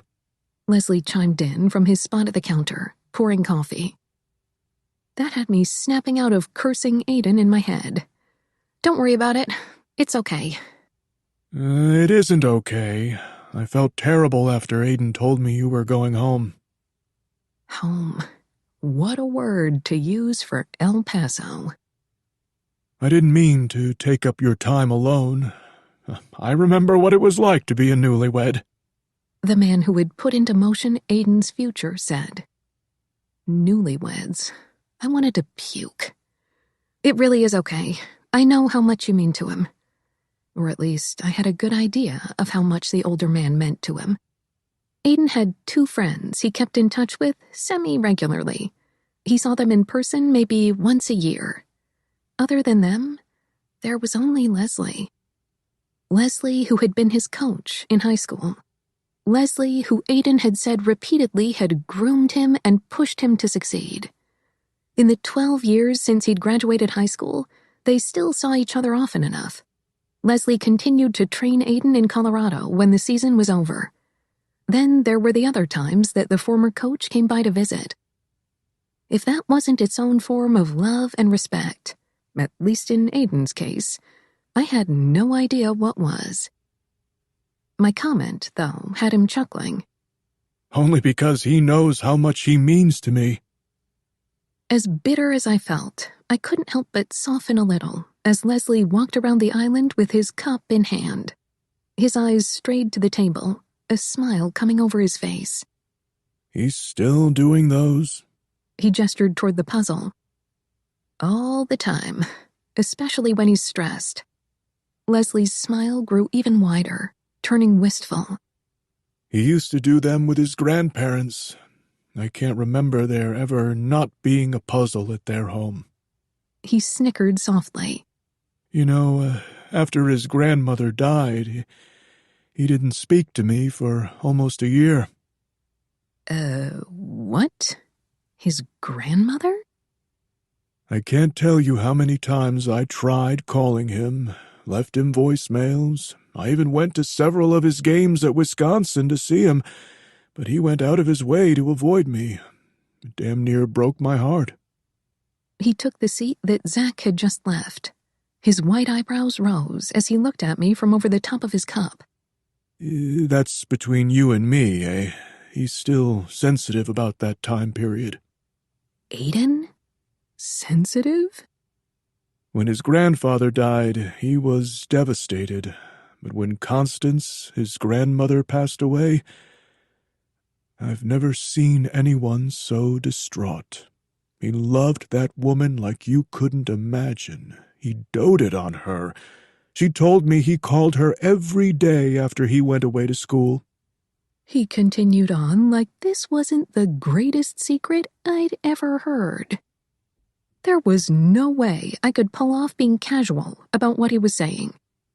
Plus, I had a feeling that the second he really looked at my facial expressions, he'd know damn well I had no clue about anything relating to his grandmother and grandfather. And because I was tired of being lied to so much over the course of the last few days, I went with being honest with this man who had never been anything but kind to me. He's never even mentioned his grandparents to me before. He doesn't like to talk about things, I admitted, messing with the leg of my glasses. Leslie set his cup on the table and gave me a little shake of his head. That shouldn't surprise me. Of course it shouldn't. Between us. He tipped his forehead forward. He's the most remarkable man I've ever met, Vanessa. I've told him that before 100 times, but he doesn't listen, he doesn't believe, and I'm not sure he cares. When I first met him, I couldn't get a single sentence out of him. One sentence. Can you imagine that? I nodded, because yes, I could imagine that. If I would have asked him to try out for the football team on any other day than the one I did, he never would have agreed. His grandfather was alive back then, you know. Aiden was already living with them. He had gotten in trouble with the lacrosse coach again the day before for fighting with his teammates, and his grandfather had told him something, he's never told me what, that got him to agree to try out. It took me 4 months to get him to really talk to me, and I was persistent. Even then, the only reason why he did was because his grandfather had a heart attack, and I had this feeling he needed someone to talk to. Leslie let out a sigh at whatever memory was bouncing around in his head. You can't live your life bottling everything up. You need people, even if it's only 1 or 2, to believe in you. And as smart as that boy is, he doesn't understand that. At some point, I'd planted my elbows on the table and set my chin in my hands, caught up in every detail he was telling me. Did you know his grandparents well? His grandfather was my best friend. I've known Aiden since he was in diapers. Leslie's mouth twitched. He was the fattest baby I have ever seen. I remember looking at his eyes and knowing he was sharp. Always so serious, so quiet. But who could blame him with his parents? I had about 1,000,000 more questions I wanted to ask, but didn't know how to. He's a good man, Vanessa. A great one.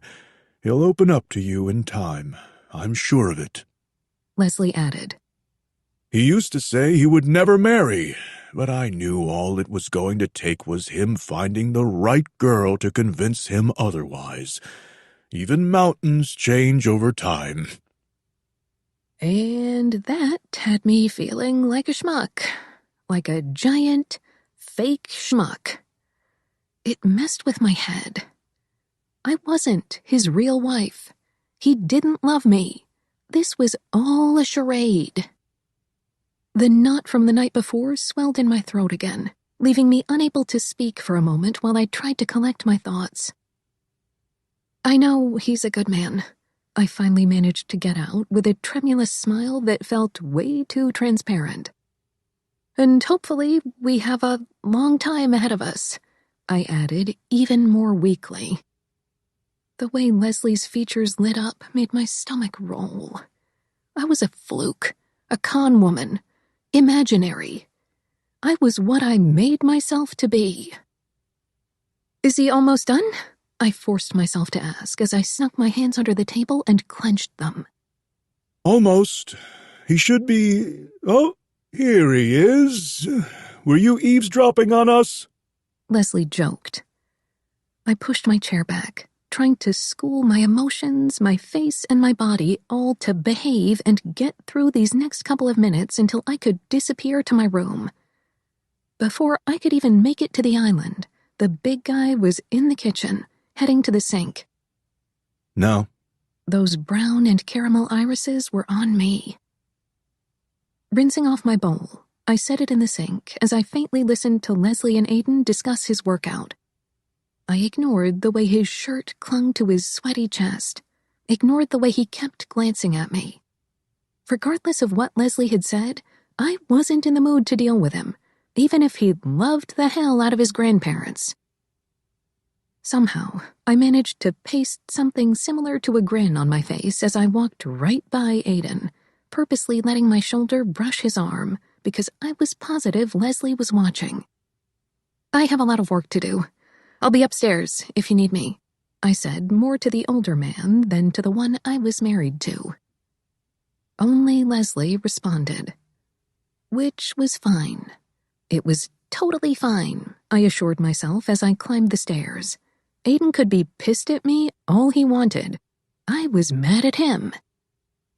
I had just gotten to the top when my phone started ringing. Closing the door behind me, because anyone who would be calling me right then was not going to be on my list of people I'd want to talk to, I picked up my cell from where I'd left it on the nightstand. Mom flashed across the smooth screen. To give myself credit, I didn't flip the phone off, curse, or even think about not taking the call. I was going to take the damn call because I wasn't petty. Because I had nothing to feel bad about. I just didn't want to talk to her. Now or anytime soon. That was all. "Hello? Hi, baby."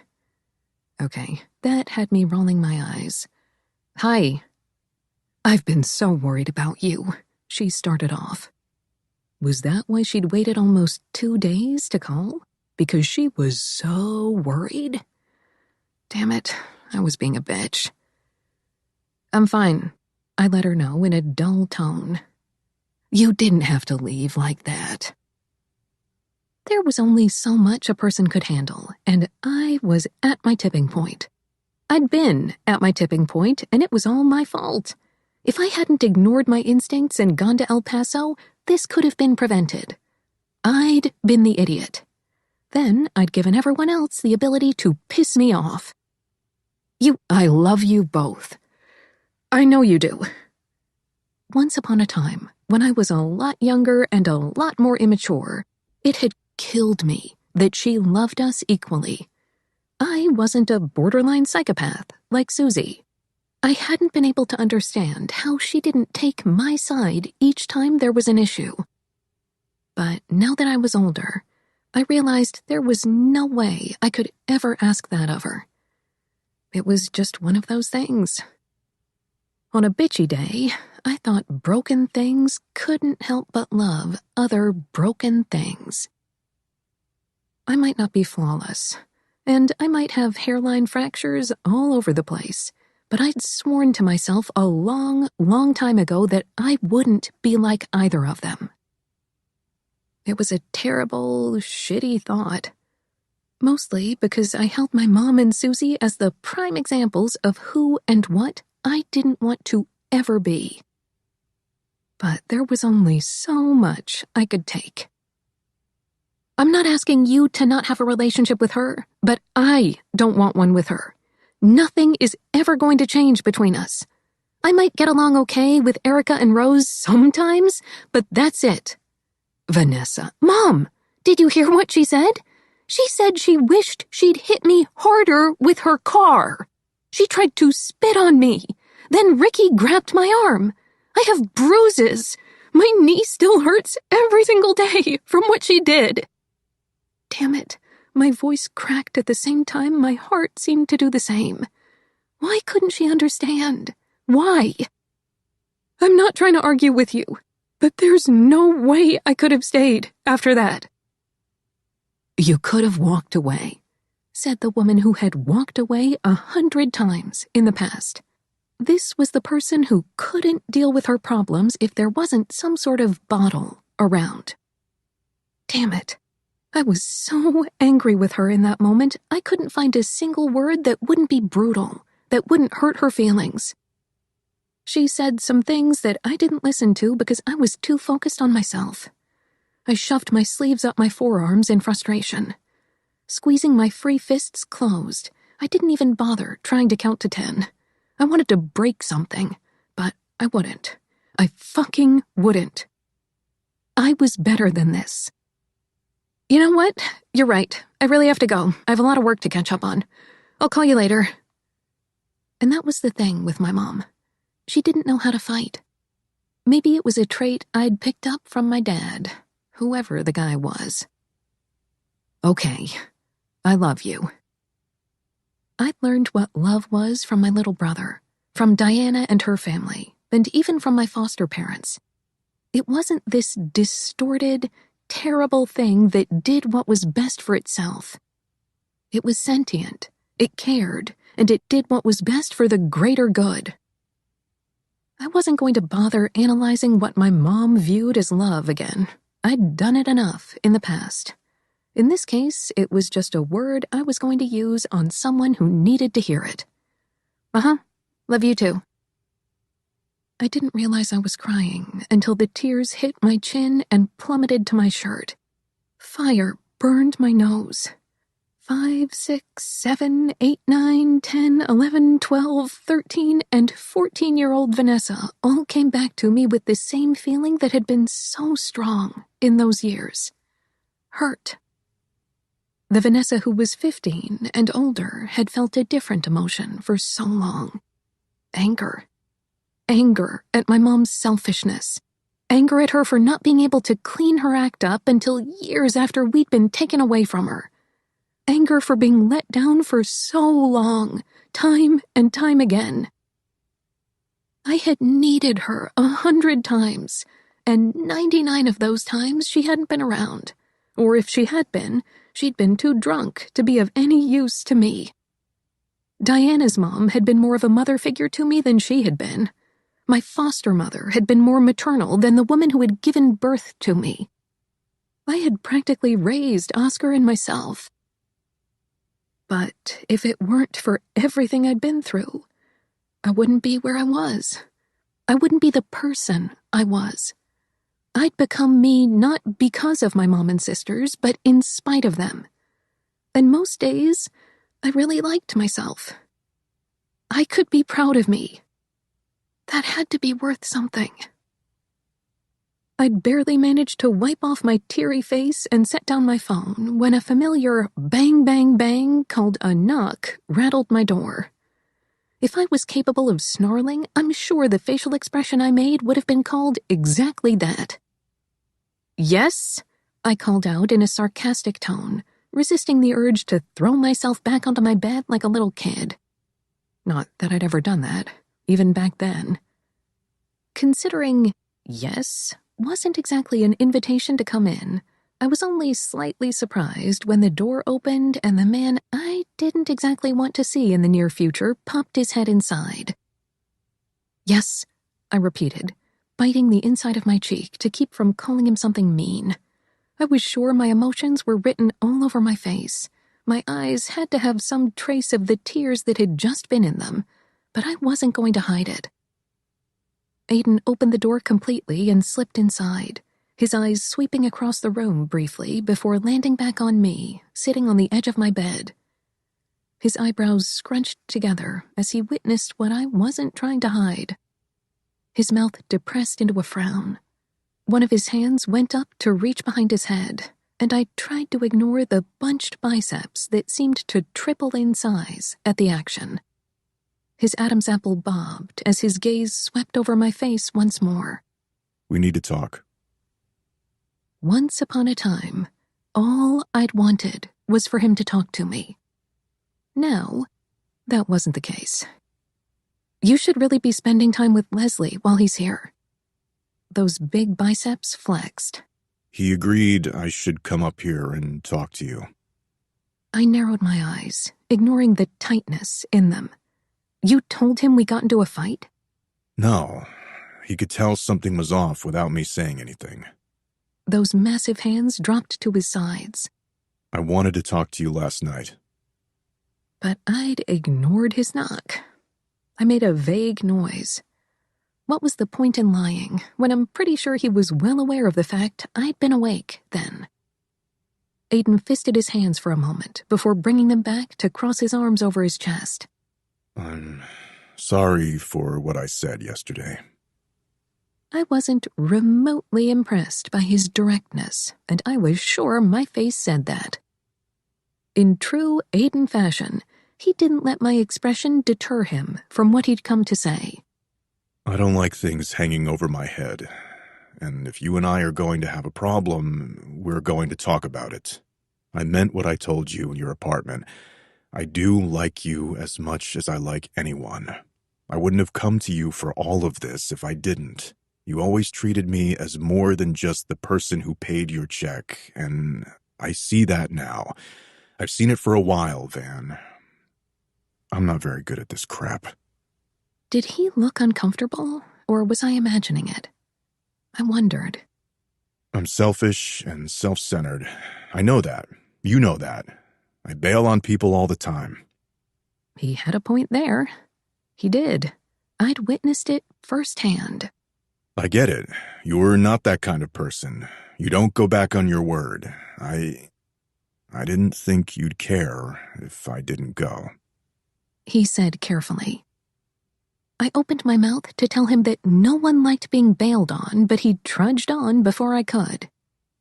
But I understand, Van. Just because people don't complain to my face when I do it doesn't mean it doesn't piss them off, all right?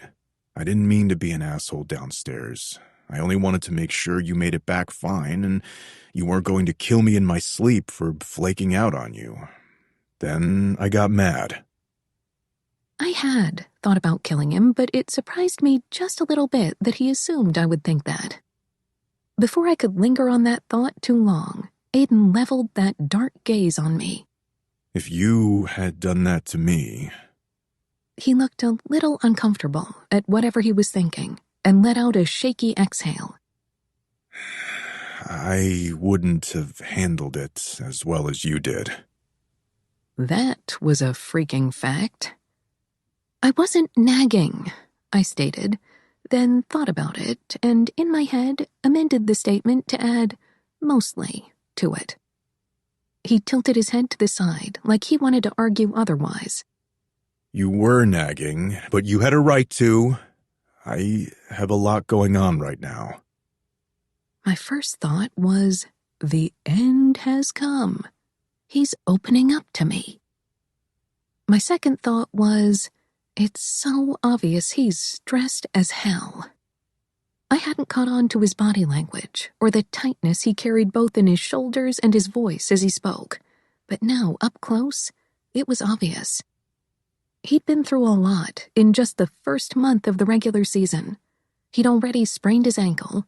Zach had gotten kicked off the team. On top of that, he was worried about his visa and his future with not just the 300s, but in the NFO, period. His injury would be a factor in his career for the rest of his life. Any time he made a mistake, people would wonder if he hadn't come back as strongly as he'd been before, even if it had nothing to do with his Achilles tendon. The guy looked ready to snap, and it was barely the end of September. I wanted to ask him if he'd heard anything back from the immigration lawyer, or if our marriage license had shown up, or if Trevor had quit being a pain in the ass and started to look for another team or a better deal or whatever it was that he wanted out of the next stage of his career. But I didn't. Today would be a bad day for me to ask and for him not to answer. I was too raw and tired and disillusioned. And it was in that moment, with that thought, the slightest bit of remorse flickered through my brain, because I realized that maybe I had been itching for a fight. Maybe. And maybe this really had been the worst time for him to give him so much shit when he already had so much on his shoulders. Plus, I wasn't in the best state of mind either. But apologizing wasn't my forte, and doing so wasn't easy. But a good person recognized when they were wrong and accepted their faults. I'm sorry for exploding on you. I was angry that you didn't go, but I know why you bailed. I just don't like it when people say they'll do something and then don't, but I've been like that for a long time. It has nothing to do with you. I took those words straight from the bank of Aiden. On top of that, there was everything else that had built up over the course of the weekend that wasn't his fault. Not that I would bring it up. His response was a nod of acceptance, of acknowledgement that we'd both handled the situation badly. So, I'm sorry too. I know how important your career is to you. With a sigh, I held out my hand to him. Friends? Aiden glanced from my outstretched palm to my face before taking my hand in his. Friends.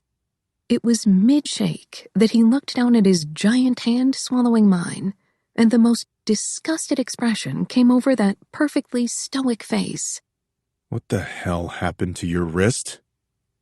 Yeah, I didn't even bother trying to pull my sleeve down and play stupid. Like an idiot, I'd forgotten that I'd tugged them up. I slipped out of his hold and let the familiar flow of anger creep down the back of my neck once more at the memory of my sister's idiot husband. Specifically, him grabbing my arm and yanking me away after I'd yelled at Susie because she'd practically said she wished she'd have killed me. I'd told her she was out of her goddamn mind, but I hadn't asked her for the millionth time why she hated me so much. What could I have possibly done before I was even 4 years old to make me her arch-nemesis? I was mad at myself for not preventing the entire situation, mostly. Then again, her husband had dropped his grip of steel the minute I'd charged my leg upward to try and knee him in the balls, ramming him straight in the inner thigh instead. It's nothing. Those dark brown eyes blazed up to meet mine, and I swore on my life the fury in those irises was enough for me to stop breathing. Vanessa. Aiden growled, literally growled, as he softly tugged the sleeve farther up my forearm to display the 5-inch bruise just above my wrist. I watched as he gazed at the stupid discoloration. I got into an argument with my sister. Was there a point in not telling him who it was with? I only had to glance at the hard-drawn line of his mouth to know he wasn't going to let this go. Her husband was there, and he got a little handsy, so I tried to knee him in the balls. His nostrils flared, and a muscle in his cheek visibly twitched. Your sister's husband? Yes. His cheek spasmed again. Why? It was stupid. It doesn't matter. Was that a grumble caught in his throat? Of course it matters. His voice was deceptively soft. Why did he do it? I knew that look on his face. It was his stubborn one. The one that said it was pointless to argue with him. Well, I wasn't crazy about spreading Susie's business around, much less share how rocky my relationship with my third oldest sister was. Susie and I could be on Jerry Springer. She made her choices years ago, and it was no one else's fault but her own, what she had gotten out of them. We'd grown up under the same circumstances, neither one of us having something the other didn't. I couldn't feel any pity for her. Rubbing my hands over my pant leg, I blew out a breath. She didn't like the way I was looking at her, and we got into a fight, I explained, leaving out a couple of details and colorful words, even though it wasn't much of an explanation. Her husband overheard us arguing, her calling me a bitch and me telling her she was an immature twat, and he grabbed me. You snobby bitch. What gives you the right to think you're better than me? She'd had the freaking nerve to yell in my face. I'd responded in the only way all that pent-up anger in me was capable of. Because I'm not a fucking asshole who loves to hurt everything in her life. That's why I think I'm better than you. Aiden's calloused fingertips suddenly brushed lightly over the bruising, lifting my wrist into the cradle of those hands that were an instrumental part of his multi-million-dollar body. The tick in his cheek had gotten worse as I tipped my head farther back to look at that hard line his jaw made when he was gritting his teeth. His breath rattled out, and the thumb and index finger of one of his hands circled the middle of my forearm as he said, Did he apologize? No. I made myself clear my throat. Uncomfortable, uncomfortable, uncomfortable. I saw him gulp, the air filled with an unfamiliar tension. His swallow sounded loud in my ears. Did he hit you? And just like that, I realized. I remembered why he might be so upset over the situation. I flashed back to that memory I'd shoved to the back of my brain because I'd been worried about getting fired. How the hell could I have forgotten about it? Almost immediately after I first began working for the man known as the Wall of Winnipeg, I'd gotten dragged to Montreal for a charity event that he'd donated to. Afterward, Leslie, who had since moved from Winnipeg, invited me along to his house with Aiden for dinner with his family. Aiden had seemed distracted that day, but I thought maybe I'd been imagining it. I hadn't known him well then, hadn't learned the little nuances in his features or in his tone that gave away an idea of how he was feeling or what he was thinking. We'd been having dinner with Leslie, his wife, 2 of his sons, and 1 of his grandkids, who happened to be the cutest little boy. The 4-year-old boy had been climbing from lap to lap throughout our visit, and at some point, to my shock, ended up on the big guy's lap. The boy had reached up and started touching Aiden's face, tenderly and casually. His hand strayed to that heavy, thick scar that stretched along his hairline. The boy asked him, What happened? in that blunt, cute way little kids were capable of. The only reason I heard his answer was because I'd been sitting next to him. Otherwise, I was sure I would have missed the whispered, casual reply. I made my dad very mad. The silence after his answer had been stifling, suffocating, and irrepressible all in one. The little boy had blinked at him like he couldn't comprehend the answer he'd been given. Why would he? It was obvious how much he was loved. Aiden's eyes slid over to my direction, and I knew he realized I'd overheard him because I couldn't look away fast enough and play dumb. Aiden didn't say a word after that. He didn't remind me of the non-disclosure agreement that I'd been forced to sign my first day on the job, or threaten my life or future if I told anyone. So I sure as hell didn't bring it up, either. Ever. Blinking away the memory and the sympathy that filled my chest, because Aiden was so touchy over an incident like this, I dropped my eyes to his beard. I didn't want him to see me, because I was sure he would know I was thinking about something he wouldn't want me to. No, he didn't hit me. He's still alive. I cracked a little smile. He didn't return it. Did you tell anyone? I sighed and tried to pull my arm back. He didn't let go. I didn't need to. Everyone heard. And they did nothing? Was his cheek twitching? I shrugged my shoulder.